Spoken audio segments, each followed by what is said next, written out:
to Sub-Saharan Africa, where commerce meets progress. Welcome to SOUQ News, your source for business, economy, and development insight that drive nations forward. From the vibrant streets of Lagos, Africa's fastest economic hub, SOUQ News takes you on a journey of discovery, analyzing and reporting the facts that lay the foundation for growth and development. We don't just report the news, we create it.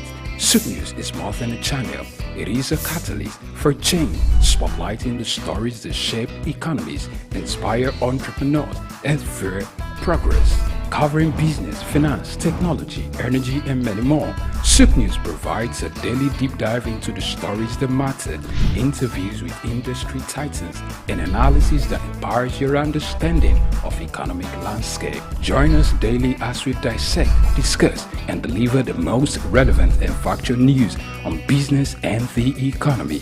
SOUQ News is your trusted guide, empowering you with the knowledge to make informed decisions.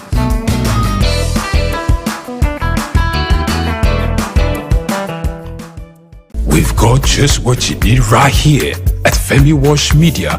Call it the Midas touch and you wouldn't be wrong. Let us record, produce, mix and master your audio like nobody does. Reach us on our contact today for the best quality job. My name is Shino Gbadegeshin. I'm the CEO of Gozi Micro Insurance. Continue to watch SOUQ News. Adenike Adeyemi, Executive Director of Faith Foundation. Keep watching SOUQ News. My name is Shepherd Michael Adewale Onofuye. I enjoy you all to always watch SOUQ News TV. Hey everyone, Majuli Obaje here representing Gigi. Keep watching SOUQ News, okay? Stay updated with SOUQ News. My name is Aton Keme. I am the head of MSME Banking. Please keep watching SOUQ News and stay glued to SOUQ News. I recommend that more and more people should watch SOUQ News because they deal with business news. Hi, my name is Amaka Wokolo. I am the director of the Faith Institute at Faith Foundation. Keep watching SOUQ News.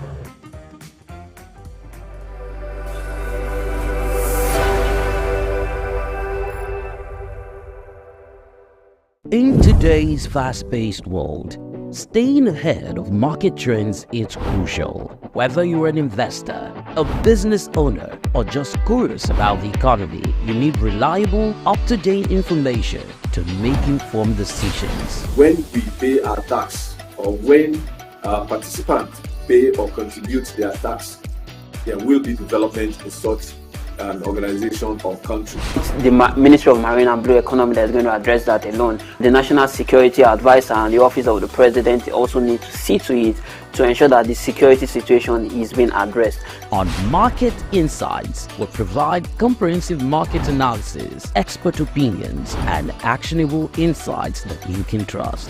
Create detention ponds, create facilities where you can manage that water in such a way that you don't destroy the hard work and labor of very diligent farmers. West has taken the step to say, with every innovation that exists within the financial ecosystem, we will be number one. Security of all Nigerians, not only the farmers, are well ensured. The obvious reason why we are experiencing this scarcity is the fact that we are not able to produce tomatoes and other vegetable products throughout there. Our team of seasoned analysts and industry experts enrich the conversation, bringing you the latest updates and in-depth reports. With our real-time data, you'll never miss a bit. Urban farming is not a new thing in our society. It has been an old tradition since olden days. There is this clash of interests as against the word cryptocurrency, most especially like Bitcoin, as you mentioned earlier, and the NSAS and all that came up with cryptocurrency. Get instant access to market movements, trends, and forecasts. Our expert analysis helps you understand the bigger picture, while our customized reports are tailored to meet your unique needs. Urban agriculture plays a very, very important role in diversifying urban diets and also providing staple foods for daily consumption. Additionally, fluctuations in the exchange rates and disruptions in the global supply chain have further inflated costs. Join us on Market Insights, Monday through Fridays, 11 a.m. to 12 noon here on SOUQ News Television. We are your premier destination for cutting-edge market insights.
In life, the path to success is often windy and filled with obstacles. However, it's only those who exhibit courage to continue that are reckoned with. If there's one man who is armed with the sheer courage of a lion, the unusual foresight to spot clear opportunities, Michael Adenuga makes the perfect reference. The name Mike Adenuga is synonymous with entrepreneurial excellence and tenacity. A self-made billionaire hailing from the heart of Africa, Adenuga's story is one that is laced with the threads of perseverance and ambition. Today, I really feel excited.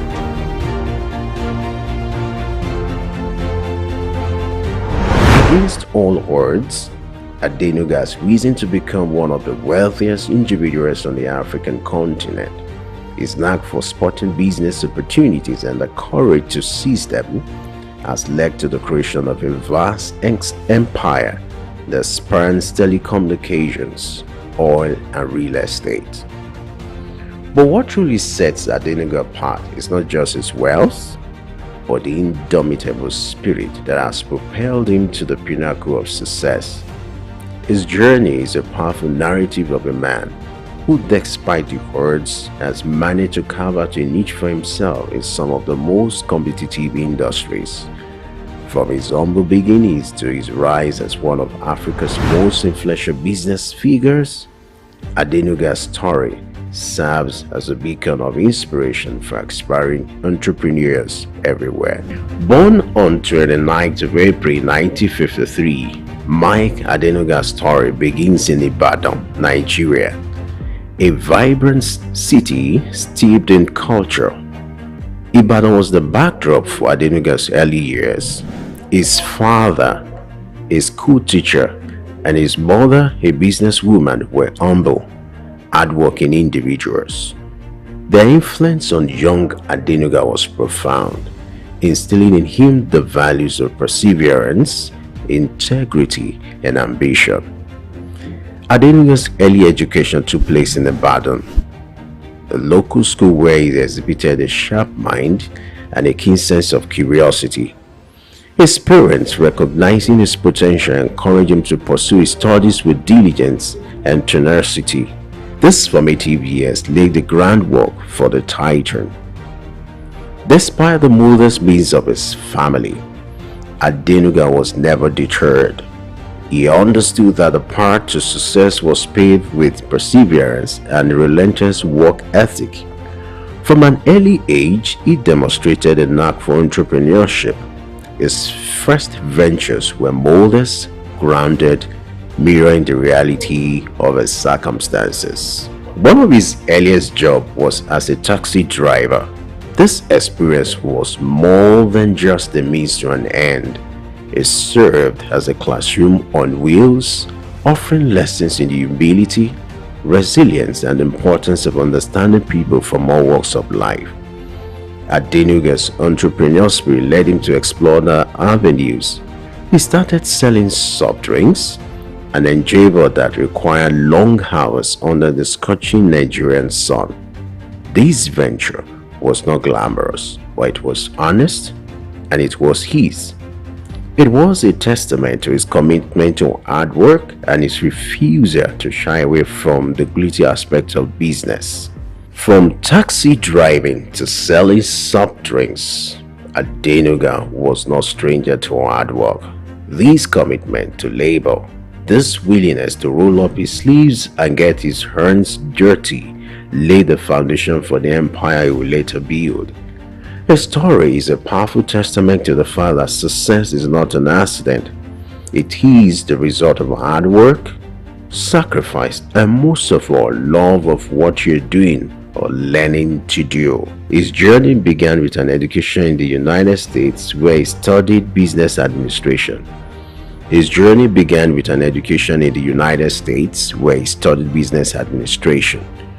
But it was his return to Nigeria that marked the start of his entrepreneurial journey.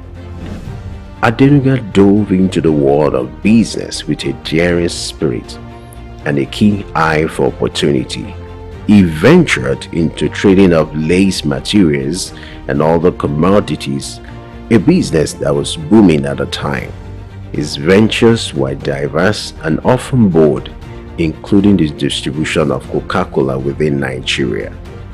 These early business pursuits were not without their challenges, but they provided Adenuga with invaluable experience and a taste of what was to come. However, the road to success is often marked with unexpected twists and turns. For Adenuga, one of these came in form of a military coup in 1983. This event shook the nation and its effect reverberated through the business landscape. It was a setback that would have derailed his ambitions, but Adenuga was not one to be easily deterred. In the face of adversity, he demonstrated tenacity. He weathered the storm, navigating through the tumultuous period with an unvarying determination. It was during this time that Adenuga began to lay the groundwork for what will become his future empire.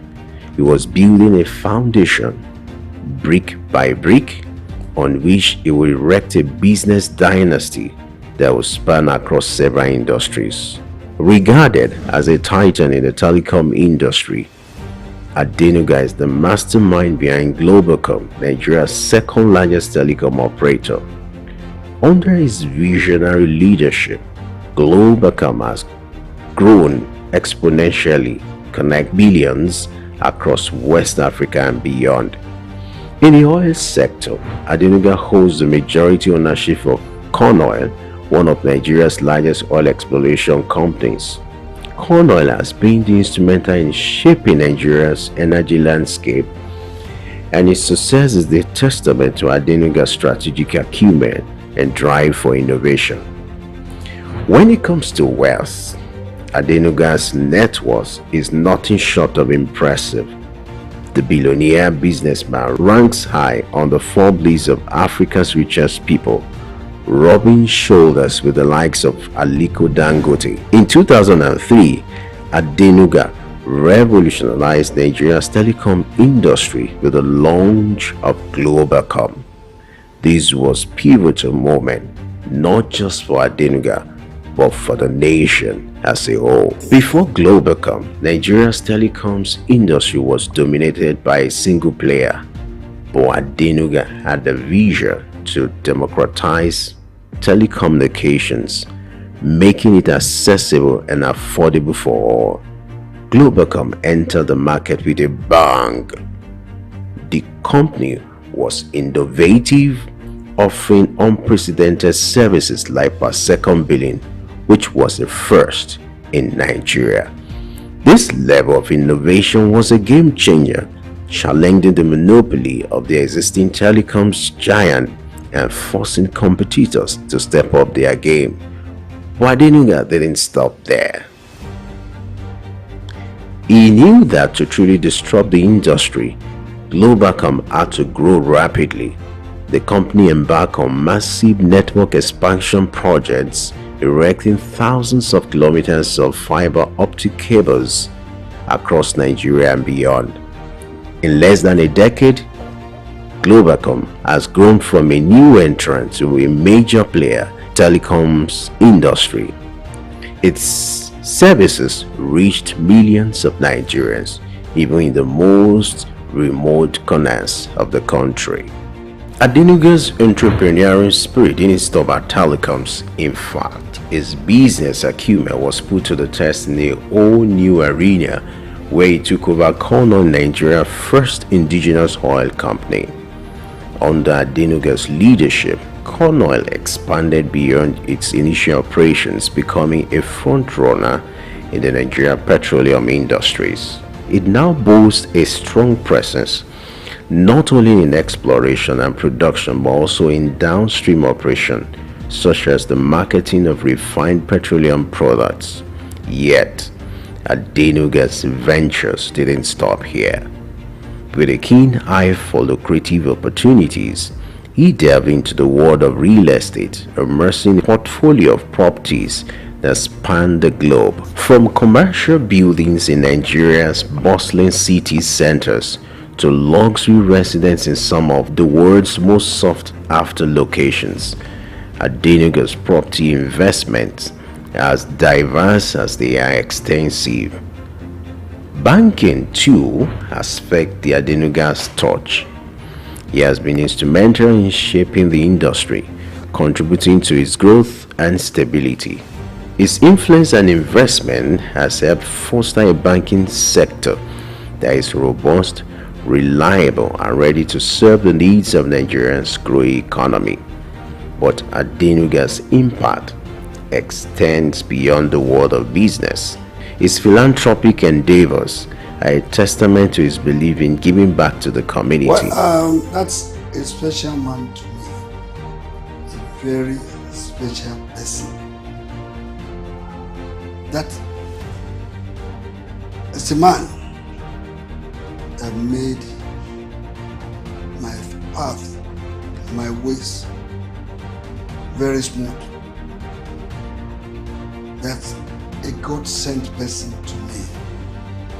Dr. Mike Adenuga Jr.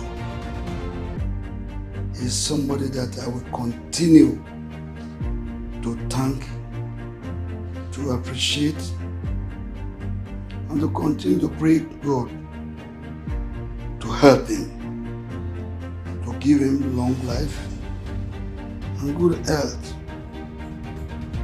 Well, decades of our relationship, way back in the 80s, Rafi Ladipo was a nobody, but through the help of Dr. Mike Adenuga Jr. and God's grace and blessing, I am what I am today. I owe it all to God and indeed Dr. Mike Adenuga, my second God. I'm close. I know him. He's a man that loves to assist his friends. Even if he's angry, he'll come back and call his friend. This is the way it is done. So for me, my knowing Dr. Adenuga Jr. has been a blessing. Through the Mike Adenuga's Foundation, he has donated billions to causes closest to his heart, including education, health, and social welfare. He has funded scholarships, built schools, and supported hospitals, underscoring his commitment to improving lives and empowering future generations.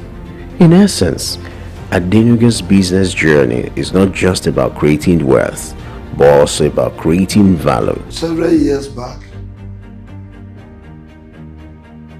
the Nigerian League had no sponsor. And it took me less than 1 hour to get Dr. Mike Adenuga Jr. understand that he needed to help out football to grow. I just called the then president of the league, the late SOUQ Exclusive. He met me at the National Stadium and was feeling very sad. And he said he was going back to Abuja. I asked him why. He said because he was not happy. Only yesterday he got the biggest disappointment of his life. That the company that had agreed to sponsor the league had reneged and they were no longer ready to sponsor the Nigerian league again, unless they cut the agreed amount, the initial agreed amount between the National League and their company, unless they cut it into two. And he asked, how will he now prosecute the league? And said, you can't prosecute the league. I'll get you a sponsor. Are you ready to go with Glow? He said he knows nobody in Glow. I said, I am Glow. And I quickly called the group CEO, Mr. Mohammed Jamil, and I asked him, wouldn't you want to sponsor the Nigerian League? He said they want to, but they don't know anybody on the Nigerian League. But, and I gave my phone to SOUQ Obaseki to speak with Jamil. The man who was going to Abuja, who was ready to fly to Abuja, changed his mind because of what he heard. The Glow was ready to sponsor the league. And pay much more than the initial agreed amount he had with the other sponsor. That agreement took just 24 hours. And Dr. Mike Adenuga paid a sum of 610 million naira to sponsor the league. And of course, every year there is always an increase of 10%. Recurring. So that was how the Nigerian League got sponsorship through Globacom. And to all of us as Nigerians, we need to thank Dr. Mike Adenuga. His diversification and expansion strategies have not only multiplied his fortunes, but have also contributed significantly to Nigeria's economic development, job creation, and societal welfare. In the world of business, especially at the grand scale that Mike Adenuga operates, it is not so common to come face to face with challenges. His path to becoming a billionaire was not always smooth. He had his fair share of obstacles, some of which were marred by controversy. On such instance was the legal issues he faced in the early years of his telecoms venture, Globacom. There were disputes over licensing and allegations of non-compliance with industry regulations. The Nigerian government was not always his ally. At one point, he found himself in a standoff with regulatory bodies. But what makes Adenuga's story remarkable is not just the controversy he faced, but the resilience in the face of adversity. He didn't allow these obstacles to deter him. Instead, he used them as stepping stones, turning the negative into a positive. His legal troubles were not just an obstacle, they were a test of his character. He passed with flying colors. Adenuga fought to clear his name and to ensure that his business complied with unnecessary regulation. This commitment to integrity has been a cornerstone of his success. Despite the disputes with the Nigerian government, Adenuga never lost faith in his homeland. He continued to invest in Nigeria, creating jobs, contributing to the economy.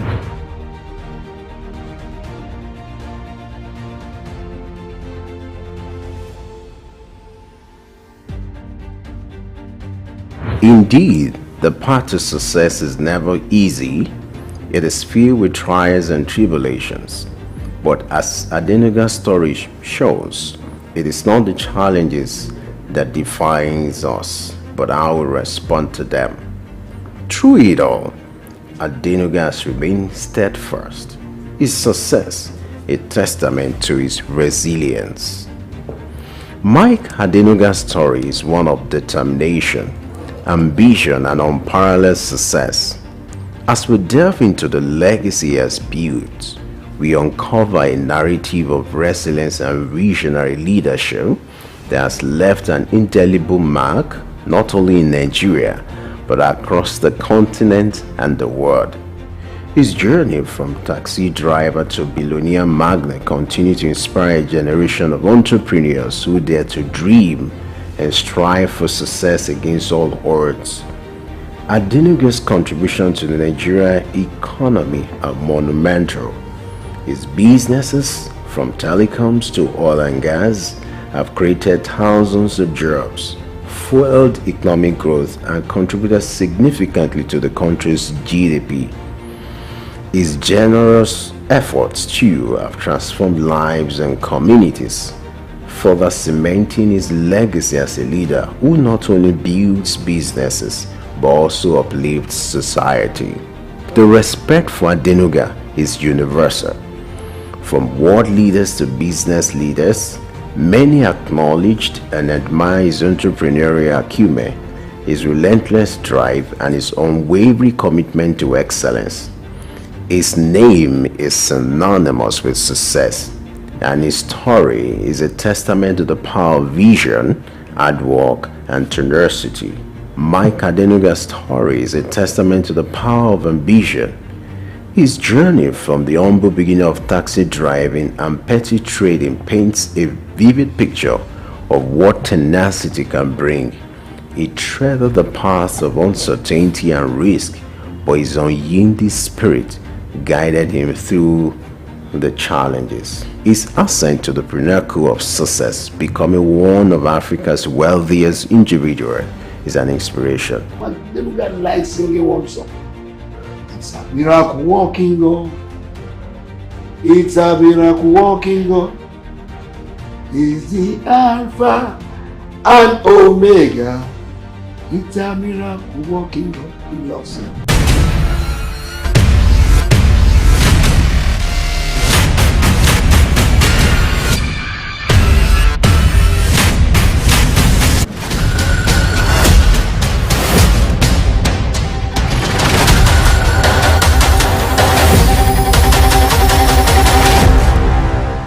Get ready to feel the pulse of the world around you. Welcome to SOUQ Pulse, your insert track on the stories that matter most. From the heart of breaking news to the forefront of culture and innovation, SOUQ Pulse brings you the stories shaping our world every week. On SOUQ Pulse, we'll deep dive into the topics that drive our lives, from the latest in technology and science to politics, culture, and fear. Investment, courage, and that commitment in spite of the challenges that entrepreneurship presents in Nigeria in particular. Perception is propaganda, malinformation, misinformation can be created for you to perceive a certain thing that is false. Sometimes it's true, but many times it's false. There's no state you go to in the world where you don't see construction that is consistently ongoing. No matter how developed Dubai is, they still construct roads on a daily basis. We are no longer enjoying the light we normally enjoy. And the university vice chancellor said, it now costs me about 300 million, some 250 million to begin, 250 million to 300 million a month. Governments should develop a particular product that will be of national value and, if possible, exportable to other countries from their own local government. Whether it's the next big innovation, a political shakeup, or cultural phenomenon, SOUQ Pulse is there, bringing you the story with clarity and context. You're not just only getting informed, you also become a solution. Then the business part of it. Then we'll talk productivity. Then you know you're on SOUQ Pulse. It's that time of the day where we'll tell you, go, get your friends, your neighbors, those you quarreling with, those you have issues with. This is time to talk. We'll tell you, here, we don't keep quiet. It doesn't matter what policies are affecting you. It doesn't matter what the papers, the prints are telling you in your own side or the neck of the wood or your nation, or what business are pushing, profits, losses, what the stock market is talking about right now, what the Asian market is talking about right now. A whole lot of people are running down to their portfolios and trying to grab, sell off, or get some hedge. But in all this, we just say, let's talk. Your talking can make somebody better, give someone an idea. Join us on SOUQ Pulse every day by 4 p.m. as we explore the heartbeat of the world's most compelling stories. Don't miss SOUQ Pulse on SOUQ News Television. Tune in and stay ahead of the curve. The city of Lagos, the commercial capital of Nigeria, is always bubbling with colorful events, especially during the weekends. One of such events was presented by fashion designer A.O. Afrique as he launched the 8th edition of All White Groove at Freedom Park, Lagos Island, with the theme Groove Meets Fashion. I feel special today. I feel wonderful. I feel fulfilled.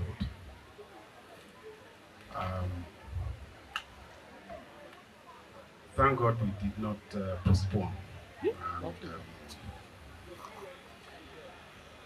we would have been telling another story today.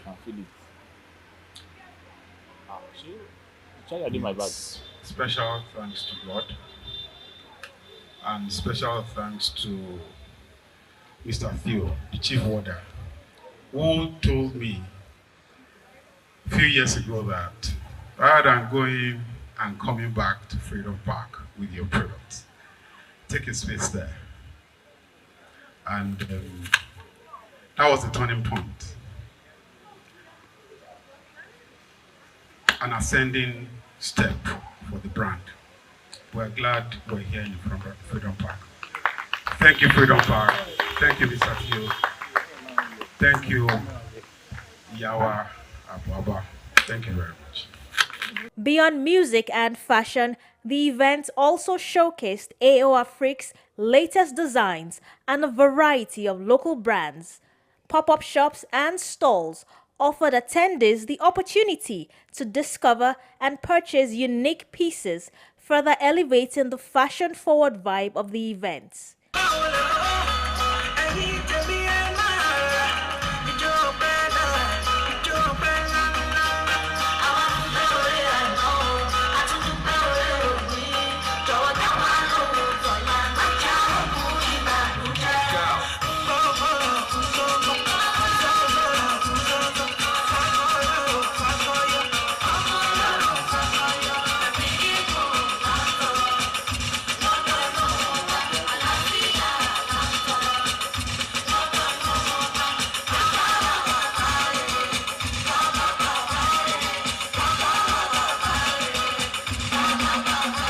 The all-white groove once again proved to be more than just a party.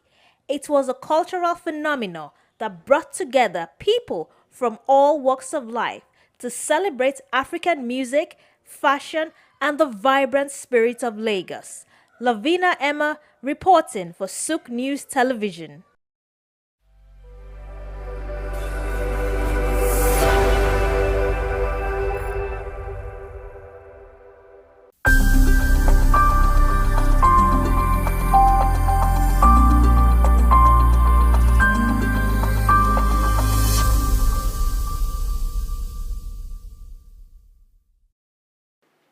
Well,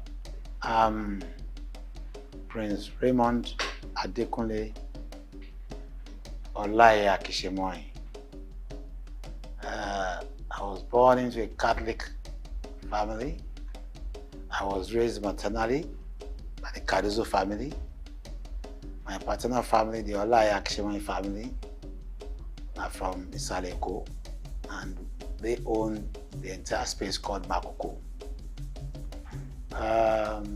I grew up on Lagos Island. I'm a Lagos boy. I went to Holy Cross, my primary school. Got into St. Finbar's, but because of my interest in going to Greg's, I had to leave Finbar's and I went to Greg's to complete my secondary school. Had a run with my education. They first went for NCE. Then it used to be Advanced Arts College, Onitolo. We changed it to Lagos. It was during my tenure. We changed it to Lagos State College of Education, Otto Ejaniki. I was a school student union PRO then. Then went, after that, during that period I was a journalist too. During the period of the Second Republic, I was the Lagos State correspondent for Radio YO. When I went for NYC in 1982, I was made a press secretary to 2 commissioners in Ogun State. That's Chief Yemi Adefulu and Chief Isiaka Abiodun Adekunle. I was the press secretary to the 2 commissioners there. After that, I went back. I did a short period teaching for 1 year at Agaway Secondary School. Then I left for one school to a very interior part of Ogun State, Okiri Ojule. The full meaning is Okiri Ojule Mobile Begbedu. Secondary school there then. Then I left, went back to my journalism. I was with Community Concord. Then I joined Guardian. I was the one in Abeokuta with Tayo Awotusi, who later left for this one newspaper. Then he went to Liberia and he died in Liberia. You know. Then after Guardian, I started Republic with them. I was the first Ogun State editor of Republic newspapers. Then going back to Guardian Concord. But within that period, I was the NUJ. I started the general in Ogun State during the period of media, you know. Badejo, Demola Badejo was the secretary. I was the assistant secretary.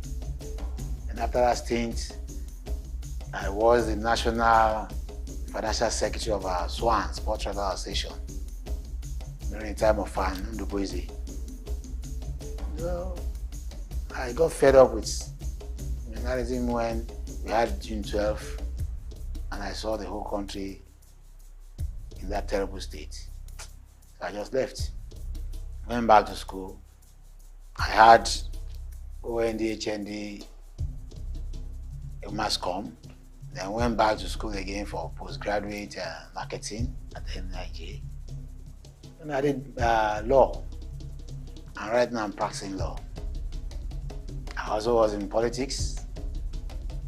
I contested several elections on Lagos Island, chairmanship, House of Assembly, House of Reps. I didn't make it, but I was given the essay to Governor Tinubu when he became the governor. That's it. And really, I don't feel like joining politics any longer, because the way I sit now, may God help Nigeria. With the kind of politicians who are around now, there's nothing to write home about them. There are still some honest ones among them, but a lot of them are there for what they just want, not for what Nigeria will take to develop. I mean, we have so many things in this country. We have not even many, we have so much. We can't count them. The resources are there. We have everything that God can use to bless people. But we as a people, we are not ready to take advantage of all these things. And that's why we are here where we are today. That is it. All right, from your story, it's proper to refer to you as proper Omoiko. Now, I would like you to give us a picture of what I'm a Nigerian. I'm a Nigerian. Though first and foremost, I'm a Yoruba person before becoming a Nigerian. There's no part of this country I've not been to. But my Omoiko in me, the Omoluabi in me, will always be there. Yes, you're right. I'm an Omoiko person.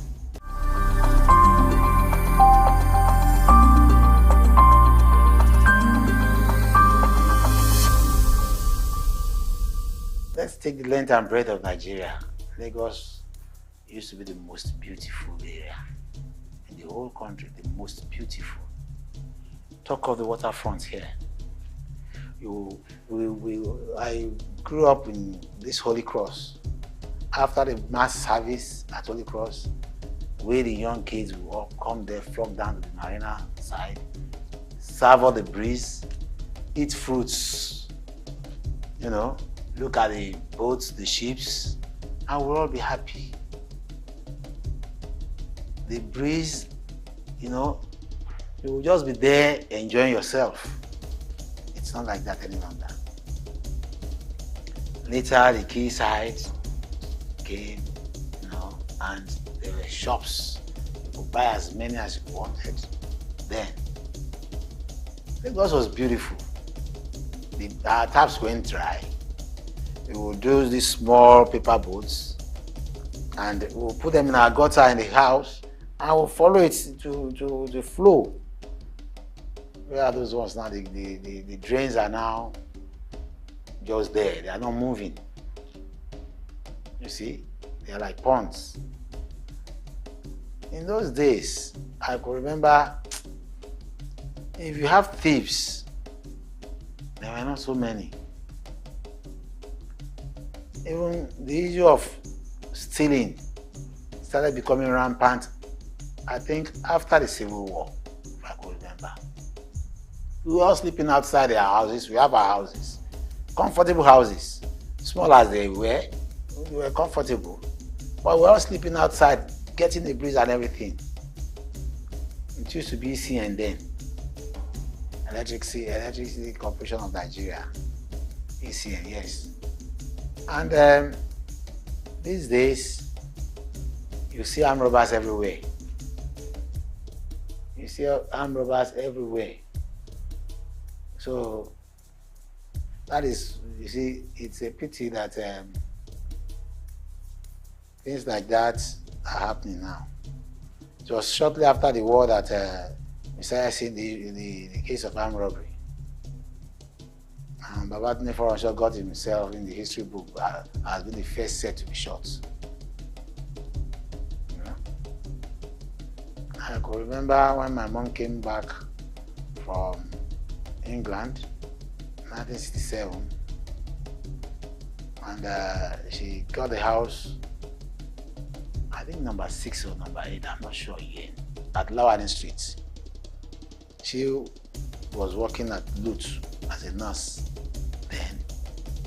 And this man went to, she thought good enough for her, she went for night duty in the hospital. By the time she came back in the morning, all these Babatunde Foronsho people had visited her apartment. We were in Lagos with our granny, in Lagos. They had visited her apartment, and while they were going, whether they were living in a hall or something, they left their submachine guns and everything on the window. The police couldn't do anything. It was shortly after that he was arrested. So that actually spurred me into going to see his execution at the beach, and that was 1970. Yes, that was 1970. It was the first set. And shortly after, we started having so many cases of armed robbery. You know, because the guns were so many after the Civil War. I pray Nigeria goes back to its old self, where people were safe. I wonder how the government can do that. Now the security people can do that. But I pray that Nigeria should go back to its old self.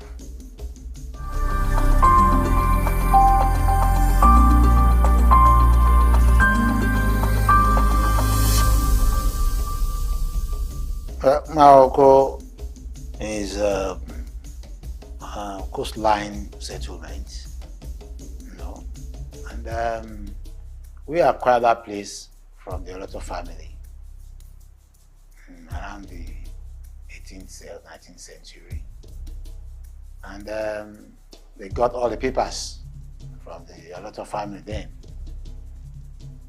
and the man who inherited that was Adam Emmanuel. Adam Emmanuel gave birth to children. children, and the only one that survived him then was very vocal was Ramotu Manuel, who is my own great grandmother, and she was left to take care of that place, but she was West Coast merchant who was always traveling. So when he came back, the people she put in charge, the man she put in charge, had passed on, and his children now claimed ownership. So they had to go to court, and she won that case. Went on appeal, she won again. Went to the Supreme Court, she won. So from there, well, it was established that the land, even the author then came to testify in court that yes, she was truly the owner. So Maoko was a big place. There was no third mainland bridge then. So she had 4 children. He had Gafari, who was the first child, and who was the first body of Maoko. But he died without having any injury. He had an injury, a lady, a girl. On the eve of her wedding, she died without having any injury. So his lineage went.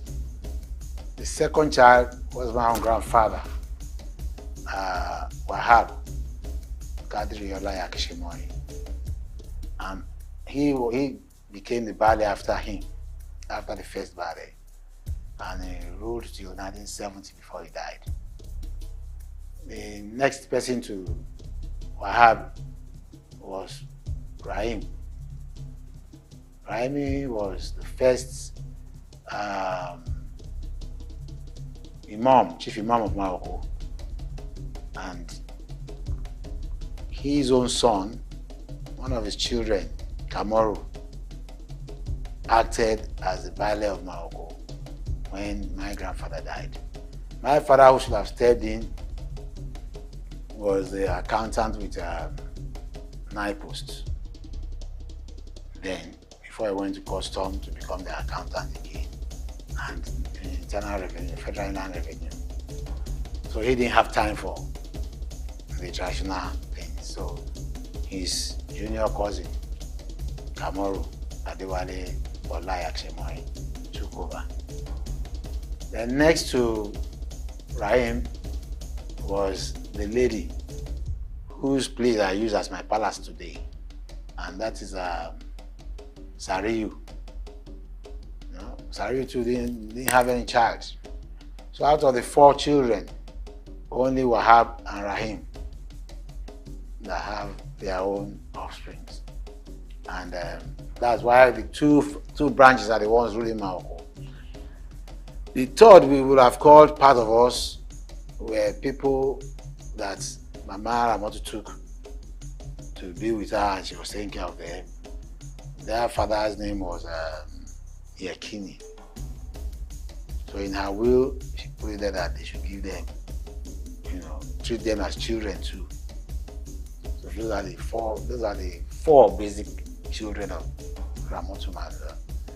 And Morocco, it was Ramotu who welcomed or who employed the Egun people to be fishing for her. And I have papers where they were even pleading that it should be given a space to use, to be staying while fishing, because they used to fish and would leave. And they told her that where they were coming from was far. So she told them to settle at the river bank, and she specifically instructed her children to collect rent from them. But over the years, because of the friendship and everything, they left them, and they've been going ever since. And that is why we have that chaotic situation on the waterfront, where everybody just comes now, build your stilts, the house, and you are good to go. That's why I have now told the government now that, look, come, let us redevelop Morocco, which is now being kicked against by some people. They think I want to drive them. No, I'm not driving you away. Let's redevelop Morocco in line with new developments in the world. We cannot continue to be looking at Morocco. People will be flying the third mainland bridge and you'll be seeing that death, that rot. Once we redevelop that place, unlike what the governments are doing in many places, because the government will take your land, build a house where the masses will not be able to buy into again. We can give those who are there, part of what we've built. Those, I called them once, I could remember, I called them, I said, look, those who are presently on a portion of land, on a parcel of land, will be taken as co-owners. So when we develop, you take your share. The developer will recoup his money, and all of us will be happy. But God knows, things are changing in Nigeria. Things are changing. It's a pity. I hope and I pray that one day we'll have those who will think possibly for the development of this country. Because we go out of this country, we go to other countries and see that these people are far developed. Why are we not developing? Morocco has a lot of resources. Morocco is known all over the world for fish industry. And there are so many people who have left Morocco to other countries that have made it. So why can't we make it? Why can't we build houses affordable to common people and they settle on the waterfront and their recreation spots, I spoke with the Emirates, the people from Dubai, from the United Arab Emirates some years back, and they agreed that they were going to invest there. Why couldn't we do it? Right now we are appealing to the present Lagos State government Sanwo-Olu to give us that opportunity of doing that development by ourselves. I don't know why government will not be interested in owners of a land, a parcel of land, developing their land. But the government will say, no, we are driving everybody away, we want to develop ourselves. No, it doesn't make sense. It doesn't make sense. Let them come together. Let us see what we have. Let us see what they have. Let us see how we are going to do it together. That's how we can build a nation. Thank you.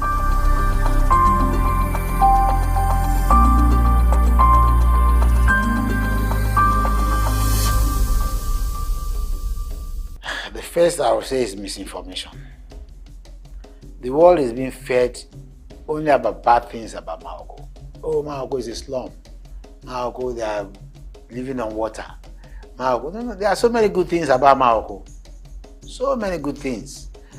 Yes, we have all these area boys, we have all these, I'm a made person who shouldn't be. But we have people who are investors too in Morocco. As far as Lagos is concerned, Morocco is the biggest fish industry in Lagos State.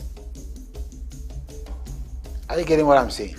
All over the world, people know Morocco for the fish industry.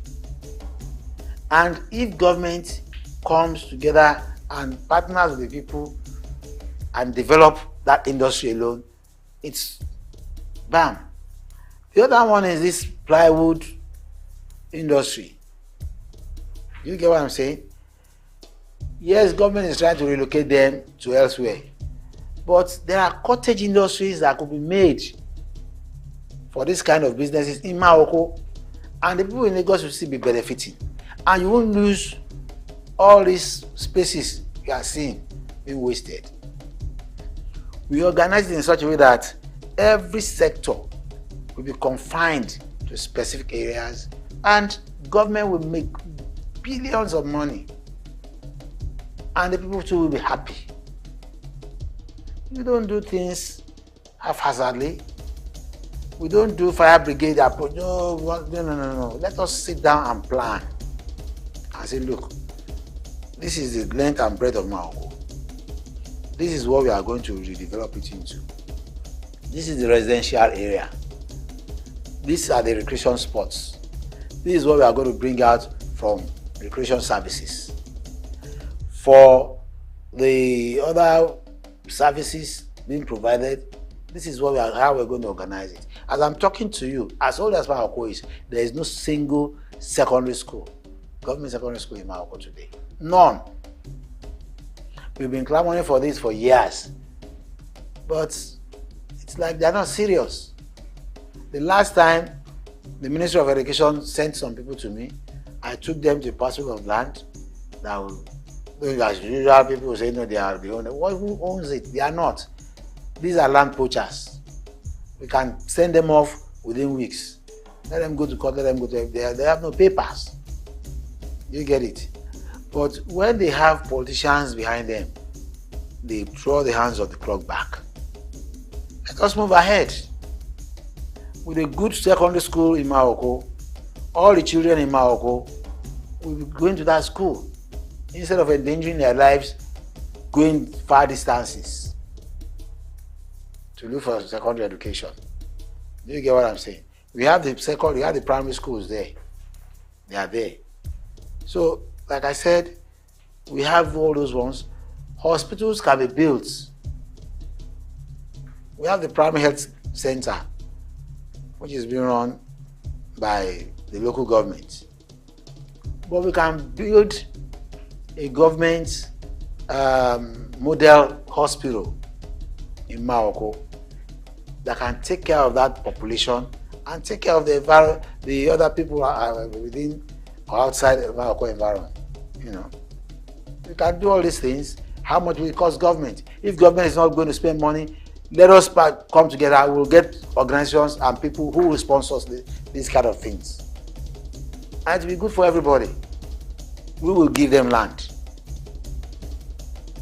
So this is what I see about Morocco. And like I told you earlier, there are people who have the money. There are investors who are ready to invest, as long as they know that, yes, what they are investing on is genuine. And there will be no policy that will raise their money tomorrow. I was hoping you would talk about the potential of tourism in the village. Maybe you can shed more light. That's what I said, that the waterfront alone, we can have service industries, hotels, recreation sports. When I called these United Arab Emirates people, they were ready to put in a whopping $15 billion. That was a long time ago. Even, I think that was shortly after Fashola left office. Shortly after, because it was somebody who came in. And they were ready to sign that time. They said they had the money, they were ready to sign. But where are we now?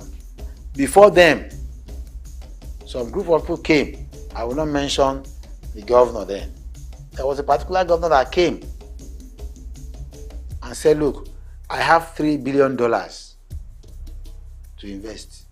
I told them I wasn't going to be the only person to listen to that. I called members of the family and we all had a meeting with his representatives. And they said, look, we are not going to borrow this money. They were having $3 billion. You could not take off from the ground. We could not advance. We could not put our plans into, fruition. We could not do anything. Why are we being frustrated? And as I'm talking to you now, I am saying that the Lagos State government can still be made to sit with us and do this. But the next thing you hear is that they are talking to some stakeholders. Who are stakeholders? You are talking to my tenant as my stakeholder? I will go to court. Yes, the courts are there. You may own the court, you may build the court, but the law will always be the law. You can't talk to my tenants as somebody who is a stakeholder over my property. No. In the heart of sub-Saharan Africa, where commerce meets progress, welcome to SOUQ News, your source for business, economy, and development insight that drive nations forward. From the vibrant streets of Lagos, Africa's fastest economic hub, SOUQ News takes you on a journey of discovery, analyzing and reporting the facts that lay the foundation for growth and development. We don't just report the news, we create it. SOUQ News is more than a channel. It is a catalyst for change, spotlighting the stories that shape economies, inspire entrepreneurs, and fuel progress. covering business, finance, technology, energy, and many more. SOUQ News provides a daily deep dive into the stories that matter, interviews with industry titans, and analysis that empowers your understanding of economic landscape. Join us daily as we dissect, discuss, and deliver the most relevant and factual news on business and the economy. SOUQ News is your trusted guide, empowering you with the knowledge to make informed decisions.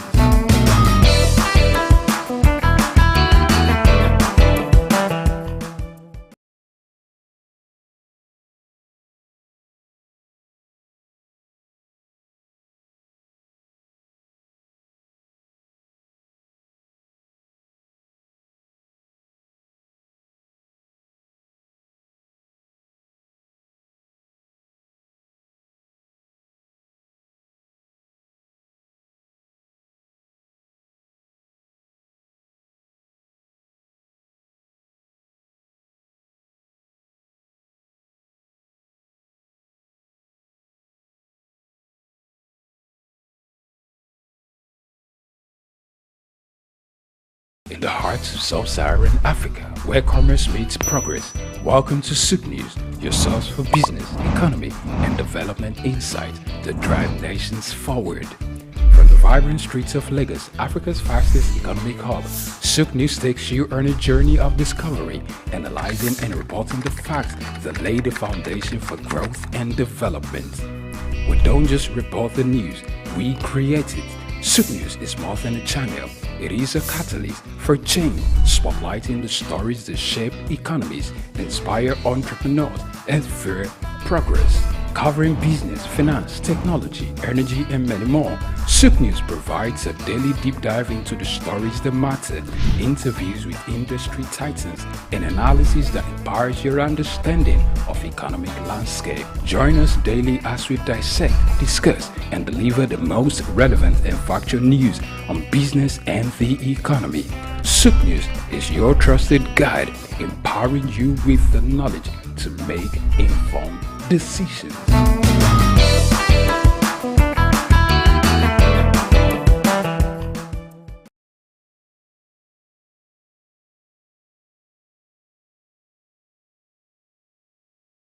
Property, a unique blend of architectural design, stunning locations, and thoughtful details. It plays a vital role in our life, providing shelter and security, wealth creation, and a sense of belonging.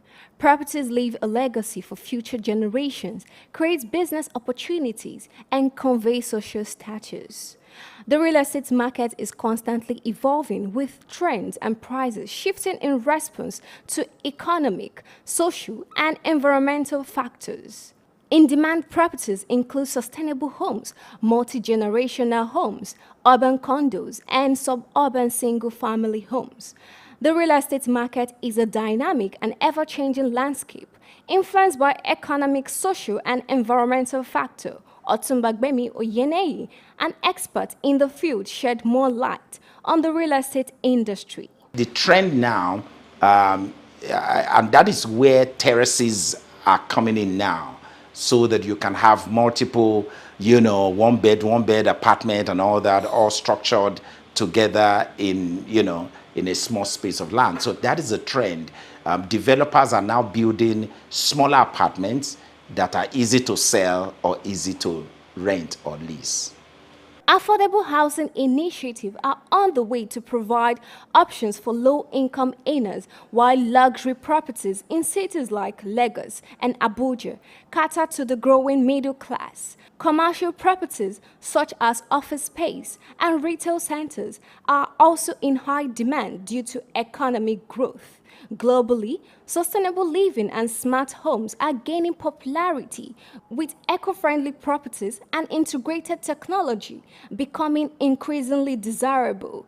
In Lagos, there have been commendable innovation through this industry. The low-income earners definitely, we just have to wait. In a civilized environment, that is where government comes in to bring SOUQ to create opportunity, mortgage, and things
In the heart of sub-Saharan Africa, where commerce meets progress, welcome to SOUQ News, your source for business, economy, and development insight that drive nations forward. From the vibrant streets of Lagos, Africa's fastest economic hub, SOUQ News takes you on a journey of discovery, analyzing and reporting the facts that lay the foundation for growth and development. We don't just report the news, we create it. SOUQ News is more than a channel. It is a catalyst for change, spotlighting the stories that shape economies, inspire entrepreneurs, and fuel progress. Covering business, finance, technology, energy, and many more, SOUQ News provides a daily deep dive into the stories that matter, interviews with industry titans, and analysis that empowers your understanding of economic landscape. Join us daily as we dissect, discuss, and deliver the most relevant and factual news on business and the economy. SOUQ News is your trusted guide, empowering you with the knowledge to make informed decisions.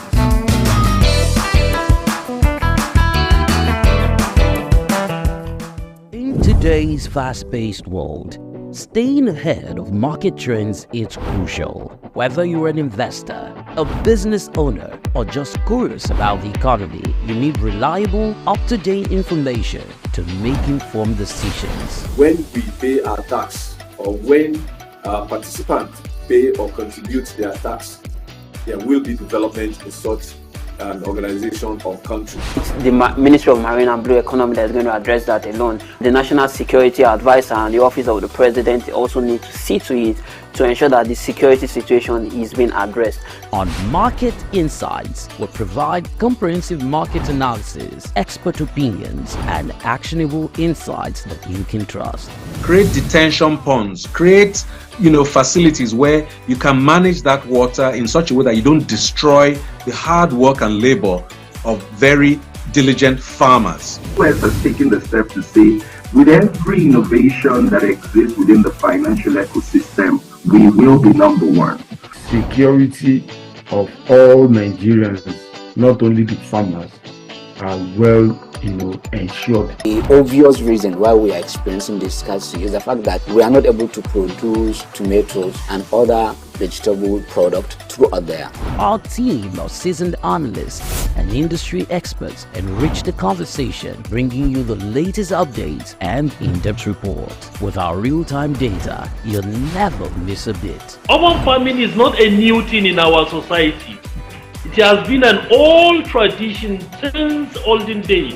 There is this clash of interests as against the world cryptocurrency, most especially like Bitcoin, as you mentioned earlier, and the SOUQ and all that came up with cryptocurrency. Get instant access to market movements, trends, and forecasts. Our expert analysis helps you understand the bigger picture, while our customized reports are tailored to meet your unique needs. Peri-urban agriculture plays a very, very important role in diversifying urban diets and also providing staple foods for daily consumption. Additionally, fluctuations in the exchange rates and disruptions in the global supply chain have further inflated costs. Join us on Market Insights, Monday through Fridays, 11 a.m. to 12 noon here on SOUQ News Television. We are your premier destination for cutting-edge market insights. In the heart of sub-Saharan Africa, where commerce meets progress, welcome to SOUQ News, your source for business, economy, and development insight that drive nations forward. From the vibrant streets of Lagos, Africa's fastest economic hub, SOUQ News takes you on a journey of discovery, analyzing and reporting the facts that lay the foundation for growth and development.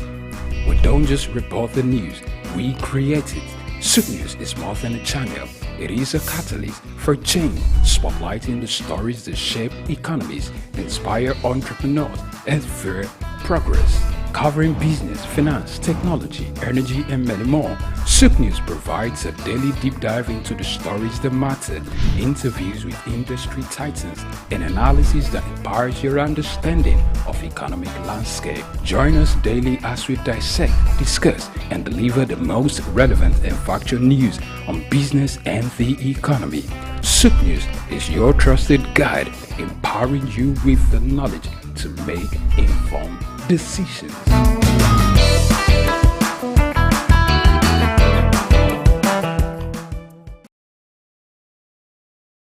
Get ready to feel the pulse of the world around you.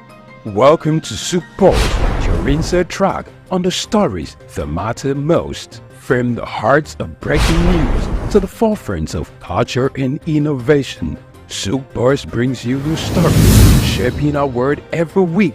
On SOUQ Pulse, we'll deep dive into the topics that drive our lives, from the latest in technology and science to politics, culture, and beyond. Investment, courage, and that commitment in spite of the challenges that entrepreneurship presents in Nigeria in particular. Perception is propaganda, malinformation, misinformation can be created for you to perceive a certain thing that is false. Sometimes it's true, but many times it's false.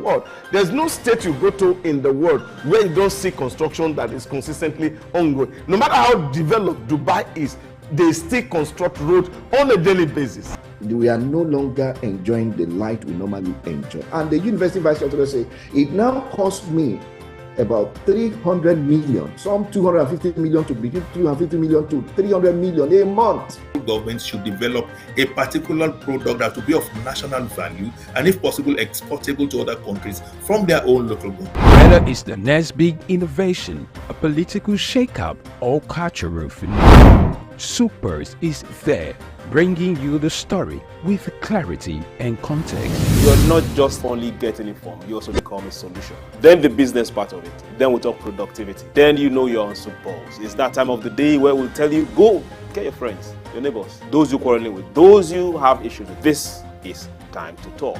We'll tell you, here we don't keep quiet. It doesn't matter what policies are affecting you. It doesn't matter what the papers, the prints are telling you in your own side or the neck of the wood or your nation, or what business are pushing, profits, losses, what the stock market is talking about right now, what the Asian market is talking about right now. A whole lot of people are running down to their portfolios and trying to grab, sell off, or get some hedge. But in all this, we just say, let's talk. Your talking can make somebody better, give someone an idea. Join us on SOUQ Pulse every day by 4 p.m. as we explore the heartbeat of the world's most compelling stories. Don't miss SOUQ Pulse on SOUQ News Television. Tune in and stay ahead of the curve.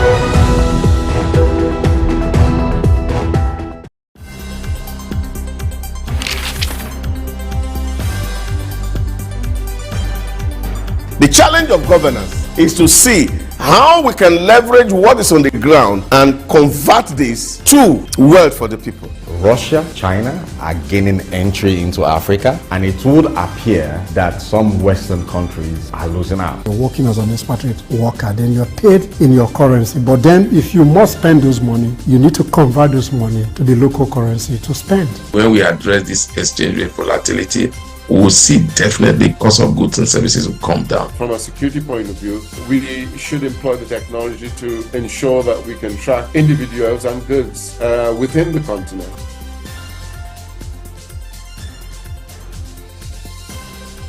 Early exchange, shaping policy, advancing development.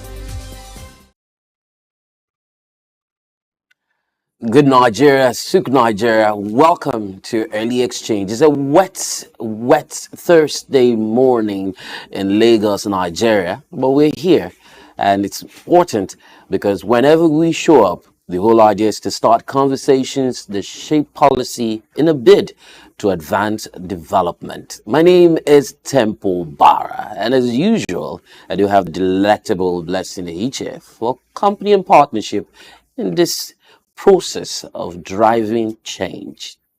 Hello, TC. Hello, Blessing. Good morning. Good morning to you. You sound so delighted, sir. May I ask what's the good news? Have you close to me here? I mean, I've been getting lots of love, no, we're always fighting, Eric but I'm Trinidad just to the trying brain. to trade blind eye to Not from you, so that you don't. Okay. I mean, I just don't want to fight with you anymore. I was never fighting. We thank you so much for joining us this Thursday morning, which TC has told you is a wet one in Lagos. Don't know what the weather is at your end. You can share with us when you get to our YouTube channel. Leave a comment, tell us what the weather is like. Let's begin from there. But while we wait for you to update us on that, there's someone who's waiting to swing around the world as he tells you what's happening in other parts of the world apart from Nigeria. I'm talking about the one who would read the news. When you see his face, you get to hear his name. The heart of sub-Saharan Africa, where commerce meets progress. Welcome to SOUQ News, your source for business, economy, and development insight that drive nations forward. From the vibrant streets of Lagos, Africa's fastest economic hub, SOUQ News takes you on a journey of discovery, analyzing and reporting the facts that lay the foundation for growth and development. We don't just report the news, we create it. SOUQ News is more than a channel. It is a catalyst for change, spotlighting the stories that shape economies, inspire entrepreneurs, and fuel progress. Covering business, finance, technology, energy, and many more, SOUQ News provides a daily deep dive into the stories that matter, interviews with industry titans, and analysis that empowers your understanding of economic landscape. Join us daily as we dissect, discuss, and deliver the most relevant and factual news on business and the economy. SOUQ News is your trusted guide, empowering you with the knowledge to make informed decisions.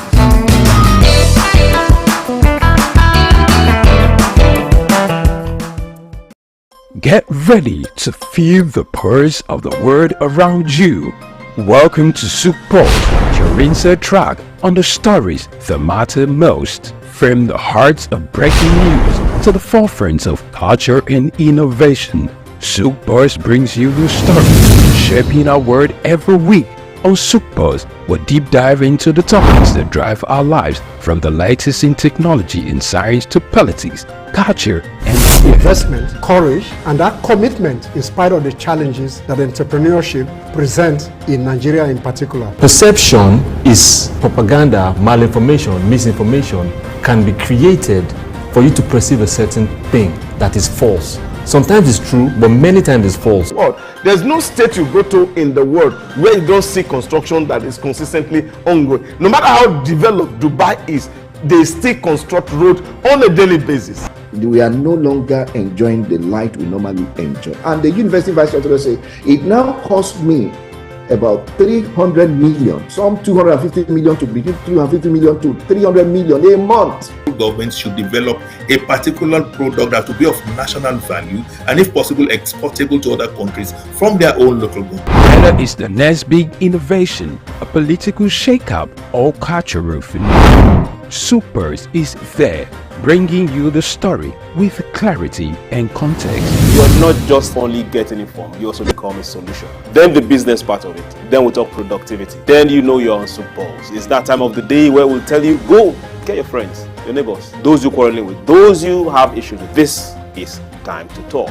We'll tell you, here, we don't keep quiet. It doesn't matter what policies are affecting you. It doesn't matter what the papers, the prints are telling you in your own side or the neck of the wood or your nation, or what business are pushing, profits, losses, what the stock market is talking about right now, what the Asian market is talking about right now. A whole lot of people are running down to their portfolios and trying to grab, sell off, or get some hedge. But in all this, we just say, let's talk. Your talking can make somebody better, give someone an idea. Join us on SOUQ Pulse every day by 4 p.m. as we explore the heartbeat of the world's most compelling stories. Don't miss SOUQ Pulse on SOUQ News Television. Tune in and stay ahead of the curve.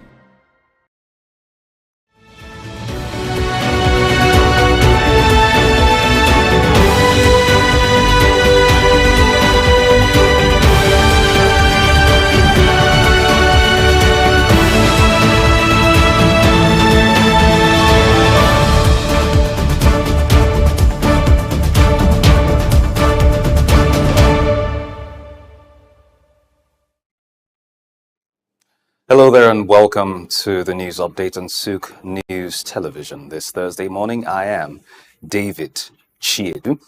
The Nigerian government under President Bola Ahmed Tinubu has launched the Presidential CNG Initiative PCNGI to provide a cheaper and cleaner alternative to petrol.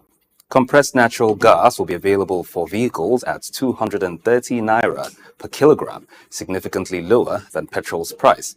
The initiative aims to reduce fuel costs, alleviate pressures from fuel subsidy removal, and promote energy diversification. The government will distribute 1 million free CNG conversion kits to commercial vehicles, starting with 10,000 kits this week to help the transport sector transition to CNG. This move is expected to bring immediate relief to Nigerians, especially those dependent on transport for their livelihood. The PCNGI is a positive step towards reducing fuel costs and also promoting a cleaner environment.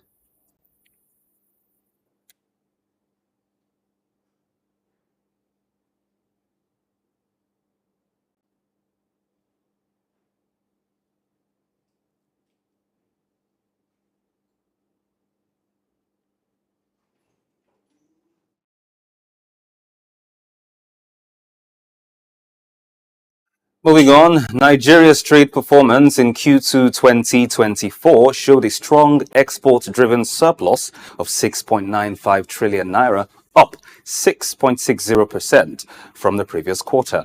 Total merchandise trade stood at 31.89 trillion naira, with export accounting for 60.89% and imports declining by 10.71%. Crude oil exports dominated, contributing 74.98% of total exports, while non-crude oil exports showed a significant increase. Top export destinations included European and American countries, with Spain, the US, France, India, and the Netherlands leading the list. The strong export performance maintained a favorable trade balance, with a notable decline in imports contributing to the surplus. Maritime transport played a crucial role in facilitating international trade, accounting for 99.14% of exports and 94.94% of imports.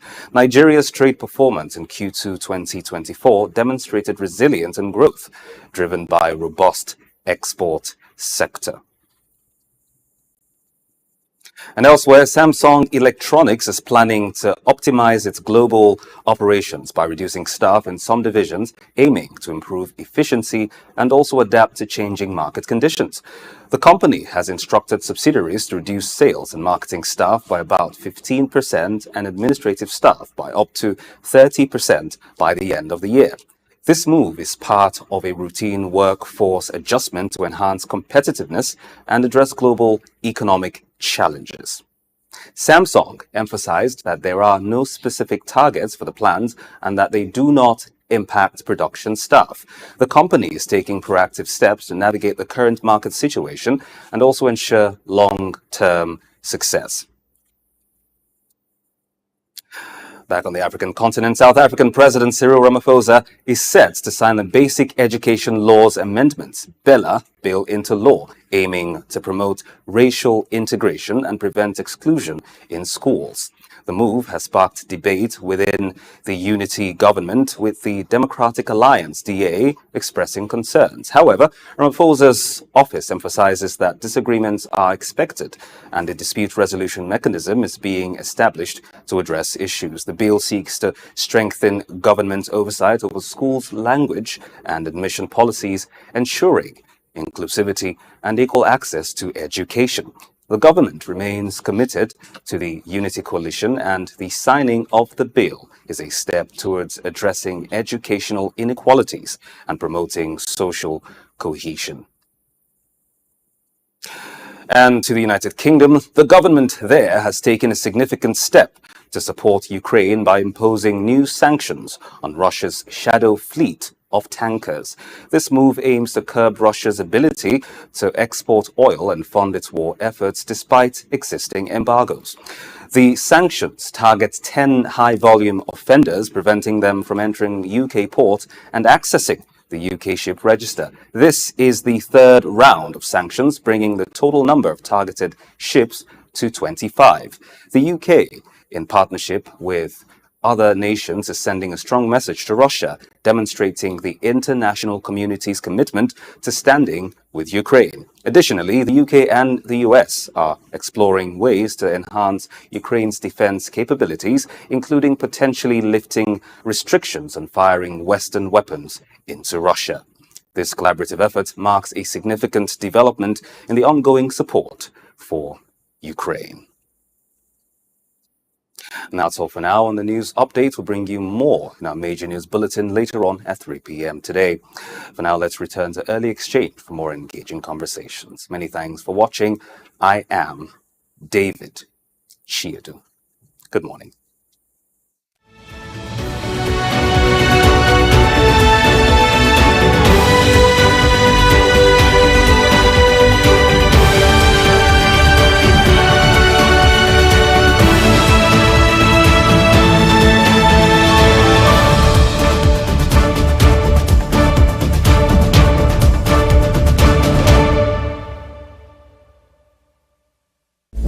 Just what you need right here at Femi Wash Media. Call it the Midas touch and you wouldn't be wrong. Let us record, produce, mix and master your audio like nobody does. Reach us on our contact today for the best quality job.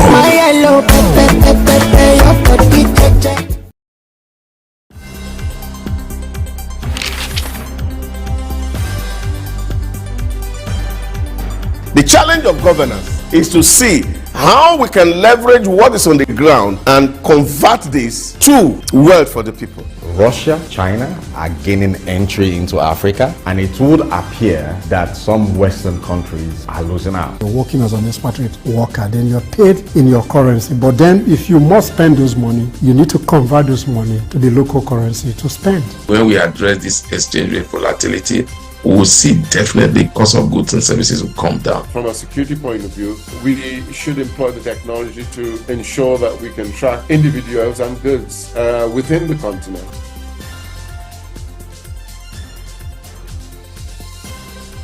Early Exchange, shaping policy, advancing development.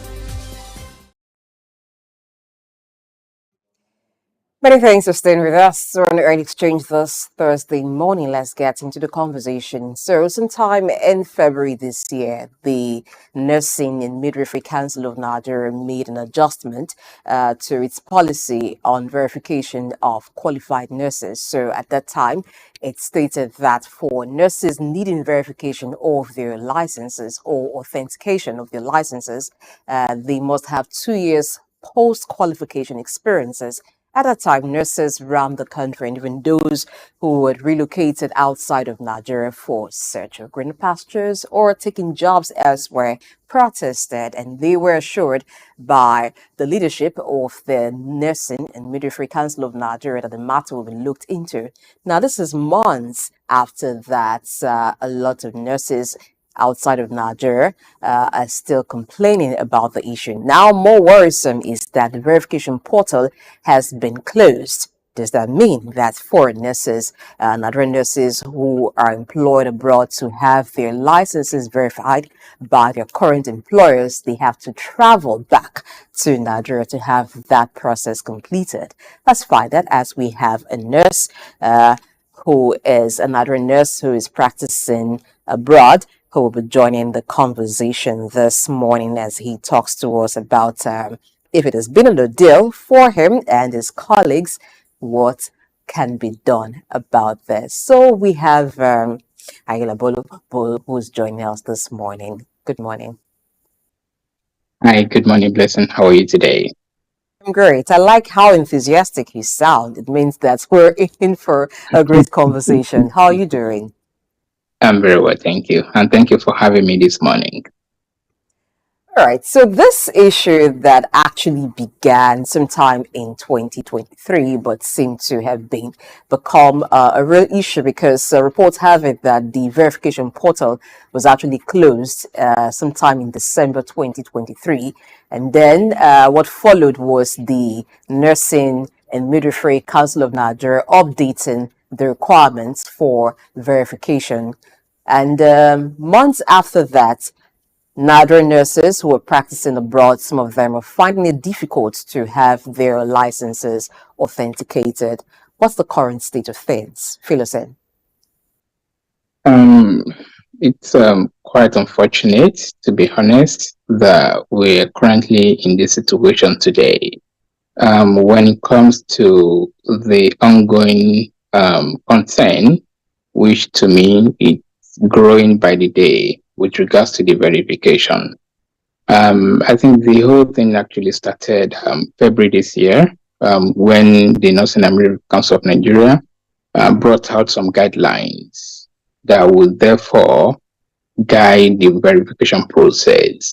So the guidelines actually have in it some requirements that makes it extremely difficult for nurses to get verified in Nigeria.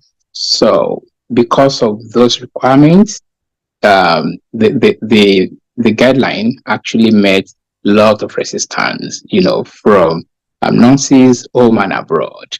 And then people team up together to say, no, we won't allow this to happen, to us and to our future. So that was where it all started from. But then it is imperative for, my listener to actually know what verification is, what the process actually entails, the significance of it. So in few seconds, let me just break that down. So verification is simply a process by which the Nursing and Midwifery Council of Nigeria attests to every nurse that has been registered under them that truly they have certified the person to practice nursing profession in Nigeria. So for example, if I want to travel to say maybe New Zealand or Australia to practice nursing, so the Board of Nursing in New Zealand, they have the obligation to make sure the public in New Zealand is protected. So, and they equally have the responsibility to ensure quality of people they are actually getting into their society. So with this, they want to make sure people coming in are coming with authentic qualifications and certificates, and to actually make sure that the papers are actually genuine, they need to go back to Nursing and Midwifery Council of Nigeria to check with them that are these documents complete and authentic. So the Nursing and Midwifery Council of Nigeria, in return, will therefore reply, New Zealand, for example, so we know Nurse Titilola Alao to be a nurse in Nigeria. We have certified the person and is registered and currently have a practicing license. Okay, so that then authenticates or attests to the fact that, oh, this person is registered in the home country. Okay, then the other process can then follow for the person to register in New Zealand, for example. So without an NMCN attesting to any nurse in Nigeria, the person therefore cannot practice in any country in this world, except if that person go to another university outside Nigeria to start nursing afresh, and then sit for the licensing exam in that country and then get licensed. So you see where the whole problem is actually coming from. So for people who are already graduates in Nigeria, who wish to travel maybe to US, to Germany, to UK, to Australia, anywhere in the world, they won't be able to go and practice there until the Nursing and Midwifery Council of Nigeria verify them, authenticate that they have truly issued a certificate to them. And I think this is not fair on Nigerian nurses, to be honest, because we studied, day and night while we were in nursing school, studying nursing in Nigeria. And then the certificate were handed. They weren't just given to people like that. So people paid school fees, people put in their time, to actually study. And then there is no basis to actually deny people of this verification process.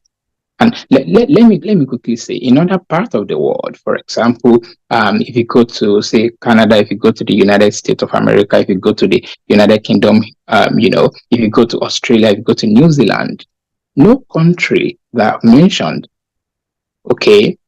require the nurses to pay for verification. It's only in Nigeria, blessing, that people are meant to pay for verification. And then the process is unnecessarily longer for people. For example, in the United Kingdom, if you need to do your verification, it's just a matter of go to the website, log into your portal, fill in some forms, and within seconds, you're done with the whole process. I mean, within seconds, you're done with your process. But in Nigeria, it can take you like 3 months, 4 months, 5 months, and the new verification guideline therefore stipulate that it might take a minimum of 6 months. What exactly are they doing for 6 months? That's the question. So that's the concept of verification, and that's why the nursing community in Nigeria and in abroad for Nigerian nurses are very distressed at the moment, and I think it's really unacceptable.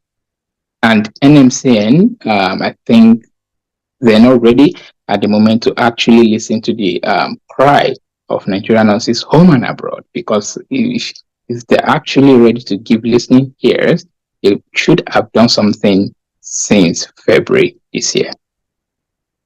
Nurse, let me get into this conversation, and I think it's imperative that we get back to the basics so that there's a bit of clarity. And where I'll be backtracking to is the point of qualification. So I'm aware that there's the School of Nursing, and then you could go to a university, and then you graduate with BSc Nursing, right? So you go to the School of Nursing, and you have registered nurse, you have registered midwife. I mean, that's the Nigerian system, right? So if we had to get back to the basics, first and foremost, how can we have like a standard, a process where you can marry graduates from the university system? Because first, there's this issue of graduates from the university are not as trained, right, as those who went to the School of Nursing. I mean, I'd like you to speak to that first, and then we could take the conversation further up. Thank you, Temple. Well, I like to say that in Nigeria today, we have 2 learning platforms, let me say, or 2 forms of training for nurses in Nigeria. The first is the School of Nursing, which is currently now they're converting to colleges of nursing, and they're issuing HND certificates. And the second is the degree program, where you go to the Department of Nursing in the university. So it's been an issue for a very long time. I remember when I was the president of the Nursing Student Association in Nigeria, this was actually one of my struggle, or one of the struggle of students, let me say, because we therefore call the attention of NMCN and now to these and say, look, we don't necessarily have to, have 2 forms of training. Let all the nursing schools of nursing and the colleges of nursing that we have, let them move to the proximal university so that everybody can have university education. But then the notion or the belief that people in the Department of Nursing are not as trained as perhaps people in School of Nursing is not true. It's not exactly true. We use the same syllabus for the core nursing curriculum, But then people in the university, they have some courses, additional courses that they take. But students in nursing school do not take those courses. For example, biochemistry. Okay, biochemistry is being taken in the university. Nursing students take biochemistry, but we in nursing school do not take biochemistry. But every other thing, we took that together. We went through the same studies. We went through the same exam to be licensed to practice as a nurse, in Nigeria. Students in the university, okay, they come out with 3 qualifications. The first is registered nurse. The second is registered midwife. The third is registered public health nurse. Okay. Then on top of that, they have degree qualification. But now when you go to nursing school, okay, you come out with diploma, right? Then registered nurse certificate. That's it. So then and when you look at the money being paid in nursing school, it's extreme. I mean, when I mean extreme, it's a lot of money being paid in nursing school. So we pay when I was in school, for example, I was paying around 200 to 300,000. Can't really remember, but around that range. And I know there are some schools in Nigeria today that pay up to 600, 700,000, in short, 1 million naira. Okay, and when you go to Department of Nursing, in the university, you barely pay up to 200,000, right? So it's way cheaper when you go to the university than when you go to the nursing school. But the idea of the training is essentially the same. Okay, we went through the same licensing exam, we went through the same curriculum of study, anatomy, physiology, medical surgical nursing, fundamentals of nursing. These are the core courses, okay, which we actually took together, right? And we equally do public health, right? But then we don't sit for the exam, okay? The community nursing, all of these things are what we all of these subject or discipline are what we share in common together. I mean, for students in department and for students in nursing school. So the training is essentially the same. So you can't say this is better than this. Okay, I won't say categorically. Student can be better than student. Of course, yeah. It therefore boils down on individual personality. Okay, how fast somebody is able to learn, how fast somebody is able to learn, and that is actually what makes the difference. But in terms of the curriculum, it's essentially the same with few exceptions for people in the university. A quick follow-up, Nurse Sheena, and having established that, what I want to ascertain from you, I mean, you've been on both sides of the divide. So in comparison to nurses in the UK, in the US, in New Zealand, I mean, you've mentioned New Zealand a couple of times, how do Nigerian nurses stand? Shoulder to shoulder, toe to toe, head to head? I mean, in your opinion? Well, the training in Nigeria is quite intensive, I would say, and is extensive equally.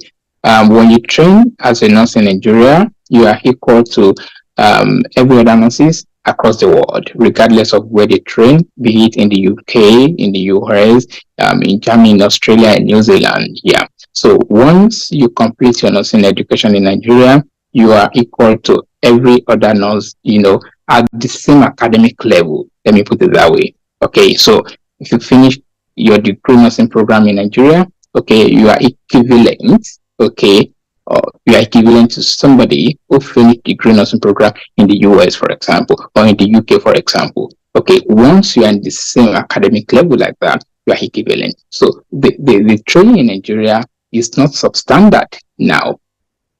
The training in Nigeria is sufficient. It's a rigorous training. And that's why when you see nurses who are trained in Nigeria, they fit in any society they go to.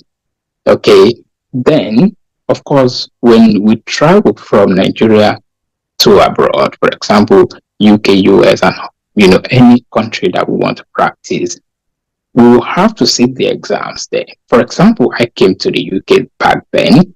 I had to write the exams in the UK two parts. I wrote one in Nigeria, then I wrote the second one in the UK, and I passed my exam, and I was given my license to practice here. Right. So it's there is no difference. Okay, the curriculum is essentially the same across the world. Okay, and it's actually unique because you have the same human body. For example, unlike law, okay, when you go to the university to study law, the law in Nigeria is quite different from the law applicable in the US, right? So that means if you study law in Nigeria, you may not be able to fit into the system, without a lot of struggles. But if you finish nursing in Nigeria, okay, you can fit into any system in the world, and you're equivalent to anybody who study nursing in any part of the world. Because, so let's take it from the standard being same globally. And you also mentioned that when you relocated to the UK, you had to sit for an exam there that gave you the license to practice there. So if you have gone through examinations and you will be given license, which I believe is the same process for every nurse who is migrating from one country to the other. What then is the purpose of this verification? Okay, the purpose of the verification is very simple, right? For me to qualify to sit exam in the UK or any country I want to go to, or I need to be verified by Nigeria. The meaning of the verification is simply saying Nigeria will attest that this candidate, okay, has actually gone through nursing training in Nigeria. He's passed all his exam, and we have licensed him to practice in Nigeria. So therefore, we're happy for you to continue the process with him. So if Nigeria refuse to verify me, what they're saying is that I am not registered on their, with them. Okay, like I'm not a member of, I'm not a nurse in Nigeria. That's simply it. So for me to actually go to other country, regardless of training that I've had in Nigeria, to practice, Nigeria first need to say, truly, I've gone through nursing training in Nigeria and I've passed all the exams required, and therefore I have been licensed to practice. Okay, so that is a prerequisite to even sitting the exam in anywhere across the world. And it's the same way if somebody training. That's the basis. All right. Yeah, that's the basis. Yeah. It seems like you are lucky to have been able to have your verification done so you could sit for the exams and have your licenses. For those who perhaps just graduated and because the policy have been updated, so they must have 2 years post-qualification experience before they can even apply for verification. How is it now with the new policy and the deactivation of the registration portal? Yeah, at the moment, whoever is graduating now will be unable to go to any country to practice, simply.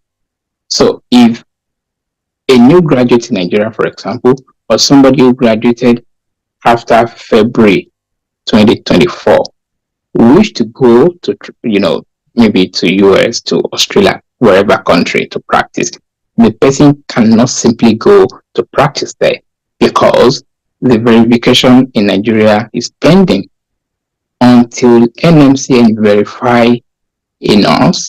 That particular nurse cannot go anywhere in the world to practice. That's the rule, that's the regulation, that's how it is.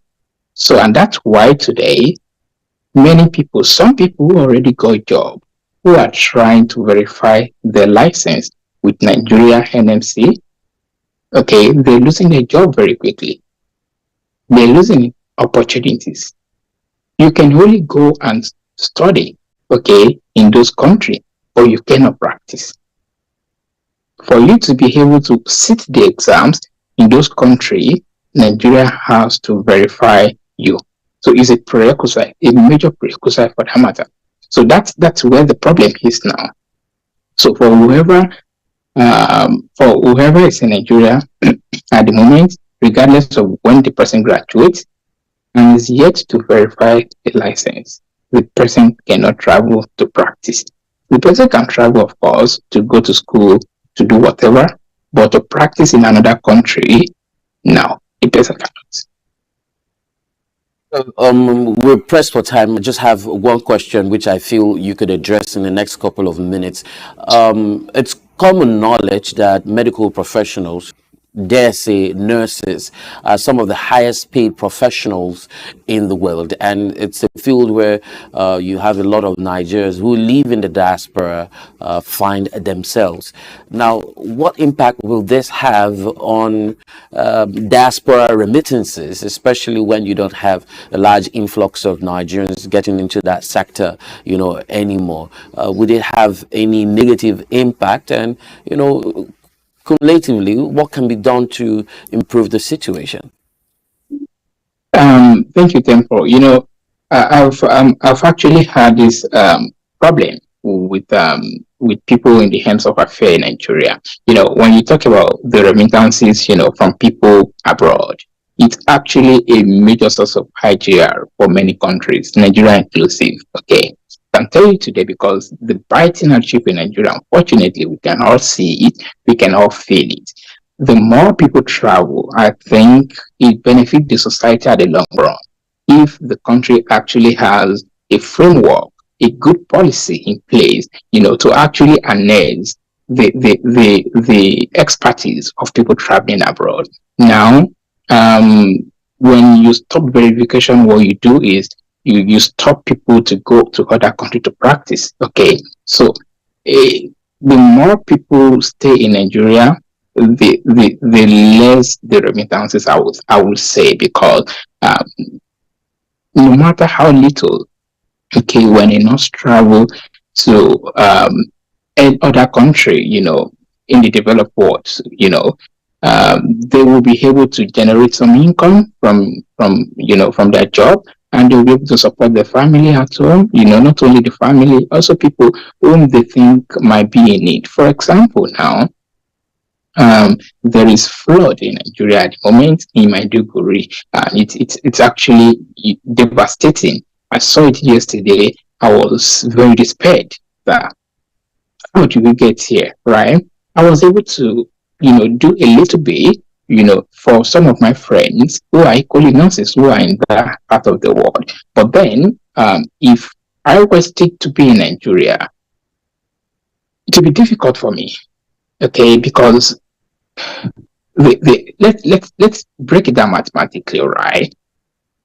As a nurse in Nigeria, the maximum you can earn maybe when you're in Lagos, where things to be more rosy for people, you can be getting maybe 250K in a month or 200K in a month. There are nurses who still even earn as of today 30,000 naira per month. There are nurses who earn 40,000 naira per month in Nigeria today. I can tell you for a fact.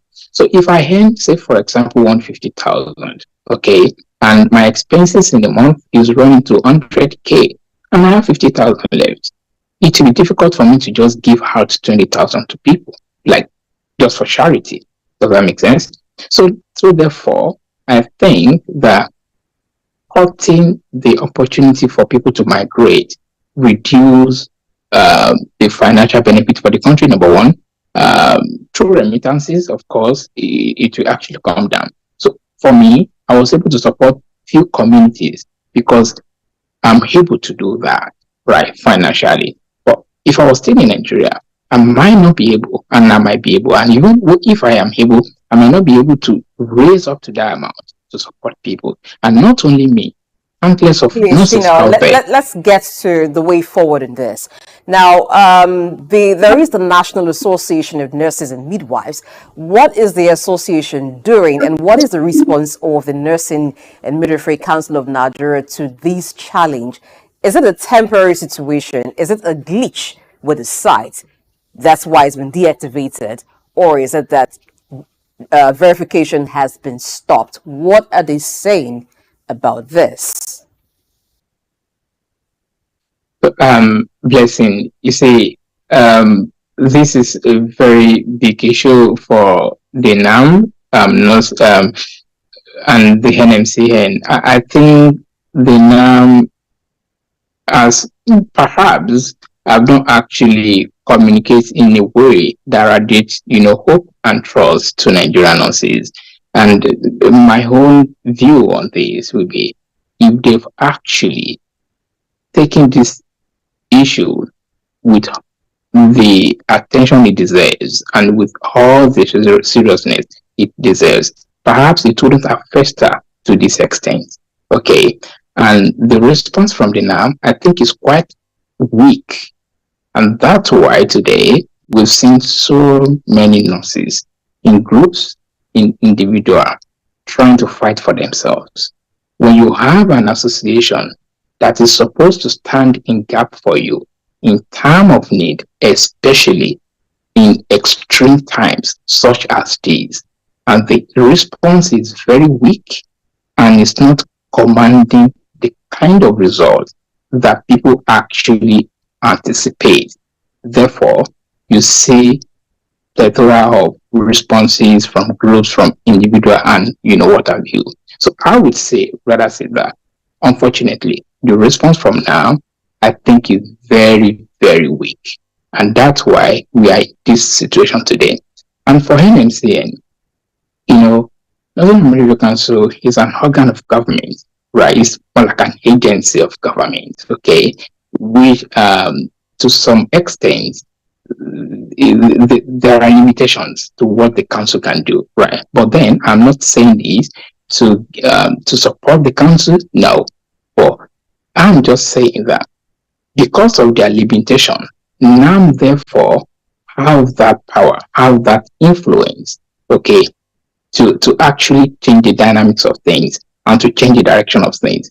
NMCN hasn't responded in a way that will communicate to Nigerian nurses, including myself, okay, that we're being valued, okay. I think it's been a tradition, unfortunately, but then we have to speak to this, if we actually have to move forward in nursing profession. I think NMCN needs to develop some other ways and means to actually address issues when they are starting. In the first place, let me tell you something.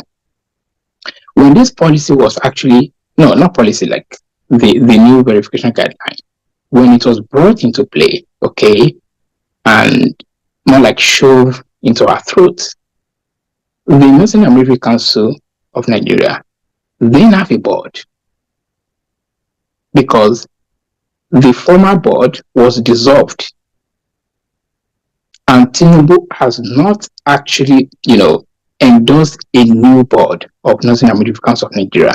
It therefore raises a question that who are the people who sat down to formulate that new guideline? That's a question I've not gotten an answer to. If the board is not in place, if the board has been dissolved, who are the people that wrote that guidelines as a measure of verification for Nigerian nurses? I can assure you, Shino, Ayilabo, that we're not done with this conversation, but we'll have to move it to another time because we need to shift the conversation to something else. But until that time, we'll ask that maybe you and some of your colleagues just need to keep hope alive and pray and hope that some resolve comes to the issue. But we will get to the matter again on another time on the show. Thank you so much. Thank you very much, Blessing. I appreciate you. Thank you. All right, we've been talking with Sheena there, who is a registered nurse, licensed and practicing in the UK. We will touch other parts of the matter and possibly get a reaction from NMCN on this. Let's go on a quick break. When we return, we're looking at the telecommunication industry. Stay. Human ingenuity has birthed remarkable innovations, none more so than the rise of intelligent machines. Computers, once small calculators, have evolved into sophisticated systems capable of mimicking human thought processes. Powered by artificial intelligence, AI, these systems are learning, problem solving and making decisions that were once exclusive domain of humans. From accelerating scientific discovery to tackling climate change, AI's potential is vast, but perhaps its most profound impact lies in healthcare. Artificial intelligence, AI, it's no longer a futuristic concept. It's here with the potential to revolutionize patient care, diagnosis, and treatment. AI is emerging as a powerful tool in the hands of medical professionals. From detecting diseases early to optimizing treatment plans, AI is demonstrating remarkable capabilities. It can analyze vast amounts of medical data to identify patterns and predict outcomes, aiding in more accurate diagnosis. Also, AI-powered robots are assisting in surgeries, improving precision, and reducing recovery times. However, despite its promises, challenges persist. Concerns about data privacy, ethical implications, and the need for robust regulatory frameworks are hindering widespread AI adoption. To fully unlock AI's potential in healthcare, collaborative efforts are essential. Healthcare providers, researchers, policymakers, and technology companies must work together to develop and implement AI solutions responsibly. By addressing ethical concerns, investing in AI research, and creating supportive regulatory environments, we can accelerate the integration of AI into healthcare and improve patient outcomes. Joy Chuma, SOUQ News. In the heart of sub-Saharan Africa, where commerce meets progress, welcome to SOUQ News, your source for business, economy, and development insight that drive nations forward. From the vibrant streets of Lagos, Africa's fastest economic hub, SOUQ News takes you on a journey of discovery, analyzing and reporting the facts that lay the foundation for growth and development. We don't just report the news, we create it. SOUQ News is more than a channel. It is a catalyst for change, spotlighting the stories that shape economies, inspire entrepreneurs, and fuel progress. Covering business, finance, technology, energy, and many more, SOUQ News provides a daily deep dive into the stories that matter, interviews with industry titans, and analysis that empowers your understanding of economic landscape. Join us daily as we dissect, discuss, and deliver the most relevant and factual news on business and the economy. SOUQ News is your trusted guide, empowering you with the knowledge to make informed decisions.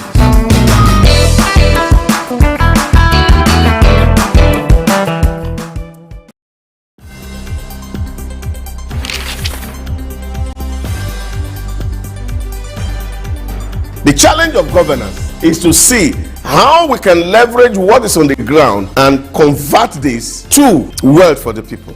Russia, China are gaining entry into Africa, and it would appear that some Western countries are losing out. You're working as an expatriate worker, then you're paid in your currency. But then if you must spend those money, you need to convert those money to the local currency to spend. When we address this exchange rate volatility, we will see definitely cost of goods and services will come down. From a security point of view, we should employ the technology to ensure that we can track individuals and goods within the continent.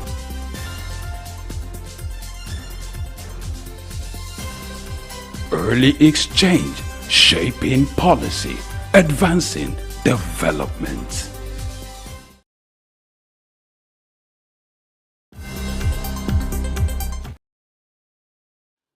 Glad to know that you're still tuned in to SOUQ News Television. And of course, just to let you know that the second half of the show is going to be focusing on telecommunications. So there's been recent developments and events where telecom operators and workers have gone, it's been like a loggerhead, and this has led to service disruptions from time to time.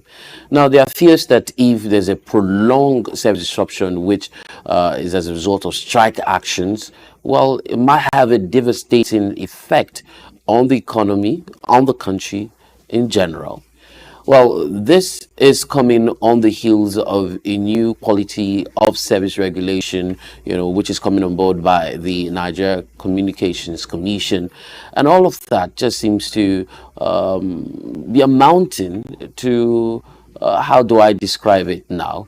A situation where there might be a detrimental effect on the telecommunications industry.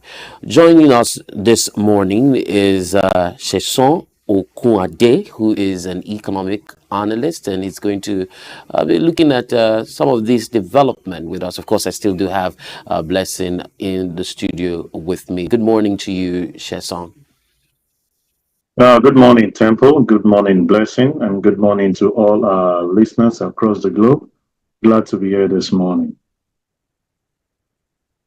Look at the quality of service regulation being enforced by the NCC. Let's start off with some of the specifics. So, what are those specific regulations that telecommunications operators must meet as proposed by the NCC when it comes to quality of service? Okay, thank you very much. When you talk about the NCC quality of service regulation, it speaks to the management and control of the network resources to ensure that crucial application and service receives adequate bandwidth. Talked about the latency and the packet loss, that is guaranteed. And when you look at the current happening that we have in that sector, we discovered that there have been a series of service disruption based on a certain factor we consider impacting on them. When you look at service delivery expected of the telcos or the service providers, there are major things that plays good role for quality service delivery, and one of it is energy cost. You and I understand the path at which this has impacted on businesses, but it adds more on the telcos, hindering their service delivery, if you ask me. For you to enjoy the service both of us are actually doing now, being able to communicate, the infrastructure is expected to be up 24/7 without any downtime. And when you look critically at the investment in terms of this energy, when you have all other infrastructure in place, if it's not meeting up to expectation, then definitely there will be service disruption. And then NCC has actually come out with this regulation to make sure that the consumer have the service delivery expected of them. Well, I feel that NLC too should put into consideration the survival of some of these service providers, because the continuity of their business also guaranteed quality service delivery. All right, if you're talking about considering the challenges that the service providers have to deal with, does that mean that some key performance indicators, as they put it in this new NCC quality of service, should be set aside? Yeah, well, we won't say we should set it aside, because you can't compromise quality for quality service delivery for anything, because that's the basis of the existence of the organization themselves. But what we are saying is, how can we have a government contribution in the survival of some of these things? Let me say that a typical NCC quality of service will include tariff classification. How is NCC working in line? See, they've been very careful not to impose so much tariff on the people that are using the service with the economic hardship. Leaving aside that, the survivor of the business owner or the service provider guarantees that quality. So you've heard times with that number that the service provider will come up to tell you that they need to increase the tariff cost so that they can meet up to the service that is expected of them. NCC needs to balance this act, if you ask me, because you can't be requesting for quality service delivery without commensurate cost on the part of those that will enjoy those services. And if you listen, you check in the public space, most of these telcos on their own too are retrenching. I heard about one of the giants in that sector lay off, hundreds of staff because of the sustainability of the business. That's an impact on it. You are throwing people back to the labor market, which you consider as a threat to economic growth. So it should be a balancing act. You're coming out with quality delivery regulations. You must, on the other hand, be able to have understanding of what the service providers too are undergoing to meet up with whatever regulations that you are bringing on board. It sounds like you belong to the school of thought that Nigerians, let's focus on Nigeria. Nigerians are probably not paying enough for some of the services. If I had to, take cue from your statement about the fact that the NCC is not doing enough for telecom operators. I mean, who should the NCC be protecting? Telecom operators, or are the business providers or the service providers the first line persons, who should be considered, or aren't the end users, all the customers, aren't they the ones who should be in focus here? Yeah, it's a balancing thing. You don't focus on one and ignore the other. When you focus on the service provider at the detriment of the customers, then you may not have it all. If you focus on the customer and the detriment of the service provider, you may not have it all. So it's a balancing act. And what I'm actually speaking to at this point is that the NCC is one of the agency of government who can lend their voice in possibly asking for palliatives for some of these organizations in that telco company, knowing how strategic and important this service is to every organization or the economic and growth of our nation. There can be issue where there will be subsidy on some of the things as a major factor. The key thing that I know is actually impacting seriously on this service delivery is the energy cost. Look at majority of these people now, if they are on band A, what they are actually paying, regardless of the amount of energy being provided.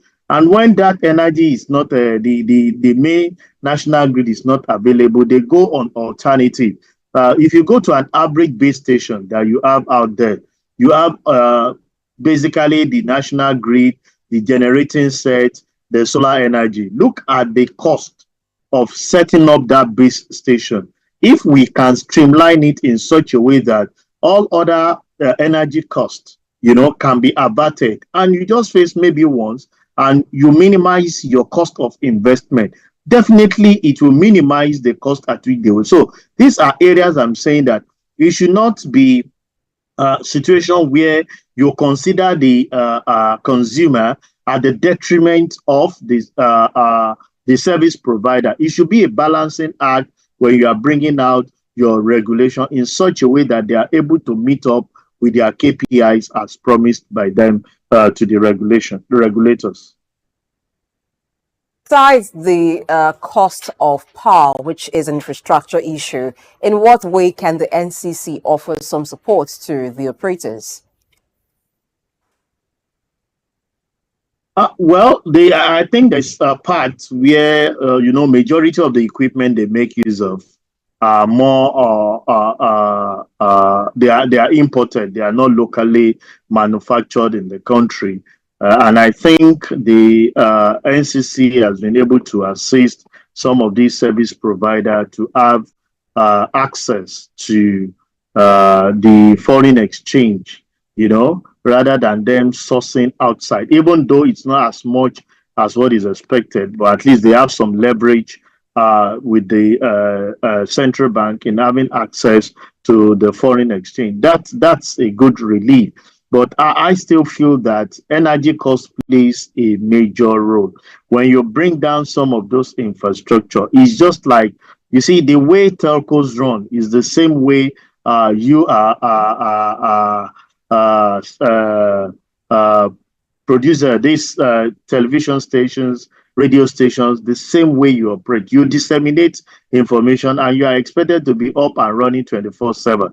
So you can imagine if there is no power where you are now, or the cost of power is impacting on your service delivery, definitely you won't be able to give the best to the people. That's why more emphasis is being laid on the area of energy cost for the service provider, so that if you reduce the energy cost, every other cost seems to be managed by them. You can regulate, you can manage what you use in the personnel you recruit. If you are overstaffing, you can reduce those ones, but you cannot control this issue of energy that we're talking about, because it's something that your service relies on basically.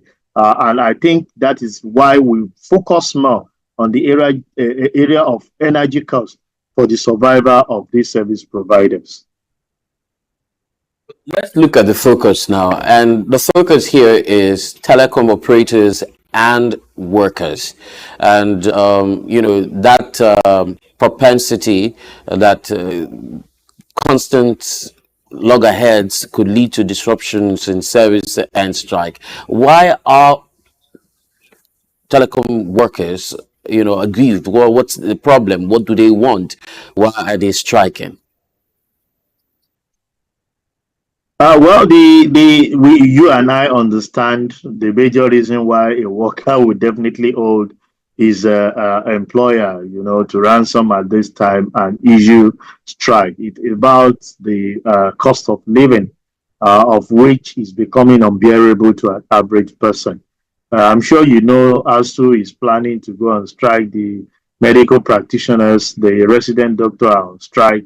So you feel that you don't want to be shortchanged. You need to raise your voice too, at least to have a fair. And that's why we've actually been addressing the government that certain policy that are being put in place, even though is considered by them as the right way to go, is impacting more on the citizen. So when the businesses cannot survive, what that in turn to is to retrench the staffs that you have. And that's why you will see workers, threatening their employer, most especially those that are unionized, to make sure that any idea of them, being sacked or being retrenched will lead to service, because the management won't do the work. They coordinate those people that we have on the field.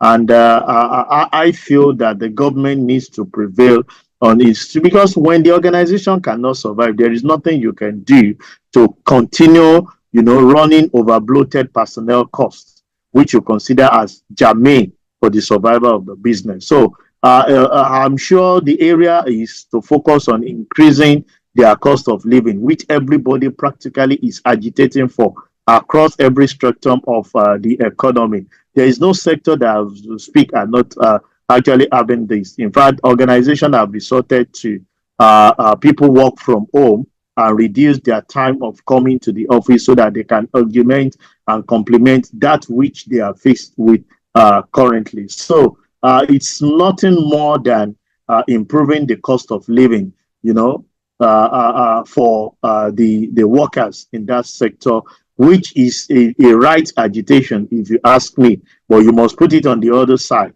Is the organization, that buoyant to actually carry out some of the requests in terms of increasing salary and making the workers to be better off? I'm sure that you and I understand that the answer is no. We are based on the issues that they are faced with currently. All right, so this strike has been called by workers under the aegis of a group called Private Telecommunications and Communications Senior Staff. But The chairman of the Association of Licensed Telecom Operators of Nigeria, while reacting to the development, says that the group is not known to them, the telecom operators. So where does this leave the telecommunication industry? If the workers of the group that have called for the strike, the telecom operators say they do not know the group, but yet the group seem to have an influence on what happens in the industry. Does this look like it's going to be a long battle?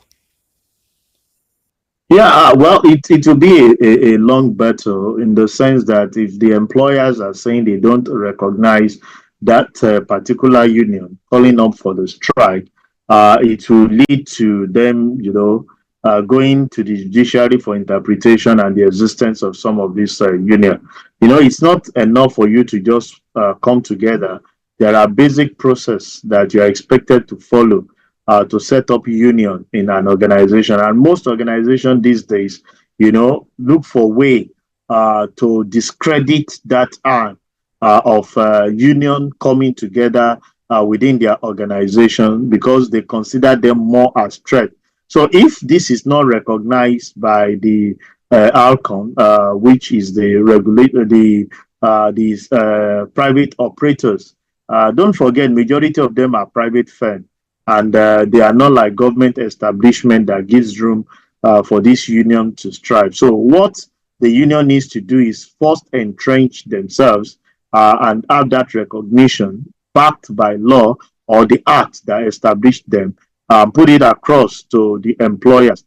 With that, they can have a sail through to pass whatever they want to pass. But if the employer are saying they are not recognized, they too must have carried out their investigation to consider that, and that will be a long-running battle of which they will always say when two elephants fight, it is the grass that suffers. So it's with the customer that will definitely suffer some of these shortfalls that we are seeing from the argument, whether they exist or they do not exist, or whether the employer want to acknowledge their request or not. About elephants fighting and the grass suffering, the Secretary General of this group have actually said that they have over 800 of their members working at various Nigerian telecom company facilities, and what they have threatened to do is that they would not respond to any of these telco operators when there are outages. So where does that leave Nigeria? You know that this is the digital age when where many services are hinged on telecom operations. Yeah, blessings. Truth be told, it's going to impact on us seriously, and I think both parties needs to have a common ground at which they will meet at this point in time. I know that most of these telecommunication companies contract some of their things out, and that's why I'm of the opinion that is it of the staff that are actually challenging status quo, or the so-called partners to some of these organizations, the service provider. If it is the conglomerate of the vendors or the consultants to this telecommunication, if they are backed by the law, I'm sure that the telcos will have a listening ear to their request to see how much they can. But on the other side, we must have a feel of the survival of the business, because by the time you give tall order to your employer or to those that engage you in service, and they are unable to meet up with the responsibility, once the organization goes down, then you don't have any business to offer. You don't have anything you can call a place of your own. So it's a point where dialogue should actually be engaged in this for common ground to be agreed between both the service provider and their employee in such a way that we won't have service disruption, which we consider. I looked at one of the prologue before we start this program on AI. It rests surely on the this infrastructure that we are talking about. If the internet facility is not high up there will be serious disruption in terms of growth. And every area now we focus more on the technology which we all ride on. If not for technology, I'm sure this that we are doing now will not be visible. And if there are service disruption, you can feel that it's not just going to be one-sided. The health sector needs it, the education sector needs it. We've seen instances where students are actually having lectures from home and they don't go to classes, and it rests on this infrastructure. So I feel that both parties need to dialogue, share understanding with one another, so that the service, the customers can enjoy the service that is required for our economic growth. We can't afford to toy with this sector called the telecommunication sector because it's the bedrock. The financial aspect, banking, they need it. An average accountant needs it. The civil servant needs it. Practically, the media houses needs them. So we require their service. So both parties should have a common ground, knowing fully well the magnanimity of what they contribute to the economic growth. Okay, so as we wind down gradually, it feels as though we've come to that point where we can both agree that the impact this is going to have, I mean, the industrial action is going to be negative on the economy, and of course Nigeria as a whole.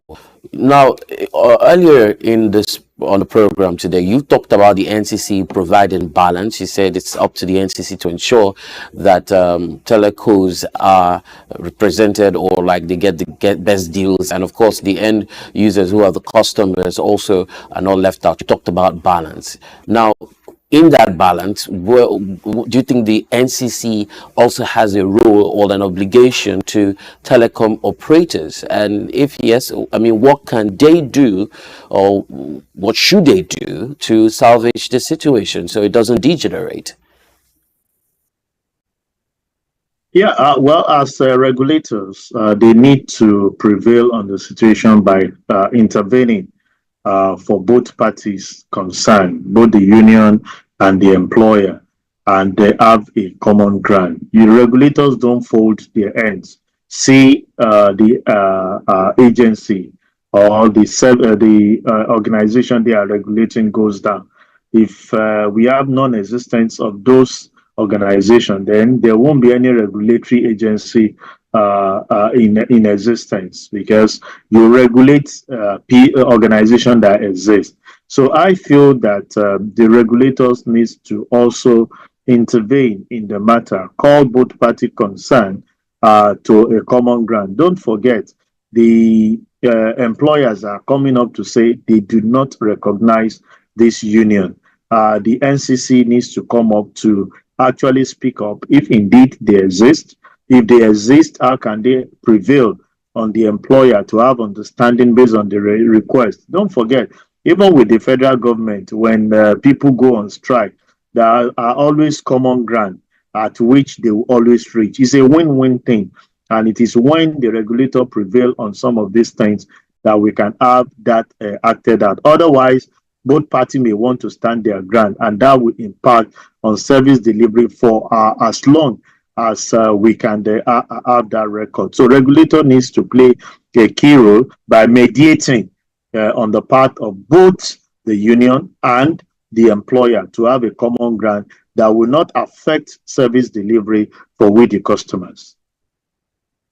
Away from the strike and now to the financial standing of the telecommunication companies in Nigeria, this has been mixed for in recent years. We have some of the operators actually having good financial performance. I mean, if you check the Nigerian Stock Exchange and at the end of trading, you find that the telecom sector is always doing well. Now, what does this say about the local players? It seems like those who are doing well are more of the telecommunication companies that are not owned by indigenous players. Do we need more local investment for the local players? Yeah, thank you very much, Blessing. That business we're talking about is predominantly more of foreign exchange, and you need so much foreign investors into our local content if we must survive that particular sector.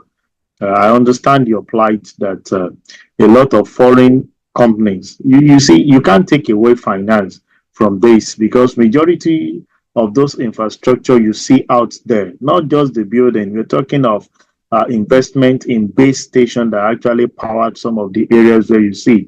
If there is no international backing, it might lead to the threat of the survival of that organization. So areas where we look at is can the local, collaborate with the international companies to see how they can have a buy-in, not just you stand alone. We always say it's better you have a few percentage of a larger share that you enjoying a larger share that is not commensurate for survival. So I feel that is that sector predominantly is capital intensive. For sustainability or for sustenance, you must have a good financial backing, of which we are not seeing. You see, we have asked government to have adoption of what the Chinese companies are doing. They look at opportunity for their own within their territory, back them up, and they can grow from the nation and expand to other areas, possibly in Africa. That's the China model which they are using. There are several organizations that have come from the outside world, and it's not that it's the organization that is actually succeeding. They have the backing of the government of their nation in easing some of the problems they have faced. That will lack as a nation, and the government needs to just address it so that we can have our local company grow and be able to compete favorably, with some of these international brands. Well, thank you so much, Jason Nkwade. I mean, we could go on and on because for us, it's important. Like you mentioned, our conversation, communication is powered by the internet. And I dare say it is imperative that we don't even have any issues whatsoever, with internet and of course its service delivery. But then we look forward to having more conversations in this regard with you in the next couple of weeks, and as we monitor this development in the telecommunications sector. Thank you very much for having me, Temple and Blessing, and I wish you the very best of the day, and same to all our viewers across the globe.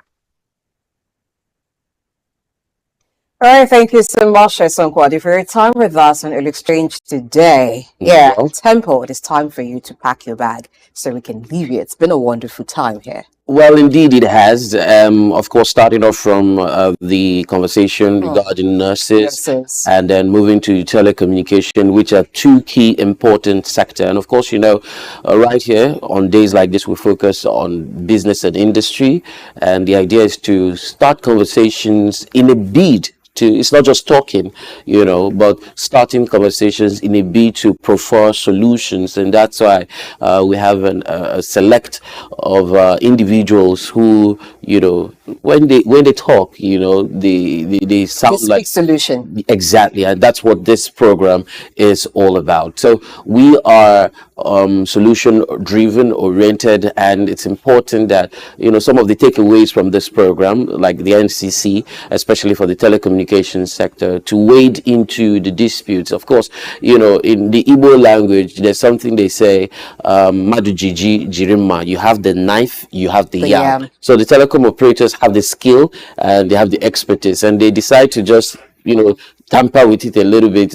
If you notice, we've experienced some level of internet disruptions, calls, and all that in the last we didn't want that to progress because we understand the implications can be really far-reaching, from bank transactions to other aspects of life. Even trying to emergency situation, you're trying to call to see if you can get someone to the hospital or save a life. It's not connecting. So we expect the NCC, which has oversight functions over the telecom operators and what actually happens within the telecom industry, to step in and find out what's happening. Meanwhile, we will revisit the issues of Nigerian nurses abroad not being able to verify their licenses. I'm Blessing Age. The show returns tomorrow, 8 a.m. West African time. But you can follow us on social media platforms as SOUQ News TV on Facebook, Instagram, and X. Leave a comment. You know, the conversation always continues with you. Well, and from me here, I'd like to say thank you so much for watching. And indeed, like Blessing says, let's continue the conversation on social media, SOUQ News Television across board. And from everyone behind the camera, ensuring that you can receive us crisp, loud and clear. Thank you so much for watching. And don't forget, Market Insight is up at 11. My name is Temple Bar. Bye for now.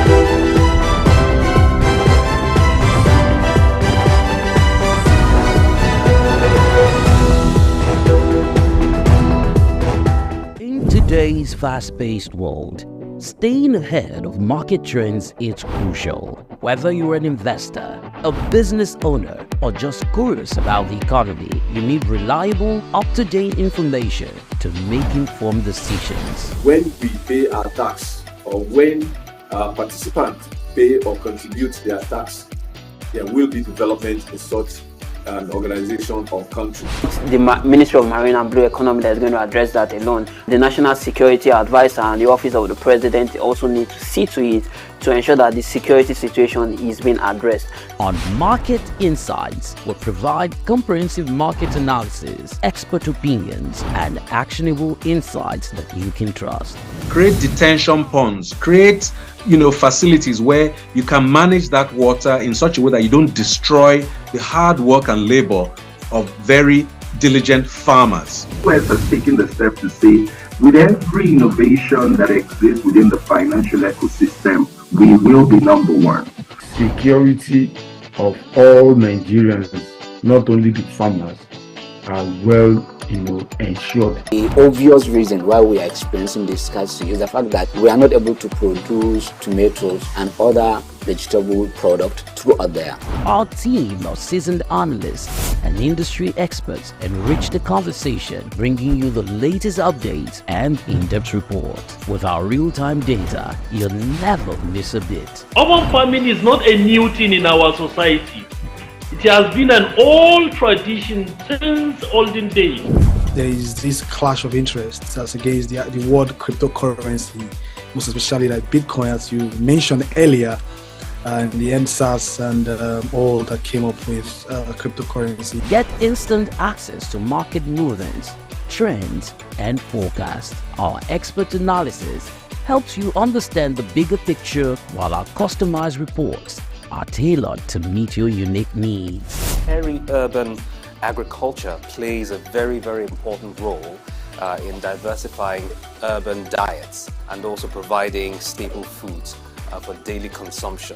Additionally, fluctuations in the exchange rates and disruptions in the global supply chain have further inflated costs. Join us on Market Insights, Monday through Fridays, 11 a.m. to 12 noon here on SOUQ News Television. We are your premier destination for cutting-edge market insights. Get ready to feel the pulse of the world around you.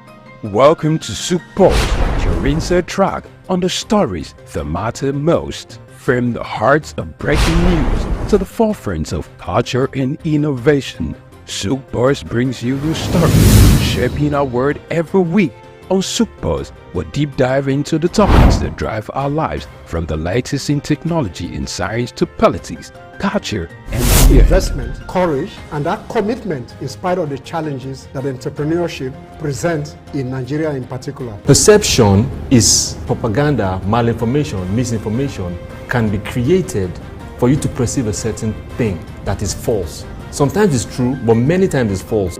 There's no state you go to in the world where you don't see construction that is consistently ongoing. No matter how developed Dubai is, they still construct roads on a daily basis. We are no longer enjoying the light we normally enjoy. And the university vice chancellor said, it now costs me about 300 million, some 250 million to begin, 250 million to 300 million a month. Governments should develop a particular product that will be of national value and, if possible, exportable to other countries from their own local government. Whether it's the next big innovation, a political shakeup, or cultural phenomenon, SOUQ Pulse is there, bringing you the story with clarity and context. You're not just only getting informed, you also become a solution. Then the business part of it. Then we talk productivity. Then you know you're on SOUQ Pulse. It's that time of the day where we'll tell you, go get your friends, your neighbors, those you quarreling with, those you have issues with. This is time to talk.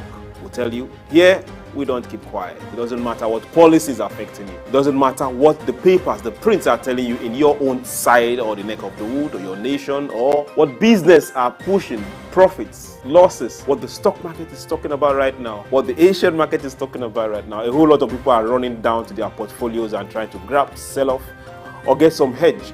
But in all this, we just say, let's talk. Your talking can make somebody better, give someone an idea. Join us on SOUQ Pulse every day by 4 p.m. as we explore the heartbeat of the world's most compelling stories. Don't miss SOUQ Pulse on SOUQ News Television. Tune in and stay ahead of the curve.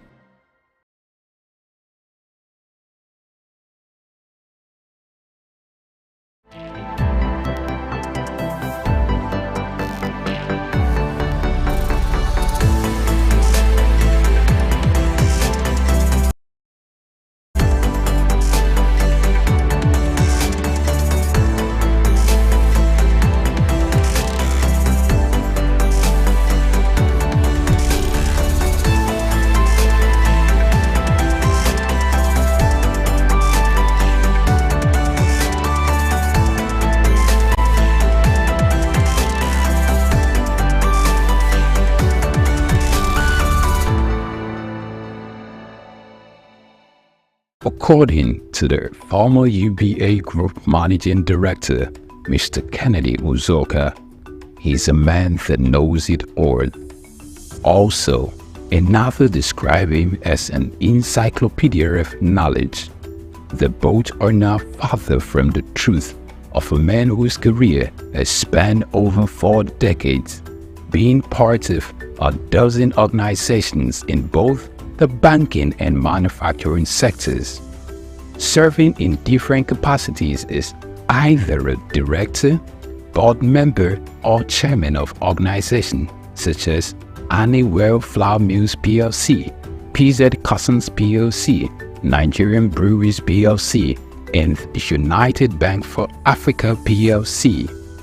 In the same vein, he also had some link with the British American Tobacco Nigerian Foundation and Nutrisima Limited. He was once the president of the Manufacturers Association of Nigeria, where he clamored for the patronization of local content by all well-meaning Nigerians. Also, he served as chairman of the former Universal Trust Bank plc (UTB) before the administration of former President Olusegun Obasanjo implemented the recapitalization of banks in Nigeria.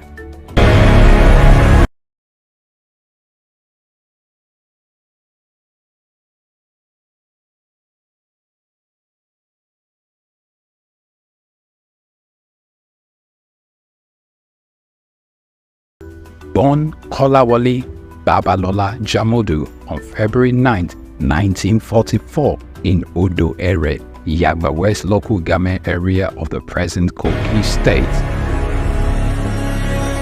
Kola Jamodu attended St. Paul's Primary School in Otumete City College from 1958 to 1961. Harvard Business School, Boston, Massachusetts, United States of America from 1986 to 1987. His mother was Mrs. Fumi Olabinwonu not much was known about his father. At an early age, Kolawole showed an uncanny drive for knowledge and learning, which will form a greater part of his adult life. His rise to fame hasn't been without its peculiar episodes of challenges. He started his career with the United African Company of Nigeria, UACN, in 1962. 3 years later, he moved to Lever Brothers Nigeria Limited, now Unilever Nigeria PLC, and in 1965, where he received many years of experience of over 10 years in production, commerce, and finance. He later joined PZ Customs Group in 1975 as a group accountant. Chief Kolawole Jamodu, for many who work closely with him, he is a go-getter, both in the business arena and an exemplary leader in achieving the corporate governance with a litany of portfolios in diverse sectors. He is a trailblazer practically in many areas. He was the first Nigerian to be appointed as Group Finance Director at PZ. In 1980, he was appointed Chairman, PZ Nigeria Limited, then a trading subsidiary of the PZ Group, while still holding his position as a PZ Group Financial Director. In 1987, he became the first Nigerian Deputy Group Chief Executive, and in 1990, he became the first Nigerian Group Chief Executive of PZ Customs. Still in 1990, he was appointed Chairman of PZ Customs PLC, becoming the first Nigerian to combine the positions of a Chairman and Chief Executive. He, in 1999, after he had served in that capacity for many years, meritoriously retired but remained on the PZ Board of Directors as Chairman in a non-executive capacity.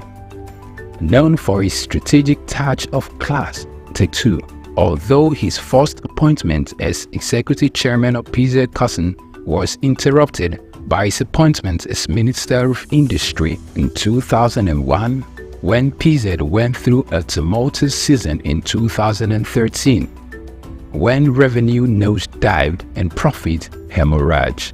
Kola Jamodu was on every shareholder's lips, underscoring the confidence reposed in his ability to provide effective leadership hitherto wanting for the company at that time. Known for his knack for having the right strategy to grow business in a difficult market.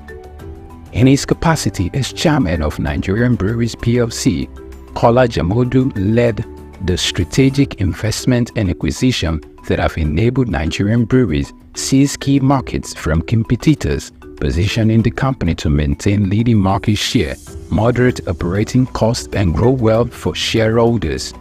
In 2014, Nigerian Breweries acquired Consolidated Breweries Limited, with which sales revenue grew by 10% in 2015, even as the total brewed market declined.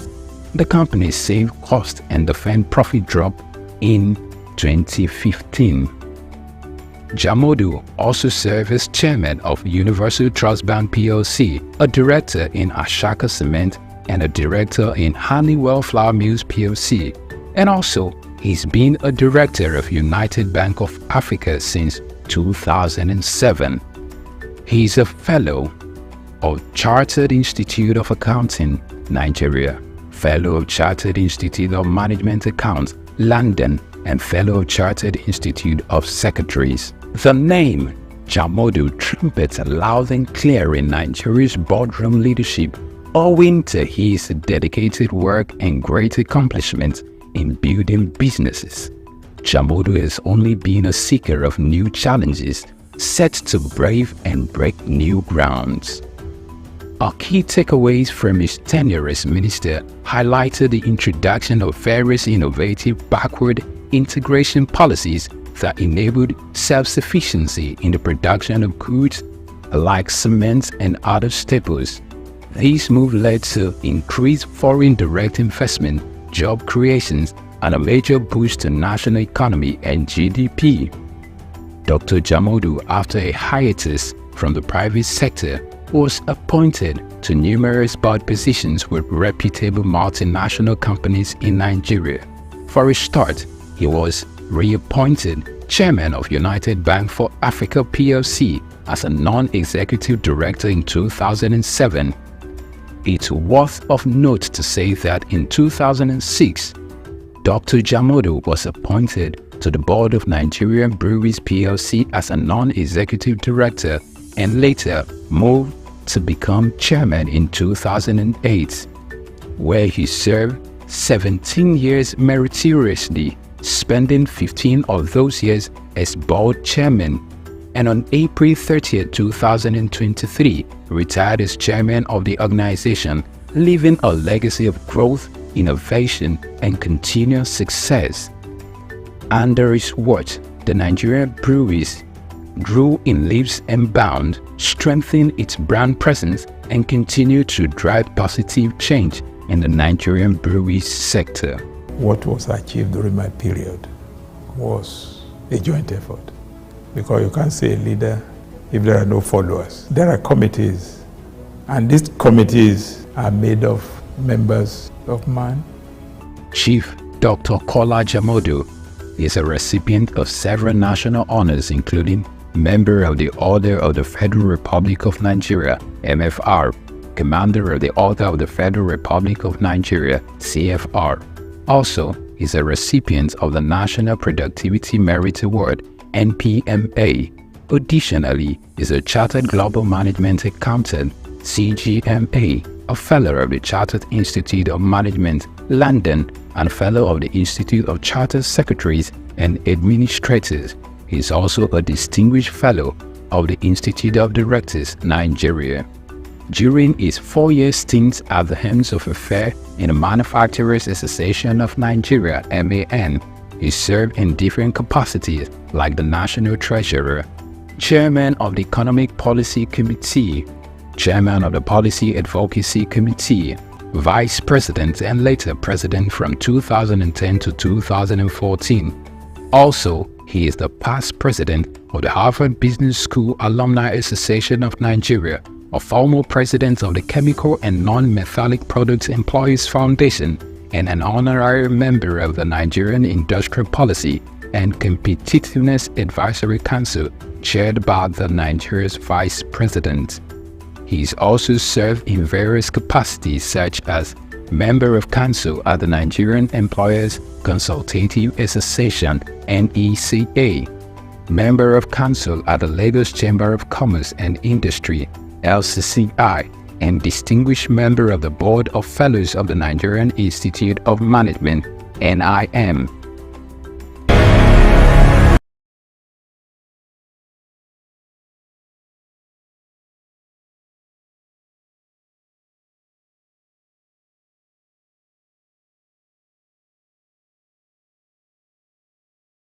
He is an active member of Ikoyi Club 1938, Lagos Island Club, Lagos Metropolitan Club, Lagos Motor Boat Club, Moderates Club, and Lagos Dining Club, some of Nigeria's most prestigious social organizations. Not many people, prominent or otherwise, could be suitably described as detribalized nationalists like Dr. Kola Jamodu, whose great likeness for all and sundry cultures and tongues, coupled with his numerous contributions to the growth and development of various communities nationwide, earned him several chieftaincy titles such as Ashiwaju of Ere Kingdom in Kogi State, Are Apashewa of Ere Land, also in Kogi State, Babalaja of Lagos, Boba Gunwa of Ere Land, Kogi State, Maye Bobajiro of Ibadan Land, Oyo State, Barakoyi of Oshobo Land, Osun State, Mayegun of Ayetoro, Bede, Kogi State, Fiwajoye of Molipa, Jebu-Ode, Ogun State, Ikemba I of Oba Nsuka, Ari of Eruku Land, Kwara State. Jamodu is nothing short of a legend.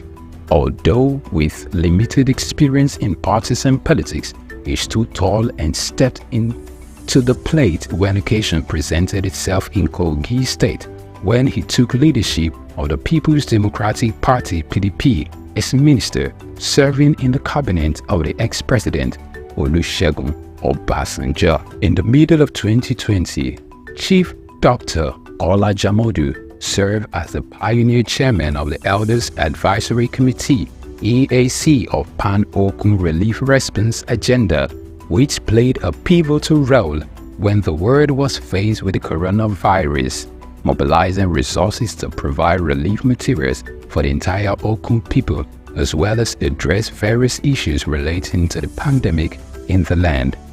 He, through the Kola Jamodu Foundation, KJF scholarships are provided to several poor students through all levels of education, primary, secondary, and tertiary levels, medical support to indigents who have genuine medical conditions but couldn't afford to foot the bill. Chief Kola Babalola Jamodu, over the years, his hobbies have been the same: reading, traveling, golf, and badminton. He is married to his sweetheart, Olori Asiwaju of Ere Kingdom, Chief Mrs. Fumilayo Jamodu, and they are blessed with children and grandchildren. Chief Dr. Kola Babalola Jamodu.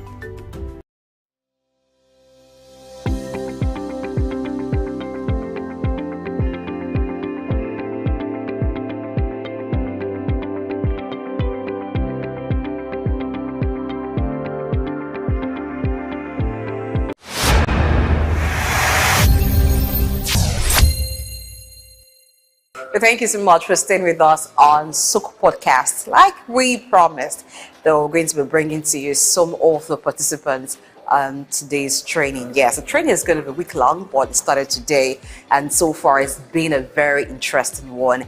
I could see the participants in there laugh and also respond. It's been very interactive and quite engaging as well. So we have with us here, right here, Dr. Irene Akidino, who is a medical practitioner, and she is with the Area Specialist Teaching Hospital in Edo State. So she's traveled all the way from Edo State to be part of this training. If you know Area Specialist Teaching Hospital, you must be conversant with some of the strides, medical strides that they've made during the COVID-19 era. They were there and they actually were able to help. As you know, that the medical sector did actually perform well in helping to contain the spread of COVID-19 pandemic. Not only that, when you hear Lassa fever, so one institute that is like the go-to in terms of treatment containing the spread, then you should think Area Specialist Teaching Hospital. So she's here, and she'll be talking to us about the change narrative in Nigeria. People say we have lots of policies, but what have we gotten from the policies? First of all, you traveled all the way to be part of this training. How has it been for you, day one? Well, thank you very much. It's I have no regrets. It's been quite engaging, enlightening, and I think the interactive aspect has really been good. So far the facilitators have been amazing, and the fact that we are from different sectors brings to bear, your different experiences. The problems may be the same, but I think with the facilitators, the solution is almost the same, despite, what institution, either public or private, you come across, and not just dwelling on the problems, but thinking of the solutions, So that's, I think, the strategic insights, which the course is all about. All right, so now this is Lagos, but apart from it being Lagos, this training has afforded you to meet with your colleagues, counterparts in other fields, and like you said, the conversation is revolving around the same thing. What can be done better for these organizations to stay relevant and be able to deliver value to the consumers? Now, the theme is strategic insight and planning. Now, if we look at government agencies, how does this apply into this world, knowing that the global thinking is changing. So around different sectors, there's a paradigm shift. How is Nigeria playing to ensure that it's not left out? Yeah, thank you. You know, we talked today about things like looking at competition in a positive way, and looking more towards collaboration and partnerships than competitiveness. The way it is even globally, you can't necessarily have all the resources, but you can partner with public, private sectors. The federal can partner with the state. You know, I was telling someone, I said, yes, initially we used to be the only one, you know, when it came to top Lassa fever, but we're a country of over 200 million. There is no way we can, you know, cater for everybody. So the important thing is, how do you grow other people in other regions? So places like FMC or are also growing in this. You know, we dialyze patients that have Lassa, no other hospital will be. And you know, we've had 0 to low mortality of staff from Lassa fever. You know, so when other people come, we have a fellowship now. People can come and do a fellowship and look at all aspects. I'm an intensivist, so we ventilate and we have a critical care unit for them. But the main thing is collaborations, your strengths. What are the strengths each person has? Because really, that is the only way to grow. You realize that there's a deficit. How do we meet up? You know, you collaborate with private sector. I think Blue, Lawsuit, and Triton are doing that for cardiac, and they're able to achieve more and train personnel. So I think that's a big one, and really attitudinal change is key. Okay, so let's talk about policy. You know, different policies are made to fit specific sectors and purposes. So would you say your sector, you find it very easy adapting to the policy meant for your sector? Are there challenges? How are you trying to, you know, make this work? I mean, I see you smiling. It's a challenge, but because we mentioned that earlier, that we have good policies, but the issue is making sure that you see them to the later. People get to do this thing. So, in your own sector, how would you say this works? Well, you know, we have to be sincere, really. You know, these policies, you know, everybody knows we make very fantastic policies. Or how do they get to fruition? You know, and I think that is where this comes in.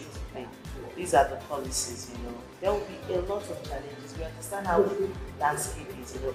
You have a policy on availability of healthcare, the number of doctors, but in reality, a lot have that. But you need to still be able to render care, because policy, you are there, you are this center for that, you know. Okay. But the main thing is, in the same thing, you have these issues and these challenges. How do you improve your strengths and make them become competencies? How do you become creative? You know, I was telling them, I said, because we had experience with Lassa so much, and we were always running out of PPEs, we decided to produce our own PPEs that we could wash, we could autoclave. So when COVID came, we already were used to something. You know, when you prepare before the need arises, you go through all the downs, you know, and we're able to do that. Now we have, whenever at the end of the Lassa week, we still have our regular meetings and updates. And how we look, you know, reflect, where did we go wrong? How do we improve? So the thing with policies that they can be there, but when you put them on ground, you have to continue to evaluate yourself, you know, and improve and be creative. We have to be creative. That's true. That's the only way. Okay, so let me also ask you this. You know, I think in the course of the training, Dr. Ken mentioned attitude. So I'm bringing it to your sector. I remember he was talking, he even referred to an incident, you know, talking about the attitude of a nurse towards someone and all of that. So as a leader in that field, how well would you say you've been able to change this narrative? Well, in sincerity, I think even if you have all the equipment you have, especially in the health sector, the attitude is poor, you're not going to really achieve a lot, you know. There's a lot of psychology managing ill, and just your attitude and your perception goes a long way in providing some healing. You know, we all have mission and vision statements, and really, how many of us who work and live and work with those ethos? And I think for me, that is something that we should take. You know, the cleaner should understand, I'm in the hospital, I'm working as a cleaner because I want to be part of healthcare delivery. So if a patient, if I'm sweeping and somebody walks past, I shouldn't be angry that the person has dirtied, maybe they're coming from a muddy place. I should realize that this person is ill and has come for help, and I shouldn't, my attitude shouldn't be one that makes the person feel bad. The same thing with the healthcare professionals. You understand that you're stretched, you're overworked, but how you receive patients and how you counsel them. Just funny enough, today I had to give a lecture this morning before I came here for doctors who are specializing in anesthesia, and I needed to talk on patient counseling and breaking bad news. So those are things about communication skills. It's not about how much skill I have as an anesthetist, but my non-technical skills. And I think that is something I think we need to change completely, like almost a 360 degree. And I think it will affect everything. It will affect our policies. It will affect how well we even use the resources we have maximally for effectiveness. So moving forward, I think it's something that one has to, like going back, I need to emphasize. But I think, everything starts from we. Yes. Yeah, the leaders, when they see your attitude, yes, then they know they kind of, you also act like an example, really, and say, oh, if she does this and she talks this way, then it means I can. Yes. Yes. So lead by example. Lead by example. That's it. That is what we need. That's it. All right, so you've talked about resources too. This is a time where there is limited resources, whether it's for government or if it's for private enterprises. So alongside strategic thinking, strategic insight, thinking, planning, comes the issue of budgeting. If we look at the health sector, now, how do we appropriate the funds, limited funds that is budgeted for healthcare service? In the course of the training today, primary healthcare facilities were mentioned. And we know that at this time, it's of priority to the Federal Ministry of Health to revitalize the primary healthcare system. But when we come to budgeting for them, equipping this primary healthcare system, does it look actually that there is a lot of thoughtful thinking and planning into how the primary healthcare system should work and meet the needs, deliver value to the consumers of healthcare? Thank you. What I've realized is what the primary healthcare needs minimal equipment. A ventilator would cost about 30 million naira. A primary healthcare center does not need that. They need the basic things. Things to check patient's pulse, things to check patient's blood pressure. But what they need at that level is capacity development and training. To know, how can I identify someone who is critically ill and do a little bit essential care and move. So those things don't really cost so much. But the important thing is if you invest and ensure that they have the capacity, they have the training, they have that incentive, they're made to feel important, it improves the overall health indices of the country. So yes, a lot is budgeted in there. How well is it being utilized? And I think because I go to a lot of places, because I also do a lot of non-governmental work. I'm the president of the Medical Women Association of Nigeria in Edo State. So we do a lot of training at OKC, and we go, to talk to, health care workers and all of that. And realize that they just need education, they need incentive. They also want to feel that they matter in the overall health. And they really matter because they're the ones closer to the people. The community, people in the community feel comfortable with them than coming to the hospital I work. Because there's that personal relationship. Yeah. So I think investing in primary health care is good because it will improve the overall health indices. But capacity building is key in doing that. And we hope that we will have that the insight and the zeal to do that and provide such in all the communities. Okay, I'm going to take it from here now, the insight. How do we get the insight as to the exact need of the people? We're looking at the medical field now, or the medical sector, because that's your area. Now, it's one thing to say, let's focus on the primary healthcare sector, and that's the way to ensure that healthcare gets to those at the grassroots.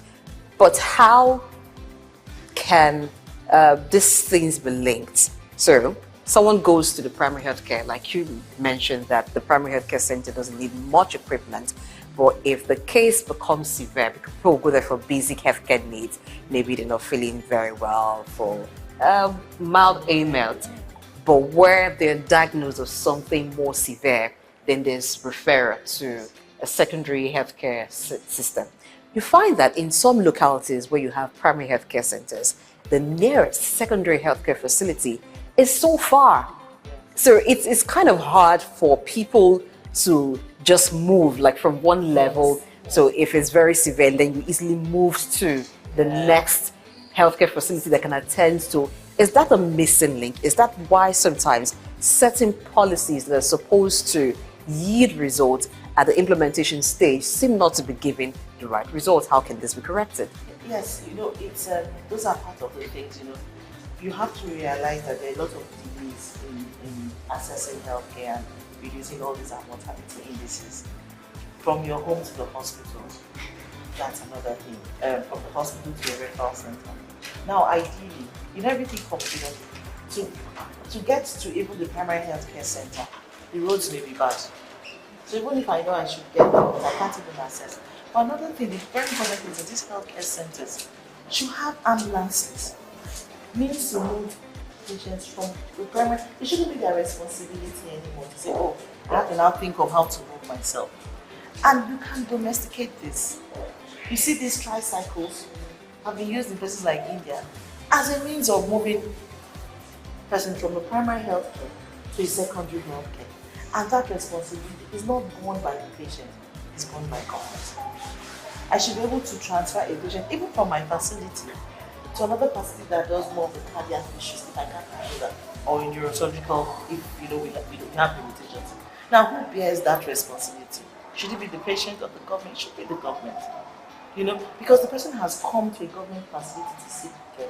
And we all understand, you can't have all the facilities in one place. So you also have, we talked about the ratio of doctors, and realize that we are far from ideal, But the thing is, if you need to repair that bridge, the ambulance services, it is responsibility of government.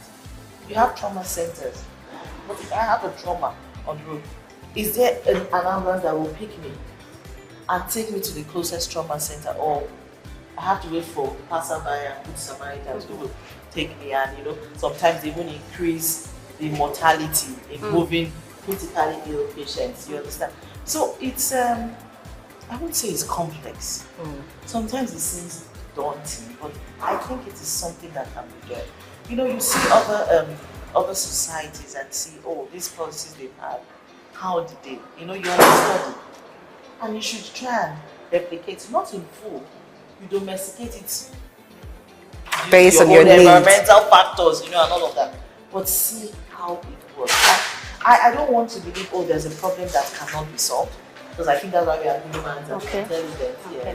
Okay, so I'd like you to speak to this. There are some roadblocks that I call it roadblocks because oftentimes, if that's the right word now, you see people when they are in a state of emergency, bring them to the hospital, and you hear that there are some policies or rules that are in place saying, oh, we can't do this, oh, sorry, you have to provide this, and all of that. I think health, they say, is wealth, right? So if someone is alive first, he or she could find a way to run around to sort out some other necessary things, So is it possible we move away from, if this is not available, we cannot treat?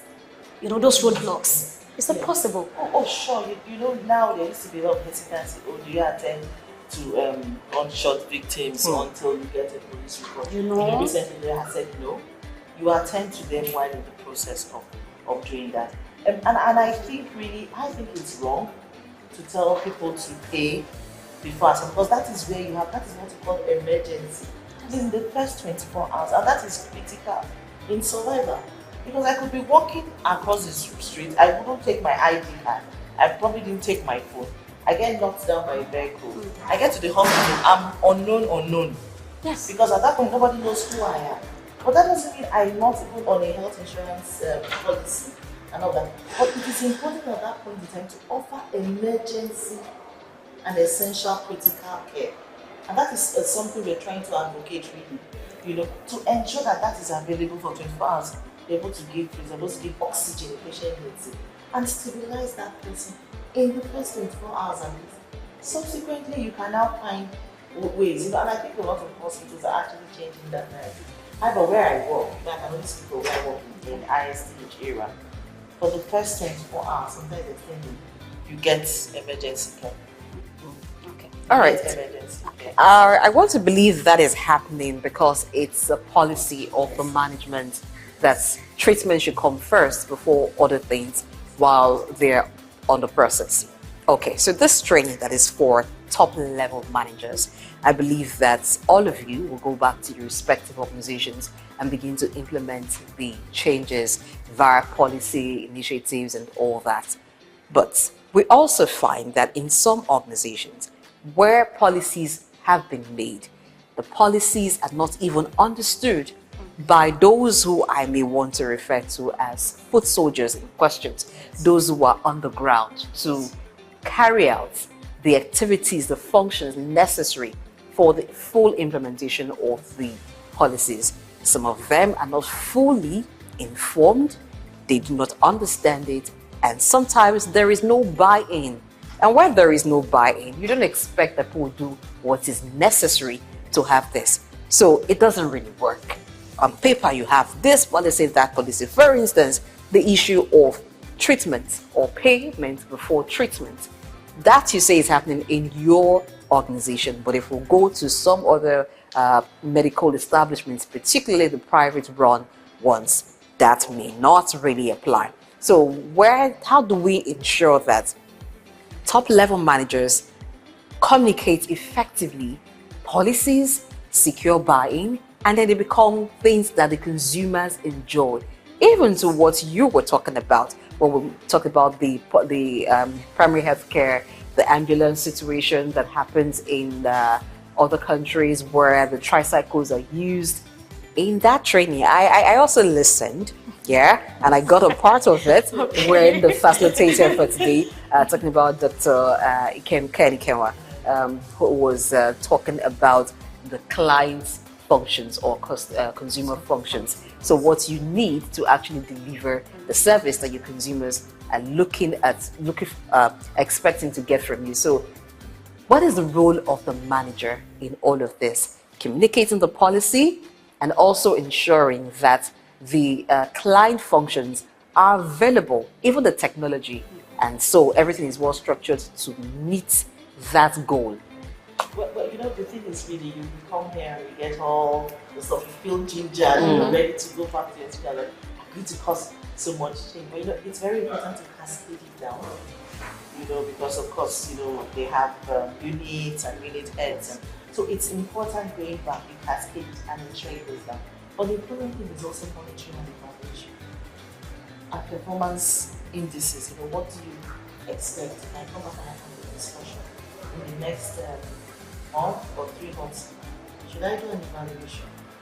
Performance and see for patients who have come, they access that. Do I need to get feedback from the clients and after the feedback next listen? Do I need to develop musician's website and let clients know that they can go there and give us feedback on, when I came in, how long did I spend the whole day before I saw a doctor in clinic, or I came and I, because I had booked the appointment at some time and I didn't want to be kept waiting, and I did see, or I came by 7 a.m. and I didn't wait till 5. So we must monitor and evaluate, and I think that's really very important. We must get feedback from the clients, our patients who we render this service, and then I think getting feedback from them shows us where are the points we need to improve, because they are the consumers really. We may think we have like the idea, perfect idea to make this, but if we don't engage them, we won't really know exactly if they're actually making a positive impact and all the policies really are to their best interest, which is what it should be. But I think cascading this information down to everybody, even up to the cleaners, the porters, it's really very important. You know, and I do that because I do a lot of work with intensive care. You know, so I will tell the clinics, I say you are very important here. Because people who are here are very, very ill. You know, talk to them with empathy. Talk to the relatives with empathy. They are going through a lot. You know. So and they make them realize that you're a cleaner in the intensive care unit. It's different from being a cleaner in our office. Oh yes. Because it's when true. you interact with the patient's relatives, sometimes they look at you and they want to get some comfort. You know, so even when you smile at them, even if you're trying to tell them, oh please don't litter this place, or you tell them with some compassion and empathy. You know, I know we're quite cultural here. Oh, don't worry, you know, God will do you know, all those kind of nuances. So it's different from you're working in an office. So your attitude is different. So it cascades on so that they feel that yes, they are part. And I think that is the attitude that needs to change. And I think in our smaller units, you know, when it's as a manager, it's cascaded down. And once the smaller units grow, I think it improves, you know, the overall system. It might take some time. There will be issues. You will have persons who do not feel they need to change their attitude. But reward system is also important. And incentives. And there should be some punishment for people who do not meet up. Because in the private sector, you have those things. That's why private sectors run so effectively, sometimes compared to the public sector. Even if you put in so much funds, I realize that if you do not meet up, this is nice. But if you do well, you have incentives, you know, to encourage people who are doing well. And we must always be optimistic. All right. Okay, so I love that we must always be optimistic. So I want to bring you back to the training. So you spent a couple of hours learning, unlearning, you've unlearned, and you know, relearning at the same time. So would you say you've been able to pick out some key, you know, skills or messages that you'll be taking back home? Talking about probably you identify a major challenge in your sector and you feel this training has actually availed you the, what's it called now, a way out, you know, solution to solve those challenges. Yes, and there are a few things, you know, maybe not just in one place. I think I've learned the fact that, you know, maximizing your strength and then you need to be proactive and creativity. The idea that you don't necessarily need to like someone if somebody has those strengths. Maximize the person's strengths. You know, usually we feel, oh, I really don't like you, so I don't really want you to work in this office, even if the person has the capacity. But then I realize, why don't you maximize that person's capacity, you know, to deliver whatever thing you need effectively? Then I think the key is collaboration. Because some of us in public institutions, we all want to, oh, this office is the best. We're the best, we're better than this other one. But really, we can collaborate and be much bigger than what we want to. So for me, I think that's idea of collaboration is key. Attitudinal change is really key, and letting everybody's decision be linked to the vision and the mission of the institution. I think that's aspect, because when he did ask me about that, like, do you think even how many people know the vision and mission of your institution, and does the cleaner know that? Because if they're linked to it, it changes a lot. Well, you just took the question out of my mouth when you talked about collaboration, because in there it was quite an issue when the facilitator for today's session talked about moving away from competition to collaboration. Yes, you can have competition in the private sector, but when it comes to the public sector, it's more about collaboration. And I think that's what's missing. That's why it seems like everybody is fighting one person, or some agency wants to be the hero, and while others feel like, well, what can we do? So there's like a superiority fight and all that. Well, thank you so much, Dr. Mrs. Irene Hideno, who has been with us here on SOUQ Podcast. She's a participant at the ongoing ADSC, that is African Development Studies Center, and the National Institute for Public Strategic Studies here in Lagos. So she's not the only one. We promised you, and we're actually delivering on what we promised you, that will bring to you some of the participants as well as the resource persons. The show continues, or rather, the training continues, meaning SOUQ Podcast will continue tomorrow. We're bringing to you the facilitator and all the participants. So you need to stay tuned so you can be up to date as it concerns happenings here at the ongoing ADSC NIPS training. I am Blessing AJ. I've been doing this today with Grace Komalafe. Thank you very much, Blessing. Like I said, it's a pleasure doing this with you, and I hope I'll be here again tomorrow. Oh yes, of course, of course. Yes, we'll do this together tomorrow again. All right, till tomorrow, we'll see you.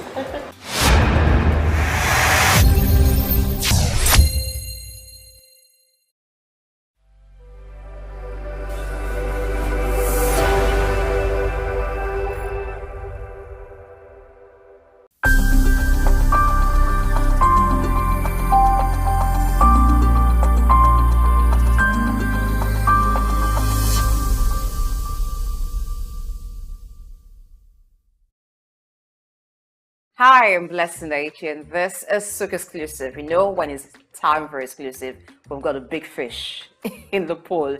All right, this time around is JJ Ekwega, the name that comes to mind when you're talking about talent relations globally. You're talking about media consultancy, as she's been publicist to renowned artists such as the late Judge Michael. All right, I hate to say late, but because his music feels so much alive whenever you listen to it, because they're classics. When you talk about Judge Michael, those songs is done, never fade. But let's meet JJ Ekwega. Good morning, welcome to the show. Good morning, nice to see you today. Yeah, I like to wake up to someone great, and this is it. Waking up to sit close to you and talk to you. Oh, thank you, appreciate that, thank you. All right. Now, for someone like you who's been around the high and mighty when it comes to the entertainment industry all along, it must have been a journey, and it must have been very interesting. Also good to know that your grand uncle, Orlando Martins, was the first African to go to Hollywood. Yes. So talk to us. How has it been for you growing up amidst celebrities and even working with them? Well, I have to say the inspiration started with great uncle Orlando, really, in the sense that when we were teenagers, we didn't know in the 80s, just before he passed away, we used to visit him just in Lagos here, near the Marina area, and I think there's a street named after him. This is the Marina area. Oh my goodness! Yes. Are you serious? Yes. Okay, so this is like somewhere from my childhood. I actually left Nigeria when I was 8 to go to boarding school in the UK. And the journey, I want to say, was almost accidental, because I went to university in California, University of Southern California in Los Angeles. And I did want to study international relations, diplomacy, because I studied French, Spanish, and I have colloquial Arabic as well. So you'd have thought I would go into something where I would use my languages more. But I ended up at university in Los Angeles. And where is that the capital of? Entertainment. So I fell into entertainment. There was no other route to take. And ended up working in media relations. My first job as an intern. I was thrown into this agency and they said, oh, you're going to work for this gentleman called Michael Levine. And he's one of the top PRs in Los Angeles. And I was assistant to his assistant. And who was he looking after in those days? We're talking about the mid-90s. He was looking after David Bowie. So I ended up working in my first job as an intern. I was unpaid, so it was like a student job, working for the PR for David Bowie. So that's where my journey started. So it was almost accidental because I didn't actually choose it. It kind of chose me. All right. Even though it was accidental, you wanted to become a diplomat. Yes. But you stumbled into entertainment. Yes, I working did. as a publicist. Yes. What was it that kept you and you decided to make it your thing? I realized that it was a vocation, that's something that came from the family. Going back to great uncle Orlando Martins, I came to appreciate in time when I told people that as a child he would show us pictures of him with Ronald Reagan or the great Audrey Hepburn, the actress from Hollywood, and other people, and we didn't appreciate it at the time. When I told the story when I went back to Los Angeles, people would be like, but we know your great uncle's films. We've seen him in Hasty Heart. We've seen him in The Nun story with Audrey Hepburn. that was your great uncle? He was so eloquent. Because what was so good about great uncle was that he spoke Yoruba in his roles. He would never just make up gibberish. He'd say, no, I have a language, I'm Nigerian. And that pride, I think it came down to us. And my brother Babatunde and my sister Yewande were so lucky that we were around him as children because he instilled that thing in us. So when I fell into entertainment when I was in LA, it was a natural progression. And I just thought, no, I should do this. He was an inspiration to me. So I think that's what kept me going on. Did you ever find yourself in a conflict from being the publicist, the one who's behind the scene, working it out for the artist, and wanting to be in the stage, like being in front of the camera, being the artist yourself? Do you know how I got around that? Our late mom, Ibiene Adokiapega, she was a journalist in the UK in the late 80s and just before she passed away, unfortunately, in 1992. And growing up with her, she worked for the Daily Mail in the UK and as a freelance for papers in Nigeria, although she was based in London. And one way of me conquering that was also doing my journalism side of things, because my degree was in communications and journalism. So I went into journalism in the sense that I worked for a number of sites like HuffPost. I worked for something called the Luxury Channel, and I was a contributor for news websites. I also did CNN Showbiz because I had a little spurt at CNN, which I loved. And that was a way of connecting with the entertainment side of things, interviewing people, going to events, writing up stories about movies, about special events, covering the Oscars, the BAFTAs in London. So that was a way for me to go around it, if that makes sense. It does make sense. And I see that you've got the experience all around, from media to entertainment. Yes. Now, when you first met the big artists, in fact, when you were asked to relate with someone like David Bowie, how did it feel for you for the first time? I'll tell you a quick story. When I started the job working for the publicist that looks after David Bowie, on the second day I was told, you need to call David's office and you've not got to speak to him and prepare him and his wife Iman. They're coming to London. You've got to give them the itinerary. I was like, I have to call David Bowie? I can imagine that. I was trembling, but I just had to hold everything in and say, okay, he's a human being. Okay, let me just get on with it. And that kind of helped in the sense that they trusted me to do it. But then I had to hold myself together, and sometimes you just go with it. You just go with it. So share me your experience working with George Michael. I'm eager to know how it must have been working with him, watching him, on TV. I find him fascinating, unpredictable. But working with a man like that, how was it? Oh, it was amazing. I'll tell you, I first met him when in 1990. Well, I say first met him, worked for him. I spent a day with him. When I worked at MTV Europe in the mid-90s, he was doing, this was 1996, he was doing the MTV Awards in London. And during the MTV Awards, everyone's assigned to a different artist. So back in those days, it would have been people like Robbie Williams, I'm a UK artist. George Michael was there. You had the Foo Fighters. You had Janet Jackson. You had different artists. But that day, I was assigned to George Michael, and they said from 9 o'clock in the morning till 9 o'clock at night, you've got to be with him, you've got to get him food, look after him. So you have to imagine that I had to go and meet his car at the stadium when he arrived. It was at the Alexander Palace, actually. I had to meet his car, introduce myself, say, I'm going to be looking after you today. And they call it a talent escort. Okay. I'm going to be your talent escort. And it was just him that came alone. So can you imagine, with my idol who I'd loved as a teenager, meeting at the car and having to just be with him all day. I met his parents, which was an honor because his mother passed away the year after.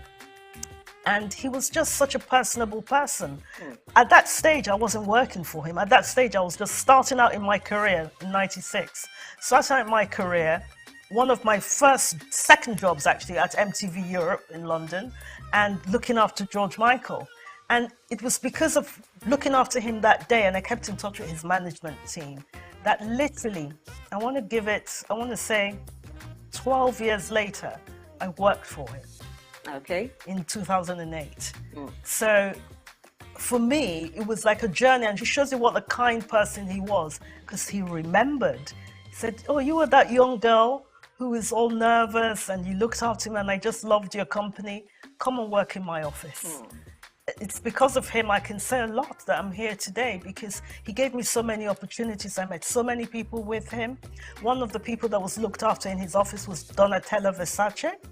So I did a lot of PR for Versace, dressing all these talents for the Oscars, for the Met Ball, for the BAFTAs, you know, for all the concerts, things like that. So through him, a lot was achieved in my career. Wow, good to know. Now, before we talk about you working with the Academy Awards and what it was like in that aspect of your career, when George Michael passed, oh, how was it? How did you take the news? On that night, it's odd because I was actually just reading a book or something, and my daughter turned to me and said, I was reading something and said, "Oh, look, on the iPad, it just flashed up, George Michael has passed."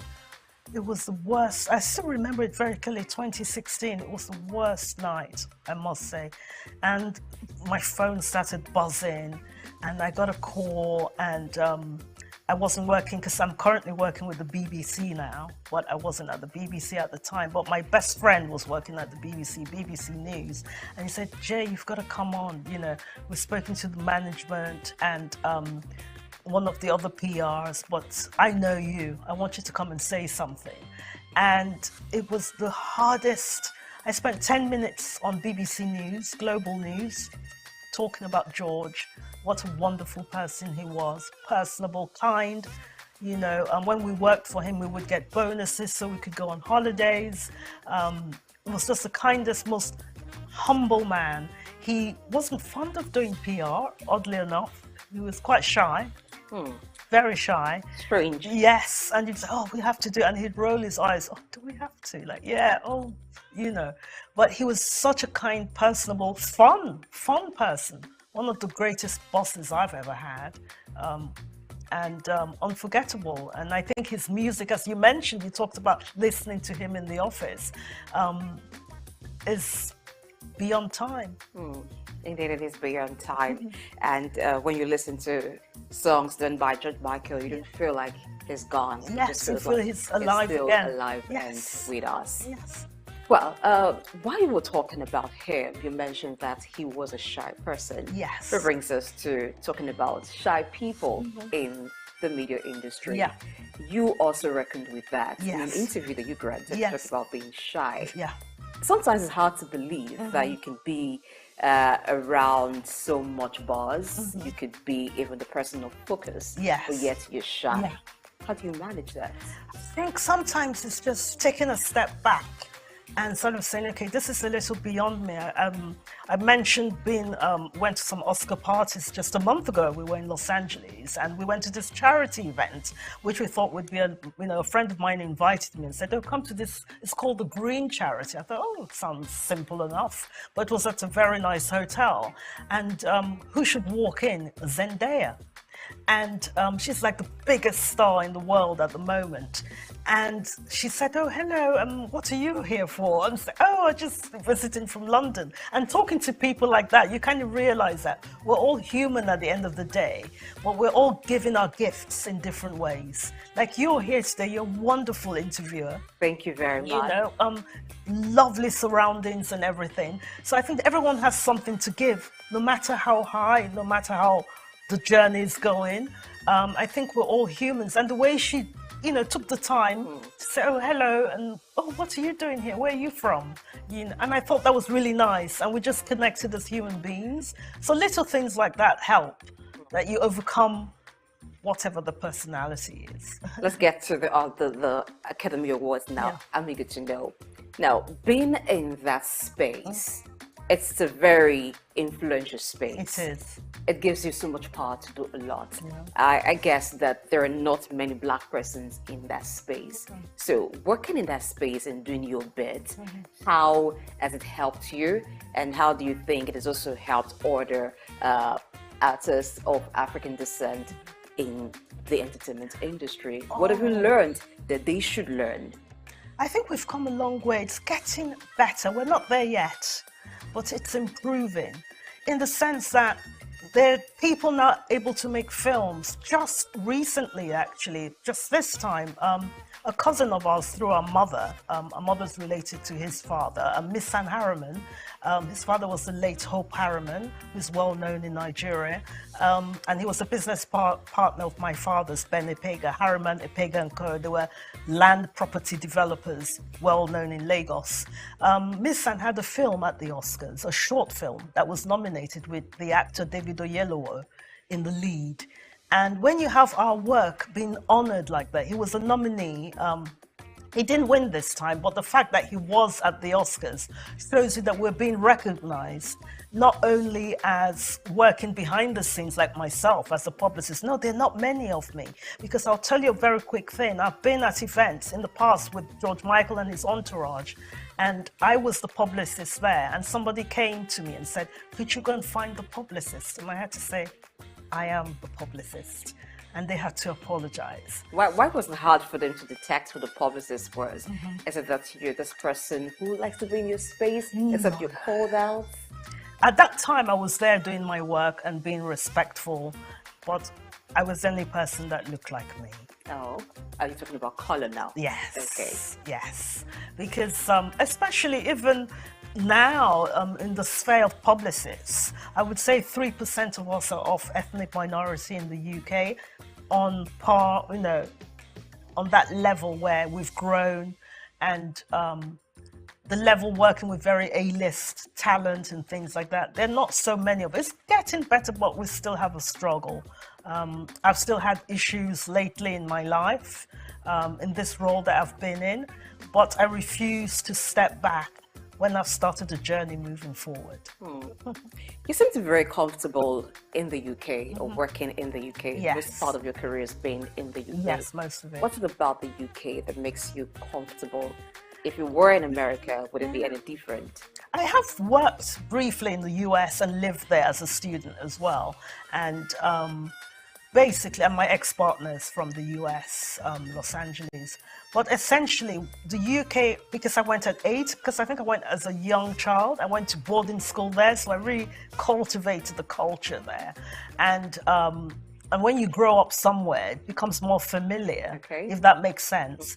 More like home. Like home. But again, it's a similarity with Nigeria. We all speak English, and this was a colony in its time. But there's that similarity with Nigeria and England in the sense that we're not far. Like, look at the time now. We're both on the same time zones at the moment. There's just that closeness to home. And I think that's why I became more settled there and became like a second home to me. All right, let's talk about your first home, Nigeria. Yes. So you're in Nigeria right now. Yeah. This is your home. No one should ask you, why are you here? But I want to ask, what's up this time that you're here? This time is very special. Well, essentially, again, we go back to George Michael, because I am here for the GT Food and Drink Festival. And basically, the person that I came with, we all came yesterday with Dylan Alora, who's an artist who's actually in the UK at the moment, but over in Lagos. And we came over with Tom Parker Bowles, who's the son of Queen Camilla. And we all flew over last night. And George Michael gets involved with this again because I met him because he was a friend of George Michael and someone that we organized tickets for back in 2008. So we thank George Michael. Because of George Michael, Tom is here. And so we're here for the food festival for a few days to enjoy, you know, see what it's all about. I haven't been to any of these festivals. I think it'll be fascinating. And they have other people attending like Aldo Zilli, Jean-Christophe Novelli, and some US chefs as well. And yeah, very much looking forward to it. So that's brought me here for 5 days to enjoy Lagos. And I'm always happy to come home. So it's a food festival. I'm going to tell you a bit about it because I was at the last year's edition. It was a while. Events talking about having. So you've been? Oh, yes, I haven't been. But I'll leave you to have your experience. Okay. But let's talk a bit about Thomas Parker.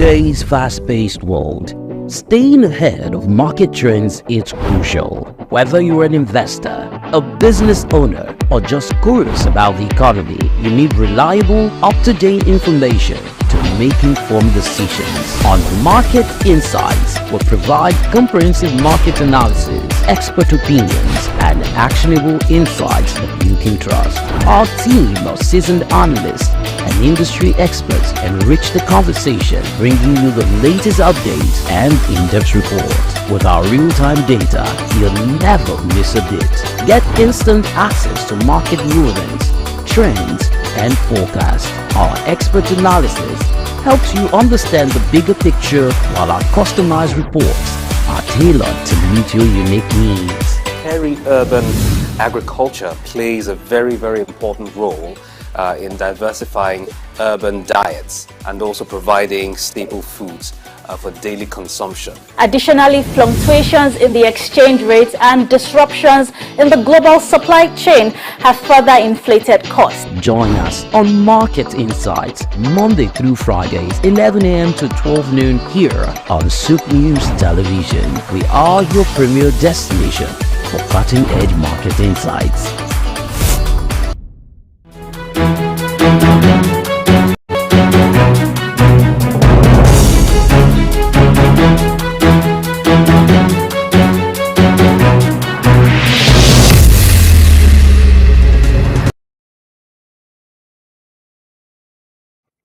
Hello there and welcome to Market Insights. I am Lavina Emma. Today we will discuss a pressing issue affecting millions of Nigerians, and that is the escalating cost of transportation. Now, this is a topic that resonates with everyone, from the daily commuter to the business owner. You know, every single person that moves about is affected by this, especially when you're using the public transportation system. Now, the surge in transportation costs is one of the effects of the rising fuel prices, and commuters all over the country are feeling the pinch. In addition, coupled with the deteriorating state of our roads, it has made transportation a significant expenditure for many. In addition, or rather, this has in turn affected the cost of goods and services, leading to a ripple effect that impacts the whole economy. So what can be done? The government, businesses, and individuals must work together to find sustainable solutions. Furthermore, exploring alternative fuels and energy sources can help mitigate the impact of rising fuel prices. Apart from this, the government policies that promote the adoption of electric vehicles and renewable energy also plays a very crucial role as a solution to the high cost of transportation. So for businesses, the increased cost of transportation can be a significant challenge. However, there are strategies to help mitigate its impact. So this morning, we will explore the way forward in this high cost of transportation. We'll look at the root causes of the transportation cost hike, the impact on businesses, consumers, and the economy, potential solutions, including investments in alternative modes of transportation. And I'm going to have an expert who will join us virtually to share his insights on policy reforms and innovative solutions.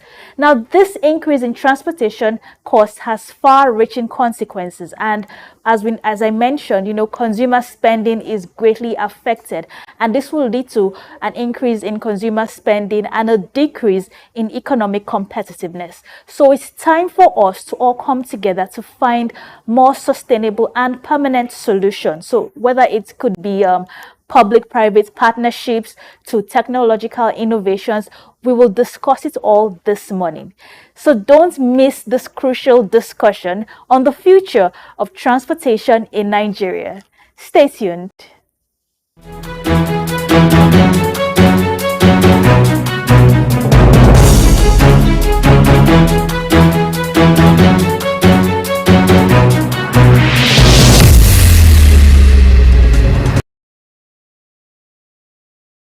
Thank you for watching the program.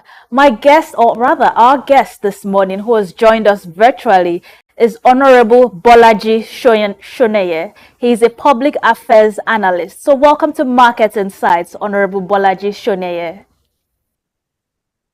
Good morning, everybody, and thanks for having me. Great to have you this morning, and great to see you on our screens this morning. So we're discussing this increase in the cost of transportation, and it's not just something peculiar to one state alone. It's affecting all Nigerians living across the 36 states in this country now. But first of all, what are the primary factors driving the increase in transportation costs in Nigeria? Firstly, I would say one of the primary or the major primary factor driving the increase in cost of petrol and some other energy sources is the removal of fuel subsidy by the current administration. And of course, this is causing the effects everybody is seeing right now in rising cost of fuel, petroleum, and I must say petrol starts to have different prices at different marketers or different petrol stations nationwide, where NNPC is selling at about 860 to 870, and then in some other states about 900, and while some other independent petrol stations are selling at a higher prices across board. This removal of subsidy, I must say, led to this, and the administration took a policy that is considered long-term to fix one of the major problems or economic problems of the country, to save the country from probably a total collapse. And that's the reason of the administration. But of course, the effect on the people is leading to higher cost of petroleum, which of course is as a result of subsidy removal.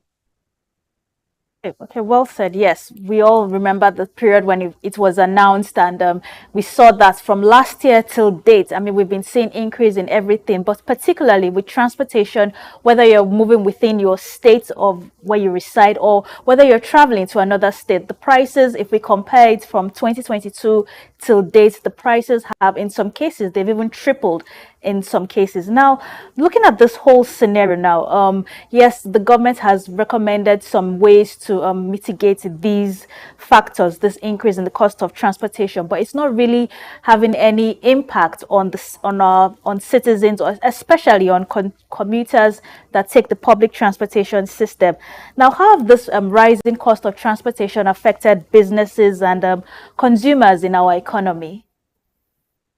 The cost of transportation of petrol itself had affected so many sectors, especially states who are more grounded or have higher business activities. And in so many ways, it has affected, if I'm to list a few, one is increase in cost of transportation, which is affecting businesses that are heavily reliant on logistics. You know, some businesses are heavily reliant on deliveries and all of that, you know, to clients at different places in the country or different locations at the same time. This has really affected cost of transportation, and it's really affecting businesses. We also look at higher cost of production.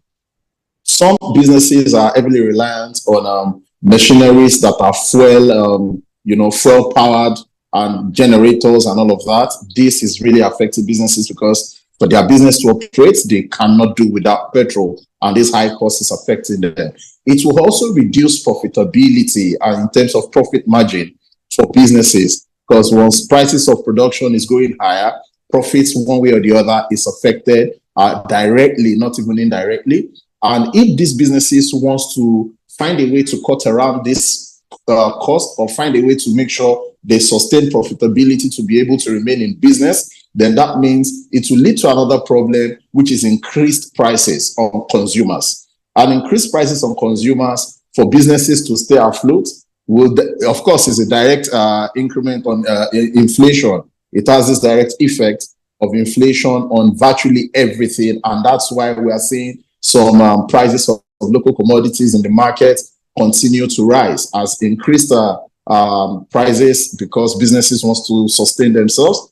And it will also affect businesses in the area of reduced competitiveness.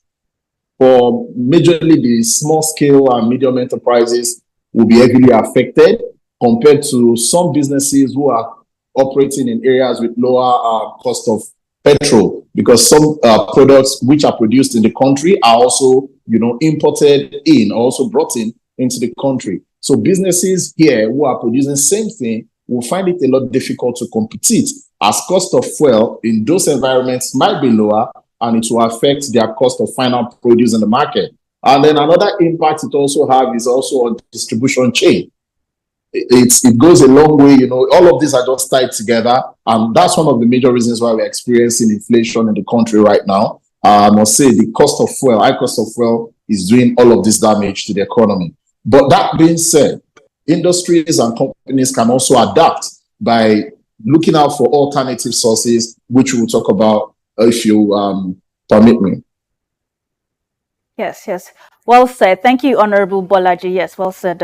We'll definitely discuss how to come up with solutions and also more permanent solutions in all of this. And yes, we've seen the effects of this, like you have rightfully mentioned. And speaking of businesses, the Association of Small Business Owners in Nigeria, ASBON, the president, Femi Egbeshola, has said that 8 million businesses have shut down in 18 months due to the economic hardship in the country right now. I mean, that's quite large. And we know in all of this, it's the small and medium business owners that will really be affected. Now, looking at this scenario, we know that there are people also into transportation businesses. Now, what would you recommend, or how would you advise these transportation owners with this high cost of fuel? Yes, we know that they have been increasing the prices when you're moving about in Lagos State, but what would you recommend that they should do to actually help them in this economic hardship? Thank you. For those in the area of transport sector, especially those in transport business, they are the ones who can actually even make this whole pressure reduce on the people if they choose to go through the route of harnessing the alternative source of energies that are available, and which one of them is CNG. It's quite understandable that CNG, to get it installed at the first time, is quite expensive. When we talk of alternative source of energy, CNG is the most affordable right now when it comes to the cost of a kg of CNG gas, which varies between 100 and 250 naira per kg or thereabout. Where the challenges where these transporters would have a problem or would face challenges is probably the initial cost of converting their vehicles from petrol engine to CNG enabled engine to work. But of course, if this cost is a bit on the high side, that is where the credit system comes in. Partnering with a good credit system, looking at some credit banks and all of that, who can give loans to these people to get these installations done. For example, the last I checked, the cost for installing a CNG kit on a Toyota Corolla is about 500,000 naira, which is about $500,000. And for a Sienna bus, it's close to $1 million naira, about 900,000 naira or thereabout. Yes, the initial cost is expensive, but in the long run, it is cost effective. And how do I mean? If you have to fill a liter of tank of any car, which is about 70 liters, which is currently almost 70,000 naira, it will cost you 5 times lesser to fill a 70 kg CNG gas to your vehicle. So yes, the initial cost is there, but if you look at the long run, let's look at commercial vehicles who fill their tanks almost every day.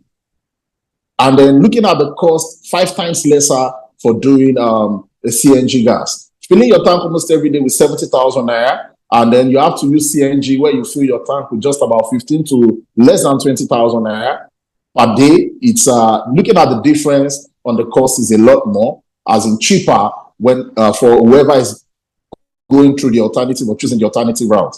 And then partnering, of course, raising the money at once is a problem. But once you partner with a credit company or all these, we have so many loan companies available right now that can give you loans to get this thing done once. And then the moment you get that done, it becomes a lot cheaper. And then aside that, CNG is a lot safer and it's also greener.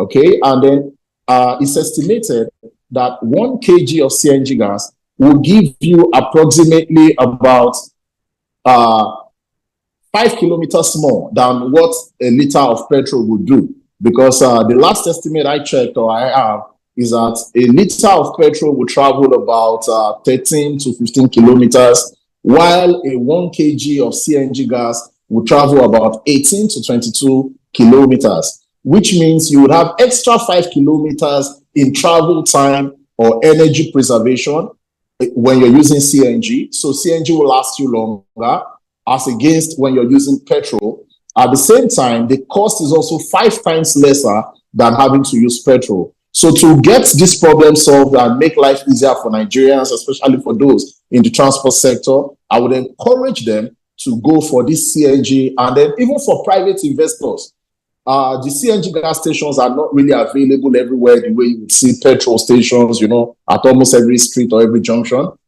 Private investors can take advantage of this opportunity to invest in that area and create more jobs. And I must say, creating more jobs comes in a lot of ways. For our youths, our young people, who can also quickly acquire the skill of, you know, having to work on CNG conversion alone, it's going to create a whole lot of jobs, because in Nigeria today, we have close to 40 million vehicles in Nigeria today. And that's a whole lot of new job opportunities. Yes, we're in the midst of adversity, but in this midst of adversities, there are opportunities that are lying in there. So instead of us to just sit back and complain about what hardship is abroad, we should look at the opportunities and how we can take advantage of it for cheaper and better life. Even for private users who use vehicles to go to work, probably before your car once a week, it will cost you about 70,000 once a week. That's about 280,000 in a month or thereabout. And then in 6 months, you have spent well over $1 million. Or 5-6 months, you have spent well over $1 million. Why not look for a loan company, a credit facility that will help you install or convert your vehicle from petrol to CNG, and then you move on from there. Meanwhile, a lot of people also have these fears that once you convert your vehicle to CNG, it can no longer use petrol. I also believe that is not true. Your vehicle, once it's converted to CNG, it can still be retained and still use petrol. Should you find yourself in areas where, you know, probably you couldn't get yourself a CNG gas, you can run on petrol for the short time being where you get yourself a CNG to refill or top up. Okay. Well said, Honorable Bolaji. But 2 questions. Now, first of all, do you think there's sufficient enlightenment to commercial bus drivers about the benefits of CNG?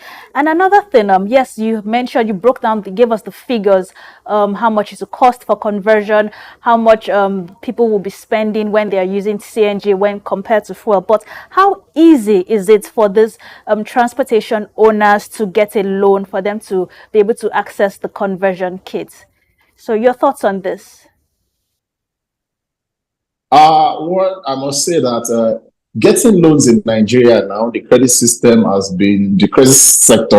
has actually been doing so well, because I could see lots of loan companies, loan apps message people, just say, just drop your BVN and then you're in, you know. Lots of people are not getting loans without even collaterals, you know, to do small businesses here and there. So it's just for these commercial drivers to be well enlightened, and probably more awareness on the side of the government to promote, you know, the usage of CNG gases. Loan companies they're available for everybody. I must say, Nigeria had evolved so well in this area of people accessing loans. You know, of course, some loans are actually expensive, you know, looking at the areas of loan sharks, but some are also very reasonable for people who are in business.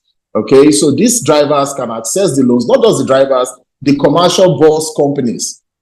They've got some good banking records, you know, many of them have got good relationships with their banks. They just approach their banks and let them know this is what we want to do. And then they work out a repayment system plan that will be convenient for them and keep them in business, and also make transportation cheaper and available for their customers, who are the general commuters in the society. Okay, so yes, more enlightenment is definitely needed. Okay, now let's talk about how technology can play a very big part in all of this. So now, technology, how can we, what would you advise the government to do in terms of using technology to optimize transportation systems and also help to reduce cost of transportation?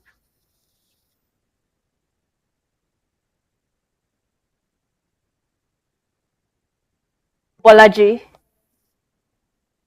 Firstly, technology has been playing a lot of role, and they've been doing quite well. And I think government needs to first encourage businesses or business owners on having to have some of their staffs or workers work from home.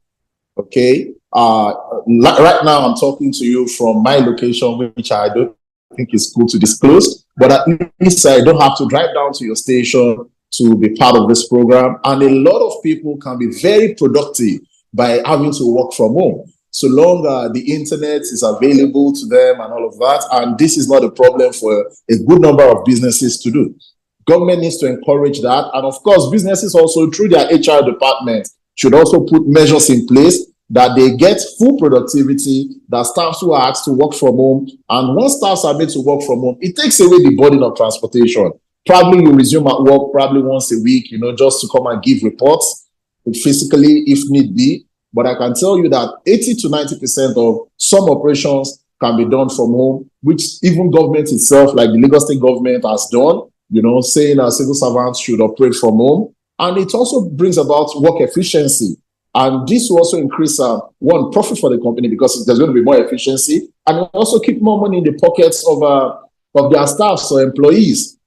So working from home is a very good one.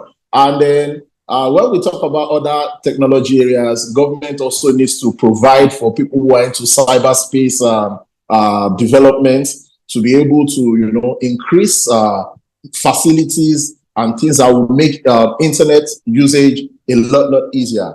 Okay, and also technology. Some companies in Nigeria or outside Nigeria, or people could invest in the area of all these conversion kits, possible production in Nigeria, or if not production in Nigeria, investments in technical know-hows, the knowledge of people who would actually come to, that's training people, training young Nigerians in getting the knowledge of having to install many of these kits. And when we talk of technology, it does not have to be online alone. Some are physical that you need to understand how to do it mechanically. Okay, well, as you also know, these CNG conversion centers, they're not really popular all over the country. It's just in a few states that you have some CNG conversion centers. So not too many people in the country right now are aware of them, or how to go about converting their engines to CNG. And also, like you mentioned, using the CNG on one part, and also being able to use the fuel, so you don't have to eliminate the use of using fuel for your vehicles again.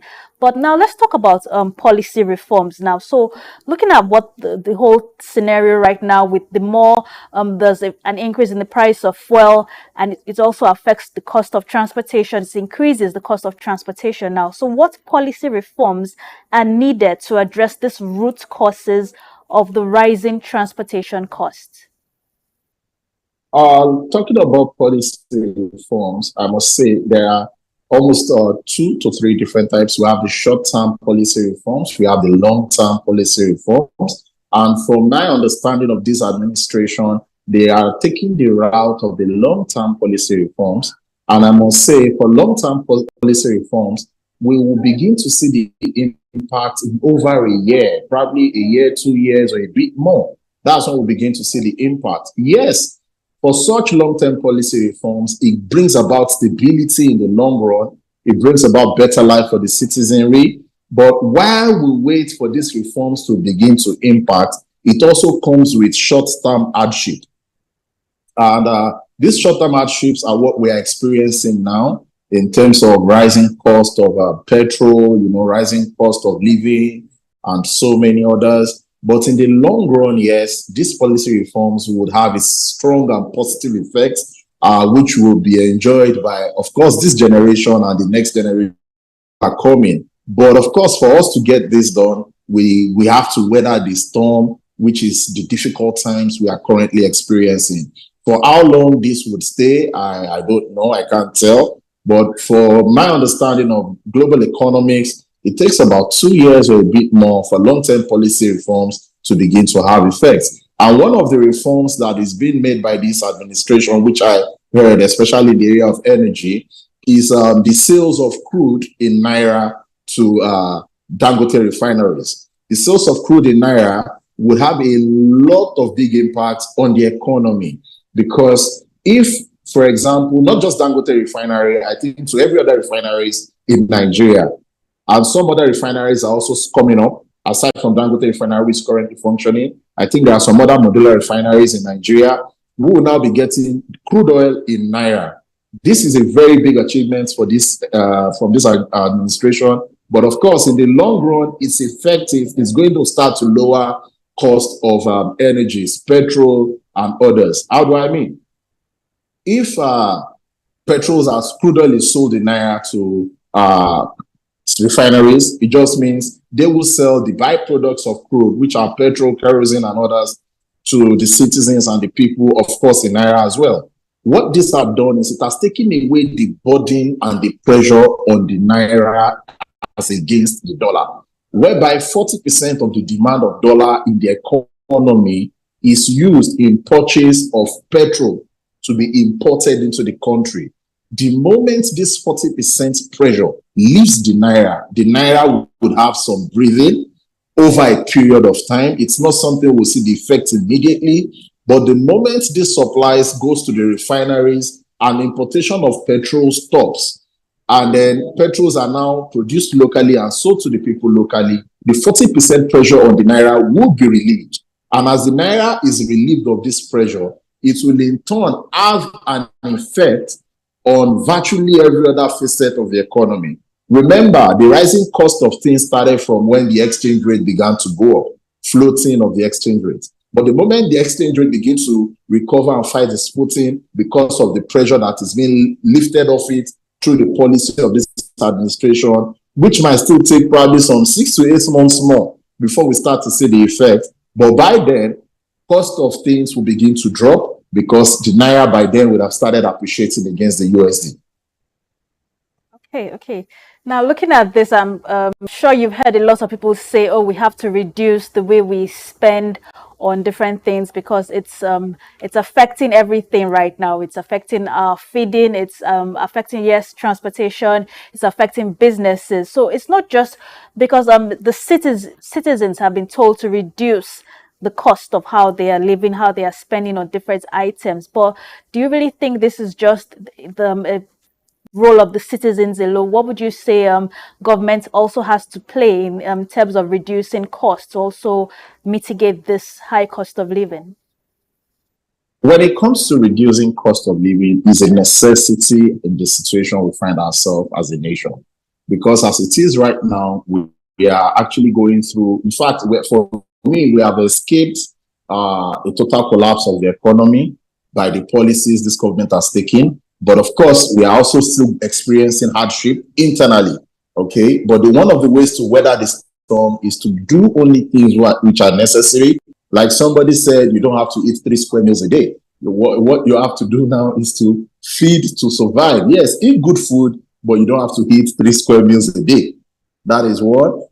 Then also places you don't need to go, or places you can actually, things you can do without having to go to places, just make sure you get them done. If you can attend meetings online, if you can do your transactions over the phone, if you can be more effective at deliveries without having to be there, just to cut down your cost of transportation or cost of fueling your vehicles, please just do that. Then when it comes to government cutting costs, yes, government should cut costs because you cannot just ask the citizens alone to keep cutting costs and tightening their belts while the government is living in largesse. And when they talk about government cutting costs, I think I've also seen this administration, reduce the numbers of people who would have to travel whenever the government has any function, either within or outside Nigeria. The president cut down the number of people who travels with him. And I think the same thing with the vice president and the ministers and all of that. It's part of cutting costs. Yes, we might not be satisfied as the people on the amount of cost they are cutting,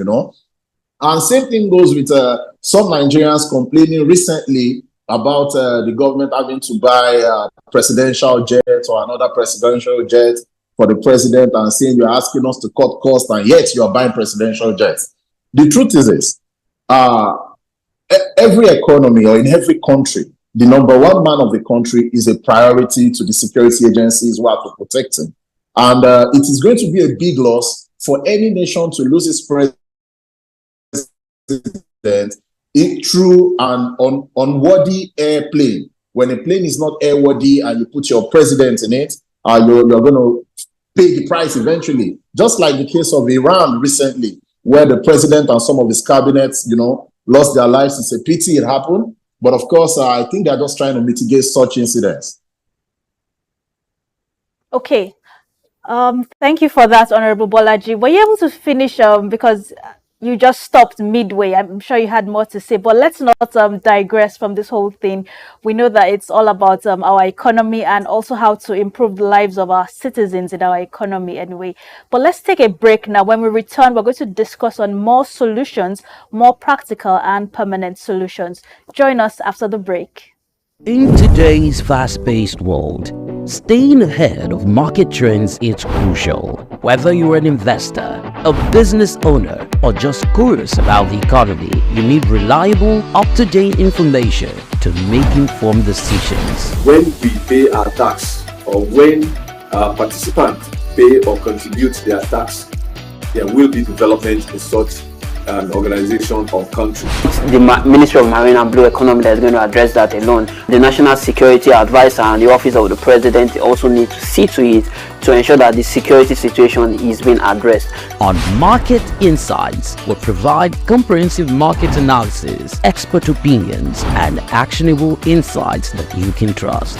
Create detention ponds, create facilities where you can manage that water in such a way that you don't destroy the hard work and labor of very diligent farmers. US has taken the step to say, with every innovation that exists within the financial ecosystem, we will be number one. Security of all Nigerians, not only the farmers, are well ensured. The obvious reason why we are experiencing this scarcity is the fact that we are not able to produce tomatoes and other vegetable products throughout there. Our team of seasoned analysts and industry experts enrich the conversation, bringing you the latest updates and in-depth reports. With our real-time data, you'll never miss a bit. Urban farming is not a new thing in our society. It has been an old tradition since olden days. There is this clash of interests as against the world cryptocurrency, most especially like Bitcoin, as you mentioned earlier, and the SOUQ and all that came up with cryptocurrency. Get instant access to market movements, trends, and forecasts. Our expert analysis helps you understand the bigger picture, while our customized reports are tailored to meet your unique needs. Peri-urban agriculture plays a very, very important role in diversifying urban diets and also providing staple foods for daily consumption. Additionally, fluctuations in the exchange rates and disruptions in the global supply chain have further inflated costs. Join us on Market Insights, Monday through Fridays, 11 a.m. to 12 noon here on SOUQ News Television. We are your premier destination for cutting-edge market insights.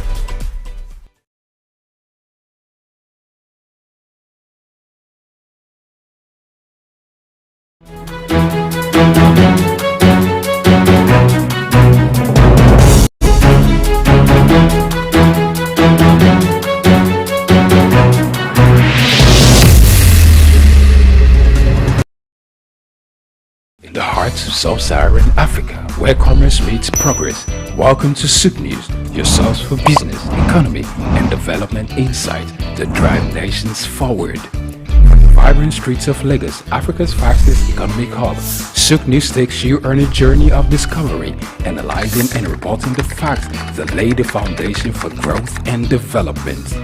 We don't just report the news, we create it. SOUQ News is more than a channel. It is a catalyst for change, spotlighting the stories that shape economies, inspire entrepreneurs, and fuel progress. Covering business, finance, technology, energy, and many more, SOUQ News provides a daily deep dive into the stories that matter, interviews with industry titans, and analysis that empowers your understanding of economic landscape. Join us daily as we dissect, discuss, and deliver the most relevant and factual news on business and the economy. SOUQ News is your trusted guide, empowering you with the knowledge to make informed decisions.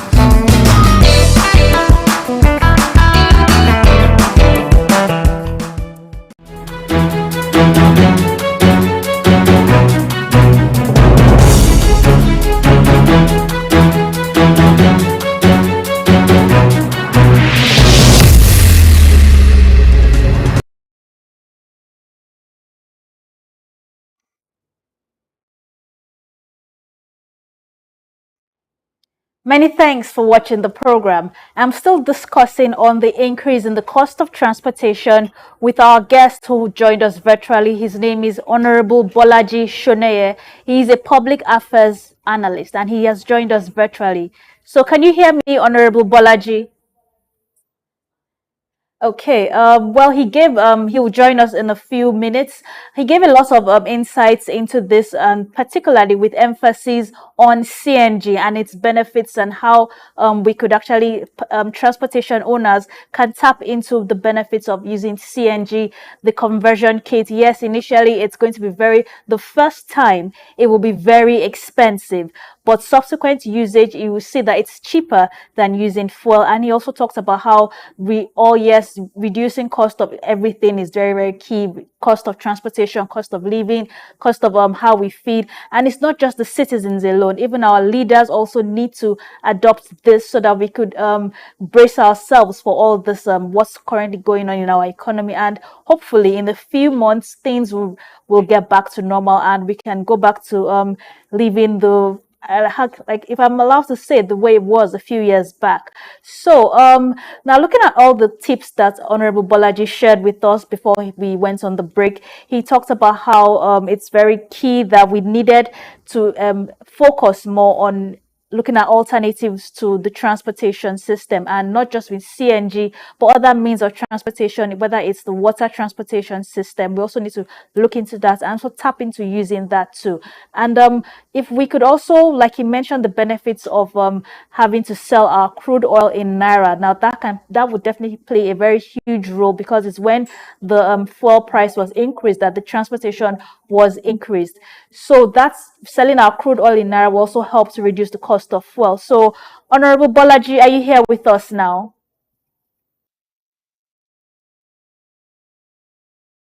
Okay, can you hear me, Honorable Bolaji? I hope you can hear me clearly.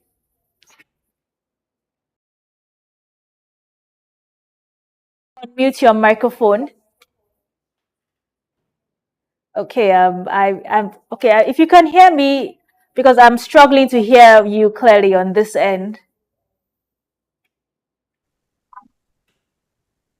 Okay, it's just a bit of a technical glitch. He'll join us shortly. And selling our crude oil in Naira will play a very huge role in this, and particularly when Dangote Refinery starts selling crude oil, and also being able to supply marketers with refined petroleum from Dangote Refinery. That will also help to reduce the cost of fuel, and in addition, the cost of transportation and other things that are really expensive right now in our economy. So we look forward to that happening very soon. And also more enlightenment needs to be given to commercial bus drivers on the benefits of using CNG. And also we also need to have these CNG conversion centers more in our country. We need them in different parts of the country. More stations need to be springing up so that more people can get to see the benefits of this.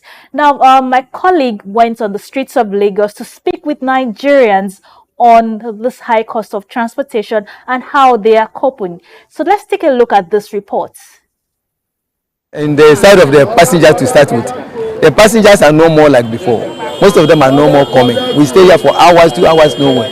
So before this, although it is less now.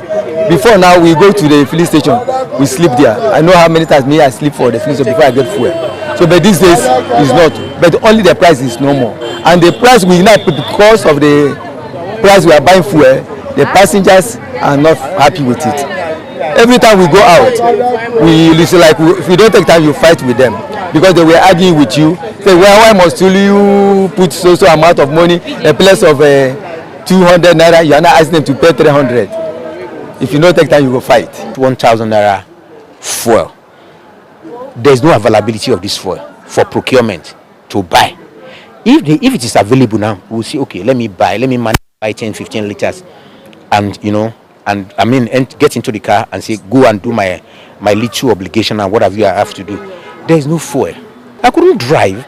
I couldn't bring out my car, all because of I couldn't procure the liters of fuel for 1,000 naira. I don't have such an amount of money. I left the car. I had to join BRG. It affects me one way or another because everything has increased. My transport from here to my work before is 150 naira, but now I'm using 300 naira from my house to here, which is on island. When I'm going back to now, I'm paying another 300 naira, which is highly inconvenient for me. Before I'm buying 5,000, I'm buying 4,000, but now I'm buying 1,000, 2,000 by virtue of I'm going like 2-3 times. It has really affected us because it's too much. The fuel scarcity, the money is double of the former transport used to be. When they took 100, when 100 or 200, now it's now 400 or 500. So it's too much. You should please help us in any way they feel they can be of any help to us, because one, there's no food, there is no money, transportation, everything is too high, and when they bring transportation down, food is going to be a little bit cheaper, because if the transportation is high, people bringing the food will also hoard it. So they should please help us in the way they know they can help us and beat the fuel scarcity, the money and everything down. It's not easy. Though before it was 200 naira, now it was 300 from Falomo to Obalende here, and it's not even okay at all. The fuel is really affecting many people. I swear, it's affecting 200, 300 naira from Falomo reach here. The journey is not even up to 30 minutes. 300 naira. Before it was 100. Let's say 2 years ago it was 100 naira. Suddenly it changed to 200. Now 300. I don't know what is going to happen before December now. I don't think I'll be using my generator. Generator will be on suspend for now, because the way the fuel is increasing is not even helping. Okay, we've heard from Nigerians, and these complaints are very real right there. And we've heard everything they have said. Yes, if the government can, places that used to charge 100 naira now takes 200 to 300. I mean, the cost of transportation has doubled. In some cases, it has tripled, and this is very worrisome. So, Honorable Bolaji, are you here with us now? Yes. Okay, I hope you saw that short clip from my colleague who spoke to Nigerians on the streets of Lagos, and they talked about what they are facing. This is a very serious challenge. I mean, everybody's complaining about how they are paying double in some cases, how they are paying triple of what they normally pay, and it's still the same distance. Nothing has changed. It's not like the journey was extended, but now they are paying a higher price, all because of the cost of fuel. Now, how can the government regulate the transportation industry to ensure fair prices and quality services? To start with, I must say that it is true the people are actually experiencing this high cost of transportation, and it starts or emanates from also some drivers or transport operators taking advantage of the public at the slightest opportunity that is available. But that being said, the government can weigh in ensuring availability of fuel, because the drivers would continue to capitalize on the fact that even when prices of fuel is up, they can still find it to buy at the petrol stations. So government should ensure through the instrument of NNPC or any other medium, both independent marketers, to ensure there is enough or abundance of these products available out there. It will reduce the pressure on the drivers who have to pass it on to the commuters. Then, two, I think there's a need for a whole lot of work from the National Orientation Agency to continue to sensitize the people, those in the transport sector, the public in general, about the opportunities that are abundant and available in the CNG area, in the alternative energies area. Because I must say that this is a product that has a very high demand. Almost everybody in Nigeria needs energy to run 1 or 2 daily activities.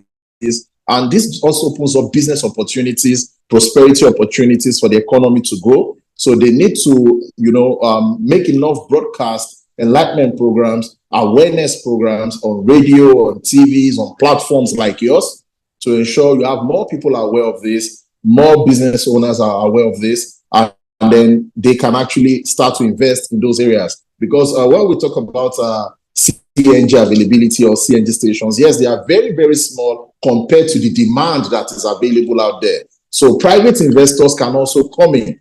CNG stations does not have to be owned by governments alone. private investors can come in and, have their CNG stations, probably a small place running and then making it available for the people. And once this is available, you always get patronage and you always make your money from it. This would relieve the pressure on the people very fast. But so the government in the area of a National Orientation Agency needs to double their efforts, intensify the efforts, using platforms. We've got reach, especially online, because I must say that online these days even passes more information, a lot of information. And if they are not using platforms like yours, they are just, making things more difficult for the people. So I must say kudos to you and your team out there. You guys are doing a great job on this. Okay, thank you for that, Honorable Bolaji. We appreciate it. Now, yes, I understand what you're saying. Yes, more orientation is definitely needed in all of this. But do you think that for commercial buses, particularly here in Lagos State, that the first time they are going to convert to the CNG, when they're purchasing this CNG conversion kit, do you think it should be free just to make sure that there is a reduction in the cost of transportation? I would not want to say much about it being free or not, but of course, every government subsidizes things that will make life easier for its people. If we remove a petrol subsidy and things are difficult for the people, you can actually subsidize. Yes, government can subsidize the kits or tools for conversion into CNG so that it can be more affordable for both for the drivers or private car owners to be able to access, such that it will bring a relief to the people. And this is not a subsidy that the government will have to continually do, because I must say, for those who are calling for a return of fuel subsidy, I don't see it as a realistic thing, because currently, as we speak, after the removal of subsidy, I think it is estimated that Nigeria consumes about 40 to 45 million liters per day of petrol per day, 40 to 45 million or close to 50 million liters per day. And if government have to subsidize that and bring it back to 200, we are saying government should be paying about 800 to 1,000 naira per liter, which is not good, which no economy can stand and sustain such, even when you look at 1,000 naira on 40 million liters daily or 50 million liters daily. So what government should rather do, yes, is to empower public commercial vehicle drivers by subsidizing those kits, maybe pay half for them and then have them pay the other half. Kind of arrangements, yes, would work. And then, of course, once you get this done, your vehicle also needs to be tagged a CNG vehicle, so that commuters will also know that now you are running on cheaper fuel, probably government subsidized kits, so you can make life easy for them. They can now know, oh, this person, the government is supporting him to support us, so that you don't continue to charge them higher prices like those who are using petrol. Well said. Thank you for that, Honorable Bolaji. Now, before we end the program now, could you just, in a few words, what is the future outlook for transportation costs in Nigeria? Just a few words, please. In the short term, yes, it's going to be expensive like we have it. But in the long time, when people began to realize the opportunities are abound in alternative energies, prices of transportation costs will begin to drop, and it's going to drop well in the long run, of course. That's my opinion.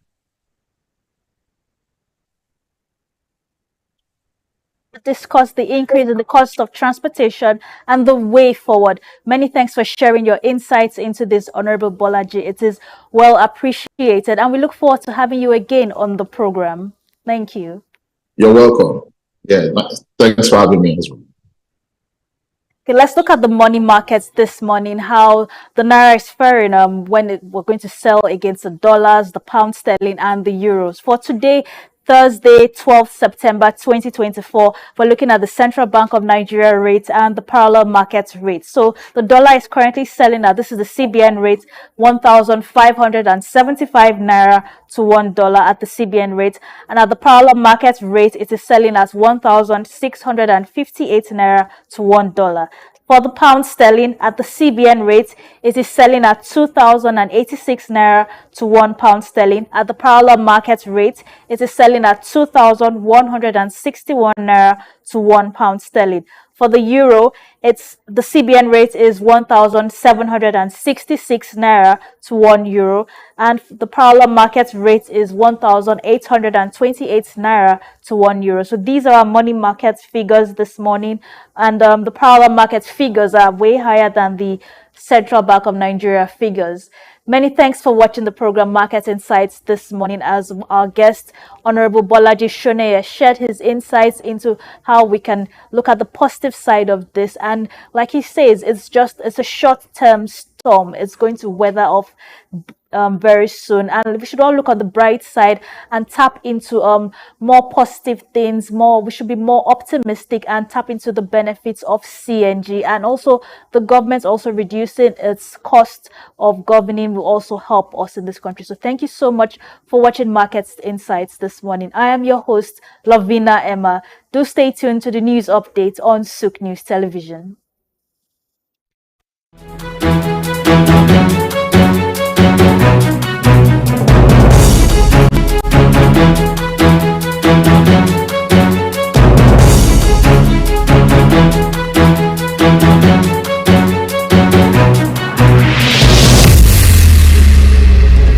We've got just what you need right here at Femi Wash Media.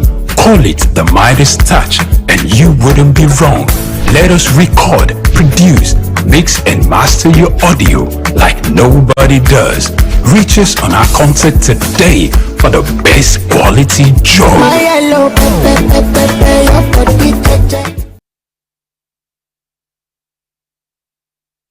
In the heart of sub-Saharan Africa, where commerce meets progress, welcome to SOUQ News, your source for business, economy, and development insight that drive nations forward. From the vibrant streets of Lagos, Africa's fastest economic hub, SOUQ News takes you on a journey of discovery, analyzing and reporting the facts that lay the foundation for growth and development.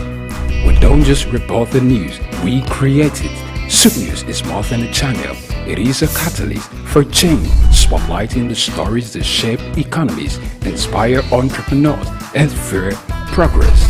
Covering business, finance, technology, energy, and many more, SOUQ News provides a daily deep dive into the stories that matter, interviews with industry titans, and analysis that empowers your understanding of economic landscape. Join us daily as we dissect, discuss, and deliver the most relevant and factual news on business and the economy. SOUQ News is your trusted guide, empowering you with the knowledge to make informed decisions.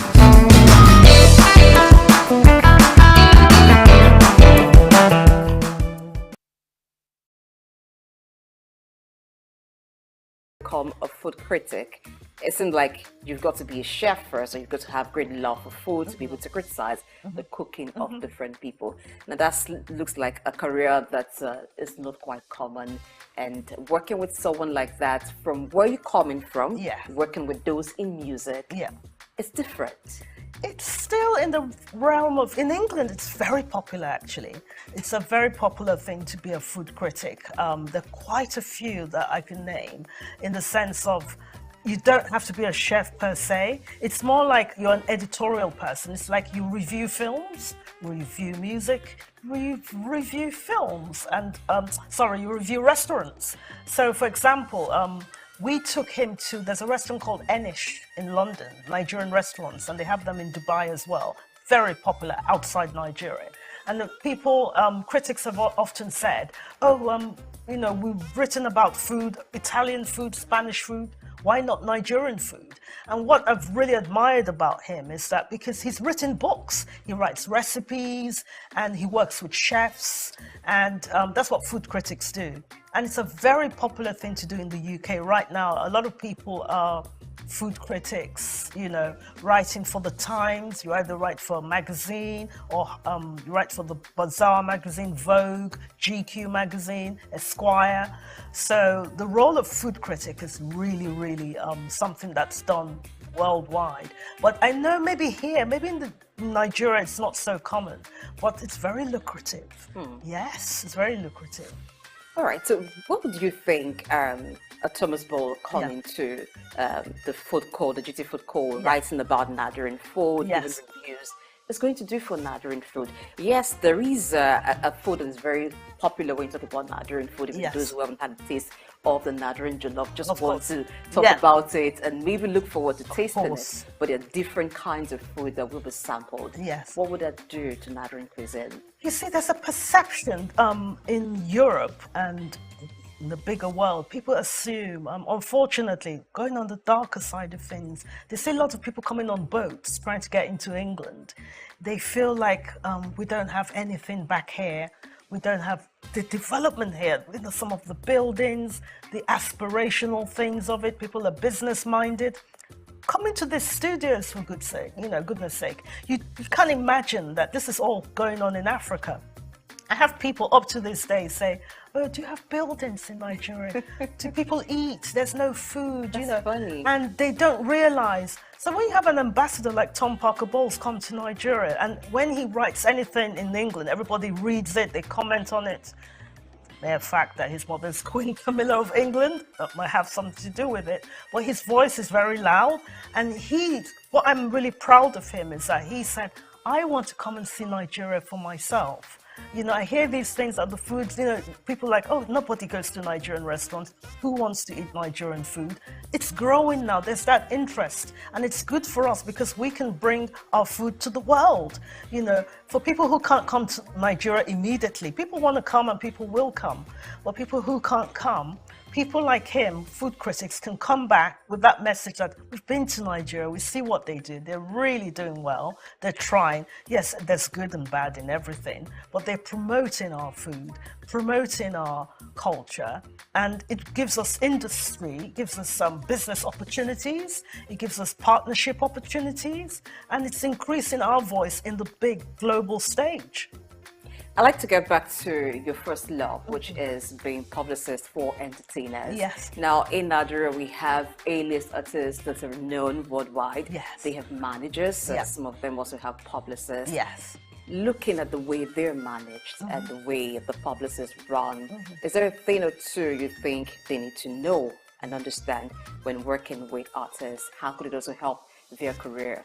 I think to realize sometimes it's not overnight and it shouldn't be so gimmicky. A lot of the time people want Instagram followers and let's do this crazy thing or let's do that crazy. You want it to last, you want longevity. So it might be that, we all love Burna Boy or whoever the big star is. But what I like with people like, I want to give someone an example like Skepta. Do you know Skepta? I do. He is wonderful because he's done things like with Channel 4 in the UK where he's done content with young people to try and bring them, let's take them away from the knife culture or any crime and trying to inspire younger people to do business, to do different things with their lives. So I think what the PRs can do is like use them as like an influence, as a force to say, come into this, you can do your career here. It doesn't always have to be in entertainment. You can be a lawyer, you can be a lawyer for an actor, you can be a lawyer for a singer, you can be a lawyer for whatever, or you can do different jobs, but just to aspire to do better.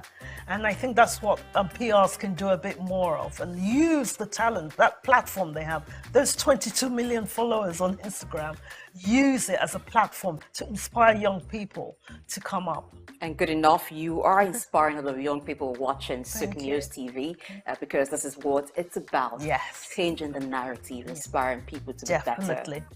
As a wrap up, what's next for you after the GT call? Oh my goodness. There's a lot because like I said, my main role at the moment is working with the BBC. So working on different shows. I've just done something called The History of Disco. And I was thrilled to see it on the flight over on British Airways. Do you dance? Yes. Oh, okay. I won the Michael Jackson dancing competition Really? as a teenager. Yes, I'd like to did. see that. I want to do it. We've got just what you need right here at Femi Wash Media. Call it the Midas touch and you wouldn't be wrong. Let us record, produce, mix and master your audio like nobody does. Reach us on our contact today for the best quality job.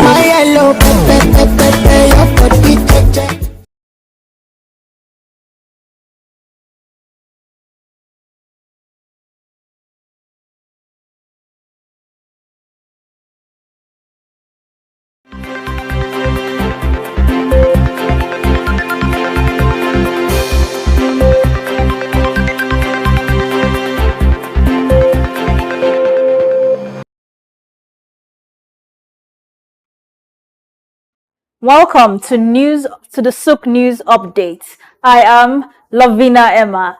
The National Senior Secondary Education Commission NSSEC has launched an infrastructure upgrade initiative for 50 selected senior secondary schools nationwide.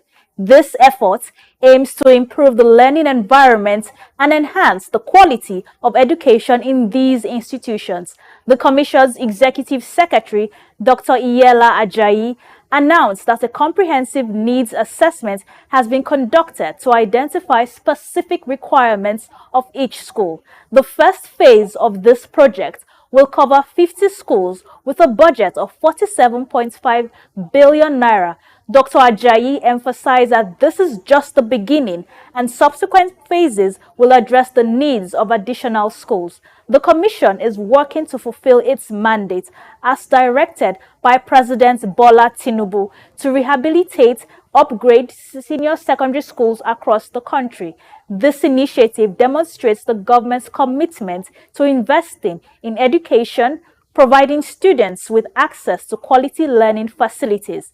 The NSSEC's efforts will have a positive impact on the educational landscape, enabling students to reach their full potential and contributing to the country's overall development. The Naira has shown signs of strength, appreciating in value against the US dollar in both the parallel markets and the Nigerian Autonomous Foreign Exchange Market, NAFEM. In the parallel markets, the Naira gained 5 Naira, rising to 1,645 Naira per dollar, while in NAFEM, it appreciated by 78 Naira, reaching 1,558 Naira per dollar. This positive movement is accompanied by an increase in trading volume, with a 54.5% rise in turnover to $221.24 million in NAFEM. The growing volume and appreciating Naira value indicates a more vibrant and dynamic foreign exchange market.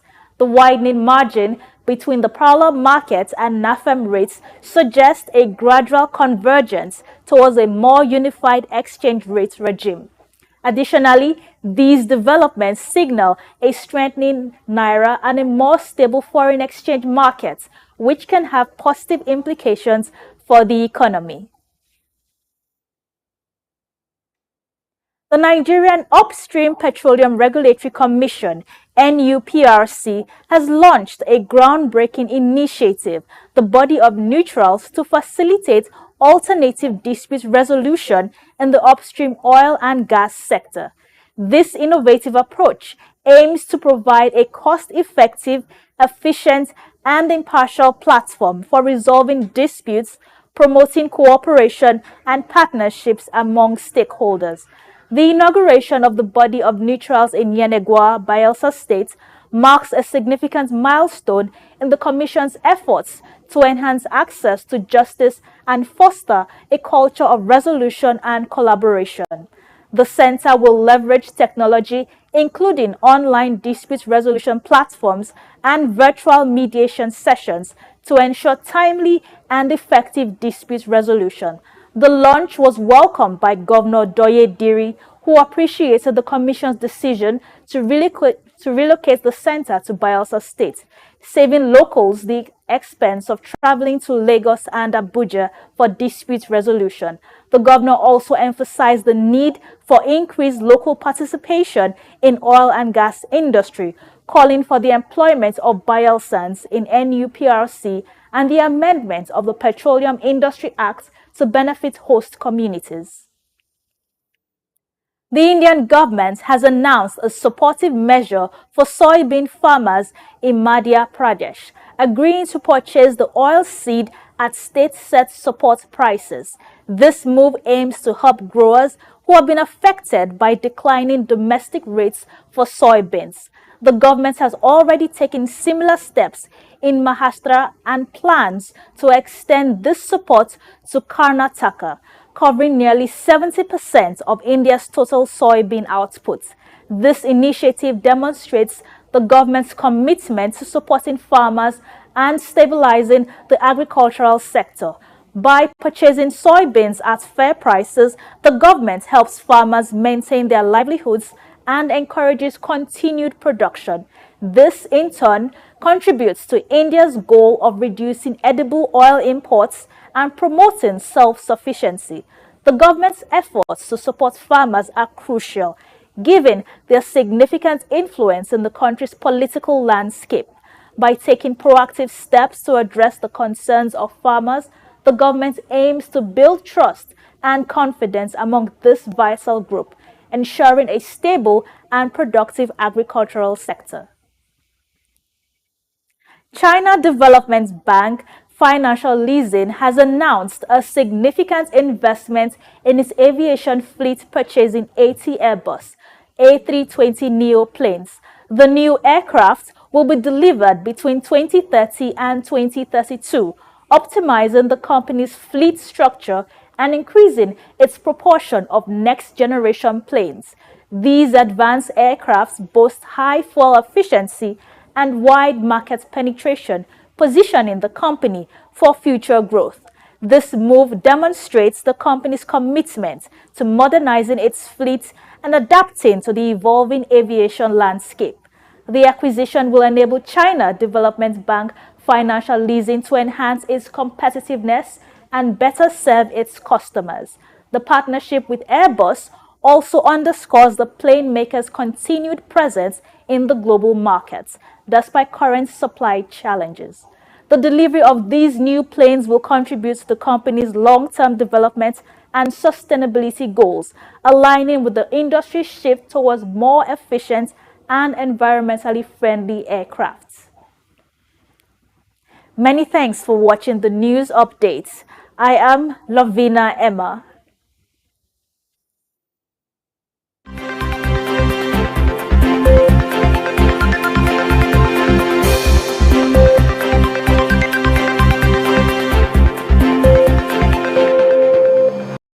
We've got just what you need right here at Femi Wash Media. Call it the Midas touch and you wouldn't be wrong. Let us record, produce, mix and master your audio like nobody does. Reach us on our contact today for the best quality job.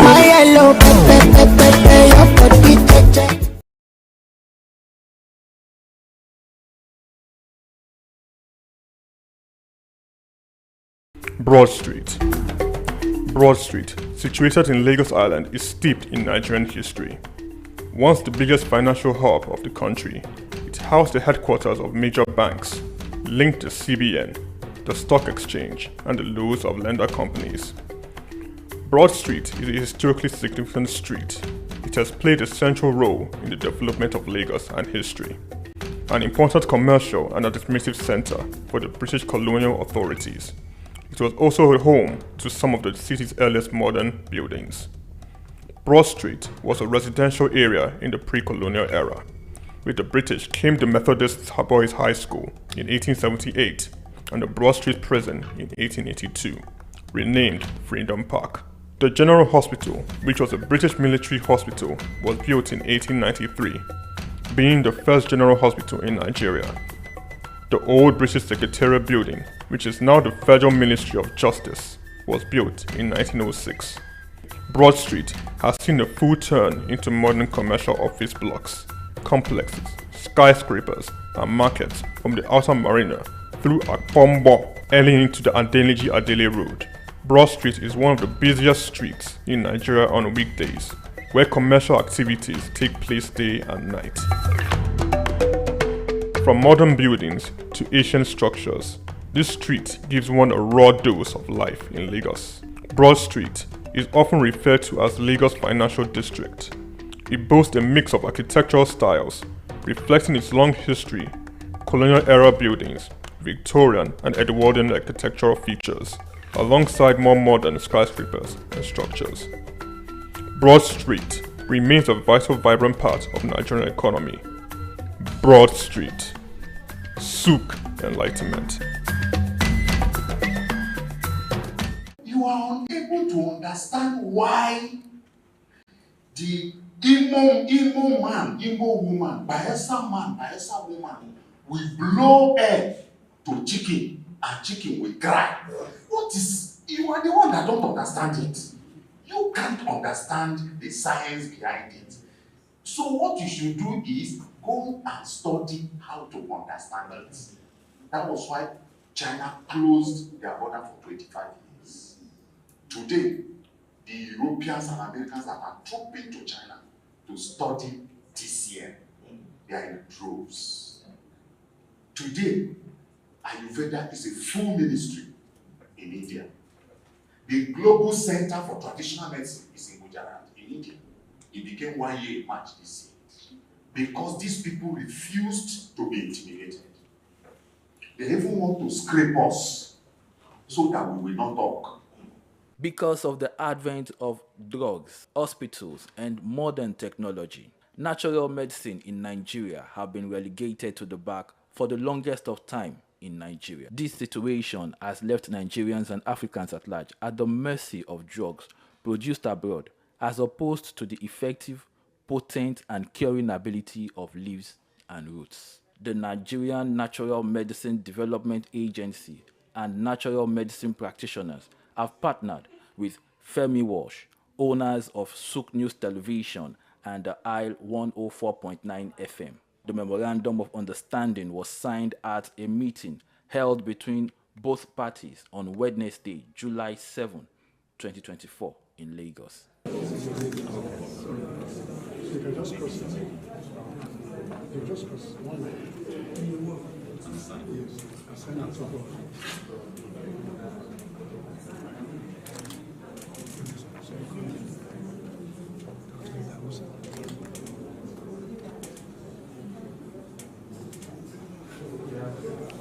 At the meeting, the Director General of the NNMDA, Professor Martins Emeje, welcomed the guests, saying that there is need to positively change the narrative of natural medicine in Nigeria, and by extension, Africa. According to Professor Emeje, SOUQ News Television and the Isle 104.9 has the capacity to showcase the tremendous studies, research work, and products coming out of Nigeria to the world. So I believe your coming on board is also at a very critical period. So that, yes, you know, when we talked the other time and you said that because of our activities, people will start saying they want to be DJ or that, let them come and do. Yes, it is better for us to be known, to be lucrative, to be functional, so that people will compete to come and be DG, than for us to be obliterated. Do you understand? Because no matter how you do DG, you have expiry dates. You will go. But let the organization remain for the benefit of our nation. Thank you very much. Professor Emeje, responding on behalf of the president of Femi Walsh Media, Ambassador Victor Oluwafemi Walsh, the vice president of Femi Walsh Media, Dr. Idahosa Osamanze, said, as Nigerians, we talk down on Nigeria a lot. The beauty about what we're doing is that we also know that the end of Pulse television is coming close to an end, because the Gen Zs, they don't watch too much of television, they are on their cell phone. And so we adopt the over-the-top technology as a company to distribute our content, both in Africa, Asia, and America.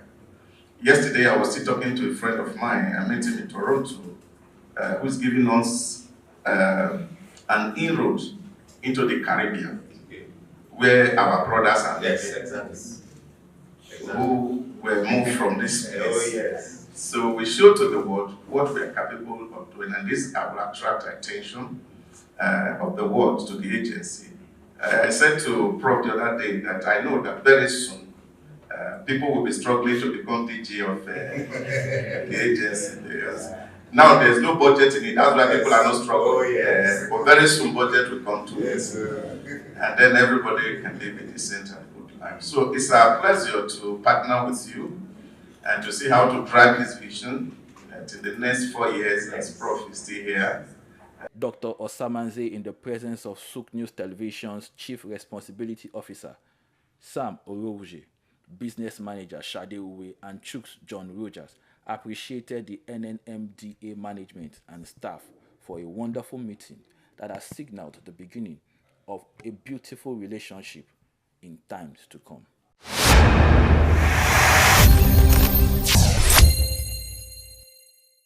Hi, I'm Blessing Aichi. Thank you for joining me on SOUQ Podcast. So the show has left the studio, and today we're live at the venue where a national workshop for CEOs, DGs of various ministries, departments and agencies in Nigeria, the Office of the Auditor General for the Federation, in conjunction with Public Accounts Committee of House of Reps of Nigeria, chose to organize this national workshop for CEOs, DGs of various ministries, departments and agencies of Nigeria. This is to talk about current trends in public accounting. You agree with me that at a time like this where resources are scarce, it's important we have that conversation of where these resources should be channeled. By the way, I need to bring to you the information that this workshop is coordinated by Africa Development Studies Center, ADSC. So back to the conversation around scarce resources, but that is not limited to Nigeria. It's a challenge that several countries of the world are facing right now. But when we have scarce resources, shouldn't we look critically at what these resources are expended for? That is the purpose of budget. So when the yearly budget is drawn by the federal government and then that's presented, so a lot of us just think, oh, this budget is for only the federal government. But the federal government has tools through which it injects these funds and make sure that there's development around the country. It has tools to do this, and these tools can be described as the ministries, departments and agencies that the country has. So, who supervises the books detailing how the funds that are located or even generated by these MDAs are spent?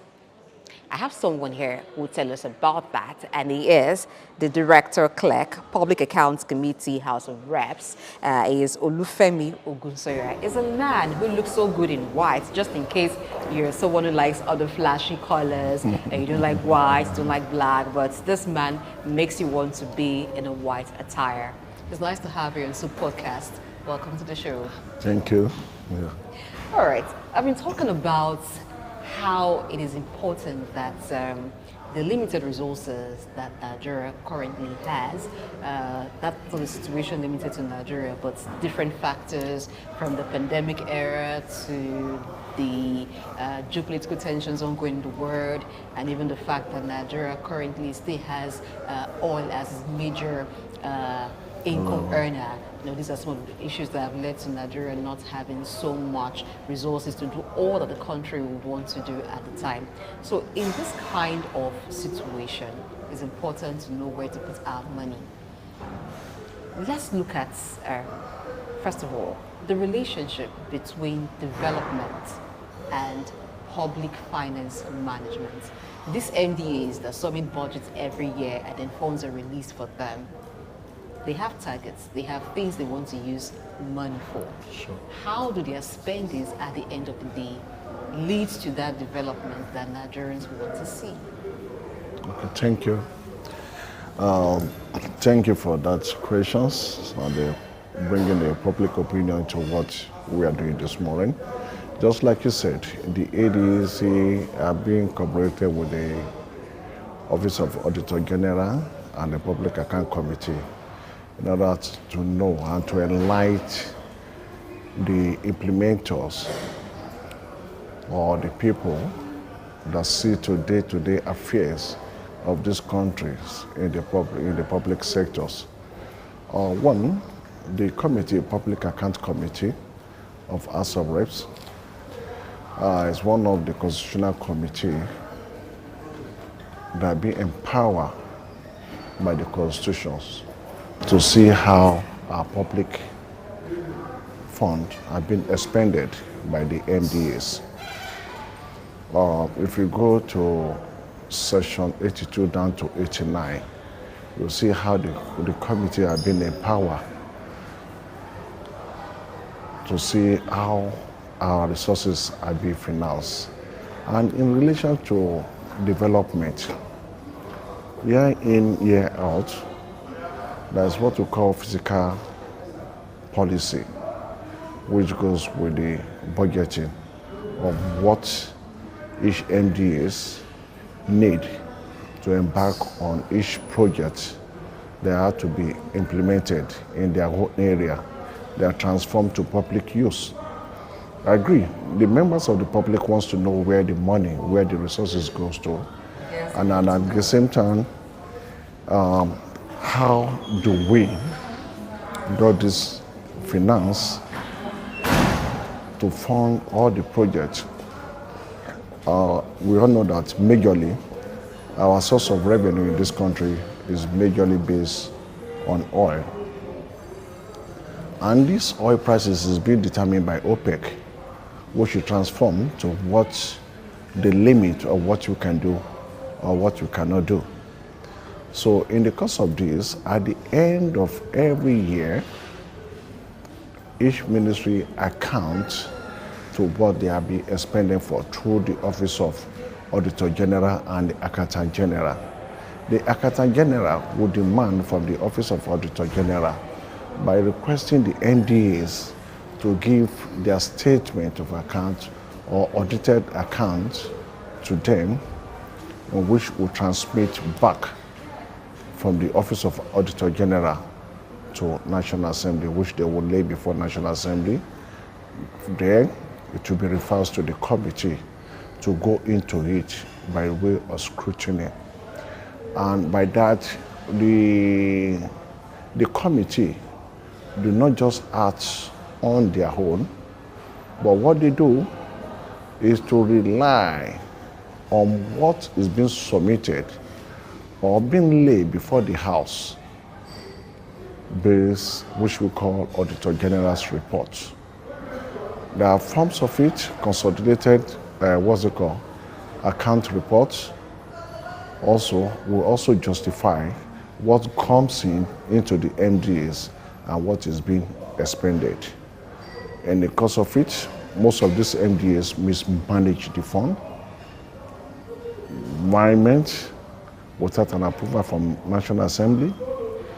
So all this, the committee will put it in order, and at the end of the day, it will relay back to the House for those that need to be sanctioned, those that need to be warned not to do such again.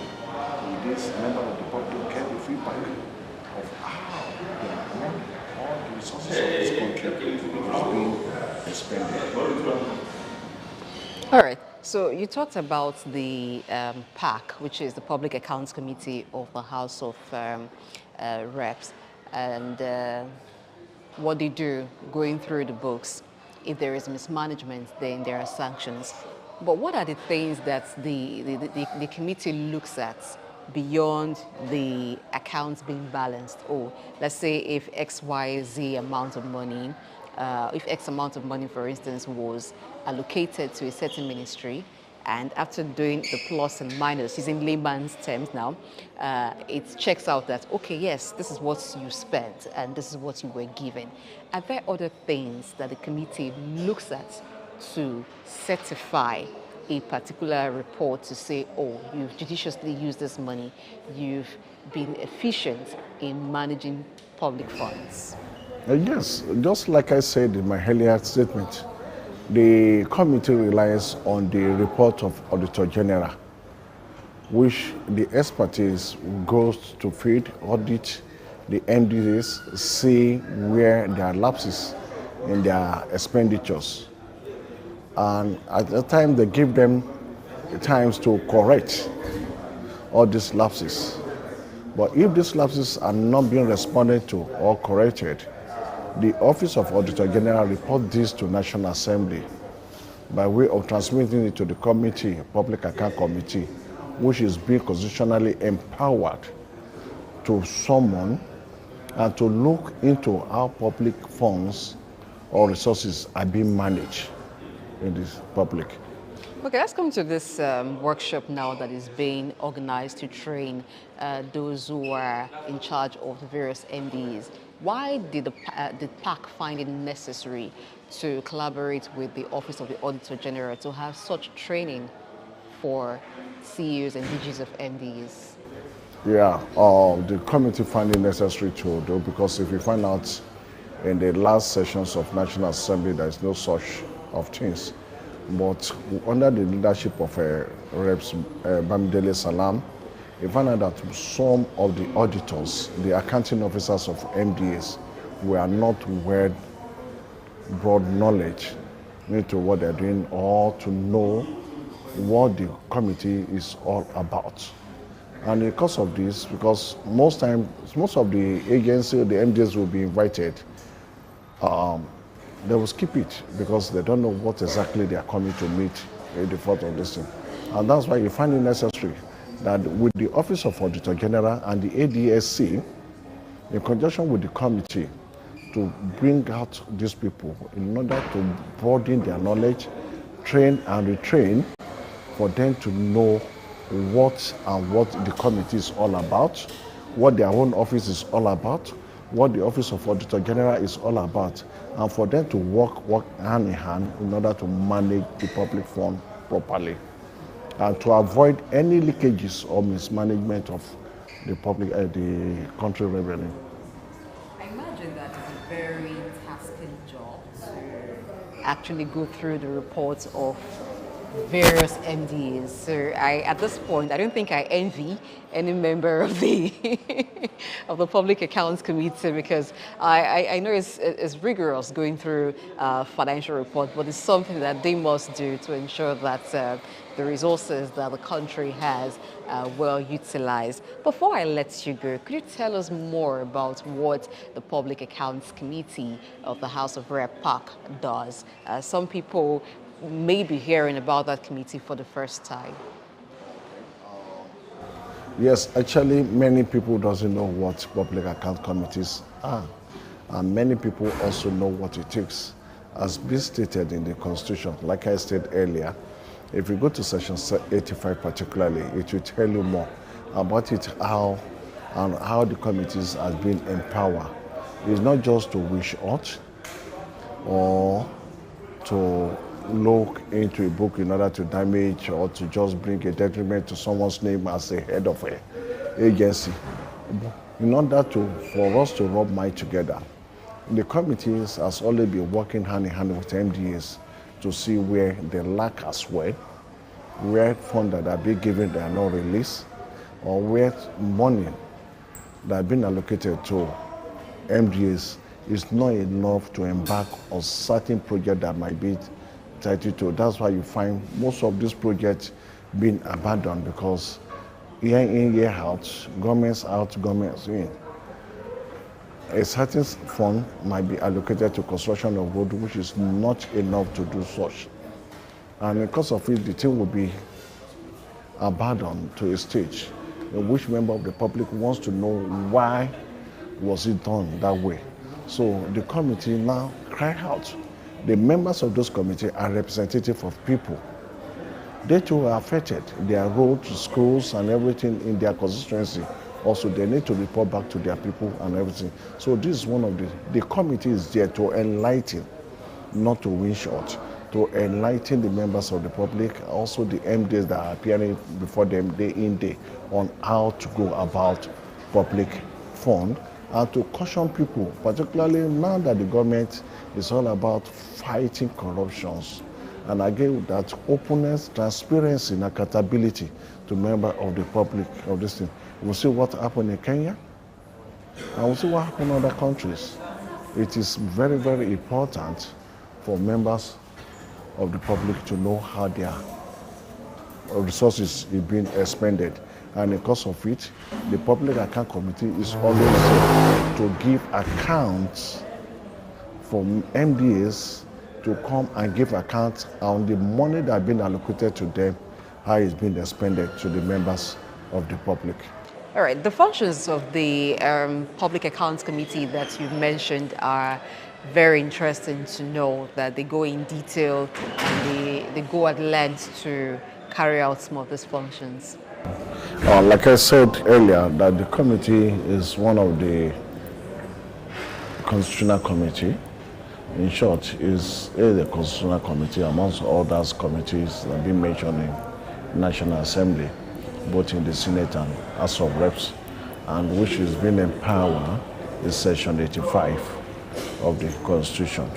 Also, the standing order of the House of Representatives, the 11th edition of it, also stated that the duration of the committee include review and consideration of annual reports of the Auditor General, periodical reports of Auditor General as well, the comment of the Auditor General report on accounts of the agency, that is the ministry, department, and agency, investigation of non-compliance with extant law guiding financial regulation, administration of public expenditures of the country.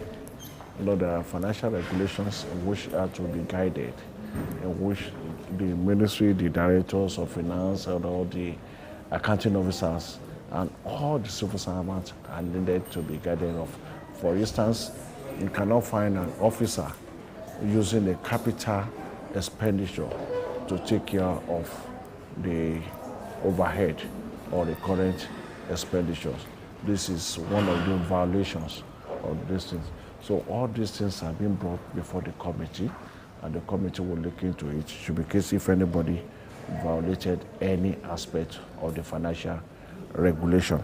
Also, finally, if the committee find anyone wanting, they will, in the course of considering these reports, they will put up the report and lay it before the House for consideration in order to lay the proper sanctions against this thing. And like I said, the members of the committee are elected by their constituents, and they are representative of every Nigeria, in which they want to know how the finance or how the resources of the land is being expended. So with this, the constitutions and jurisdictions of the committee has been well stated in the standing order of the House, really shows what the committees are doing and what they are meant for. They are not meant for witch hunting, but in order to broaden the knowledge of the member of the public of what their resources is being expended. So that means that the Public Accounts Committee work directly with the Office of the Auditor General? Just the Public Account Committee oversees the Office of Auditor General, which Office of Auditor General do not have that power to sanctions any MDs if they violate the financial regulations or any aspect of it. But based on their report that has been submitted to the committee will consider it also. They just say the panel of jury, so every member will bring in his input and everything. They have to agree, not that someone will just say, punish this person, this, that one. So you need to be looked into, because in every committee in National Assembly, there are expertise. They are not just politicians, all of them have their professions or what they have been embedded in before being elected into the House. So they come together, they are engineers, they are accountants, they are lawyers, they are former military, police, and everybody there. So they have to come together, reason together, consider and review before they make any pronunciations. Thank you so much, Olufemi Ogunsanya, who is Director Clerk of the Public Accounts Committee, House of Rep. Thank you for your time with us on SOUQ Podcast. Thanks. There are more to come on SOUQ Podcast today.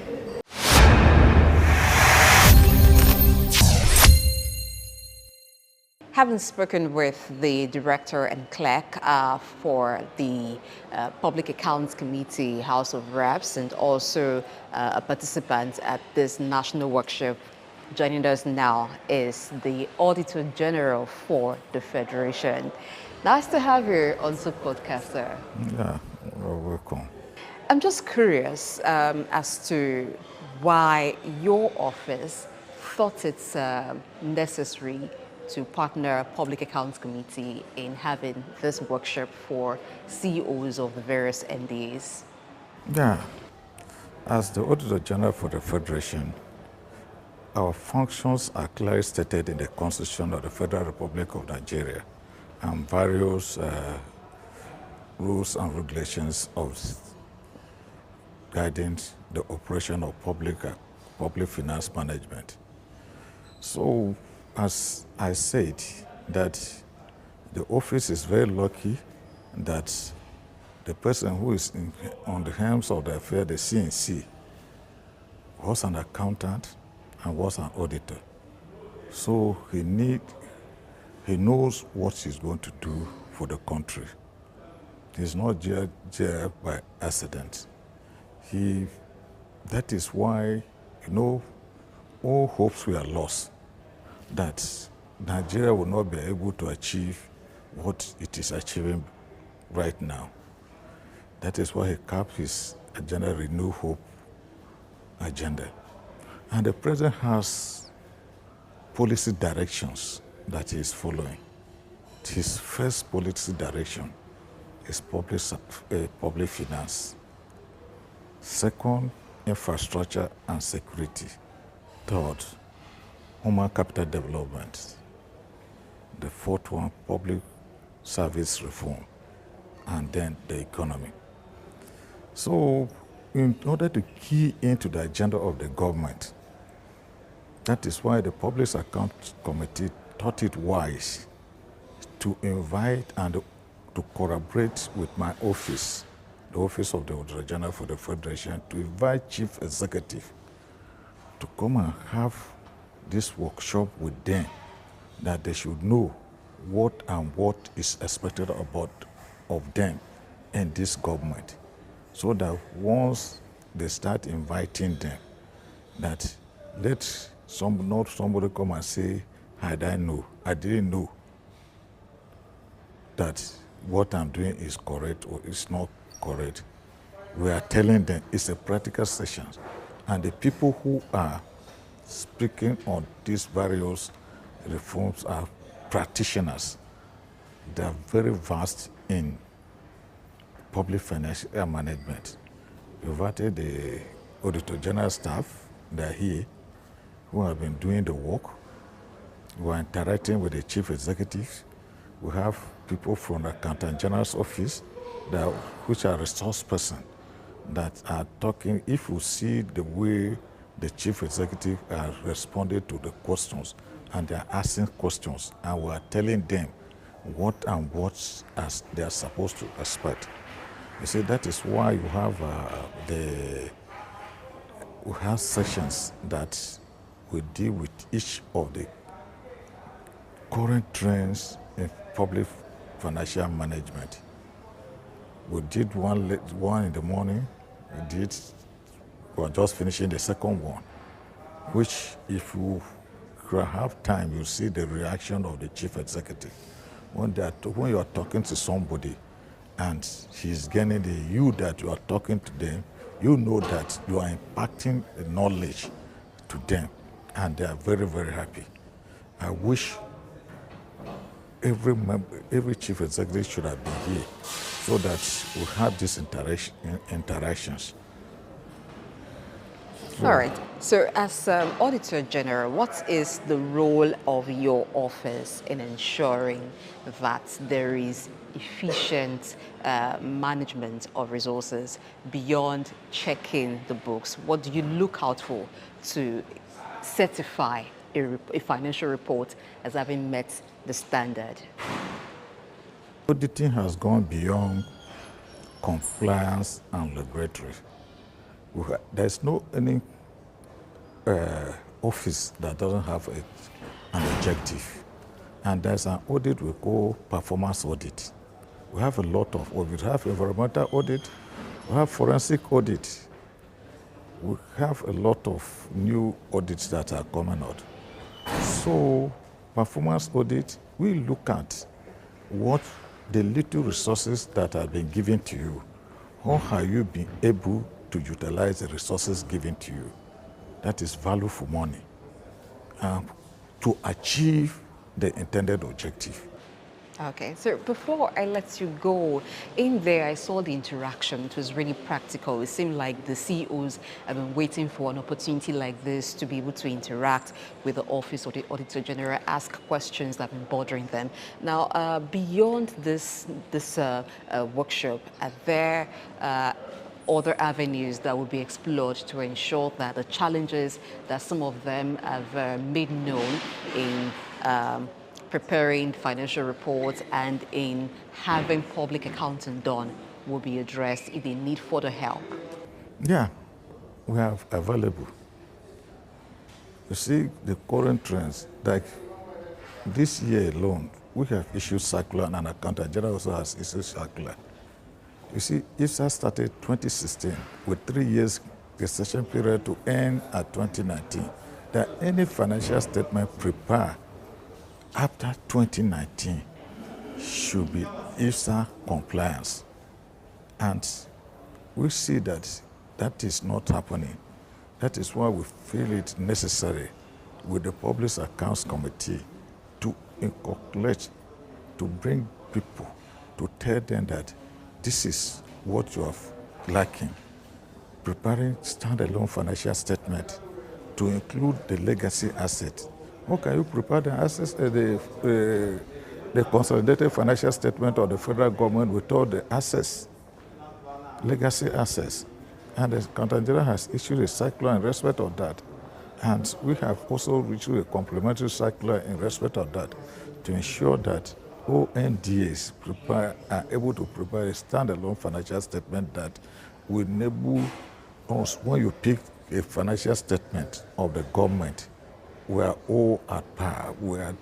It's the same that is US and every other place, that we are doing the same thing. So we are on it, and we carry out the audit under the preparation as, you know, MDAs are supposed to prepare and submit to our office and Accountant General 3 months into 90 days. Fiscal responsibility acts and relevant circulars 3 months after the end of year. Then Accountant General will consolidate. Accountant General only consolidate what have been brought by NDAs to consolidate and present it to the auditor after 6 months. After they collect from NDA 3 months, that is 6 months, by June, he will present his statement for us to audit and report to the Public Accounts Committee. Thank you so much, Auditor General of the Federation, for talking with us today on SOUQ Podcast, telling us what your office does. And we find it very nice that your office has taken this time to interact with the CEOs and also provide them with current trends in terms of public sector accounting. We hope that the nation reap the benefits of this soonest. Well, our own is to tell the public what we have seen.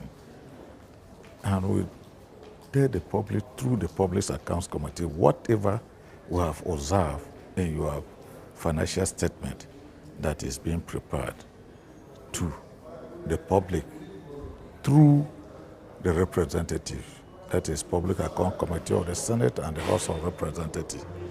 That is where our work stops.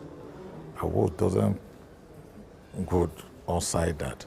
Once we table our report, which I will soon table, we're behind, I think 2 or 3 years behind. I'm praying and hoping that by the end of this year, I'll bring all the government accounts up to date. I'm hoping by the end of the year, 31st of December this year, will bring the account of the federal government up to date. That is what I'm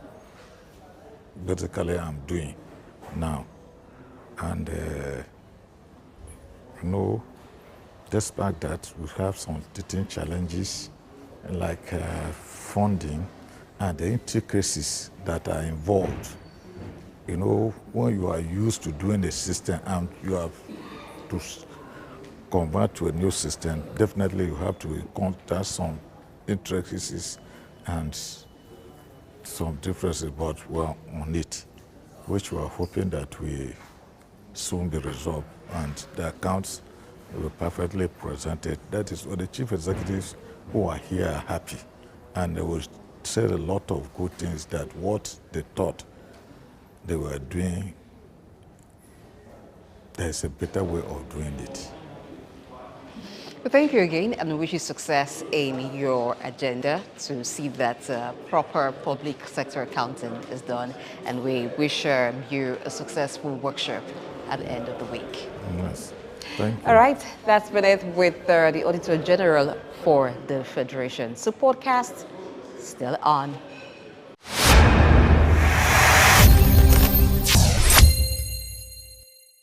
It's good to know that you're still with us on SOUQ Podcasts, and if you just join in, we're out of the studio today, and that's because a grand event is happening in Lagos where DGs, CEOs from various ministries, departments, and agencies in Nigeria have converged in Lagos for a national workshop put together by the Office of the Auditor General for the Federation and Public Accounts Committee of the House of Representatives, coordinated by Africa Development Studies Center, to talk about public sector accounting and audit.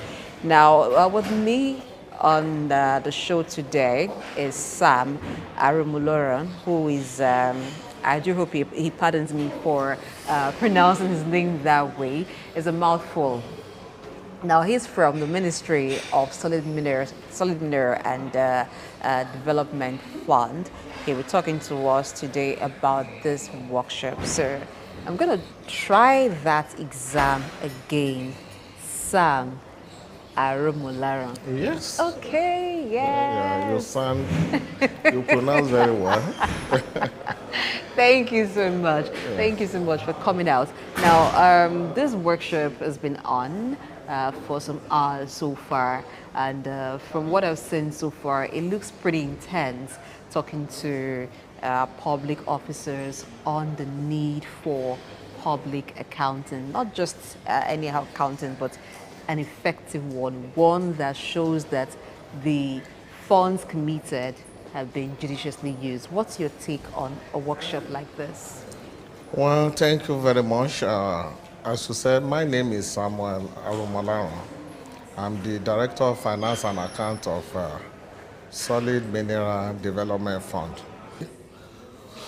I'm here to represent my CEO, Ajia Fatima Shinkafi, who is unavoidably absent. She's attending to other works of national importance. So, but I'm here as the financial officer here, and before I say anything, I must give kudos to the organizers of this very forum, because this has been long awaited, because it's one of its kind, because the CEOs of ministry, department, and agencies of government supposed to come together like this to discuss and brainstorm on how to implement all the new policies and reforms that is going on in the public sector as regards to the financial aspect of it, because financial is very, very important. We need accountability, transparencies in the affair of government, because we are all governments. All the citizenry of this country, we are governments, so-called. Because when you go to developed country, if you are going to invest any money on anything, they will say taxpayers' money.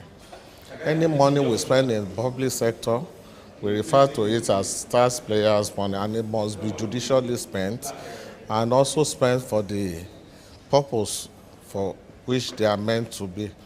Because that's the reason why we always go to the National Assembly every year to defend our budget, table it before them, and in their own wisdom, they will sit down together as representatives of the people and see whether what we want to spend it on, there are things that we can get the value for the money to be spent. So definitely, that's why you see they approve some they say no way, because they are really doing their work to see that the money is well spent. And this workshop is throwing light on the new reforms. Many of the CEOs, agents in the time part, they will say, I don't know, just go and do it, just go and. But nowadays, we are holding to accountability. We have to account for, that's why they call them accounting officer. You account for how you spend the money that is given to your own ministry, department, or agency. So this is a very good forum to discuss any gray area. In fact, from the topic of the first topic we held this morning, in fact, we gained a lot because many gray areas, especially in the area of how to classify which MDA belong to IPSAS in rendering their accounting statements, or IFRS, International Financial Statement of Account. All those things were discussed. Before we just submit transcripts to the Accountant General of the Federation, that's all. They are the one that will prepare the final account. But what we are hearing now, the new trend that is going on, that there's going to be standalone statement of account for ministries, departments, and agencies. This will go a long way to bring about the much needed transparency and accountability in the spending of government finances. So then it will also make us to know how many assets has been acquired within the stipulated time or within the accounting period, maybe 1 year. So at a tip of a finger on the computer system, we can at any time know how many assets the federal government of Nigeria has in terms of motor vehicle, in terms of building, unlike before that we don't have any of such information. So the current trend now that are being taught in this workshop is going to, in a long way, help the various MBAs. And I see that from what you said, it seems that there's a lot of digitization. So it's no longer the manual approach in doing things, a lot of digital methods. Exactly, that's what we are, yes. All right, let's talk about those who are not in this workshop now.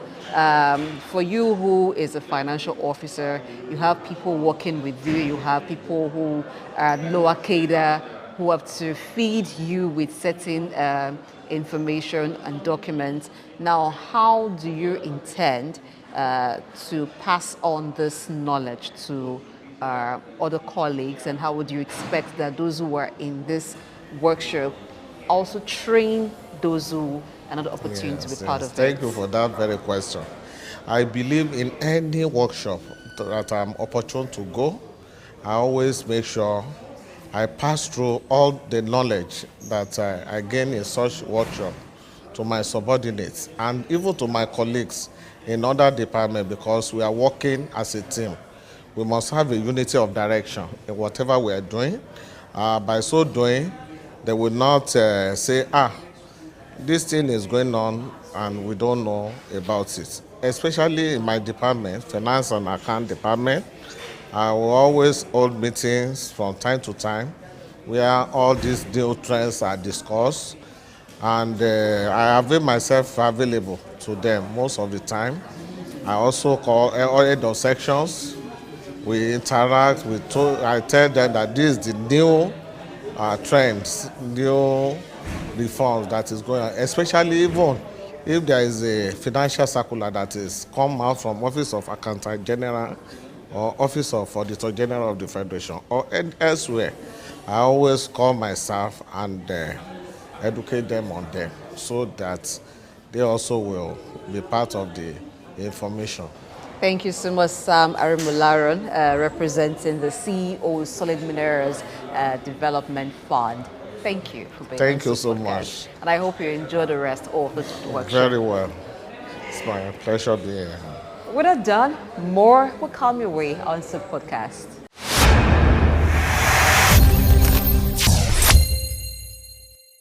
With me now is the Director, Research and Policy, Africa Development Studies Center, Dr. Idausa Osamanze.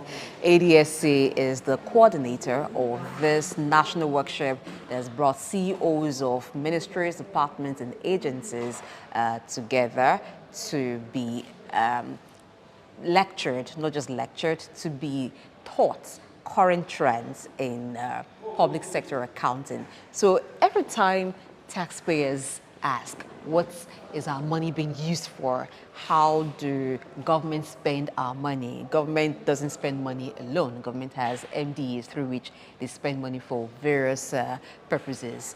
Now, this workshop has been put together by the Office of the Auditor General in conjunction with PARC and coordinated by ADSC, which is a human capital development firm. What is the aim of this workshop? And looking at public sector accounting, how does it translate? How does it help in development? You see, the House Committee on Public Accounts, ably led by Honorable Bamidele Salam, has the responsibility of oversighting the spending of taxpayers' money. And the goal is to ensure that there's transparency, there's accountability, and there's responsibility also in terms of the use of public funds. And being that committee that does that scrutiny from time to time, and of course, again, looking at the kind of relationship that seems to exist between the executive arm of government and the legislative arm, in terms of this oversight function, the need to clarify what the law says is very, very important. And that profundity is what led to the organization of this workshop for chief or the accounting officers of both MDAs. So what that means is that people who come at the end of the day to say, oh, this is how public money was used in our MDA, should understand what rules guide the disbursement or the receipt of public funds, and so that, of course, there are no violations and infractions. And this, of course, enhances our rating with international partners, development agencies, who also want to see that funds that are received are used judiciously for public good. So the more enlightenment the public officers have in terms of what it takes or what is involved in terms of these rules and regulations, which are, of course, in our extant laws and acts, the better for the country in terms of rating, transparency-wise, accountability-wise. Now, a workshop like this, from what I saw go on inside, seemed like one that would need to happen very frequently, because I saw the level at which questions were asked and then practical answers were provided. How often can a workshop like this happen? Yeah, your observation was right. Having a chat with the Auditor General a while ago, he also emphasized the same thing, that the responses from participants shows that this thing should be something that had to be done regularly. The need to inform and educate public officers on what the law says about the receipt and the use of public funds is quite important.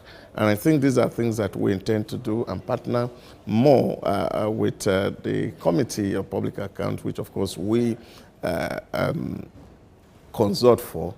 and also the Office of the Attorney General itself to see how we can continue to update people. Because if you had looked through the presentation, you see that, of course, both presenters had emphasized that there were a lot of this act that also going through reformation. A lot of them are being, of course, reconsidered, and therefore this education cannot end. We must continue to talk about it. What are the new things that are coming into the act, and what are the things that are going away? And this, of course, will ensure that the public officers they live by the rules that set them up in the first place. I noticed too that some of the trends where some of the current trends in public sector accounting are now digital trends. That seemed like much compliance with e-governance. Yeah, but we've gotten beyond, like the Auditor General said in his opening remarks, that of course public accounting has gone beyond just compliance. Because people are asking questions, not just about whether you keep the law. People are also saying, did we really get value for the expenditure? And that is fundamental.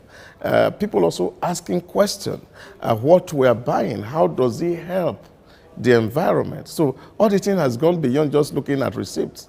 It has gone beyond looking at the documents. It's now also evaluating how the purchases, for example, or the spending of public fund affect the environment. It's also part of auditing, which is a sustainable program. So all these things are tying together. So apart from having to read books, which is really very difficult, the need to codify this into digital format has become, cannot be overemphasized, as I would say, because it is easier now that you are able to really track and trace the flow of revenue and expenditure in real time. You take, for example, as we speak now, the public account of the House of Representatives is still considering the 2016 audited accounts of MDAs. And that's like a post-mortem. Yeah. But with digitization, we will be able to see what is happening in real time, like it happens in private sector, where, of course, at the end of the year, maybe latest by June or July, the records, the audits of what is expended will be in the public domain. And in that case, of course, you can do more in terms of damage control than this old post-mortem that we're doing with the traditional format of pen and paper. Dr. Dayosa, I will resist the temptation of keeping you longer than this time because we're almost out of time. But the workshop continues and there will be other days we'll get to interact on other issues that will be raised as the training goes. It is our hope that at the end of this workshop, the CEOs of the various MDs are better for it in terms of how they handle the funds committed to them for the use of their MDs, and that the taxpayers can, at the end of the day, say, yes, the money that we pay as taxes have been judiciously used. Because like you said, auditing has gone just beyond the books being balanced, but about value. It's now about value. We'll talk more about that tomorrow when the show, the training will also continue, because we moved SOUQ Podcast out of the studio to the venue where the national workshop for MDs, CEOs of MDs is taking place in Lagos. Thank you. Thank you. Listen, my pleasure to be in your podcast session this afternoon. The pleasure also is mine.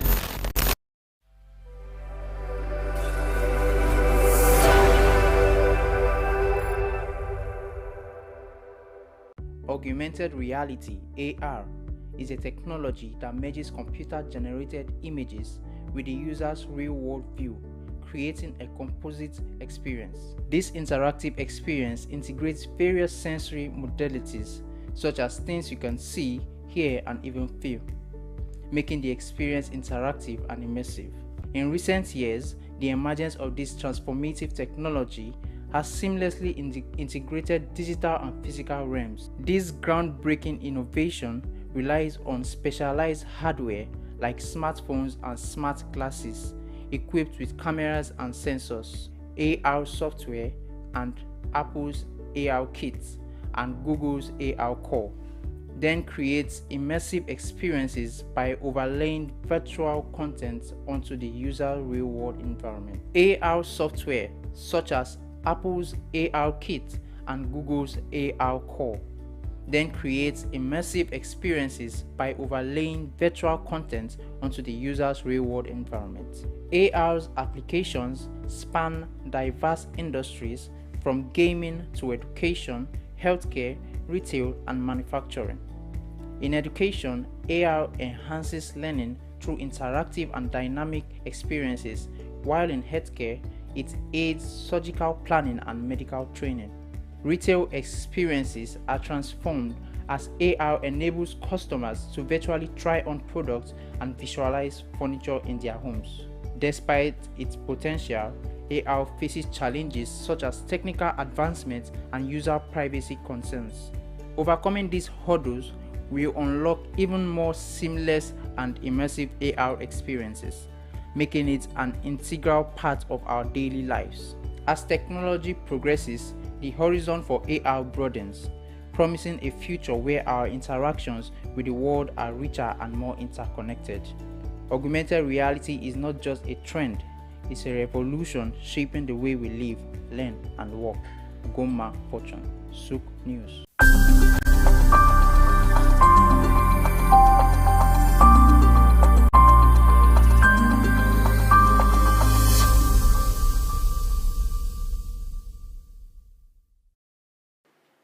All right, glad you will be joining us on what we'll call SOUQ Exclusive. Is a special one where we do a close shot on a special guest to look at their story and to draw inspiration for younger people who also want to make something out of life. My guest today is quite special because he's rare to come by. He's a man of many parts. He has a lot of experience when it comes to military operations, when it comes to global affairs, and when it comes to the economy. It's taking time to be with us today, and because you deserve the best, and that's why we always reserve the special guest for you at this moment. Today, I'm privileged to host Ambassador Wallace Williams, who is the Honorary Consul General for Antigua and Barbuda, and also the Chairman, Africa International Chamber of Commerce and Industry. Glad you have joined us on SOUQ Exclusive. Thank you very much, Femi. I've been looking forward to coming to meet you, the team, and I'm happy to be here today and to have met your wonderful chairman, and everybody has been so extremely hospitable. I feel at home, I feel welcomed. I'm looking forward to pushing the SOUQ brand, you know. Wherever I go, I'll be talking about this station, for sure. You know that. Yes, sir. Yeah, I like to defend and promote, you know, those who need promotion from the point of view of, you know, you've created a niche in this country from the areas that you cover, and I'm very, very impressed. I must commend you for that patriotism. Honestly, today it's quite historic for me. An opportunity to meet you again. You know, it's been a while. Thank you. And you know, to also guide you on this SOUQ Exclusive. Thank Great you. one. Glad you have joined us once again. Thank you. So let's start with your story, because the idea is to talk about your story. And I'm going to start with your background. You talking about your background, your experience while growing up, you know, telling your story, some of the things that were fascinating to you while growing up, and some of the things that, you know, helped in shaping your value over the years. Talk to us about your background. Very much. I come from I'm a village boy. I come from a little village in Trinidad called La Brea. It also has a famous world moniker, and that it is the eighth wonder of the world. We have a natural asphalt lake. Nigeria has as well, but it is not being developed. But we have developed the lake asphalt as a product for the world, which is used for paving roads, for standard for the airports all over the road to stop the aircrafts from bumpy atmosphere. Those roads, those products are very strong as cement.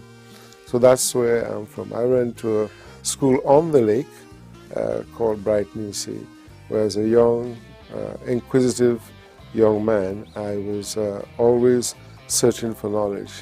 I then won a scholarship I became a scholar at age 10 to go to college called Queen's Royal College, which they say is the most elite college, if not in Trinidad alone, but in the Caribbean. I'm proud of that one, where we were schooled to be told that we are the leaders of the future, that we are going to be the captains of industry.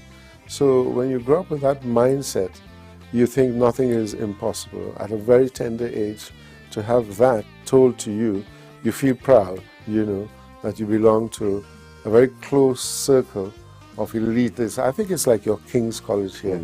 You tend to believe that you're made for the world, and your future is already set based on the education they will give you. So when we entered on the first day, they said, you are now, a cut above the rest. Challenge everything, and if you find that your professors have not done their homework, put them out of the class and teach the rest of the class. And we did. Some of us who, like myself, bold enough, you didn't prepare, we put you out of the class, and the principal just would not do anything. He'd say, well, you did not prepare, and these young scholars have to go forward with their next lesson, and if you didn't prepare, they will teach the class, and we did. So when you had that kind of training very early on, you knew that nothing was impossible, challenge everything, and correct it if you have to. So in my formative years, my DNA was made out of challenge everything, do not be compromised, and be a scholar. But also they told us that if, when they finish training us, and they drop us anywhere in the world, Alaska, wherever, and they come back and we are not in charge, they are failed. So we have that mindset that failure is not an option. We must win. We have a win-win attitude. So I grew up, in that kind of atmosphere. We would walk to school, run home for lunch, run back, so we became very athletic as well. We grew up among fruit trees and organic food, and you name it, we did everything, as a young man. Children today don't have the same adventure spirit that we have had. We go out and, have fun, etc. And the excitement of learning was a key thing that, at that time we didn't have any electricity. We had these lamp oils, so we'll be studying in the night. Yeah, studying in the night, and you had a thirst for learning, because in those days we didn't have what you have now, computers and all that, and that type of laziness. We made up our own games, and our own imagination, to play games, etc., created your own games, and that was an exciting period for me. Well, what kind of games? Well, for example, we would play marbles, right? You pretend to be, a prime minister or a footballer or whatever, and you make up games and, you conduct the affairs of the country. So we were very enlightened, that, create games. We will take the wheels of a bicycle and turn them into a plaything. You have a stick and you roll it all along, for as far as you can, you would create other games, imaginary, playing with imaginary things, that other people did scientifically. So, you were always thinking and always imagining and always creating. So in our DNA, we grew up to be very creative, very academic, very challenging, and I left from the countryside to go to the big city, as we say, because I came first in the island at that time. So I was a scholar at 10, when I was not supposed to sit exams until 11 plus. But because I had jumped 2 classes, the principal thought, well, we can't keep this young man back anymore. So they lied to the Ministry of Education and said I was 11 plus. Oh, man. But I wasn't. I was actually 10. So For me, those were very exciting times. And having gone to the big city, the world was now opening up to me. Oh, these things I've never seen in the countryside. And I absorbed those things so quickly, and started to look at, how am I going to make use of this opportunity for the future? And one of the key things, if you have to tell the youth of today, is to focus on your vision and be disciplined and be consistent. Very, very important. While you were narrating your, beautiful experience while growing up, you talked about, having this what we call communal support, which is very peculiar that period, that age, where your neighbor's children, you see them as your own children. Absolutely. And even if you're not your biological children, you provide a kind of parental support, Yes. But if you look at the trend now in the society, do we still have that? What's missing? Well, some parts of Africa still do, and we must go back to that, which we call Ubuntu, that communal spirit where your grandparents, your great-grandparents, they pass on knowledge. Because, Africans are, what we call a vocal, historical type of people. We talk and carry on the knowledge that we've had because it was not written. And it's still not written except for, scholarly work at the moment. But, for example, if your grandparents or parents are not talking to the neighbor, you dare not show the same animosity, because that will get them to talking back together. They'll say, do you know that your son or your grandson did not greet me? What? They will now, you will be scolded for that, and they will get back talking because you had to learn respect. You had to learn that whatever goes on with adults is none of your business. You give everybody respect, and then everybody took care of you in the village. They will look out for you. They look out to make sure that you are safe. They look out to make sure that if your parents are not back home, they'll feed you. You can come into their kitchen, enter their pots with their children, So it was always communal, the Ubuntu spirit, getting together. So I think children of today do not use their imagination. They're driven by computer games, they're driven by the phone, and so they don't spend much time exploring the world outside, which gives you a sense of security. And you're out there, you become streetwise, put it that way. Nowadays, everybody is closeted. You go to school in a car, your parents come and pick you back up in a car, and you've had no adventure. Your adventure life between the ages of 10 or between the ages of 7 and 15 or 17 have not had any kind of a free spirit, what I call free spirit. I mean, I'm a wanderlust. I like adventure, and that was born out of the early days growing up in Trinidad. At what point did you decide to join the army, and then... Well, we had military in our school, and therefore that gave you what I would call you want to be like this, the uniform, the military, the discipline, it looks marvelous, and that gives you a sense of belonging, a community of men who behave the same way, talk the same language, and attitude. And since we were told, challenge everything and be leaders, well, that was natural, absolutely natural. Now let's talk about Africa. I know you're passionate about the African project.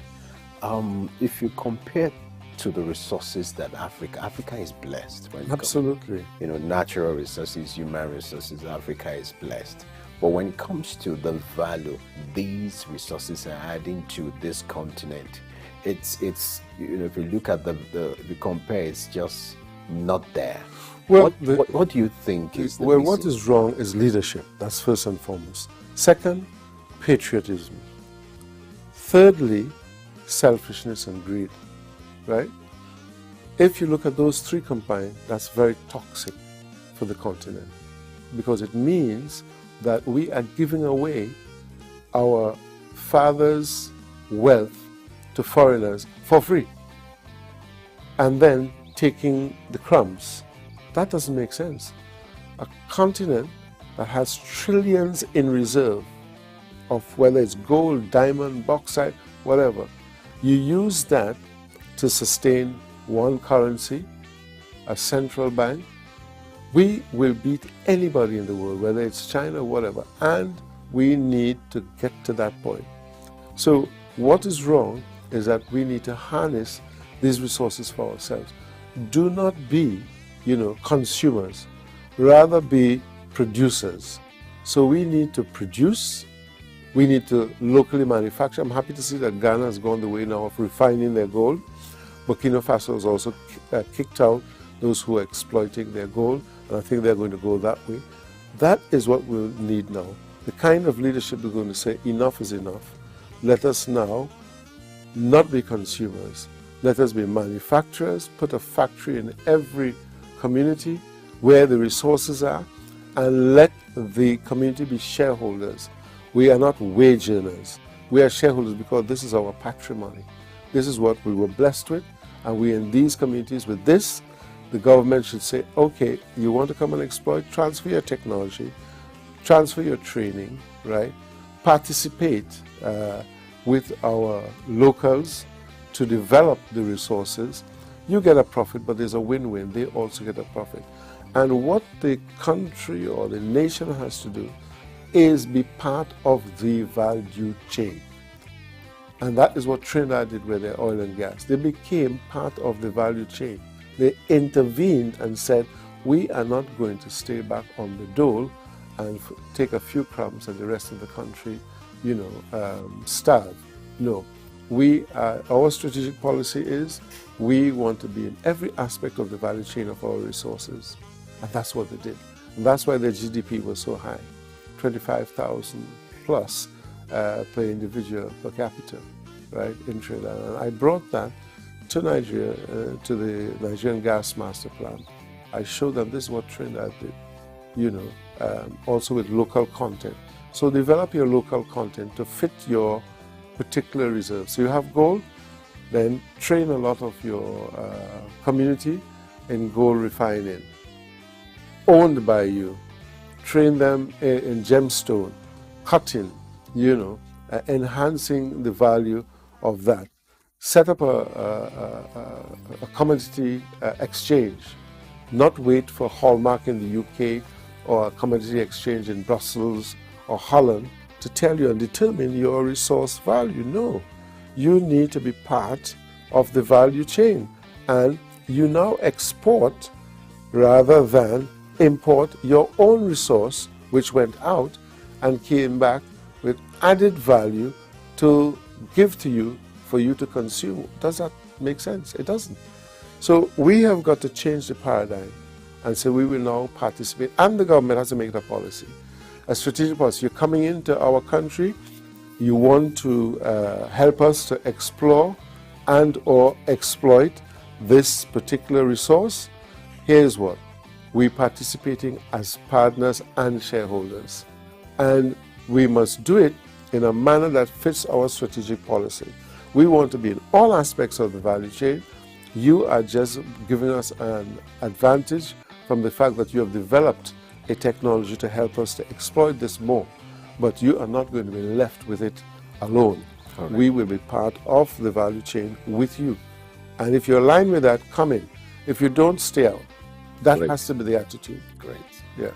All right. It's looking like we just have to, wrap up now. I'm sure we're going to have an extension of part 2 of this conversation. Absolutely. But I must thank you for your time, for your thought, talking about yourself, telling us your story. Yeah. And hopefully we're going to have another time to talk more. I look forward to the part 2. All right. Yeah. This time I will dress up in full traditional wear. How colorful would that be? That would be very colorful. And I look forward, maybe SOUQ News can give me a SOUQ outfit. Oh, great. Yeah. We'll be glad to do that. Yes, Customized for you. Customized for me. Yeah. Thank you so much, sir. Thank you so much. A pleasure. Yeah. All right. On that note, we'll just have to call it a wrap now. Don't forget, until we come your way to bring another special guest, talking about this exclusive conversation, will still remain yours. I am Femi Ayodele. Thanks for watching. I'll see you next time with another guest.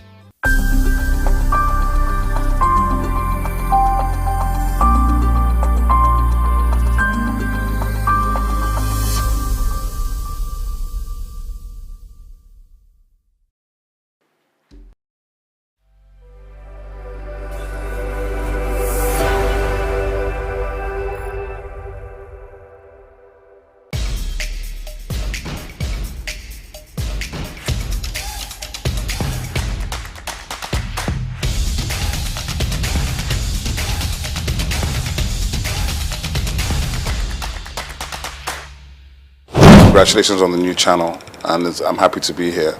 The Omniverse is imagined as a collaboration platform. So it's a platform that, as the name suggests, is bringing together ecosystems. So it's like an ecosystem of ecosystems, aggregating aggregators and community leaders who are able to bring together their communities together to a platform. So the summit in itself was, while it was a big event and a heavy lift for us and the team. And I have to thank our team of volunteers. We had a team of about 40 full-time core volunteers that delivered the Omniverse. So one of the key things about the Omniverse is that it's designed to go beyond an event and designed to be fully something that people can engage beyond the summit. So we will be launching our digital platform. We have about 70 community partners already, including a number of government institutions. So to answer the question, there's public-private partnership within the Omniverse. There's regulators, there's government departments and agencies, there's ministries. But more importantly, there's diverse sectors across the economy coming together with the understanding that tech is the biggest enabler for development across all sectors, and that if we can drive collaboration, we can scale. So that's the ethos of the Omniverse. Collaboration is the superpower that we're trying to bring to the fore. That operating in silos has not paid us, but if we come together, understand that technology affects every sector, then we think the Omniverse is here to stay. Nigerian companies, Nigerian associations, global associations, and when I say associations, it's from things like the Nigerian digital artists who have 3,000 members, right, in the NFT community. The Visual Artists of Nigeria, the Society of Nigerian Art, the AfriLabs, which is the biggest innovation hub network on the continent in 54 African countries. ISN Hubs, which is our core partner, which is the biggest innovation network in Nigeria, innovation support network, with something like 189 hubs in 30 states in Nigeria. And these are primarily private sector driven platforms, from aggregators who are major promoters of major platforms such as Lola Shone from Ake Book Festival, Choma Ode from AFRIF. We have a lot of these people who are either on our advisory board, they are co-chairs, or they are community partners, because what we're building is beyond any one person. It's about collaboration both at the top level, but through the line down to the bottom. The role of my council is, first of all, to be the primary sort of mandate is to infuse Nigerian arts and culture into everything the Nigerian government does, at state level, at federal level, and to input it into schools, education, and everywhere. So in that sense, to make arts and culture functional and front line everywhere. This will involve the foreign minister, making sure it's embedded in our foreign policy, in our embassies, in the government policy, in every sector. So we're literally going to be reaching out to collaborate to all government at all levels, all other agencies, MDAs, ministries, federal government and state government institutions, to see how we can find common ground. Because obviously we don't necessarily have a lot of money, but I feel we represent the real crude oil of Nigeria, which is the IP that the Nigerian people create. That IP they create, even if you valued it at $100 per Nigerian, that'd be something like $20 billion. And I believe each Nigerian is worth more than $100. So my own estimation, it's limitless, right? So what we have to do is we have to rethink how we imagine ourselves, rethink our own possibilities, and therefore from there, take off by pushing that agenda. But it's not an agenda for me alone. It's actually an agenda for all of Nigeria. Because when we put it front and center, it means we're putting the Nigerians front and center. And we put the Nigerians front and center, I think we win. I think historically you will find that the federal government and the governments of Nigeria have not funded heavily these sectors. They funded the heavy industries, the military-industrial complex, heavy infrastructure. But what the funny thing is, whilst Africans will say, oh, this is grammar, what are you people talking about in arts and culture? What you find is that the West, right, for 500 years has dominated the world. How have they dominated the world? Through narrative. Okay, but what do we complain about? Narrative. But we haven't invested in narrative. So if you don't invest in telling your own story and owning your own story, why are you complaining about how you're perceived? So I think it's counterintuitive and it's about time. And I'm very pleased and very happy that Nigeria now has a full ministry focused on this one specific issue. Because the truth of the matter is, we are older than time itself. We come before Christ. We come before the entire Western hegemony. We are actually the origins of everything, of innovation, of technology, of science, of education. But if we don't believe it ourselves and we don't express it, how can you expect anybody else to believe it? Well, I think the difference is that as a creative entrepreneur, there's really nothing to stop me, right? I can take all the risks. I don't have to worry about anything. I can decide, win or lose, we're doing this thing. But of course, as a public official, I have rules and regulations I have to go by. I have a boss, I report to people, and I have KPIs I have to deliver on. So there's a big difference in that regard. There's a difference in bureaucracy, maybe a difference in response time, but there certainly will not be a difference in my personality. So I think it's really about how you perceive what these things are. For me, it's an elevation, obviously, and it's a privilege and a pleasure to serve at this level, to do something that I believe in, to do something which is that I believe in Nigeria. I believe in Nigerians. I know our ability. I think we are world class. I don't like all this, it's good for Nigeria. I hate that. So I think for me, that is what's important. And to have the opportunity to try to deliver on some of the things we've been trying to do from the private sector for the last 25, 30 years. So there's nothing new for me in that regard. But of course, the position is new. Being in the government is new. But with a lot of support from friends, family, professional colleagues, and other people in the industry, plus my co-DGs and the minister, hopefully we'll do well. We're under the Ministry of Arts, Culture and Creative Economy, and that's very, very powerful because it means Nigeria itself has taken a decision to own the agenda. Hopefully I have a good time, have a good tenure, and I don't make any enemies. And well, for me, if you leave a place and the people that worked with you have good things to say, if they feel better about their work and about themselves, and if the brand that you're now leading is now appreciated by the people for what it does and how it brings it to the table, then I've done my job. I think Afrobeats has already established the fact that we are originally Nigerian. Or some people say arrogantly Nigerian. And it was intentional. We built this thing, and it was intentional because we're not going to ever apologize for being Nigerian. We're not going to apologize for being black. We're not going to apologize for being African. And that's front of mind. Because, you know, when you do show business, you have to validate it. So we validated the show maybe at least 10 years ago. So now we're in the business phase. So when you see the exit of Maven Records with UMG, you see Iwaju coming, Comic Republic with Universal Studios, you begin to understand where we're building to. And when you think about where we're coming from, where there was no infrastructure, no funding, no support, and I think part of what we hope to do with government at this time is, because we come from the sector, we can collaborate with everybody in the sector. We don't have to talk at them, we talk with them, we build with them. And together, I think it's limitless. You know, Nigerians like to say the sky is your limit.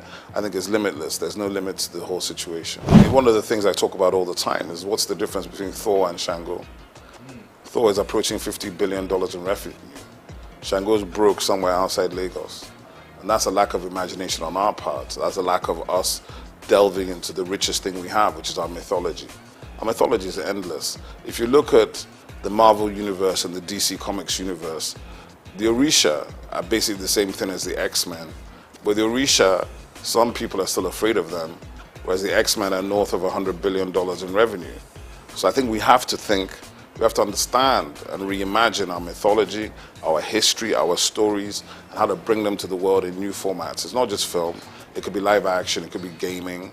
There's so many different ways to action these things. And when you do them, and you do them right at the right level, as Iwaju is beginning to show you, our stories have always been world class. Our characters are world class. What we have not had is the resolve and the confidence to finish. But I think that is coming now. For me, I think it's still the fact there's more to do. My young brother, Misan Harriman, is nominated at the Oscars, the first Nigerian nominated for a director for a short film, because I know what that will do for the next generation of Nigerian directors, right? So for me, there's still more to do. There's so much more to do. When we see our first $100 million movie in the global box office, we need to celebrate it. When you win a Grammy, you need to celebrate it, because these are stages that we were locked out of. The technology and new media has allowed us to invade these spaces we were not even invited to. But now we're beginning to enter them and dominate. So even when you do that, you have to do it with grace and dignity, not with arrogance. And that's something that some of us have to learn. But the truth of the matter is, the greatness of the Nigerians is just beginning to come. And I feel strongly that this century, we're already in the African century, and the soft power that we hold here is what will define the future of the century. I think the most important thing, the first thing to think about is IP protection, because the minister is working strongly, intellectual property. The US, if you take the state of California, California is probably in the top 5 economies in the world, and 70% of the economy of California is driven by intellectual property, by 2 core industries: Silicon Valley, which is coming out of Stanford University, and Hollywood, which of course is the music and film industry. Now, that is for anybody that says, oh, what is this thing that they're talking about? We don't understand it, it's grammar. The grammar is the money, okay? The narrative is the money, the story is the money. So any of your children or your nieces or nephews that have talent, visual art, performing art, arts and crafts, adire, all of these things that we've been taking as vocation, they are occupations. They are extremely valuable. And with digital technology and platforms, we can scale these things and generate incredible revenue. The point being that Nigeria has so much to bring to the world in terms of these things. I think Nigerian cuisine is going to be on the level of Chinese and Indian cuisine worldwide in the next 10 years. And if you understand that, then you understand that the Indian restaurants in the UK, as far back as 2009, were generating more money than the UK automobile, shipping, and metal, steel industries combined. That's just restaurants on the high streets. So that is why we must invest and we must put our energy into this sector, because this sector will provide the jobs, provide the revenues, and provide the global dollars that everybody's looking for. Oh, I think it hasn't even started. The Maven Records deal is giving you an indication of that. The reason why that valuation of $150 to $200 million has been done is because of the upside potential of Rema, who's 23, and Arya Star, who's 20. So they're looking at the fact that in 10 years' time, these guys could have generated $1 billion each.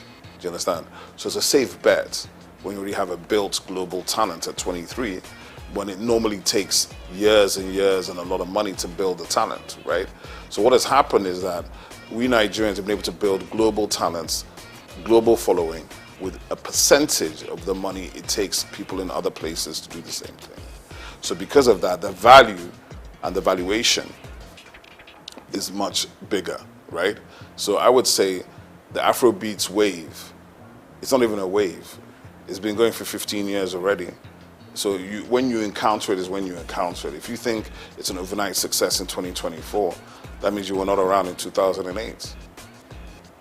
2006, I'd say it's a good time to think, when the sort of continental, because we took Africa first, working very closely and collaboratively with South Africans, Ghanaians, and Kenyans. Then we started going into Asia and the UK and America on the what I call the Nigerian chitlin circuits, moving through the Nigerian communities. And then by about 2010, begin to come into the mainstream with Oliver Twist and all these kind of records that break globally. And now you have gold records from Oliver Twist in 14 countries. And now, in a situation now where an artist like Ashake can come out of Lagos, speaking a language that is not known to most of these people, and selling out arenas. To become an arena artist, let me tell you, there are only 4 or 5 arena artists from Africa, and they're all Nigerian. Don't take it for granted.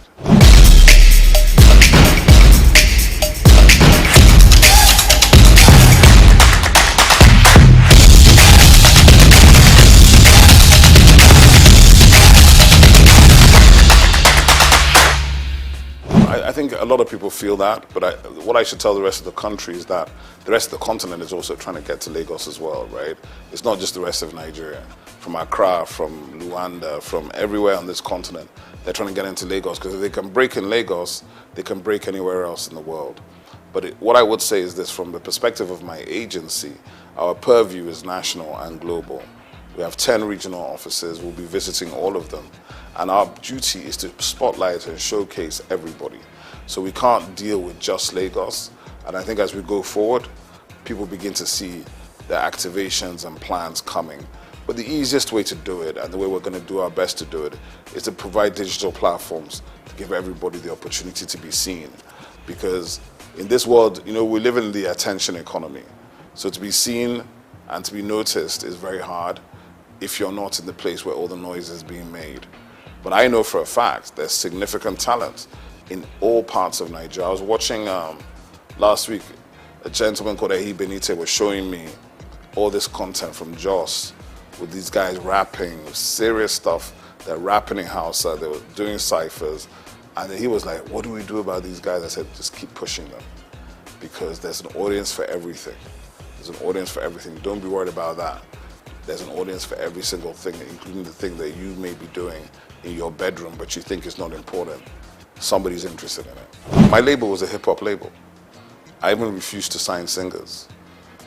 There's almost every singer you could name was trying to get us to sign them. And I used to do it based on, can you rap? If you can't drop a freestyle, don't bother, right?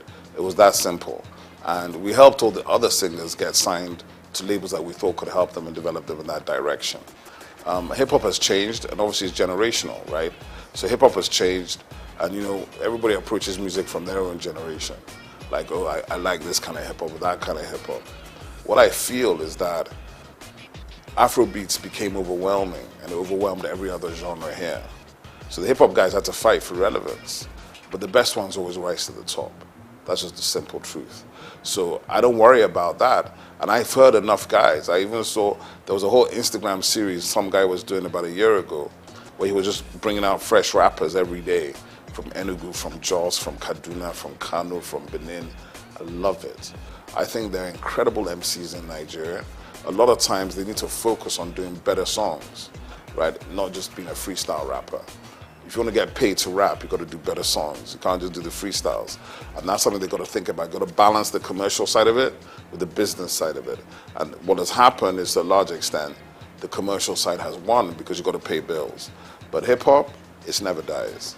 I think, first of all, obviously from the perspective of I'm sitting in government, so I'm not in a position to tell government what to do or what not to do. But what I can say is this, is that the agency, my agency will be the home for the music industry, for performing arts, visual arts, fashion, gaming, recreation, festivals, culinary arts, film and television. We're kind of a convening agency for the ministry. So we have a lot of work to do, a lot of places to touch, but we're also going to collaborate with all the other MDAs in the ministry and heavily with the private sector and the developmental sector. Because to answer the question, I've worked in all these spaces for, it's not quite 40 years, but it's a long time. I've worked in all these spaces for a long time. In the institution, we have positive relationships to bring to the table to change the approach and to change the destination of where we hope to go. What I will say as well is that the reality of it is we're just beginning the journey. And there are no magic wands. I'm not going to wave a wand and everything's going to be fixed overnight, and neither is anybody else. But we will be bringing fresh energy, fresh ideas, a fresh engagement, and we're obviously open to collaboration. And that's really important for me to say that, because people feel there are gatekeepers, but in my agency there are no gatekeepers, right? We're not interested in whether you have the biggest reputation or the smallest reputation. We're interested in the value you're bringing to the table. Because the truth of the matter is Nigeria is massive. There's a lot of stuff going on in Nigeria. We're going to try to aggregate those things and bring them into one platform so that even as Nigerians we can know what we're doing. Because to be honest, if you don't know and you don't follow, there's no way you can know 90% of what is happening even in Lagos before you talk about the rest of the 36 states in the FCT. So for me, from my perspective, the journey continues. The objective remains the same. We want to see Nigeria win. But in order to do it this time, I don't think government should ever be disinterested in the nature of the industries in which it is operating. But we also don't need to be owning the space. We want to enable, partner, collaborate, and see how we can push people to do more. Because there are already people doing a lot, and maybe they haven't been recognized, they haven't been brought out, they haven't been celebrated. All these kind of things we can help to do, help to get news stories and people to bring these things to the fore, right? Like I said today, a Nigerian who was nominated for an Oscar as a director, the first Nigerian. It's up tonight at the Oscars. It's not news in Nigeria. That's a problem. We have to be able to tell the stories that are of greatness of our people, because if you don't do that, you can't inspire anybody.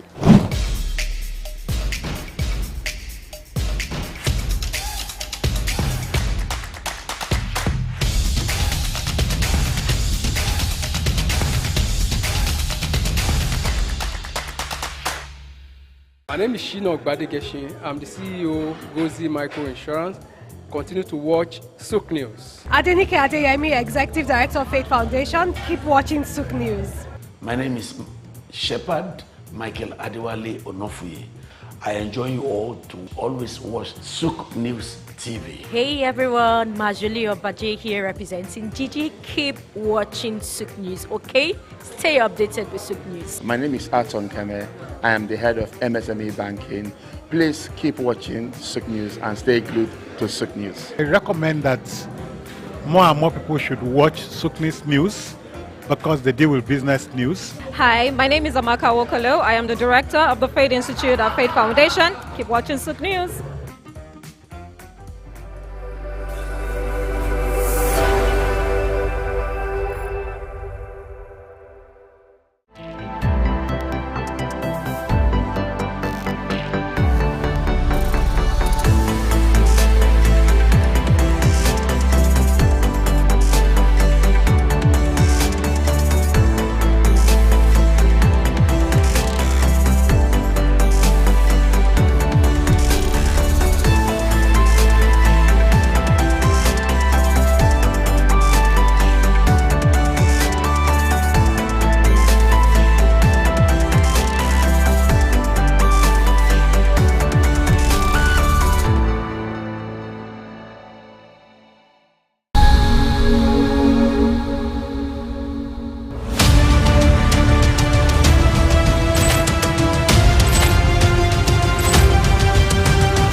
The bank was totally gone, so there was nothing to say they had.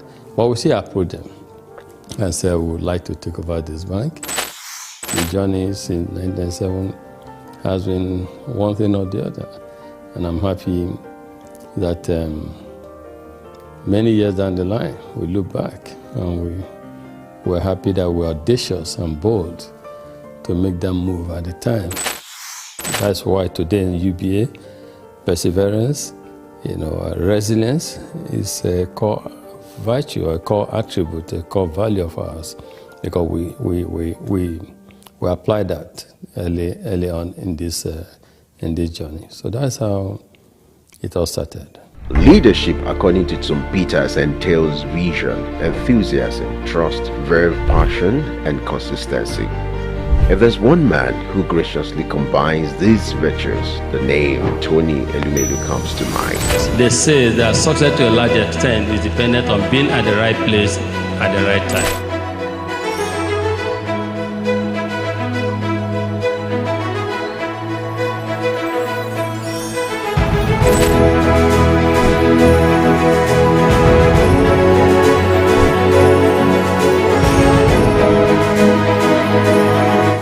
I say to people, my elder brother, who is 7 years older than me, he doesn't have gray hair. I have gray hair. My gray hair started from the merger, because making it work, serving your customers, making sure that everyone in the universe of the institution, which was 428 branches at the time, that it was same level of service across board.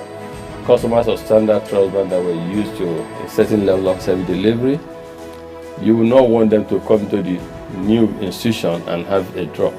From the womb of time, Tony Elumelu has been an embodiment of nobility and excellence. He remains one of the flying eagles and shining eggheads of the banking industry. The life and times of Tony is an inspiring tale. He is one Nigeria who is unmoved by material wealth and self-aggrandizement. Tony's noble qualities were earned from his humble background. Throughout my career, known Tony Elumelu as a self-made Nigerian. The name Tony Elumelu is synonymous with youth development and entrepreneurship. This is a man, a Nigerian, that we should all be proud of, who has inspired, motivated, supported, and empowered millions of Africans, millions of African youths. He's an icon in his own class. He's a captain of the industry. He's a patriot, a selfless philanthropist, and someone who can say is carrying the banner of Nigeria. Growing up with 4 siblings in Jos Plateau State, the cowboy of the banking industry who hails from Anocha North local government area of Delta State, believed in the democratization of law combined with hard work. He began his career as a copier salesman. When I do this, when we used to meet at Sule, Akrele Street, I still have nostalgic memories of such meetings. And I hope one of these days I'll be able to meet Tony again for where we share a drink and talk about those glorious days. The Ambrose Ali University graduate of economics also bagged a master's degree in economics from the University of Lagos. In 2019, he received an honorary Doctor of Business degree from Bayero University, Kano. Going to university, I just thought I wanted to be a businessman because my mom's brother, my mom and his brother were just 2 of them. So my uncle was a businessman, in Nigeria, and was quite successful at the time. And I was influenced. I thought he was very rich, and also I wanted to be a businessman, but not knowing whether just a businessman, you know what I mean? Because he was described then as a businessman. And but in the university, that was why I read economics, just to see. But in university, I got more enlightened because I knew more how things operated. And first degree, I was saying I just wanted a good job that would give me the start. But when I came to do my master's at Unilag, being in urban or Unilag, a lot happening at the time. And that was the era of new generation banks, a lot happening. Our friends, in banking, our friends, some got jobs in some banks. And so that's all of us who were doing masters at the time. I did masters in economics. Who were doing masters at the time, we just became interested and fascinated. We were interested in working in a bank. New generation bank, not old generation bank, not. And so that was how it all started. And we started applying for jobs in our banks. And I got, yes, at the master's level, it was clear I wanted to work in a bank. And yes, that was started. As in then, Santana was a posh guy. So they oppressed us in school, I must say. And then we too wanted to become the big boys in future with the brochures, suspenders, white shirt, dark suits, etc. The growth and development of any institution is determined by the quality of its leadership. For Tony Elumelu, his sterling performance and leadership scorecard in the banking industry remains a reference point. He rose quickly to become the youngest bank branch manager at Allstate Trust Bank at the age of 36. He formed a coalition to acquire a distressed financial institution, Crystal Bank, and became its CEO, an action that earned him and his circle of peers the nickname the Cowboys of Banking. In 1997, some of us came together and acquired a distressed financial institution. We acquired this financial institution, we turned it around, we set targets for ourselves, strategic plans, targets, we have first year strategic intent, we want to make it a viable financial services company. Second tier intent, we want to become a leading financial services group on the continent. And third financial intent, strategic intent to become a player in the global financial arena. I would describe Tony Elumelu as an enigma in the banking industry. His trajectory from commercial banking to entrepreneurship and to youth empowerment is salutary. Over the years, Tony Elumelu has distinguished himself from his banking career from Allstate Trust Bank to where he became a founder of Standard Trust Bank before getting into UBA. And from UBA, he created a foundation that has been nurturing Africans in terms of entrepreneurship, innovation, and creativity. As we all know, there's so much private global capital seeking the right investment destination. All it takes is for a leadership to show that this country is set for business and people come there. We want to move into an economy where they can invest freely as well as move their monies out when it comes for time for dividend and remittances and repatriation of a dividend. So I will continue to invest because of the signal that we see in the market, because of certain fundamentals that are right. He audaciously led the largest merger in Africa between United Bank of Africa and Standard Trust Bank. Tony's fancy for red tie remains emblem of his appearance.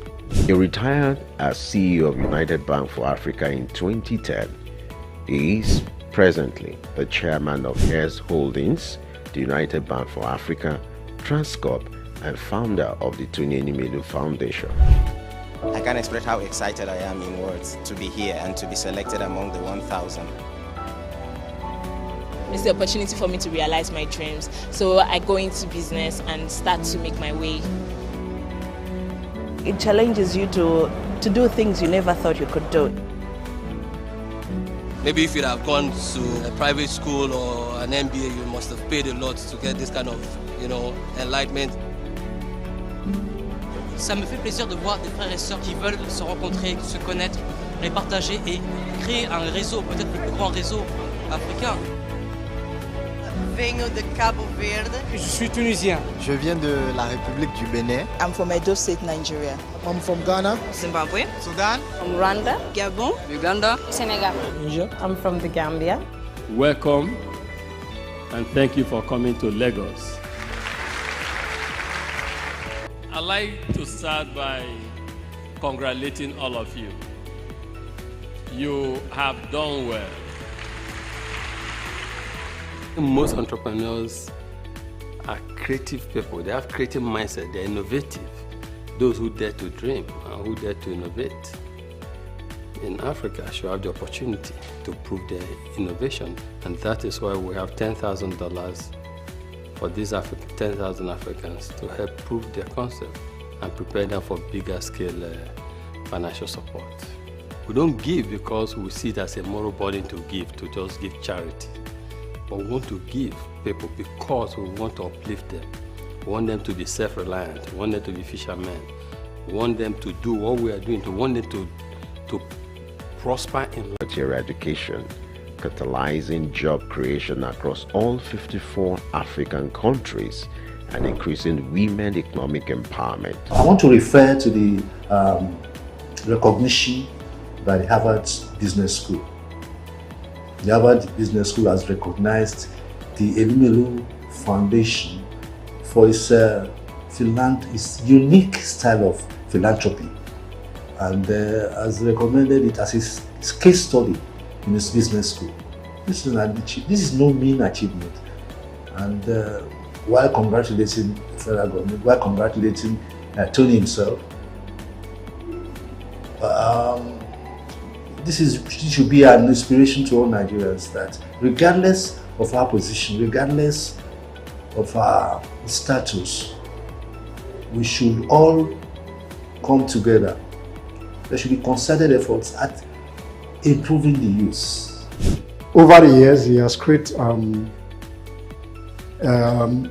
kind of new entrepreneurs between the ages of 20-something to 30-something across Africa with the concept of Africapreneurship, which is an initiative that we need to catch young African entrepreneurs young, make investment in them so that they can improve the levels of the engagement in business development from micro and medium enterprise to full enterprises that will help to grow the economy across Africa.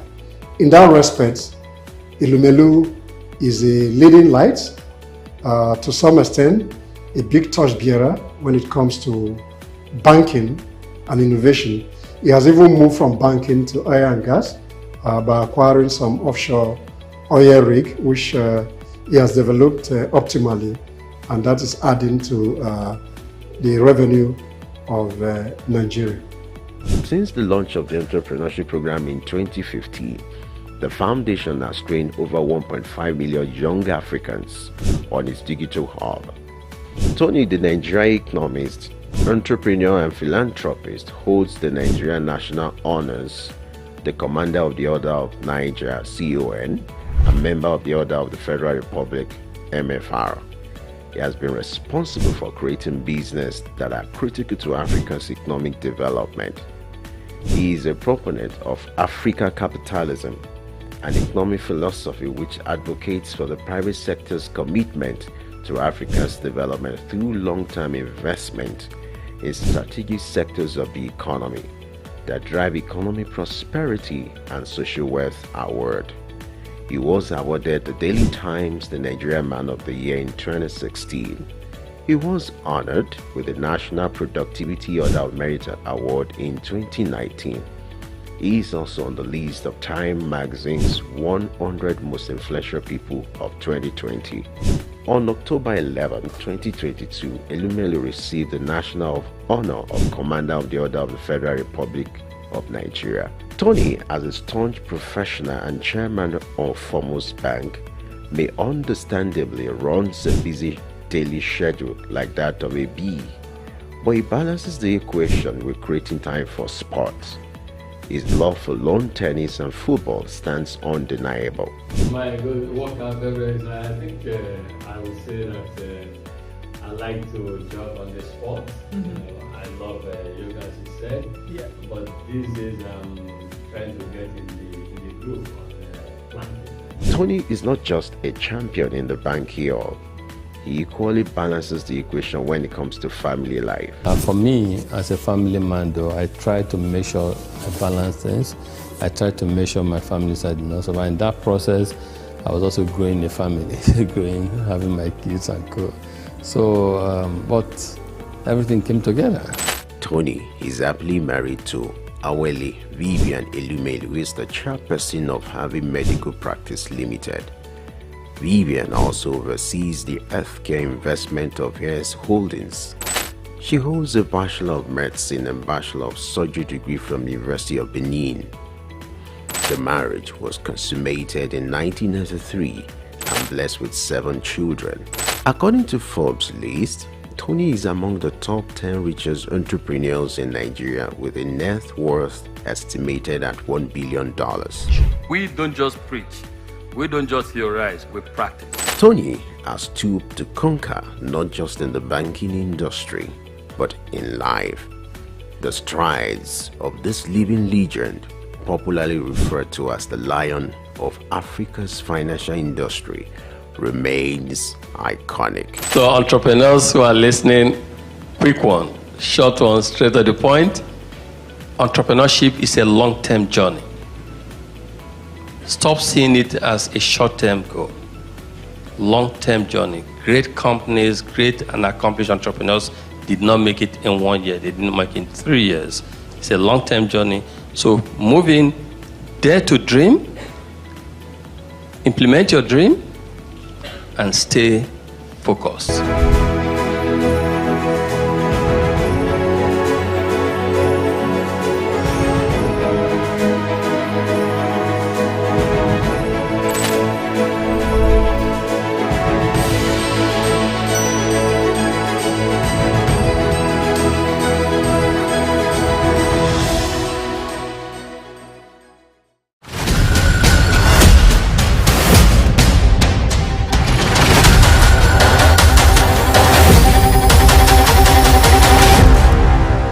Cocoa remains a significant cash crop in Nigeria, predominantly produced by small-scale farmers in the country's southwest region.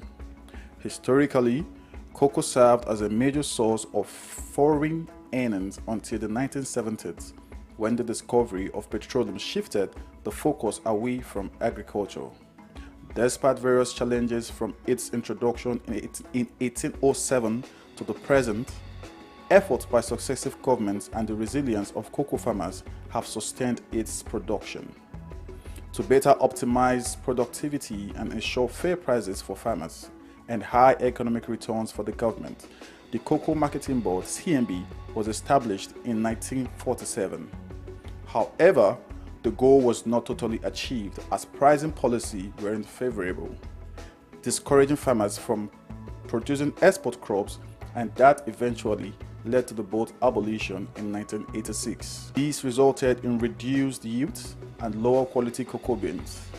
Meanwhile, the millennium era witnessed a shift in farmers' focus towards more economically viable crops like oil palm due to the high cost and intensive care required for cocoa production. Cocoa production faces several obstacles, including limited access to fertilizers, unfavorable climate conditions, pest infestation, poor infrastructure, and land shortages. Also, herders' attacks on farmers have deterred farmers from expanding their farmlands. According to research, despite challenges, cocoa production has empowered many farmers and more stakeholders in the value chain, improving their living standards, enabling them to provide education for their children, cover medical expenses, and build better homes. Concerning the future of cocoa farming in Nigeria, there are mixed opinions among farmers. Some are hopeful that government reinvestment and addressing current challenges can revive the sector's past success. Others are pessimistic due to the persistent issues and the trend of farmers shifting to other crops. Regardless, hope remains for the sector.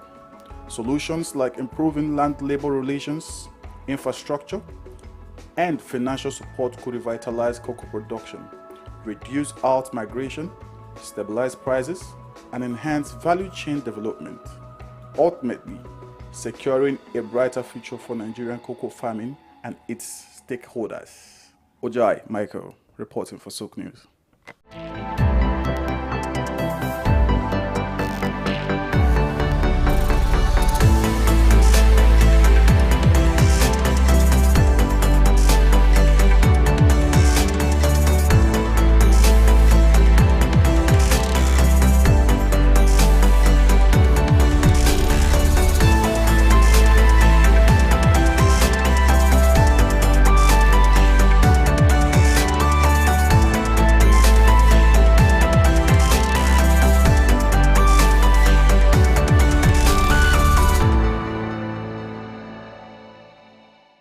Optimism is a strategy for making a better future because unless you believe that the future can be better, you are unlikely to step up and take responsibility for making it so. Responsibility is the price of greatness. How else can one explain the thought process of a 24-year-old youth leaving the luxurious comforts in the United States to fill in for his incarcerated father in sub-Saharan Africa, Nigeria, and run a family business holding the fort till stability was achieved? This is the story of Abdul Samad Rabiu, an unassuming, silent achiever.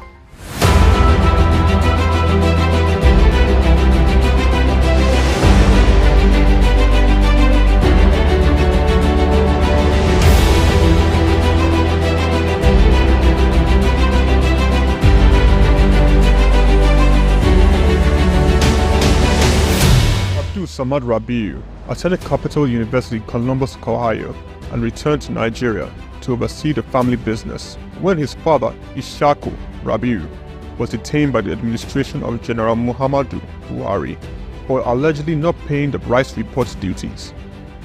Not only was his father under investigation, the family business was under scrutiny. These harsh realities of being thrust right into the middle of it all shaped the young man's resolve to hard work in silence. Abdul Samad Rabiu is the son of one of Nigeria's foremost industrialists, late Khalifa SOUQ Rabiu, founder of SOUQ Rabiu and Sons Group, The family operated holding company with a history of investment in manufacturing, insurance, banking, and real estate. In the 1970s, the group invested in manufacturing, with its first investment being the Kano Suits and Packaging Cases Company, a factory producing suitcases and handbags. In 1972, the Bagauda Textile Mill, manufacturing woven clothes for uniforms, importing and trading in different segments of the economy, including frozen food service, sugar, and a motor vehicle and parts distribution company specialized in Daihatsu products. Abdul Samad Rabiu was born with a very big silver spoon in the ancient city of Kano on the 4th day of August in 1960, 57 days to Nigerian independence. 24 years later, responsibility beckoned. He was in the family business till 1988. Abdul Samad Rabiu, following in the steps of the family business to establish BUA Bois International Limited in 1988. Solely for commodity trading, Bois International Limited imported rice, edible oil, flour, iron, and steel. The much-needed wins to his sale came in 1990. The government, owners of the Dettol Steel Company, got into a contract with Bois to supply its raw materials in exchange for finished products. This was the young company's much-needed windfall. Bois expanded further into steel, producing pellets, importing iron ore, and constructing multiple rolling mills in Nigeria. Nigerian Oil Mills Limited, the largest edible oil processing company in Nigeria, was sadly bought by Bois in 2005. Bois started 2 flour milling plants in Lagos and in Kano. By 2008, Bois had broken an 8-year monopoly in the Nigerian sugar industry by commissioning the second largest sugar refinery in sub-Saharan Africa. In 2009, the company went on to silently acquire a controlling stake in a publicly listed cement company in northern Nigeria, Sokoto Cement, and began to construct a $900 million cement plant in Ogu-Obela, Edo State, completed and commissioned in 2015, which was at that time the single largest non-oil investment in South Nigeria, and had a capacity of 6 million metric tons per annum upon completion of the second line. This was followed by a new 1.5 million metric tons line in Sokoto in 2018 and another 3 million metric ton line, which commenced in 2020 and was commissioned in 2022, bringing the total installed capacity for his cement holdings to 11 million metric tons as of January 2022. Abdul Samad Rabiu is very entrenched with his family in business, having over 40 siblings. His younger brother Rabiu Ishaku Rabiu was the CEO of IRS Airlines Limited, an airline based in Abuja, Nigeria. It operates scheduled domestic passenger services. Its main base was Nnamdi Azikiwe International Airport. The airline was established in 2002 and started operations in March 2002 and ceased operations in 2013. Kabiru Rabiu, our younger brother, currently serves as the Group Executive Director of Bois Group. In 2020, Kabiru was named the Best African Economic Leader under the age of 40, the 100 African Economic Leaders for Tomorrow Awards by the French Institute, Chausseo. Bois invested $300 million in the 20,000 hectares Lafiaji Sugar Estate project, which comprises a sugar mill, sugar refinery, ethanol processing plant, and 35 megawatts power plant. The company also built an export-focused refinery in Port Harcourt, the only destination sugar refinery in sub-Saharan Africa. Abdul Samad Rabiu is constructing a 200,000 barrels per day petrochemicals refinery in Akwa Ibom State, Nigeria. The agreement was signed with Access of France in August 2020 for the refinery aimed at serving Nigeria and the West African petroleum refining needs. It is expected to be completed and operational by 2025. The privately owned Ogu-Obela Cement Company was in January 2020 merged with the publicly listed Cement Company of Northern Nigeria, where Abdul Samad Rabiu already held a controlling stake in the $3.3 billion transaction, and BUA Cement PLC was born. Abdul Samad consolidated all his food businesses in sugar, edible oils, rice, flour, and pasta milling into a new company, Bois Foods PLC, In December 2021, it was listed on the Nigerian exchange. BUA Foods emerged as a consumer goods leader in market capitalization, experiencing a phenomenal 206% year-to-date appreciation. Share prices soared from 65 naira per share in December 2022 to the current value of 379.9 naira per share as at 24th March 2024. In terms of fundamentals, BUA Foods exhibited robust financials with a 54% increase in profits to 105.6 billion naira in the first 9 months of 2023.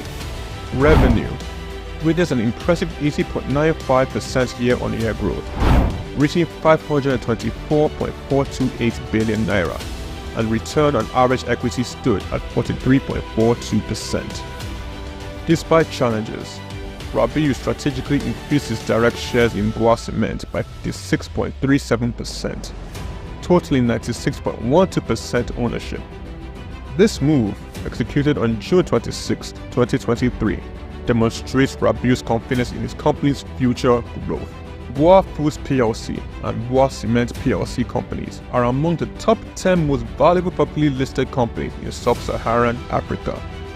From a relatively small company in 1988, BUA Group has grown to a world-class conglomerate, contributing significantly to the country's GDP while providing employment opportunities for tens of thousands of Nigerians. Abdul Samad Rabiu's philanthropy is silently second to none. He founded the Abdul Samad Africa Initiative, ASR Africa, an African-focused fund for social development and renewal which seeks to support Nigeria and other African countries in the area of health, education, and social development. In October 2022, Abdul Samad Rabiu, through ASR Africa, donated $500,000 to the United States Agency for International Development, partner on tuberculosis control, HIV, and gender-based violence prevention efforts in Nigeria. Development of a 7.5 billion naira 200-bed specialist hospital in Kano State during the global COVID-19 pandemic. Abdul Samad Rabiu championed Nigeria's donation to this COVID-19 intervention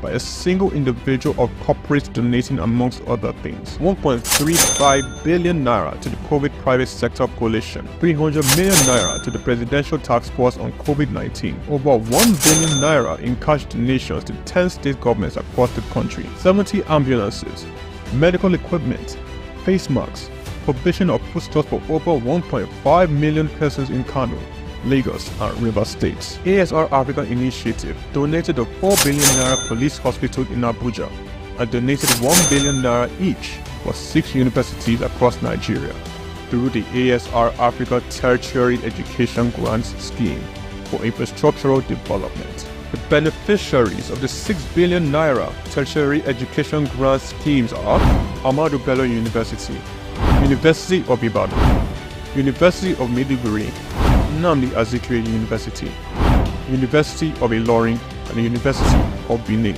ASR Africa Initiative also donated 2.5 billion naira each through its tertiary healthcare development grants for health projects across 4 geopolitical zones in the country. These are in addition to 5 billion naira donated to build the first teaching hospital in Akwa Ibom State, donated 10 billion naira to the Security Support Fund of the Nigerian government.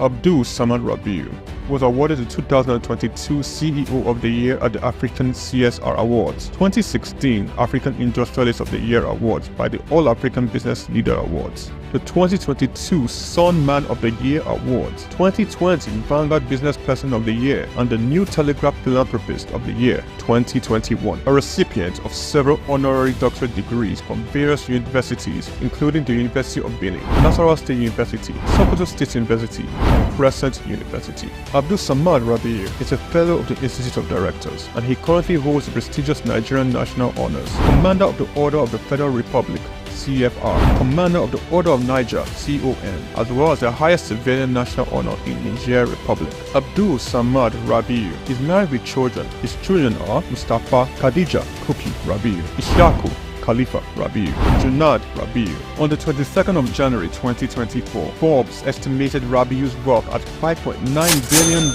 putting him as the 6th wealthiest man in Africa and 508th in the Global Billionaires Club. The family man, the silent achiever, the giver, Abdul Samad Rabiu.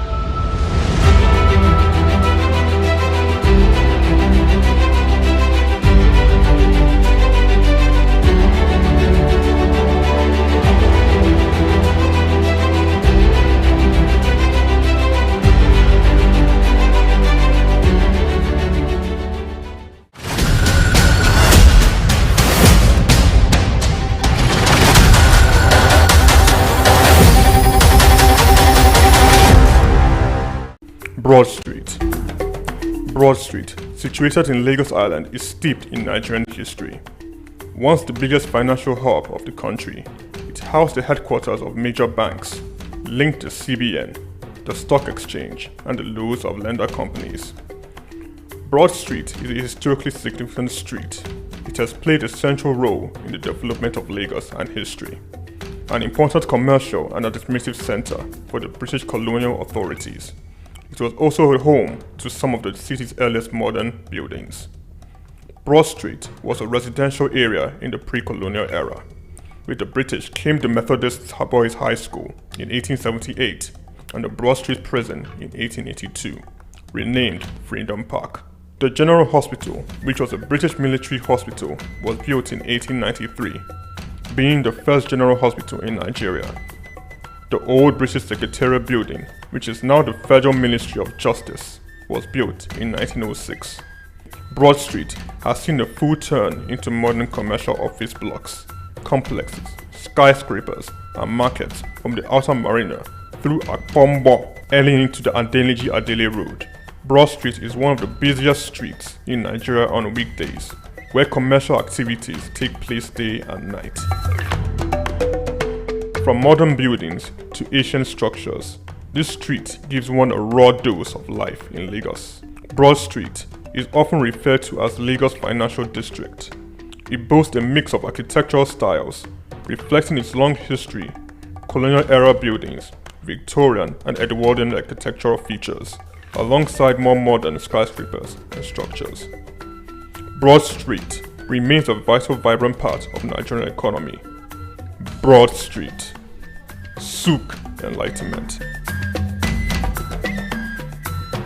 My name is Veronica Nkechi Eze. Charles Abana. My name is Professor Martins Emeje. Professor Sylvester Odion Akaine. Keep watching SOUQ News TV. The best news channel online. It's elevating, it's enlightening, it's educating. Muhammad Ali found this truth in Africa. Rumble in the jungle. I swear the king is humble. Jesse Jackson, O.J. Simpson, this is black history. Andrew Young visit Africa in the late 60s. Legend, Bob Marley make the life different. Martin Luther King and Malcolm X are big names. They fought for black Americans in the old days. We need the same revolution in our own ways. Michael Jackson, Janet Jackson, Mr. Jay-Z, Snoop Dogg, Dr. Dre and Eddie Murphy. American prosperity ain't complete with African poverty. It's legendary Idris Abdul Karim, and you are on to SOUQ News. You don't touch that dial.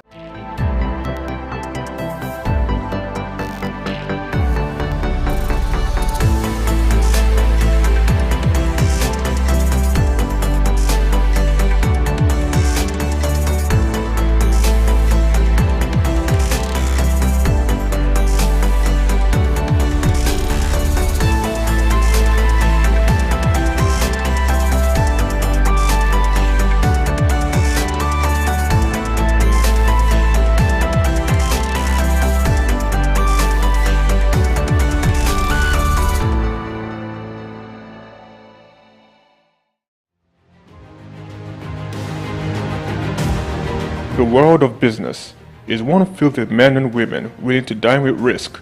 And when we seek African business shapers, we see individuals who have denied self to build conglomerates. From controlling over 90% of diesel trade in Nigeria, to almost throwing in the towel then getting on the Forbes list, we present Olufemi Peter Otedola.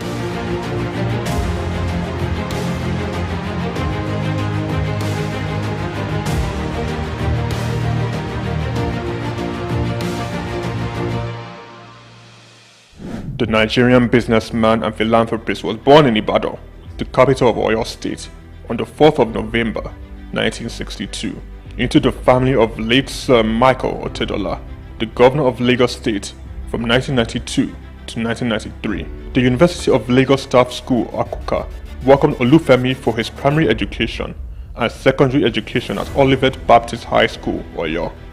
Olufemi proceeded to Obafemi Awolowo University, Ife, for his first degree, graduated and joined the family printing press business, working hard and gaining experience. Femi Otedola ventured out, starting Center Force Limited. The company focused on finance, investment and trading. The oil and gas sector was Femi Otedola's next port of call. From quite a very humble beginning in the oil and gas sector, utilizing the connections and networks of family and friends, he cultivated partnerships in diesel supply chain, him being the last man to the final consumer. Challenges breed opportunities, and in Femi's case, it was a late delivery of diesel from his supplier with a broken truck, and he caught the idea. He could do better and provide better services. He ventured into diesel supply business, buying diesel from a retailer and supplying to companies. Femi Otedola encountered several difficulties securing his supply and timely meeting the demands of his growing clients. This definitely was an opportunity he identified in the fuel retail market. Otedola secured the finance and Zenon Petroleum and Gas Limited was born, petroleum products marketing and distribution company. He's a man who became a billionaire at an early age, and that has been sustainable over the years. And I think this should be a leading light or a torchbearer for those who are interested in entrepreneurship. Otedola, owner and chairman of Zenon, in 2004 invested 15 billion naira in downstream infrastructure development and acquired storage depots at Ibadan, Apapa, as well as 4 cargo vessels, amounting to a combined total storage capacity of 147,000 metric tons. Zenon Petroleum and Gas Limited also acquired a fleet of 100 DAF fuel tanker trucks. By 2005, Zenon controlled a major share of the Nigerian diesel market, supplying fuel to most of the major manufacturers in the country, including Dangote Group, Cadbury, Coca-Cola, Nigerian Breweries, MTN, Unilever, Nestle, and Guinness.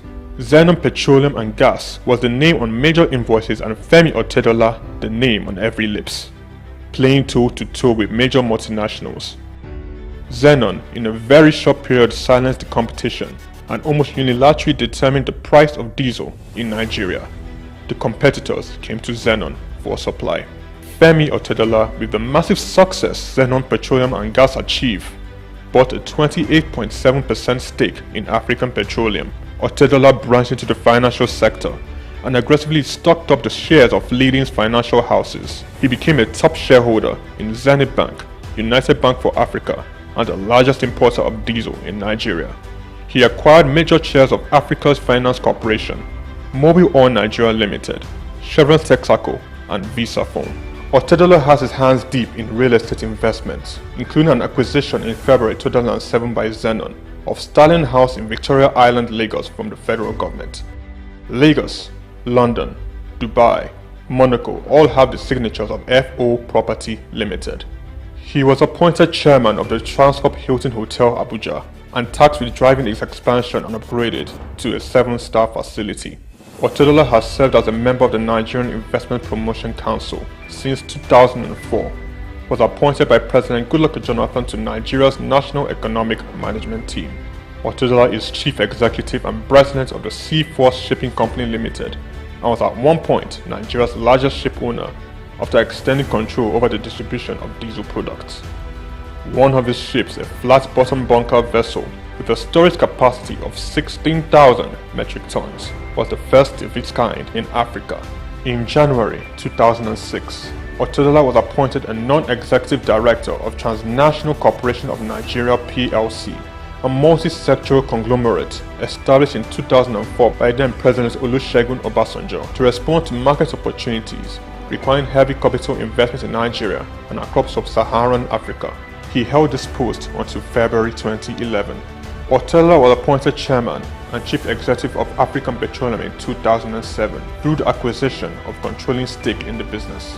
Following Otedola's entry into the company, African Petroleum's share price rose sharply, increasing the market capitalization from 36 billion to 217 billion naira in 6 months.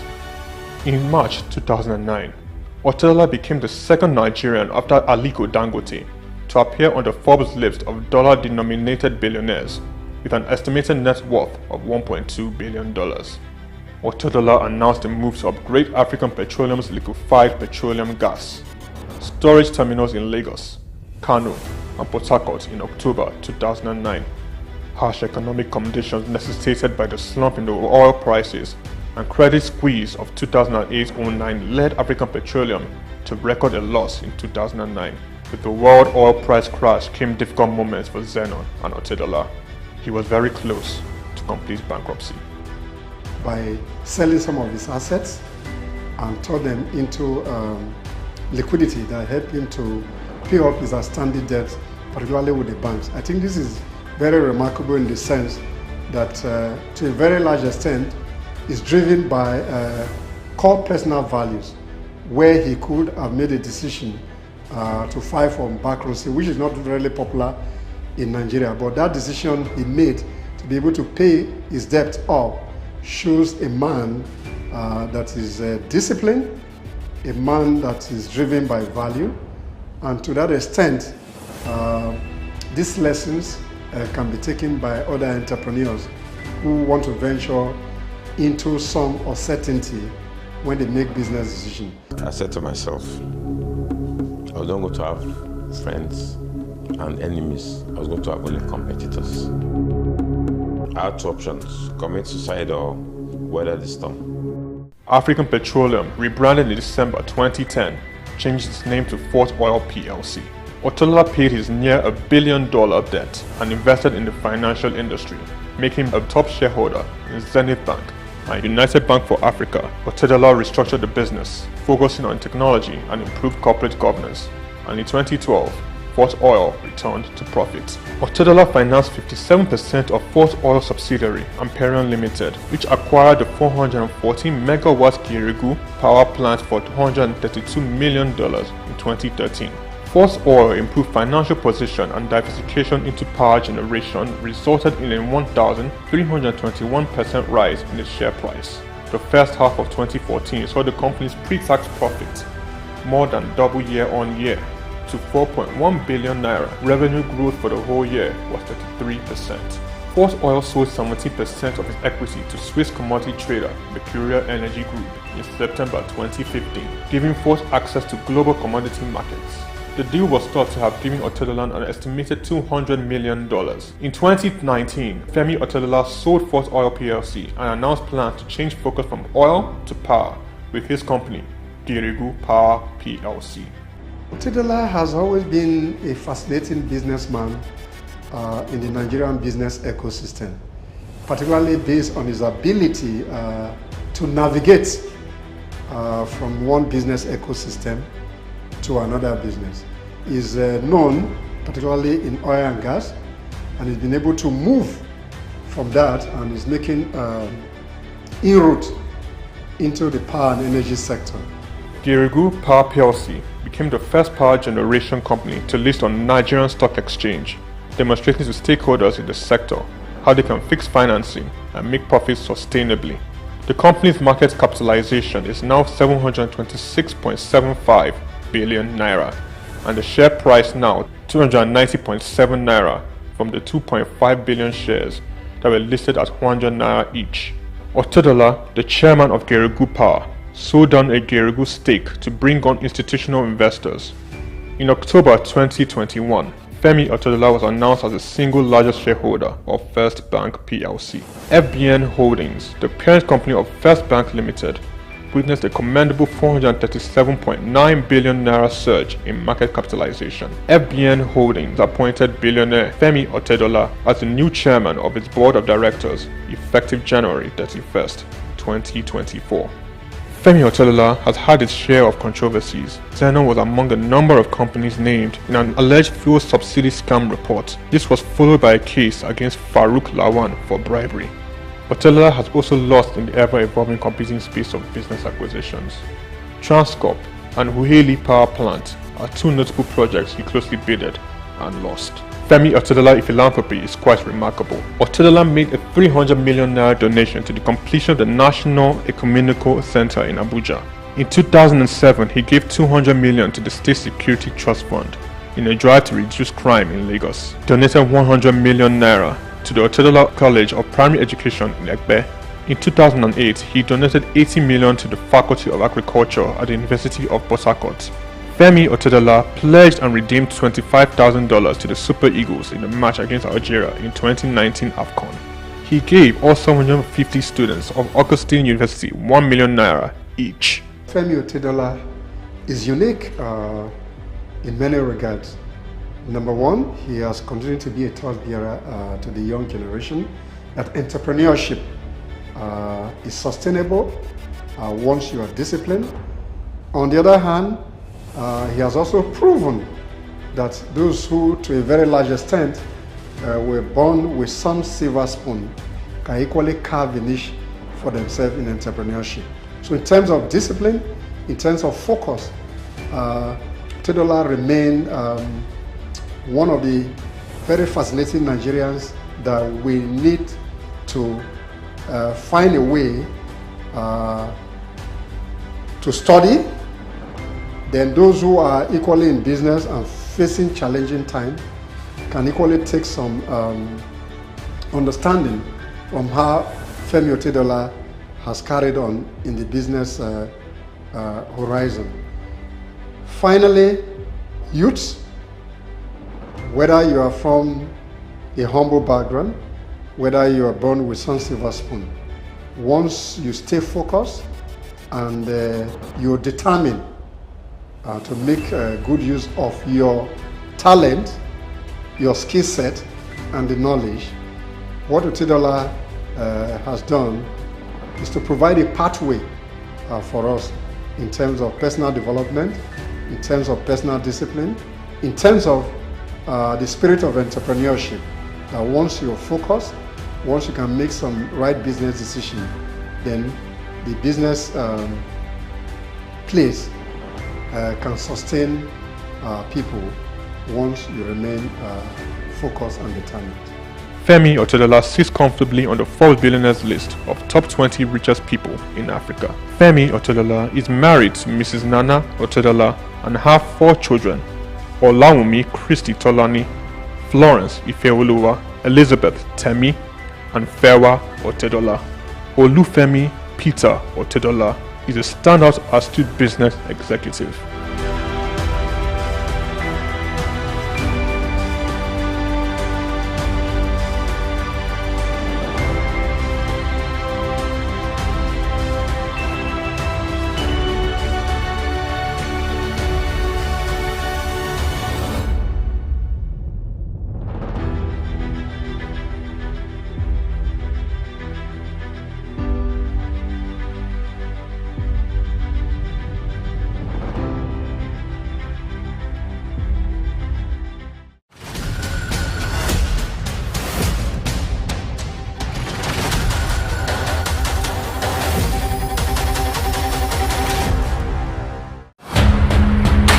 Hello sports fans, enthusiasts and pundits, welcome to SOUQ Sports.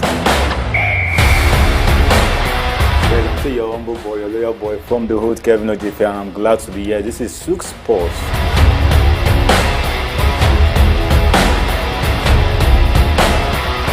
To do the business, the money that makes the wheel go round. Barcelona and Napoli. Napoli is out and Barcelona has qualified for the quarterfinals of Champions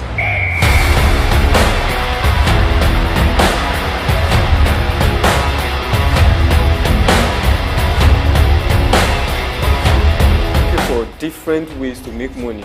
Sports is best a way to be creative.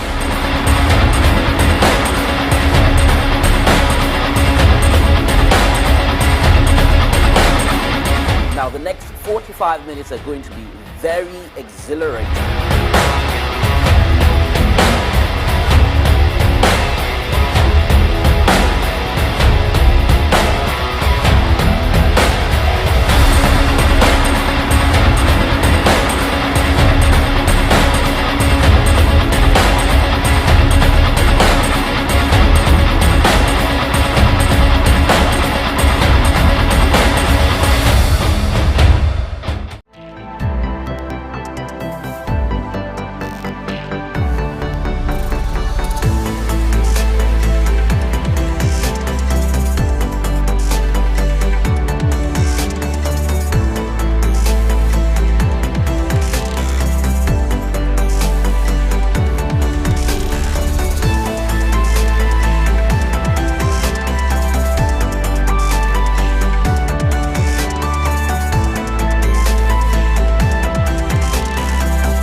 superhuman achievements, goal setting, hard work, and dedication have been proven to be some of the elements towards success.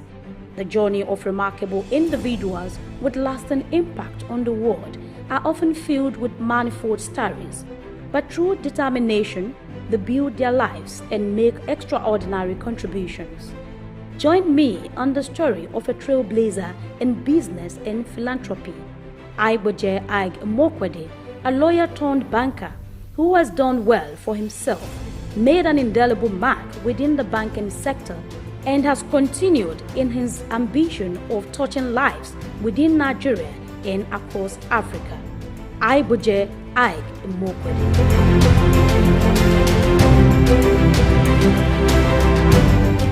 Within the Nigerian business space and philanthropy, few names resonate and are respected profoundly. Such is Aiboje Ag Mokwede.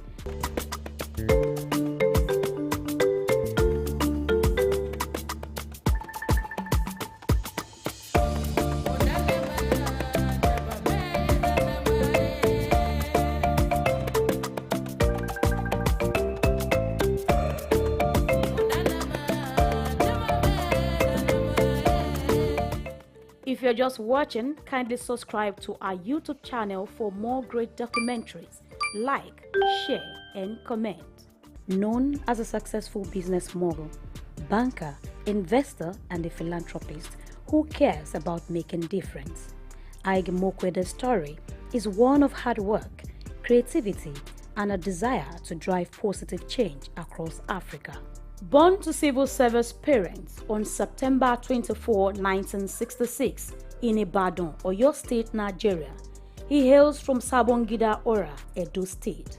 Aiboje spent his formative years with his parents in Lagos, where he had his primary education at St. Saviour's School. He enrolled into Federal Government College, Kaduna, and at age 16, he was admitted to study law at the University of Benin, where he graduated at a young age of 19 with a law degree, displaying early signs of his exceptional intellect and drive. Called to the Nigerian bar in 1987, he started his career in 1988 as a lawyer at Continental Merchant Bank during his National Youth Service Corps NYSC year. In 1991, he joined Guaranty Trust Bank PLC, GT Bank, where he rose to prominence as an executive director. His big moment came in 2002 when he led the acquisition of Access Bank, turning it from a small regional bank into a big player, a banking powerhouse in the industry. So one of the things that lawyers and law students will have you know is that the knowledge that they acquire from studying law makes them able to operate in various disciplines. You know, personally, I think it takes a lot of guts to study extensively as law students do. And that's not to say that people of other disciplines don't do the same thing as well. But law is time consuming. There are facts that cannot be changed. So you have to study what was written many years ago. So it takes a certain kind of discipline to go to school to study law and then be called to the Nigerian bar or any other bar, as a matter of fact. So I think that discipline carries on when they now venture into other projects in their lives. And it's not just Mr. Ike that has done this switch from law to banking. The late Otumba Shubumi Balogun himself was a lawyer and now made a move into merchant banking. So clearly there has to be something that bankers need from the legal side. I mean, if you are dealing with money and financial, there has to be legal regulations that go into it. So I think having a great knowledge of the law, which will have studied financial, policies and instruments and all whatnot, gives you a slight edge if you now want to move into the money market, which is what I think has happened for Mr. I thus far. I think as a young man who was working in a finance company, with my boss then, I've had contact with him at Guaranty Trust Bank, where he started his career from. I've met him one or two occasions at that level when he was a senior manager, where we were looking for treasury instruments and forward placement far back. But then His background is law, and he has used the instrument of law to advance his practice in the banking sector.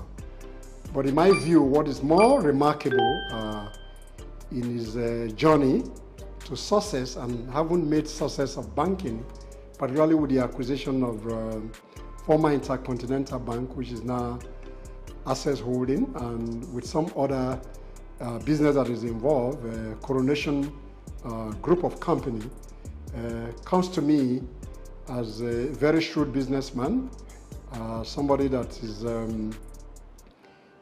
professional in outlook, the way he has operated within that sector of the Nigerian economy. But in my view, I think his public advocacy in terms of public sector reform is more remarkable to me as a Nigerian that is committed to seeing reforms work in the public sector. So he has an initiative that he has run with one of the schools of government at the Oxford University in the UK that find a way to support young people, and they find a way to develop those young minds.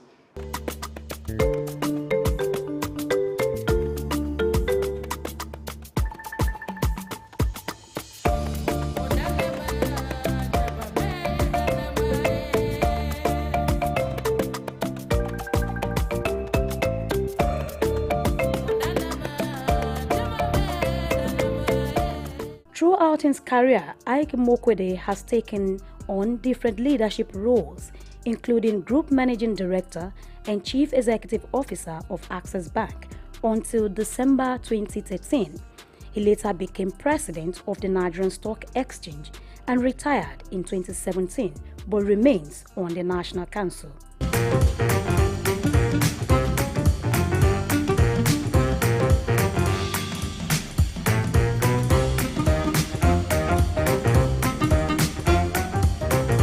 Bowing out of Access Bank, he was given a befitting send-off. No man or combination of men could transform what we met in Access Bank in 2002 into what would cause this type of people to come and celebrate today in office. His foresight and managerial acumen have brought him chairmanship and directorial roles in prominent organizations such as African Finance Corporation, Associated Discount House Limited, Petrolon Energy, among others, thereby contributing greatly to their growth and sustainability.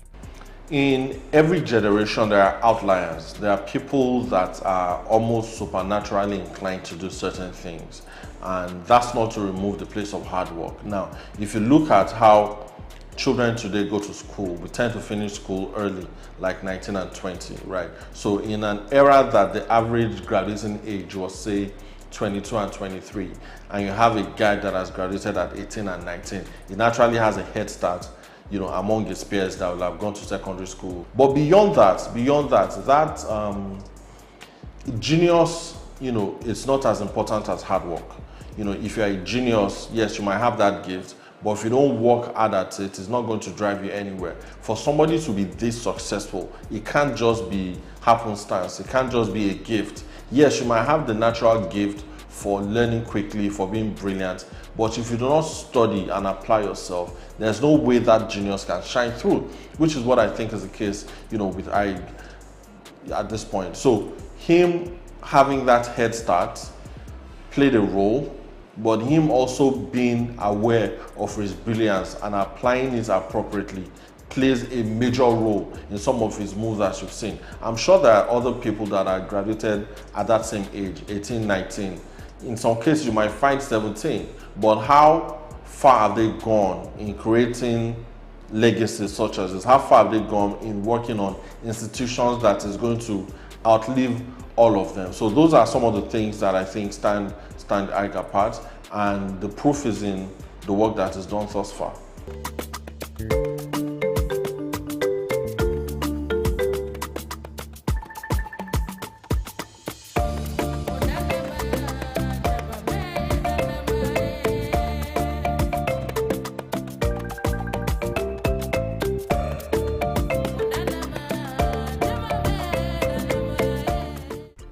Hard work, they say, pays. Aigboje Mokwede's hard work earned him many awards and honors. He received the National Productivity Order of Merit Award in 2009, conferred with Commander of the Order of the Niger CON in 2011 by the then President of Federal Republic of Nigeria, Goodluck Jonathan, during his administration for contributing to banking and finance.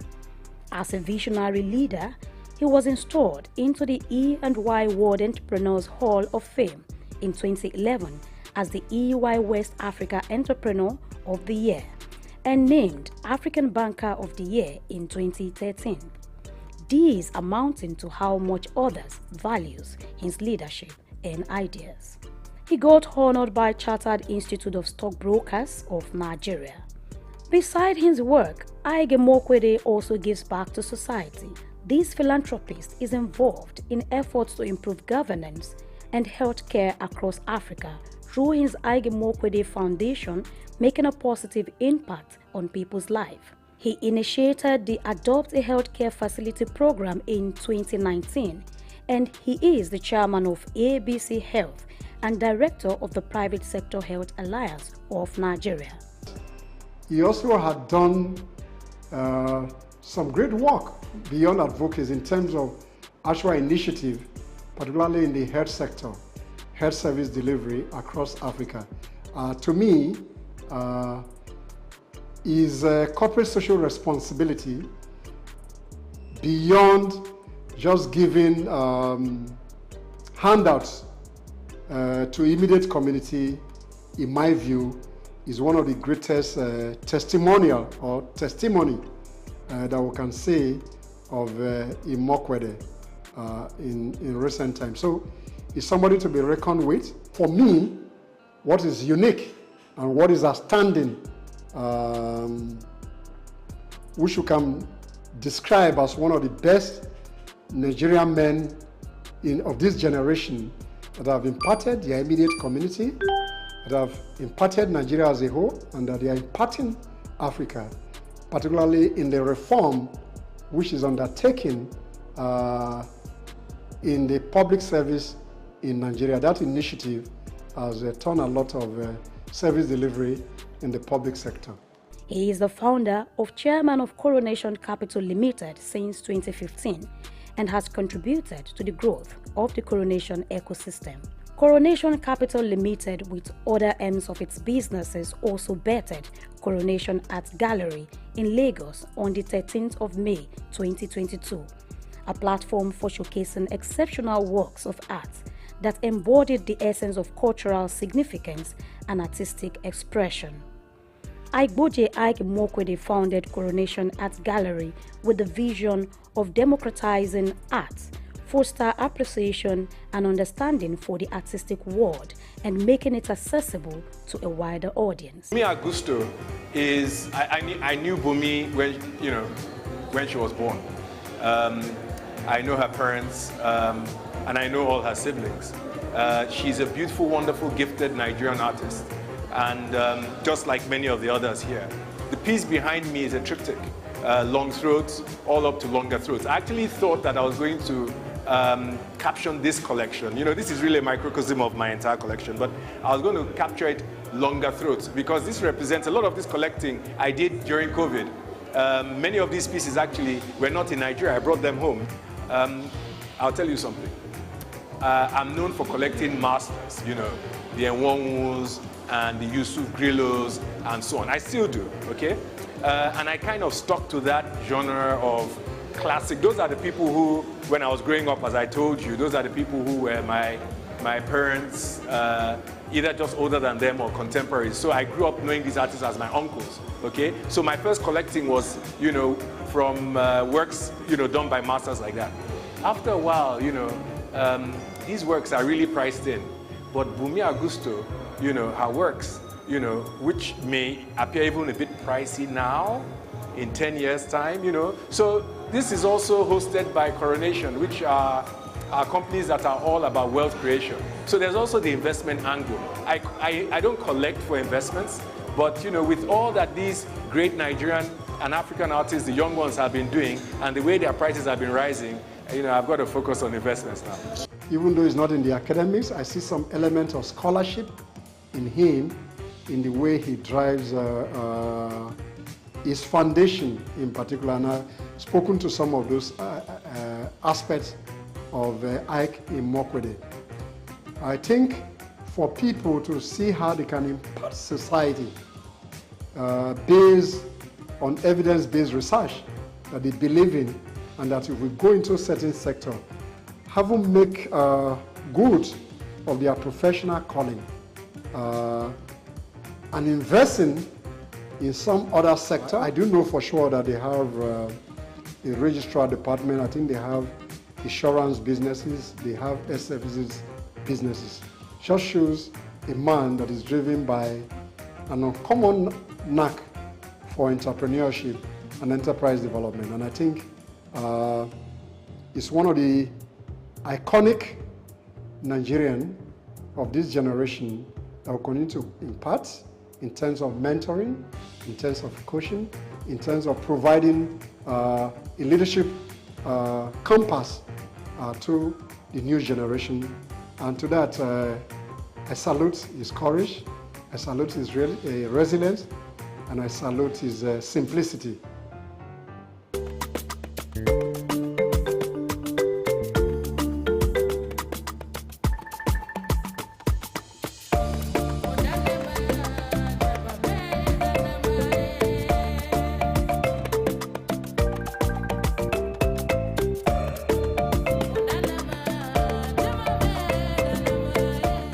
He collaborated with the Nigerian Civil Service to digitalize work processes and public service delivery in October 2021.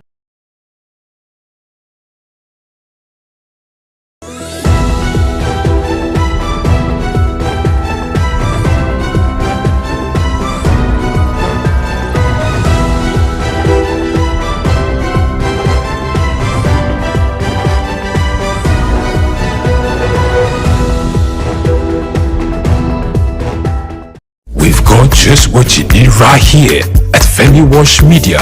Call it the Midas Touch and you wouldn't be wrong. Let us record, produce, mix and master your audio like nobody does. Reach us on our contact today for the best quality job.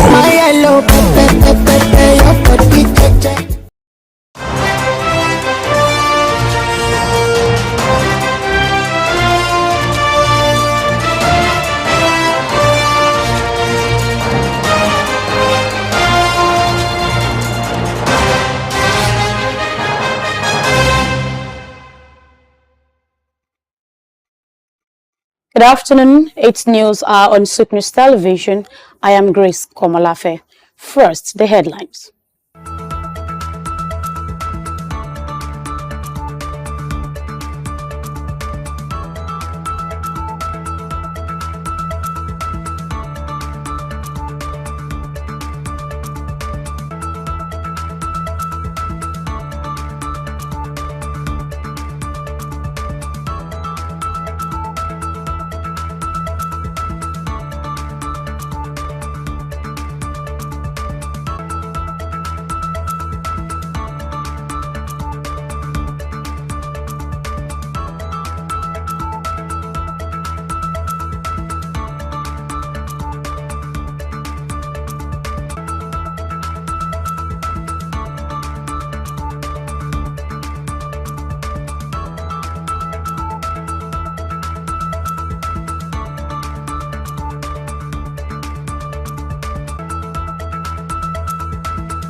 Thank you for joining us. Now to the news in details. Vice President Kashim Shettima visited Maiduguri to offer support and sympathy to the people of Borno affected by the Alau Dam flood disaster. He led a federal government delegation to the city where he was received by Governor Babagana Zulu. Together, they visited the palace of the Shehu of Borno, which was also impacted by the flood, and the Bakassi camp, where thousands of displaced persons are seeking refuge.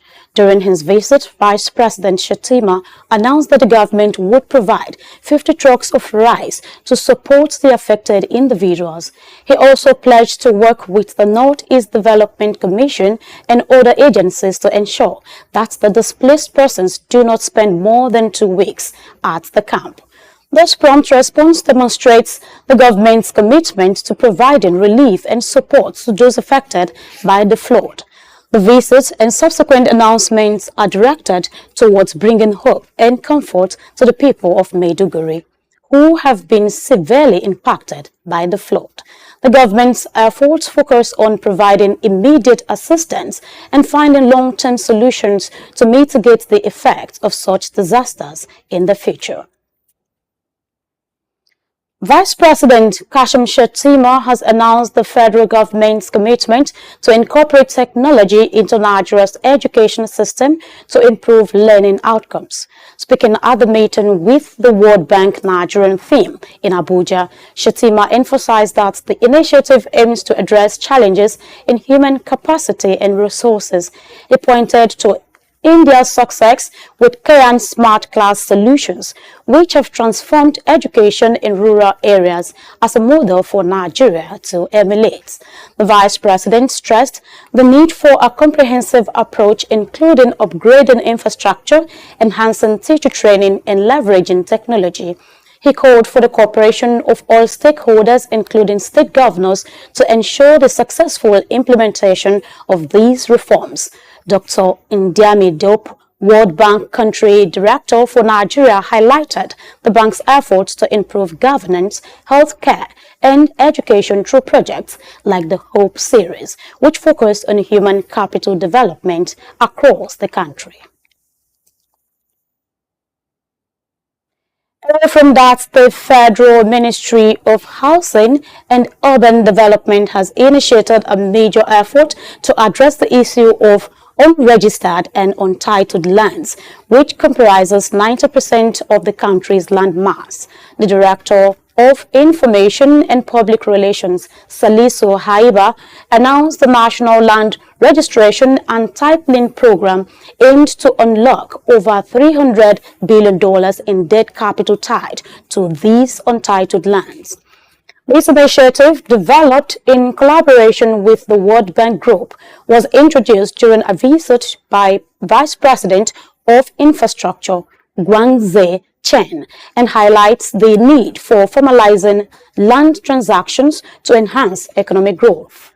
The program includes creating a national digital land information system which will facilitate better land registration and increase revenue through ground rents, certificates of occupancy, and taxes. Minister Ahmed Dangewa emphasized that this initiative would elevate the rate of titled land from less than 10% to over 50% within the next decades. The project draws on successful examples from states like Kaduna and Nasarawa and aims to address urban resilience challenges, particularly in flood-prone areas such as Maiduguri. The World Bank support underscores the significance of sustainable urban development models with plans to refine priorities and offer technical support for improved land titling and urban planning. And now the Organization of Petroleum Exporting Countries, OPEC, has revealed that Nigeria's crude oil production recorded a modest rise in August, rising by 45,000 barrels per day from 1,307 million barrels per day in July to 1.352 million barrels per day in August. The rise in production has been attributed to reforms introduced to address gaps in the Petroleum Industry Act. Despite challenges in previous months, Nigeria's government remains optimistic about further increasing daily production to over 2 million barrels per day. OPEC data indicates that Nigeria continues to face hurdles in reaching this target, though the incremental gains signal progress. Meanwhile, the Nigerian government has reaffirmed its commitment to boosting production and stabilizing the energy sector in the coming months. Still on petroleum, the Nigerian Upstream Petroleum Regulatory Commission (NUPRC) has stated that it has not yet concluded Shell's bid to sell its onshore assets to Renaissance for $1.3 billion. This response came after a newspaper report incorrectly claimed that the Commission had approved the transactions. NUPRC's head of Public Affairs and Corporate Communication, Olaide Shonola, clarified that the Commission had not issued any such approval and urged the public to disregard the misleading information.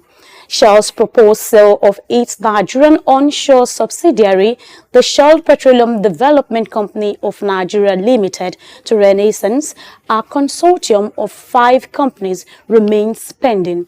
The transactions, announced in January, is still subject to federal approvals and other conditions. The NUPRC emphasized its commitment to transparency and assured that it would communicate its official position on the deal at the appropriate time.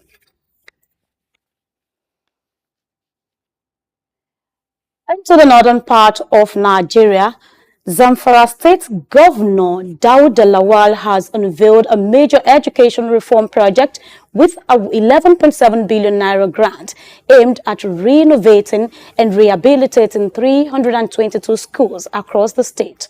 The initiative, part of the Adolescent Girls Initiatives for Learning and Empowerment Agile project, marks a significant step in Lawal's commitment to enhance educational infrastructure. During the launch ceremony in Gusau, the governor distributed award letters to contractors selected as technical service providers for the school improvement work. The project aims to boost access, retention, and completion rates among students, particularly girls. Governor Lawal emphasized the importance of adhering to project guidelines and cost effectiveness to ensure the successful implementation of the initiative. The strategic investment reflects a broader effort to revitalize the education sector and support Zamfara's developmental goals. In Jigawa State, its Executive Council has approved 336.6 billion naira for major capital projects in roads, education, health, and water supply. The announcement was made by the state's Commissioner for Information, Sagiru Musa, following a council meeting on September 11, 2024. Key allocations include 300.5 billion naira for the construction and maintenance of 45 road projects spanning 835 kilometers. Also, 871 million naira is allocated for renovating 42 senior secondary schools, while 16 billion naira will fund the new College of Nursing Science in Hadejia. Health sector improvements include 4.9 billion naira for upgrading the College of Health Science and Technology in Jahun and 1.9 billion naira for constructing a new general hospital in Kafin Hausa. The council also approved 473 million naira to upgrade water supply systems, converting these power schemes to solar in 27 towns. Governor Umar Namadi emphasized the administration's commitment to social and economic growth across Jigawa. Coming to the western part of the country, Ogun State Governor reaffirms its dedication to enhancing the cashew industry by collaborating with the Nigerian Export Promotion Council (NEPC) and other stakeholders. This commitment was highlighted during a one-day intervention program at the Orbas complex in Okemosan, Abeokuta, where cashew seedlings were distributed to farmers. The event, organized by the NAPC in partnership with the Ministry of Industry, Trade and Investment, aimed to boost Ogun State's position in the cashew production sector and support the One State, One Product initiative. State Head of Service Kainde Onasoya emphasized that the program is crucial for establishing Ogun as a significant player in Nigeria's cashew export market. He highlighted the economic potentials of cashew, including job creation and revenue generation, and stressed the importance of addressing capacity building, infrastructure, and market access. The NEPC Executive Director, Noye Ayeni, represented by Evelyn Obidike, assured continued efforts to elevate cashew production, while local leaders, including His Royal Majesty Babatunde Ajayi, praised the government's initiative and called for ongoing support for farmers across the state. The Kano State government has approved Sunday, September 15, 2024 as the resumption date for all boarding primary and post-primary schools, both public and private, for the 2024-2025 academic session. Day school pupils and students will resume the following day, Monday, September 16th. This follows a recent announcement by the Commissioner of Education, Alhaji Umar Doguwa, postponing the resumption from an earlier date. In a statement released by the Ministry of Education's Director of Public Enlightenment, Balarabe Kiru, parents and guardians were urged to ensure compliance with the new resumption date. The government also emphasized its commitment to providing a conducive learning environment and urged students to avoid bringing prohibited items like knives and razors to school. Routine monitoring will be conducted to ensure punctuality and efficiency among staff. Moving ahead, the chairman of Independent National Electoral Commission, INEC, Professor Mahmoud Yakubu, assured stakeholders in Edo of the Commission's preparedness for the September 21 governorship election. Addressing stakeholders in Benin, Yakubu emphasized the importance of cooperation to ensure a credible election. He noted that the meeting was a tradition before major off-cycle governorship election, highlighting that both the INEC chairman and the Inspector General of Police, Kayode Egbetokun, jointly addressed these gatherings. Yakubu detailed that INEC's preparedness began last year, with 11 out of 13 statutory activities already completed. He updated that adjustments were made to the candidates list due to court orders, with 18 political parties now participating. Inspector General Egbetokun announced the deployment of approximately 45,000 security personnel alongside 80,000 from other agencies to ensure election security. He warned against unauthorized security activities, stating that violators would face arrest and prosecution to prevent any disruption. We now bring you stories from across the Africa continent. Please stay with us.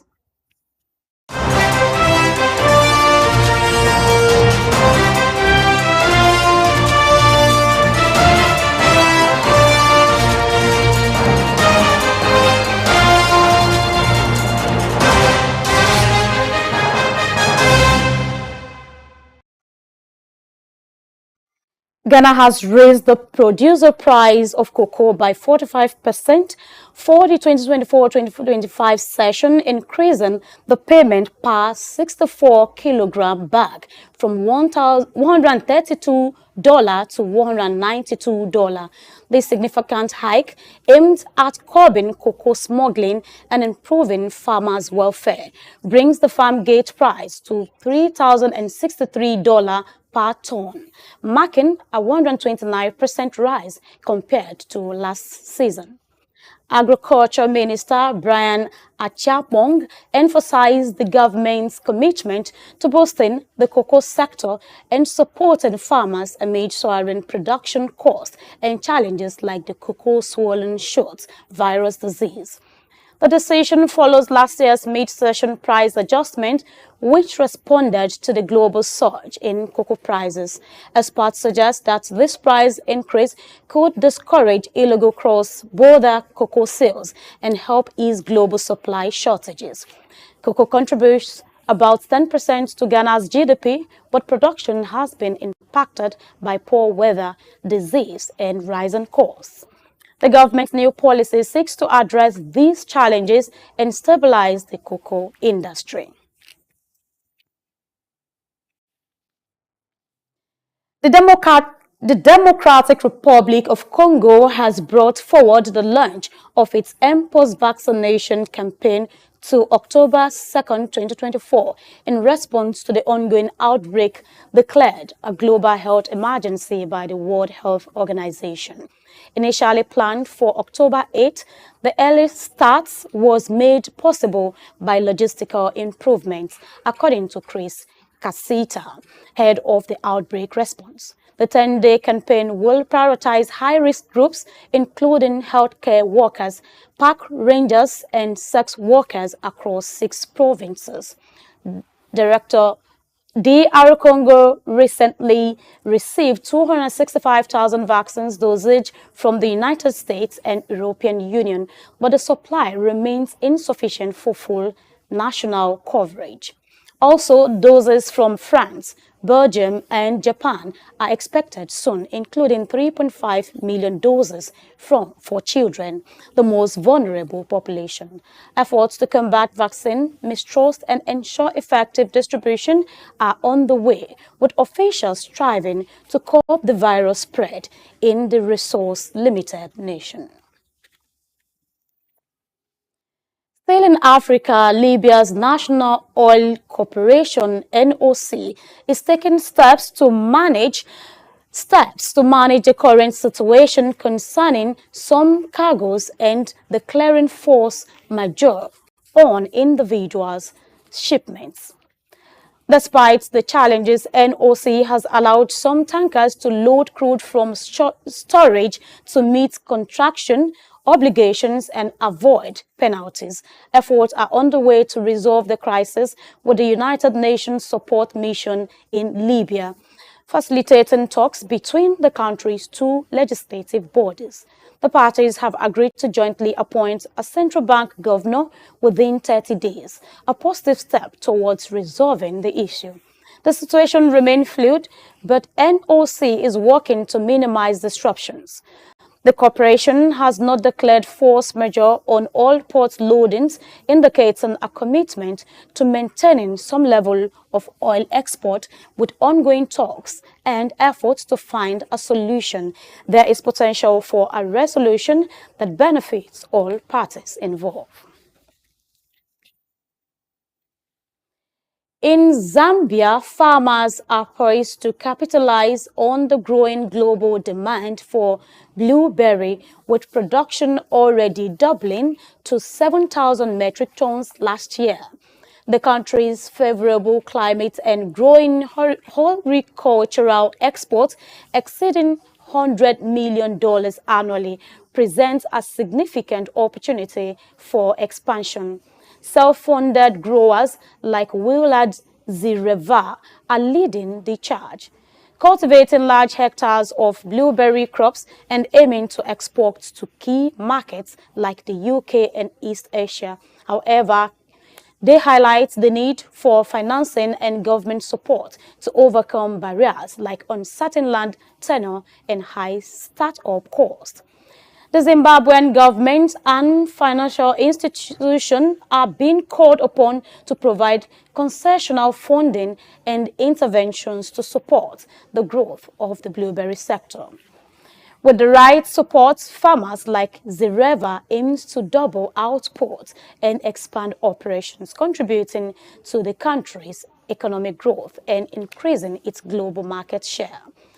The Horticultural Development Council is working towards doubling blueberry hectareage to 1,500 hectares to 20 by 2030, beg your pardon, and with funding, the sector can achieve significant growth and maintain its market share.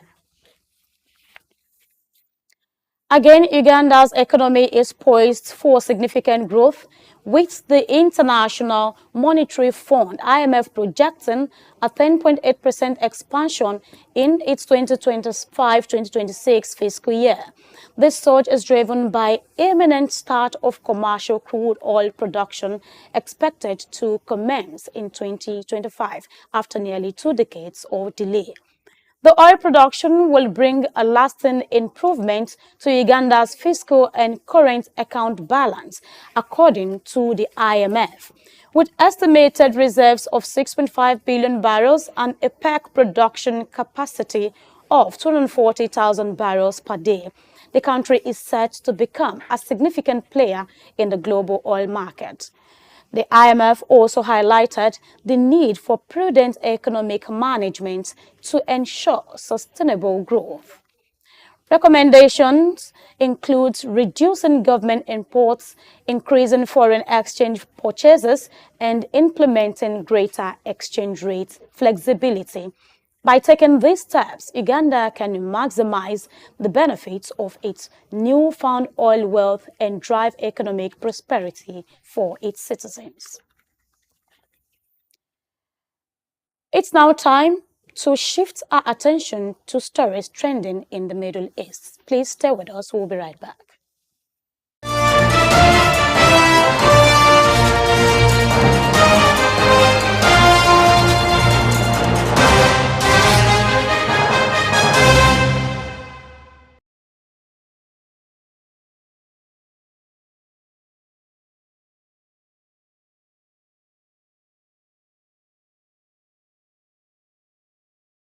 Welcome back. Gulf stock markets experienced a positive start to the day, driven by the U.S. inflation data and the anticipation of a Federal Reserve rate cut. This development is expected to have a ripple effect on the monetary policy of the Gulf Cooperation Council (GCC) countries, which typically follow the federal decisions. The Saudi Arabian benchmark index led the way, gaining 0.7%, with notable gains from AITZA Group and Saudi Aramco. The region's economy also showed signs of resilience, with Saudi Arabia's non-oil sector experiencing a slight recovery in August.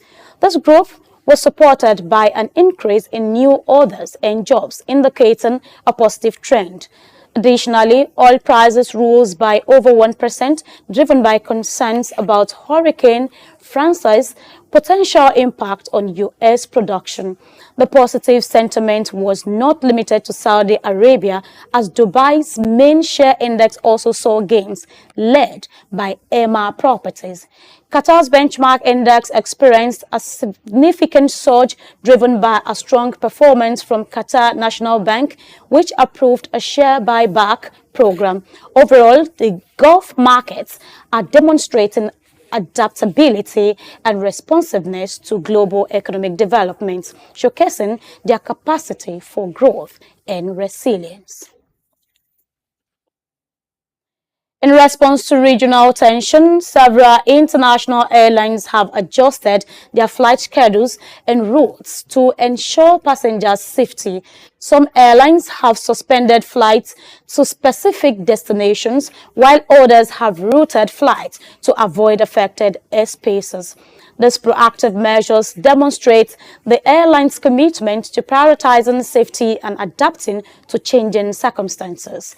The adjustment made by airlines such as Air France KLM, Air India, Cathay Pacific, and Lufthansa Group, among others, reflects their dedication to providing secure and reliable services.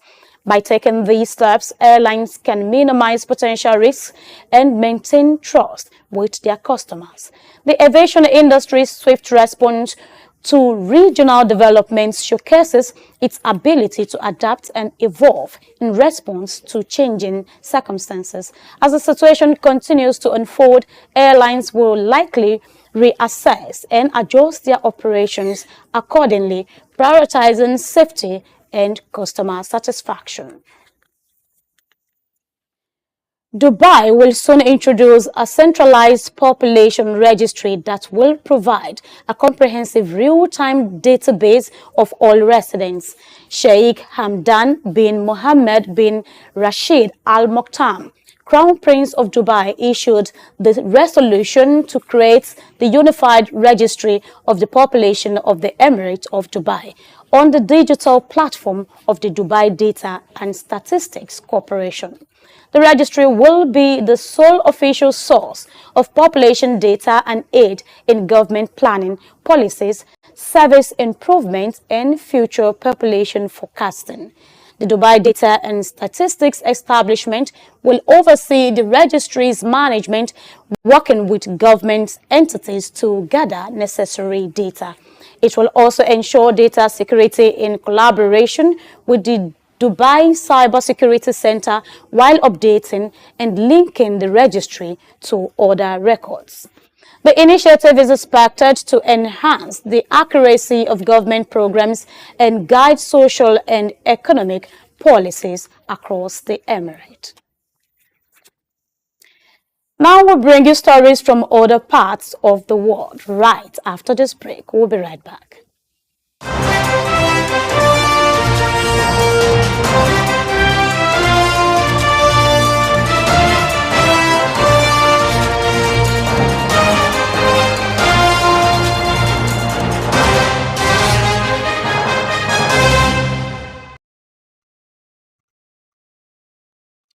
Glad to know you are still with us now. General Motors GM and Hyundai Motor Co. have announced a strategic partnership to explore collaboration in several key areas, including joint vehicle development, supply chain optimization, and clean energy technologies.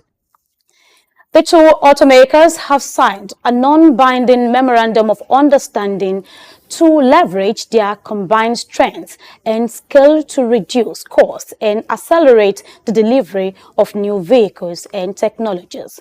This collaboration comes as both companies face substantial capital costs for developing electric vehicles and advanced technologies amid global competition and stringent emissions regulations. The partnership will focus on co-developing and producing passenger and commercial vehicles, internal combustion engines, and clean energy technologies like electric and hydrogen vehicles. Also, GM Hyundai plan to explore combined sources for battery materials and steel, and will start assessing opportunities for blending agreements. This move aims to enhance their competitiveness in key markets and offer more innovative, cost-effective solutions to customers. GM Chair and CEO Mary Barra and Hyundai's Motor Group Executive Chair Yosun Chong both expressed optimism among the partnership's potential to drive technological advancement and operational efficiencies. Canada has pledged to donate up to 200,000 doses of the mpox vaccine to address global inequalities in vaccine access, particularly in African nations severely impacted by the recent outbreak. The World Health Organization, WHO, declared mpox a global health emergency in August 2024, citing the rapid spread of a new variant, Clade IB, in several African countries, including Congo, Kenya, and Uganda. The donated doses, which will be delivered based on recipient countries' storage and administration capacities, aim to curb the outbreak that has spread through close contacts.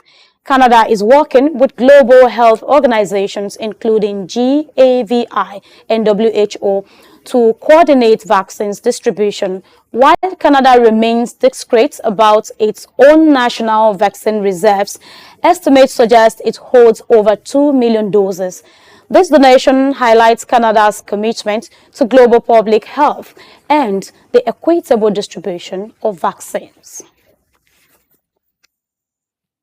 U.S. Secretary of State Antony Blinken visited Kyiv, Ukraine, and announced over $700 million in humanitarian aid to support Ukraine's resilience against Russia. The package focuses on energy infrastructure repair, humanitarian assistance for displaced persons and refugees, and the mining efforts to ensure civilian safety. Blinken met with President Zelensky and Prime Minister Denis Mazhar to reaffirm U.S. support for Ukraine's sovereignty and territorial integrity. The discussions also covered Ukraine's progress towards NATO and EU membership, investment and institutional strengthening. This aid demonstrates the U.S. commitment to Ukraine's security and well-being, promoting stability and development in the region. Chinese Premier Li Qiang and Saudi Crown Prince Mohammed bin Salman have met in Riyadh, the capital city of Saudi Arabia, to discuss enhanced cooperation across energy, investment, and trade sectors. The meeting underscores a commitment to advancing bilateral relations and accelerating free trade negotiations between China and the Gulf Cooperation Council (GCC), which includes Saudi Arabia and UAE and other Gulf states. Both sides aim to address trade imbalances and expand joint ventures in oil, gas, petrochemicals, infrastructure, and new energy technologies. The discussions also highlight China's support for Saudi Arabia's Vision 2030, which seeks to diversify its economy beyond oil. While negotiations on a free trade agreement have faced delays, Li emphasized the importance of advancing these talks to strengthen economic ties.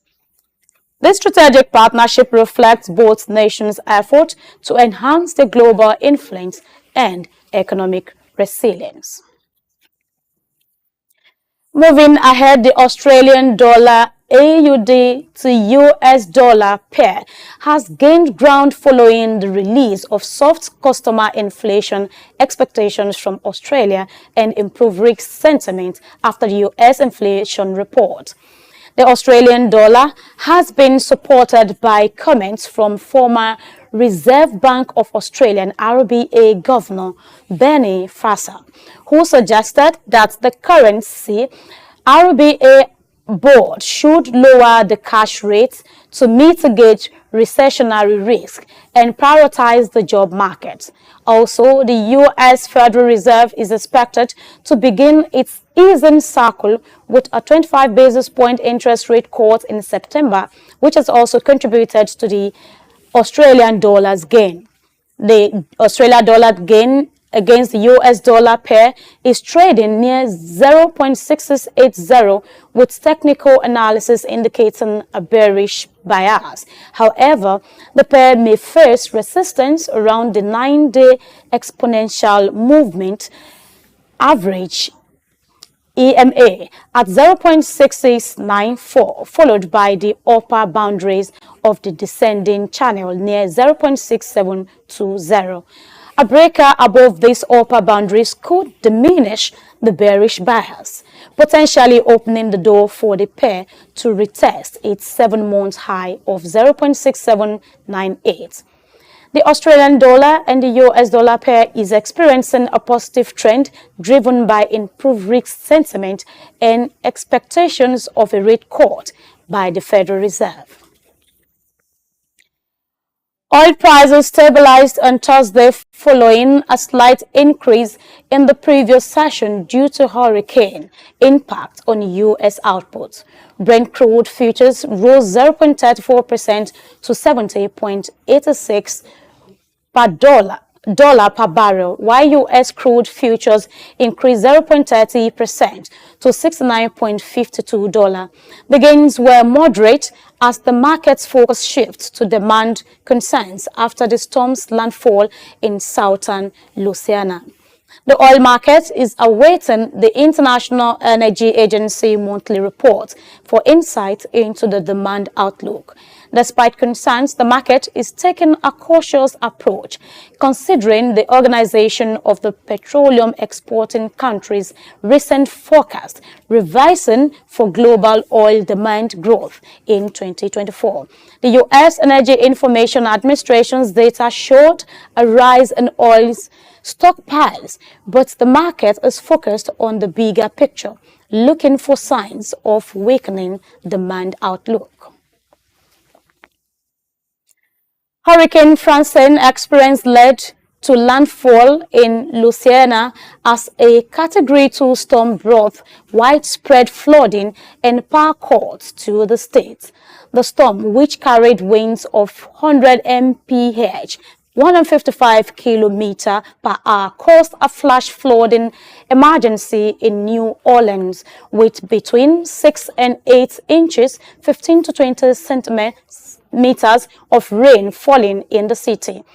Over 330,000 homes and businesses in Louisiana lost power, and a new tornado watch has been issued for parts of the state. The storm has been downgraded to a tropical storm, but still retains winds of up to 70 mph. Governor Jeff Landry has urged residents to stay off the roads, stay home and stay put as the storm continues to travel across the state. Francine is expected to bring 4 to 8 inches, 10 to 20 centimeters of rainfall, potentially tornadoes, and damaging winds to much of central and eastern Louisiana. The storm's impact has been significant, with officials in Jefferson Parish urging residents to stay home due to severe street flooding. The Morgan City Police Department has also reported unusual amounts of flooding and asked people not to drive on flooded streets. Residents in eastern Louisiana, Mississippi, southern Alabama, and western Florida have been warned of a life-threatening storm surge, with water potentially rising up to 10 feet in some places. Moving ahead, in a highly anticipated presidential debate, U.S. Vice President Kamala Harris and former President Donald Trump faced off in a direct confrontation that drew significant public attention. This debate marked Harris' first appearance in a presidential debate, where she presented a firm and composed stance throughout the event. Vice President Harris opened the debate by referencing the 2022 election, reminding viewers that Trump was rejected by voters in that election. Throughout the debate, Harris maintained a direct and assertive approach, challenging Trump on multiple fronts, which appeared to put the former president on the defensive. During the debate, Trump briefly shifted the discussion to the issue of certain foreign practices, including references to the consumption of cats and dogs by foreigners. However, this line of argument did not gain much traction in the context of the broader debate topic. Harris's performance was widely noted for her composure and clear responses to key questions, while Trump's delivery drew mixed reactions from observers. As the debate concluded, Harris issued a challenge for a follow-up debate, though Trump has yet to publicly respond.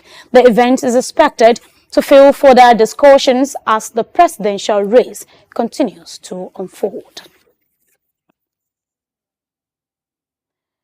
Kamala Harris and Donald Trump are returning to the campaign trail after their first presidential debate, with Harris hoping to capitalize on her dominant performance to boost her chances in the tight U.S. election. The debate, which drew 67 million viewers, saw Harris force Trump onto the defensive, but it remained unclear whether her performance will sway undecisive voters. Harris will head to North Carolina, and crucial battleground states to hold rallies and promise a new way forward. Trump, on the other hand, is due to appear in Tucson, Arizona, to focus on the economy. Arizona was a closely contested state in the 2020 election and promises to be again. The debate was a welcome boost for Harris, who had seen her honeymoon period as the Democratic candidate wear off. Trump insisted it was one of his best debates, but snap polls and even allies disagreed, with many saying Harris earned the upper hand. Both candidates will continue to campaign in the battleground states, knowing that a few thousand undecided votes could decide the election. Harris will return to Pennsylvania, the most crucial swing state, on Friday, while Trump will deliver remarks in Las Vegas on the cost of living, targeting Nevada. Harris' running mate, Tim Walz, will travel to Michigan and Wisconsin as part of the campaign swing state tour. The election remains neck and neck with America's deeply polarized politics, meaning that big events like debates rarely move the polls significantly. Moving ahead, the U.S. ambassador to the UN, Linda Thomas-Greenfield, announced on Thursday that the United States support has given its support of creating 2 permanent United Nations Security Council seats for African states. On seats, however, will be rotated among small islands developing states. This support comes as a notion to repair ties with Africa, as many are against Washington's support to Israel's war in Gaza. They hope to deepen relations with Pacific Islands nations, which is important to countering Chinese influence in the region. Thomas Greenfield stated her hopes that this announcement will move this agenda forward in a way that we can achieve Security Council reform at some point in the future. She described it as the U.S. presidential Joe Biden's legacy. This support for 2 permanent African seats and a rotating seat for small island developing states is also a motive for Washington's long support for India, Japan, and Germany to also get seats at the council. Now wrapping up with sports, we'll take a break and we'll come back to take the rest of the story. Please stay with us.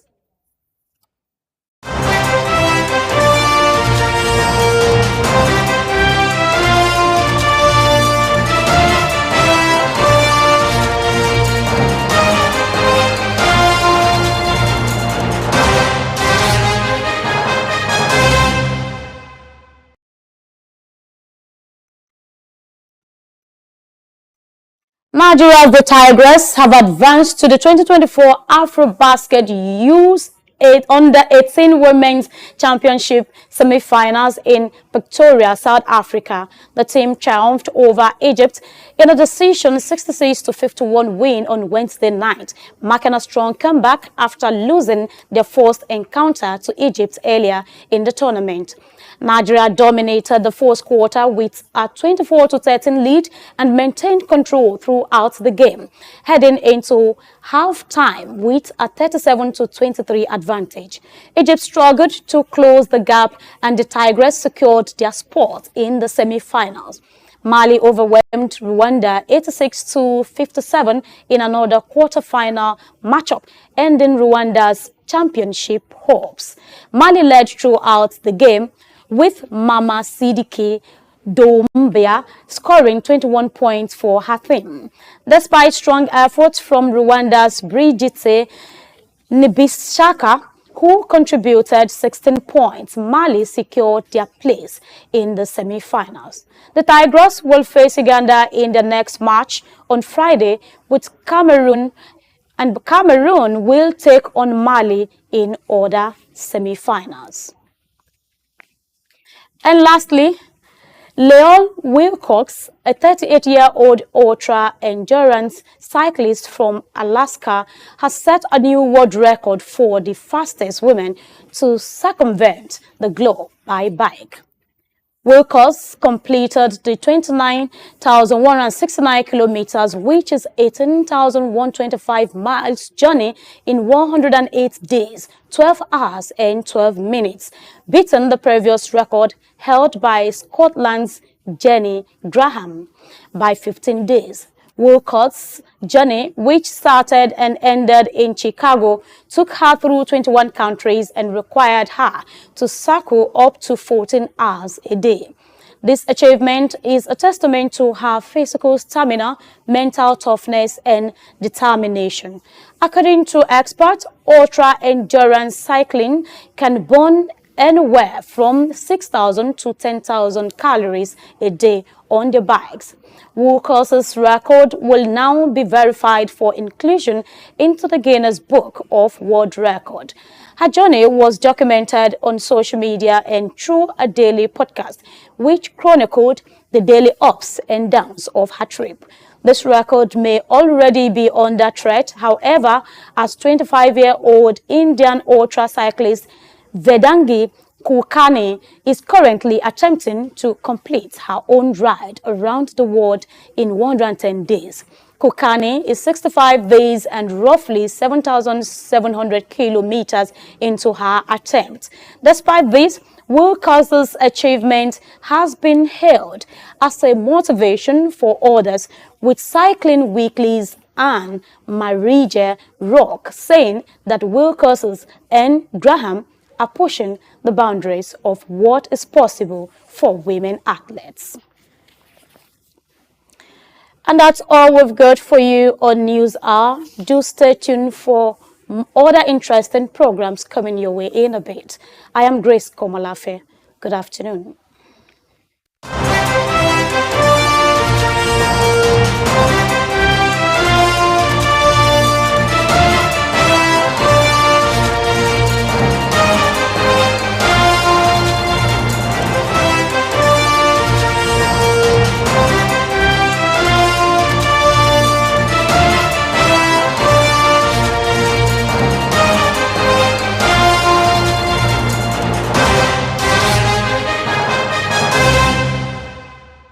Got just what you need right here at Femi Wash Media. Call it the Midas Touch and you wouldn't be wrong. Let us record, produce, mix and master your audio like nobody does. Reach us on our contact today for the best quality job. Get ready to feel the pulse of the world around you. Welcome to SOUQ Pulse, your insert track on the stories that matter most. From the hearts of breaking news to the forefront of culture and innovation, SOUQ Pulse brings you the stories shaping our world every week.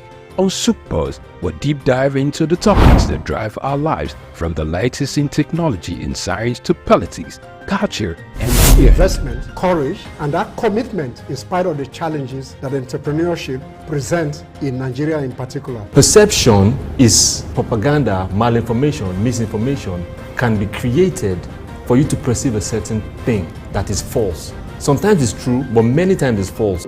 There's no state you go to in the world where you don't see construction that is consistently ongoing. No matter how developed Dubai is, they still construct roads on a daily basis. We are no longer enjoying the light we normally enjoy. And the university vice chancellor say, it now costs me about 300 million, some 250 million to between 250 million to 300 million a month. Governments should develop a particular product that will be of national value and, if possible, exportable to other countries from their own local government. Whether it's the next big innovation, a political shakeup, or cultural phenomenon, SOUQ Pulse is there, bringing you the story with clarity and context. You're not just only getting informed, you also become a solution. Then the business part of it. Then we talk productivity. Then you know you're on SOUQ Pulse. It's that time of the day where we'll tell you, go, get your friends, your neighbors, those you quarreling with, those you have issues with. This is time to talk. will tell you, here, we don't keep quiet. It doesn't matter what policies are affecting you. It doesn't matter what the papers, the prints are telling you in your own side or the neck of the wood or your nation, or what business are pushing, profits, losses, what the stock market is talking about right now, what the Asian market is talking about right now. A whole lot of people are running down to their portfolios and trying to grab, sell off, or get some hedge. But in all this, we just say, let's talk. Your talking can make somebody better, give someone an idea. Join us on SOUQ Pulse every day by 4 p.m. as we explore the heartbeat of the world's most compelling stories. Don't miss SOUQ Pulse on SOUQ News Television. Tune in and stay ahead of the curve.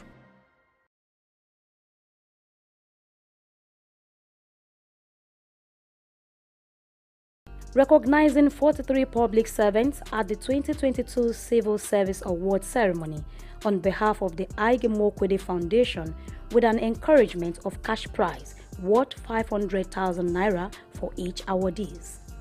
A huge criticism of the Nigerian civil service is that civil servants are often disconnected from the nation building process. They just want to clock in, clock out. They have no vested interest beyond what the government pays them, per month. So if you were somebody that was restless, as a young Ige was, you want to input some kind of change into it. Working as a civil servant ought to be a thing of pride, and it is. But for many countries, Nigeria being a prime example, the process of civil servants interfacing with their duties, with government, is often monotonous and boring and, mundane. So if you were a smart person that had experienced it firsthand, as I suppose that, Mr. Ige, had seen it, it naturally falls on you to want to lend your brilliance, to expediting the process of civil service. And it's incredible what he's been able to do, offering the services to the federal government, and also look at what he's doing with the art sector. It's not surprising, because if his mom was curator of the National Museum, you can see how Ito has invested in art collections, not just for himself, but to give artists, an opening to display their talent, to show off their works, and ensure that the creative sector enjoys the same type of access and privilege that banking has come to enjoy thus far. It is my understanding that annually 43 public servants will be recognized in this fashion, and so with effect from the 2022 Civil Service Awards ceremony, on behalf of the Ige Mokwede Foundation, we will be putting an endowment with effect from this award session, whereby each awardee receives a cash prize of 500,000 naira.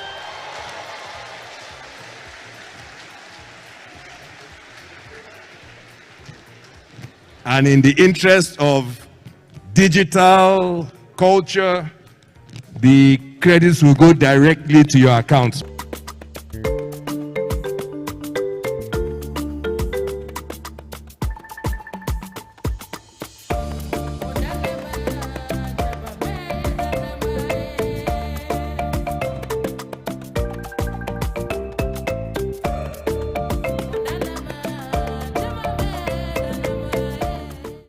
Among his many certifications, affiliations, and fellowships, Ige Mokwede holds Triumph MBA from the London School of Economics, New York University, and HEC Paris.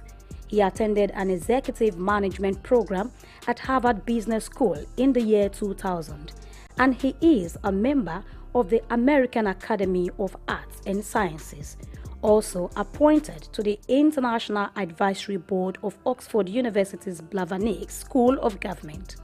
Ige Mokwede is a honorary fellow of the Chartered Institute of Bankers of Nigeria and had received an honorary doctorate of science from Olabisi Onabanjo University in 2018. Also honored by Chartered Institute of Stockbrokers of Nigeria last year in a groundbreaking ceremony. If the operators of our markets, of a nation's capital markets, are properly resourced in terms of skill, capacity, and conduct, nothing can stop that nation and its citizens from leaving the tarmac and moving from third world to first world. Nothing can stop it. The correlation between the advancement of financial markets and the advancement of national economies is perfect. It's not almost, it is perfect. And so, you understand why I have tied myself to the future of this market, and why I have tried from the very word go that my voice was heard to get the public sector and the elite within the private sector to understand that we cannot ignore this market. Aiboje is the first African co-chairman of the Global Business Coalition on Health and chairman of the Friends of the Global Fund, Africa. The business mogul has made significant donations to the Global Fund. He is the vice chairman of the Global Citizen Nigeria and creator of the Nigerian Solidarity Support Fund. There is always a story, or say many stories, behind every success, and this Ike Imokwede has shared in a book called Leaving the Tarmac, Buying a Bank in Africa, Red Door 2020. In it, he talked about how he and others turned Access Bank into a major success, showing his determination and vision.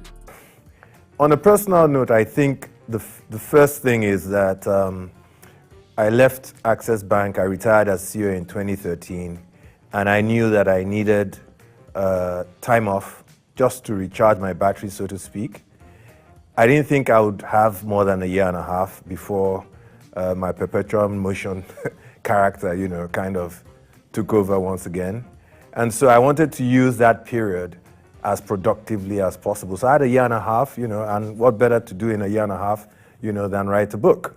And for me, it was an opportunity, for posterity to tell the story to my children in a structured sense, because before then, I just hadn't had the opportunity to sit down with my kids and say, this is what I did today, or this is what I did yesterday, and these are the highs and the lows of this journey. Herbert and I went through a hell of an experience between 2002 and 2013, and for him that experience has continued. We learned so much, we were exposed to so many things. We had really, really great mountains that we climbed, we scaled some pretty high heights and so on. And in a sense, it would be very selfish of us to, lock this up in a box and not share it with others, because I think our experience, can be used by any other person who has an ambition to go out there and do, whatever it is they seek, whatever it is they dream about. And so the notion of writing for posterity and recording this period in my life, and probably more important, the notion of preparing a way for others, those are the things that drove me to write the book. Ike Imokwede, former managing director of Access Bank Group, returns to lead Access Holdings, replacing Abubakar Jimo. His return after a decade aims to realize the shared vision of the late co-founder, Herbert Wigwe. Access Holdings PLC, trading under the Access Corp ticker on the Nigerian exchange, began to feel Aiboje's progressive impact as its stock value increased by 1.52% following his appointments as chairman. Aiboje Ike Imokwede is back again. Ike Imokwede is married to Ofovwe Ike Imokwede and has 4 children, namely Ohiozoje, Aima, Morenike, and Renown. He has been able to balance his family life with his professional achievements, setting an example as a leader and role model to many. He is an ordained minister of the Promised Land Ministry. In the annals of Nigerian business history, his story stands out, showcasing the power of vision, perseverance, and giving back to the community. From his humble beginnings to global recognition, he inspires others to dream big and make a difference. His legacy remains as he continues to make strides in business and philanthropy.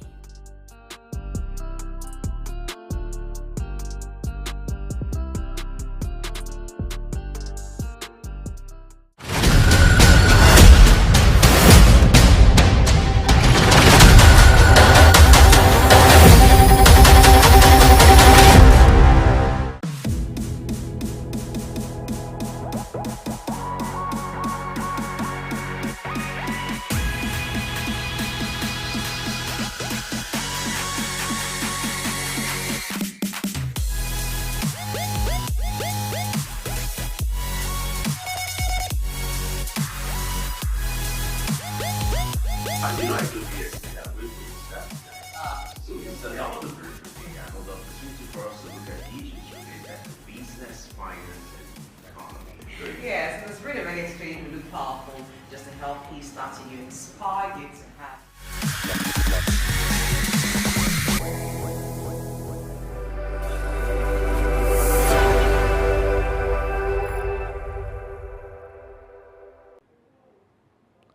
Nigeria stands as one of Africa's most resourceful nations, blessed with vast oil resources that have significantly changed its economy for decades. However, this dependence on oil has come at a cost, especially when it comes to the broader diversification of the economy. One of the most critical sectors that have been neglected in the rush for petroleum wealth is agriculture, a sector that holds immense potential for addressing food security issues and driving sustainable economic growth. As global dynamics shift and oil prices remain volatile, the need for Nigeria to leverage its oil revenues to boost other key sectors, particularly agriculture, has never been made more urgent. While the world is moving towards renewable energy sources, a gradual decline in global oil demand, Nigeria must now focus on reinvesting its oil wealth into sectors that promise long-term stability. This is the basis of our news talk for today. Agriculture, with its potential to generate employment, enhance food security,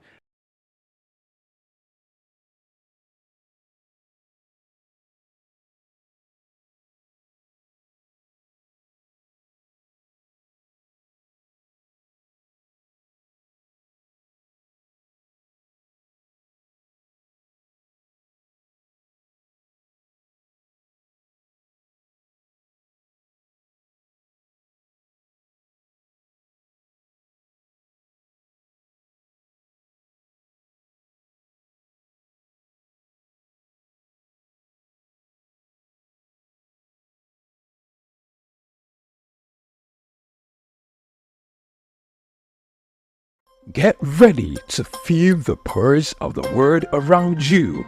Welcome to SOUQ Pulse, your insert track on the stories that matter most. From the heart of breaking news to the forefront of culture and innovation, SOUQ Pulse brings you the stories shaping our world every week.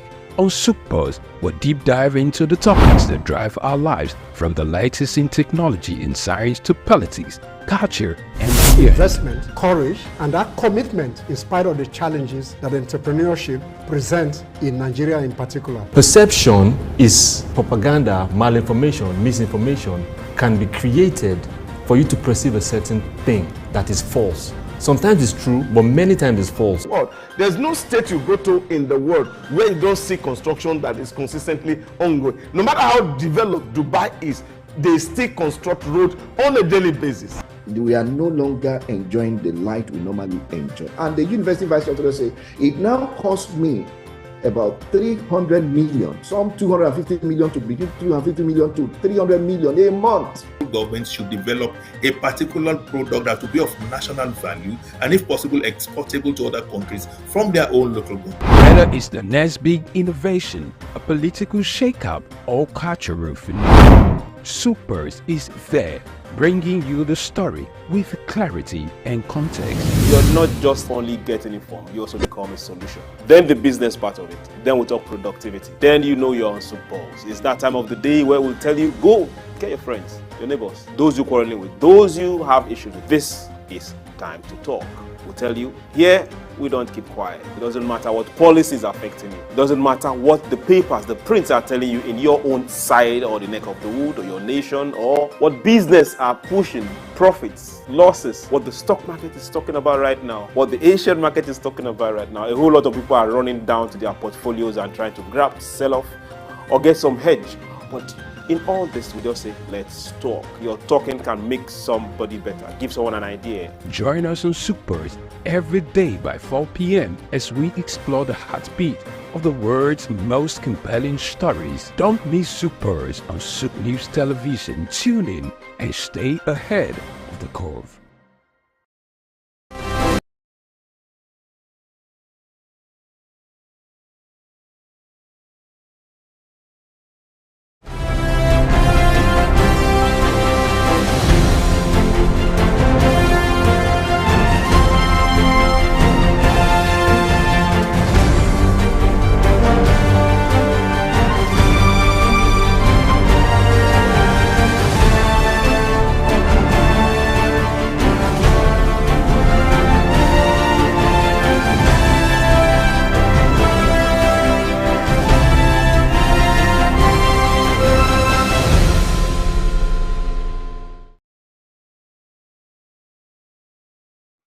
Hello and welcome to SOUQ Pulse. This is SOUQ News, and here we are all about positivities. So whatever has got into you today, whatever you've consumed today, whatever you've been fed with today, no matter the news, no matter the content, we tell you come to SOUQ News and Detox. And for us on SOUQ Pulse, we talk.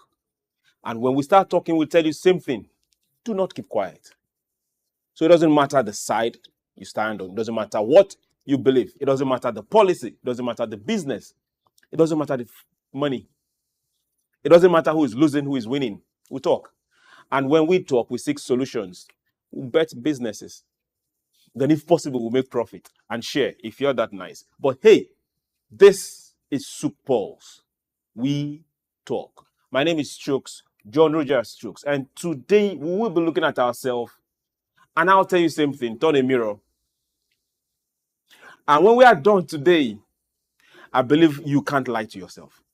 Except if something is wrong somewhere. But you know you can't lie to yourself. Now, this is one of those days where that you are just stuck with me, my thoughts. Issues that we all need to really face and tell some basic truth. Because we are all involved. I tried not using the word guilty. We'll go on a very short break. I'll get to tell you what we are talking about. Your minds are racing. Well, just hold on. I'll tell you what we're talking about. I will dive right into it. Don't go anywhere. This is SOUQ Pulse.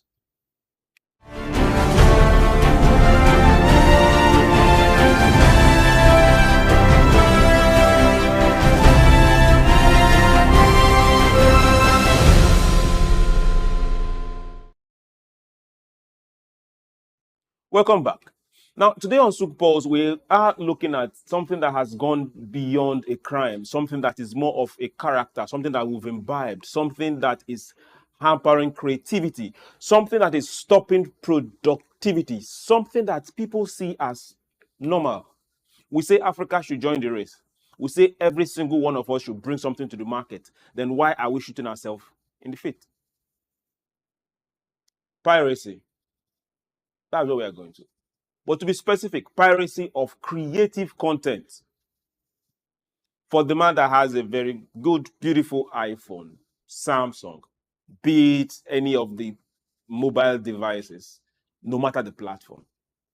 For every content you view, download, you stream, for every site you visit, have you ever considered the opportunity cost? Have you considered if you're getting this free content at someone else's peril? Have we considered a whole lot of things? Now we are asking ourselves, piracy of creative content, who is responsible for, first, the piracy? What are we losing? That's what we'll be getting to.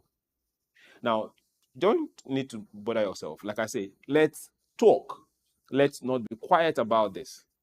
It is not normal. Even if it's things or way of life as of now, things you consider that there's nothing wrong with it in the first place. After all, it's my data. The content is yours. Okay, let's dive right into it. Now, beyond my thoughts, beyond the issues we're talking about, we all need to now get that mirror and look at ourselves as we talk. Me, you, them, and the criminal. Now, I ask you, who are you seeing in the mirror? Don't label the criminal here. Now, content piracy involves the unauthorized acquisition. Both those using, those sharing, those selling this particular content. Now, content piracy poses a serious threat, be it in Africa. Just take away Africa and put your country. Your economy is suffering.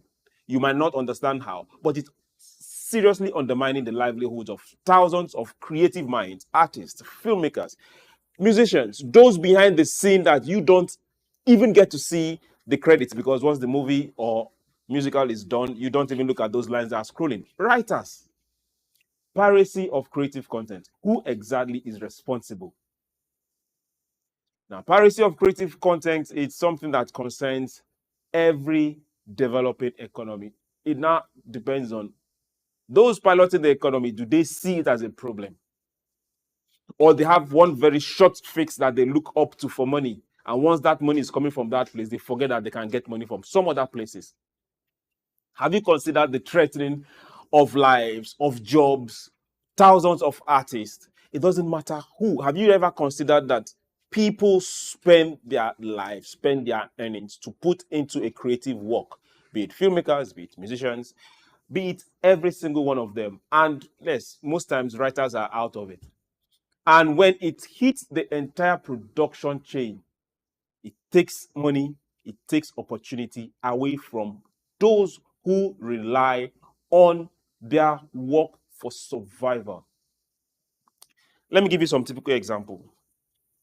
Some years back, the former president Olusegun Obasanjo launched his book. If everyone will remember, My Watch. I still remember clearly like it was yesterday because I was on my way to the studio when that launch was happening. They were in the venue launching the book, and on my way heading to the studio for a production, same day, same time, the book was on the street and was being hawked. To make the thing sad and funny, even if I'm smiling, we had to call one of the hawk guys that were hawking and picked a copy. And it looked more original than the one that I guessed was even in the hall where the book was being launched. Now we ask ourselves, who is responsible for these copies? These are things that people will say, after all, it's poverty. It's people have to survive. Survive off someone else's sweat? Let that sink in. Have we really asked ourselves these questions? The guys that hawk are, most times, they happen to be the last on the ladder. Someone somewhere is publishing. Someone somewhere is accumulating. Some people somewhere are printing. Have we really asked ourselves of everyone that took part in the original work, what they are losing for that one copy of book you buy in traffic that most times are not the original copies? Have you asked yourself, who exactly is getting that money? Have you asked yourself, okay, the people that originally got into this business, because it is a business, to what extent are we taking food, that is what it is, off their tables? Then those that are depending on them, do they ever matter? Do they come into any form of consideration? One serious consequences of piracy on the creative industry is a complete erosion of cultural diversity and authenticity. Why?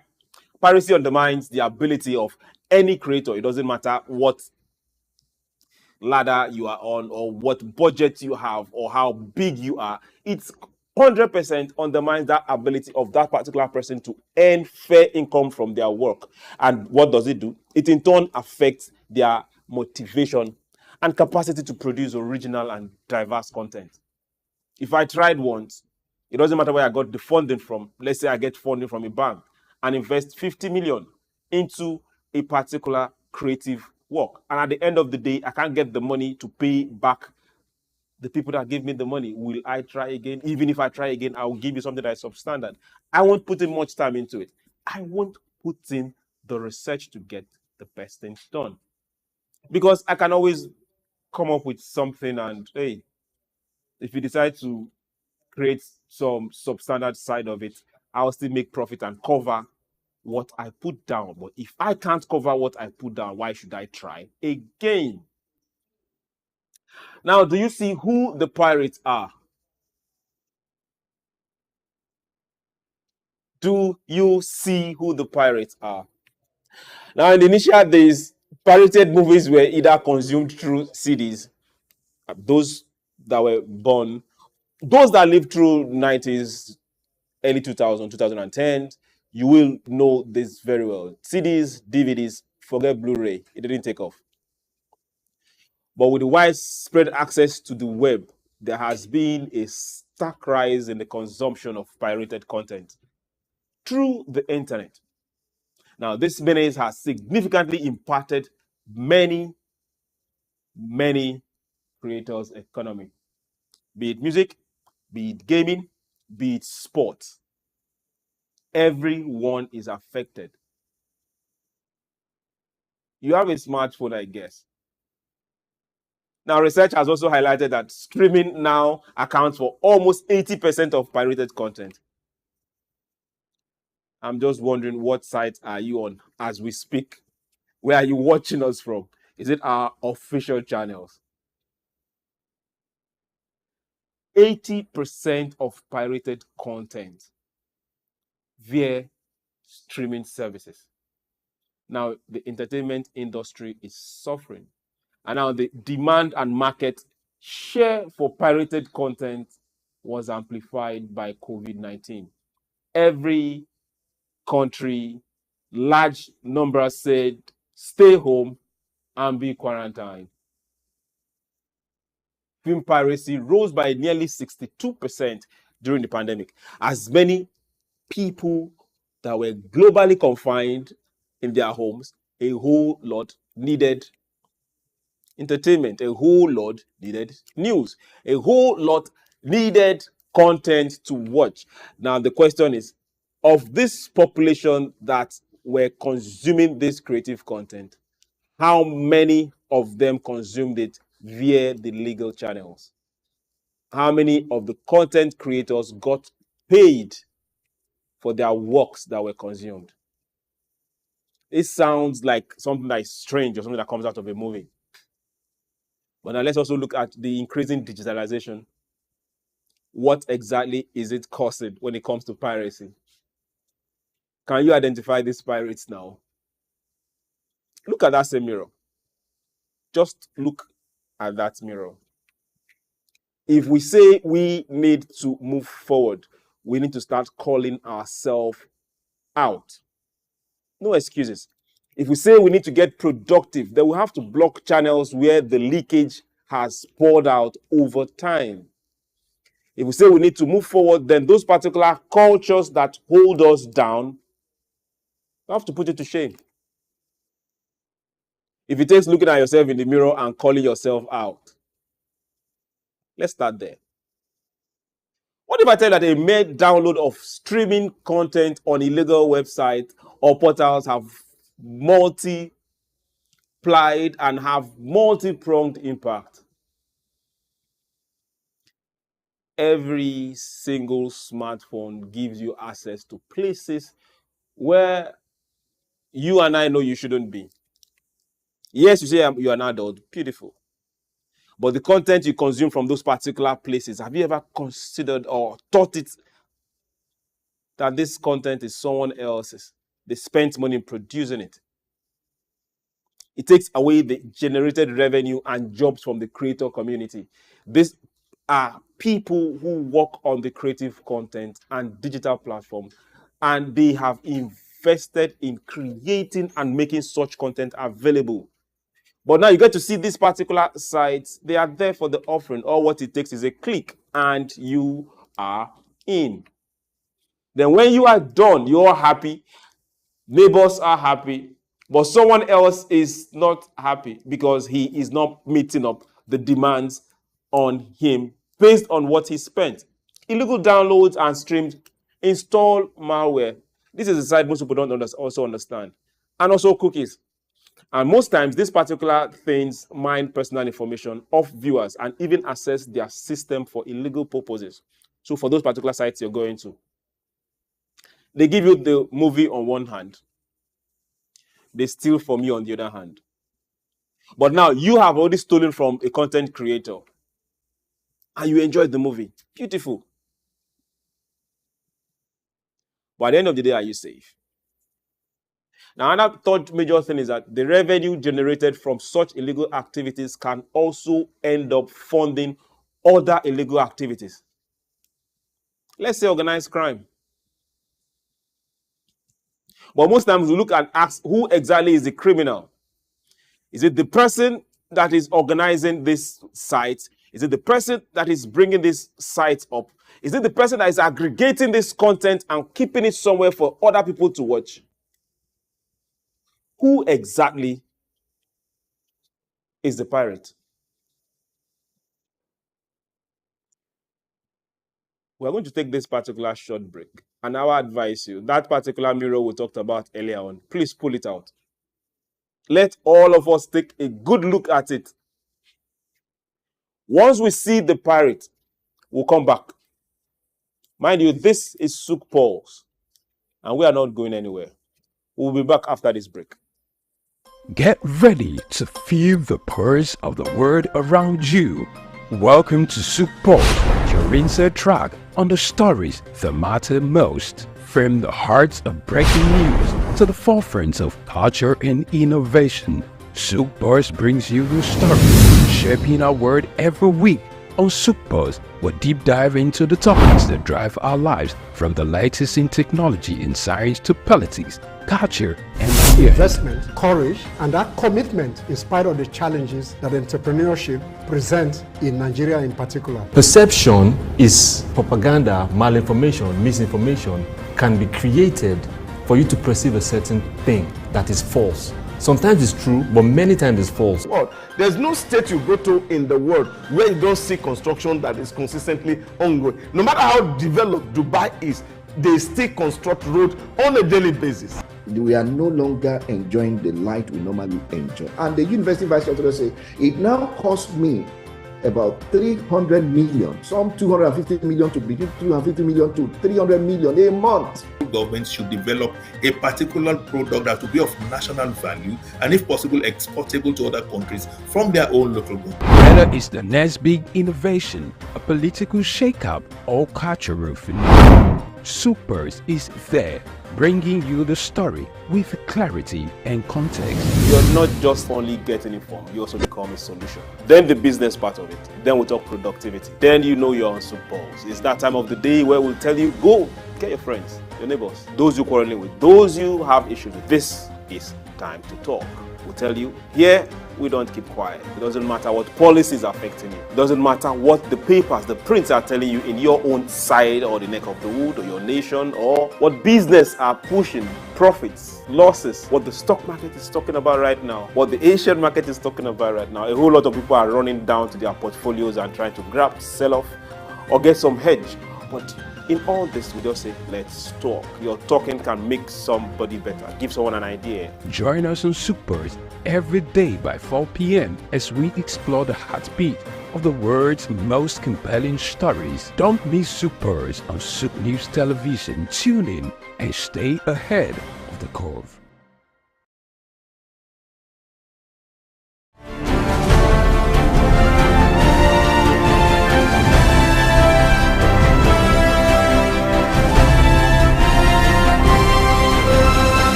Welcome back. This is SOUQ Pulse, and we are asking ourselves directly this question.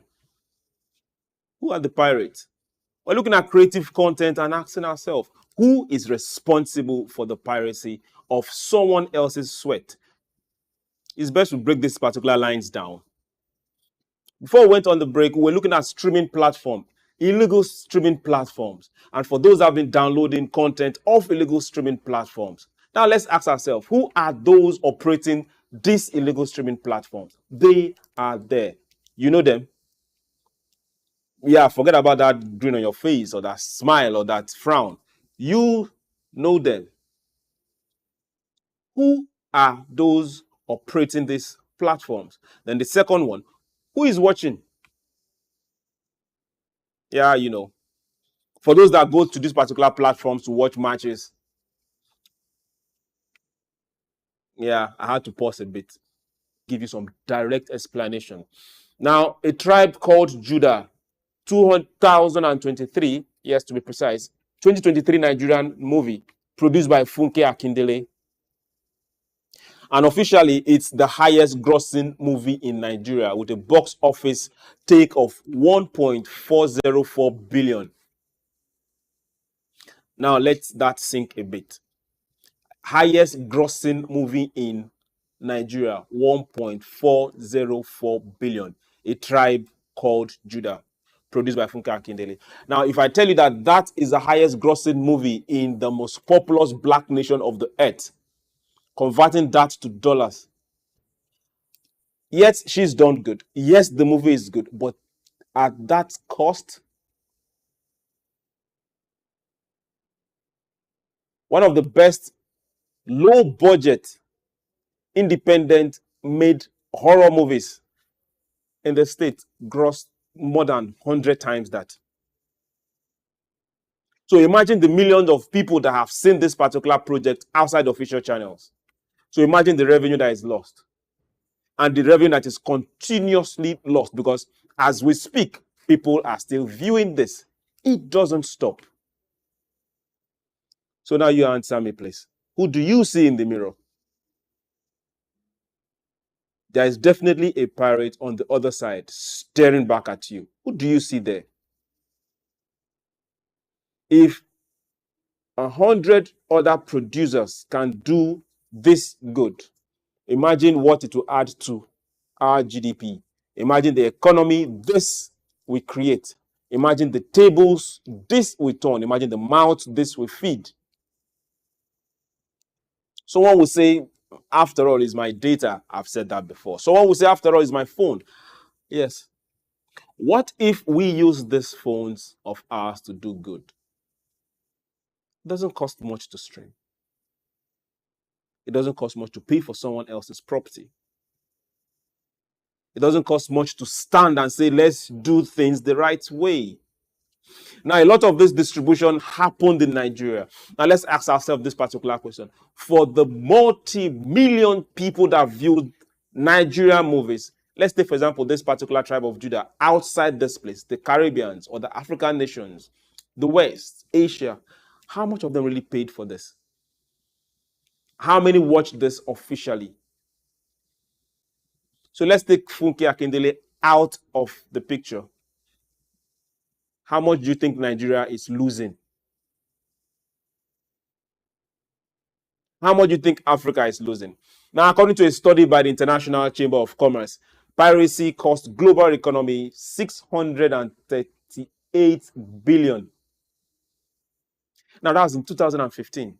But now, 2022, that's just 2 years ago, over $2.3 trillion. Not naira, so don't even think about it. 2.3 trillion just 2 years ago. That is what we are losing to piracy. Now, mind you, when we say we are losing this, which means some other people are making it, then we ask ourselves directly, with this staggering amount of finance at someone else's disposal, what can they do with that? The Director General of Nigerian Copyright Commission disclosed in 2019 that Nigeria is losing about 918 trillion. That's about 3 billion. Now, remember, this is way before the dollar decided to go crazy annually to digital piracy.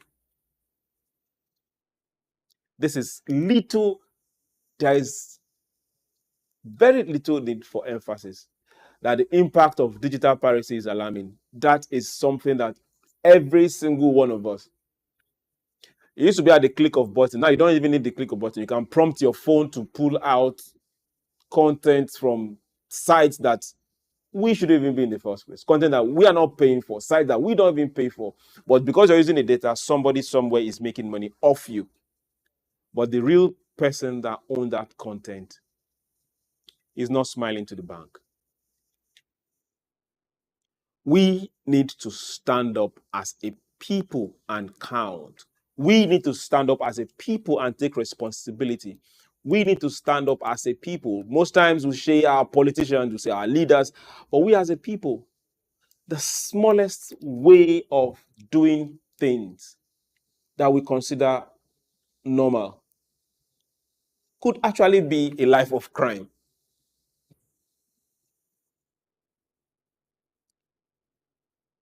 Piracy of creative content. Who exactly is responsible? From the guy hawking creative content on the street to the guy mass producing someone else's creative work, be it books, be it in CDs, be it in any form of digital platform, to the guy copying from cinemas, to the guy supplying whoever does the digital part of it. Who exactly is responsible? Now, to those that are streaming, And to those that are watching, who is responsible? These are things we must take serious. These are things that we can't shy away from. These are truths we need to keep telling ourselves, because the creative industry have enough potential to match whatever we are getting from oil for now.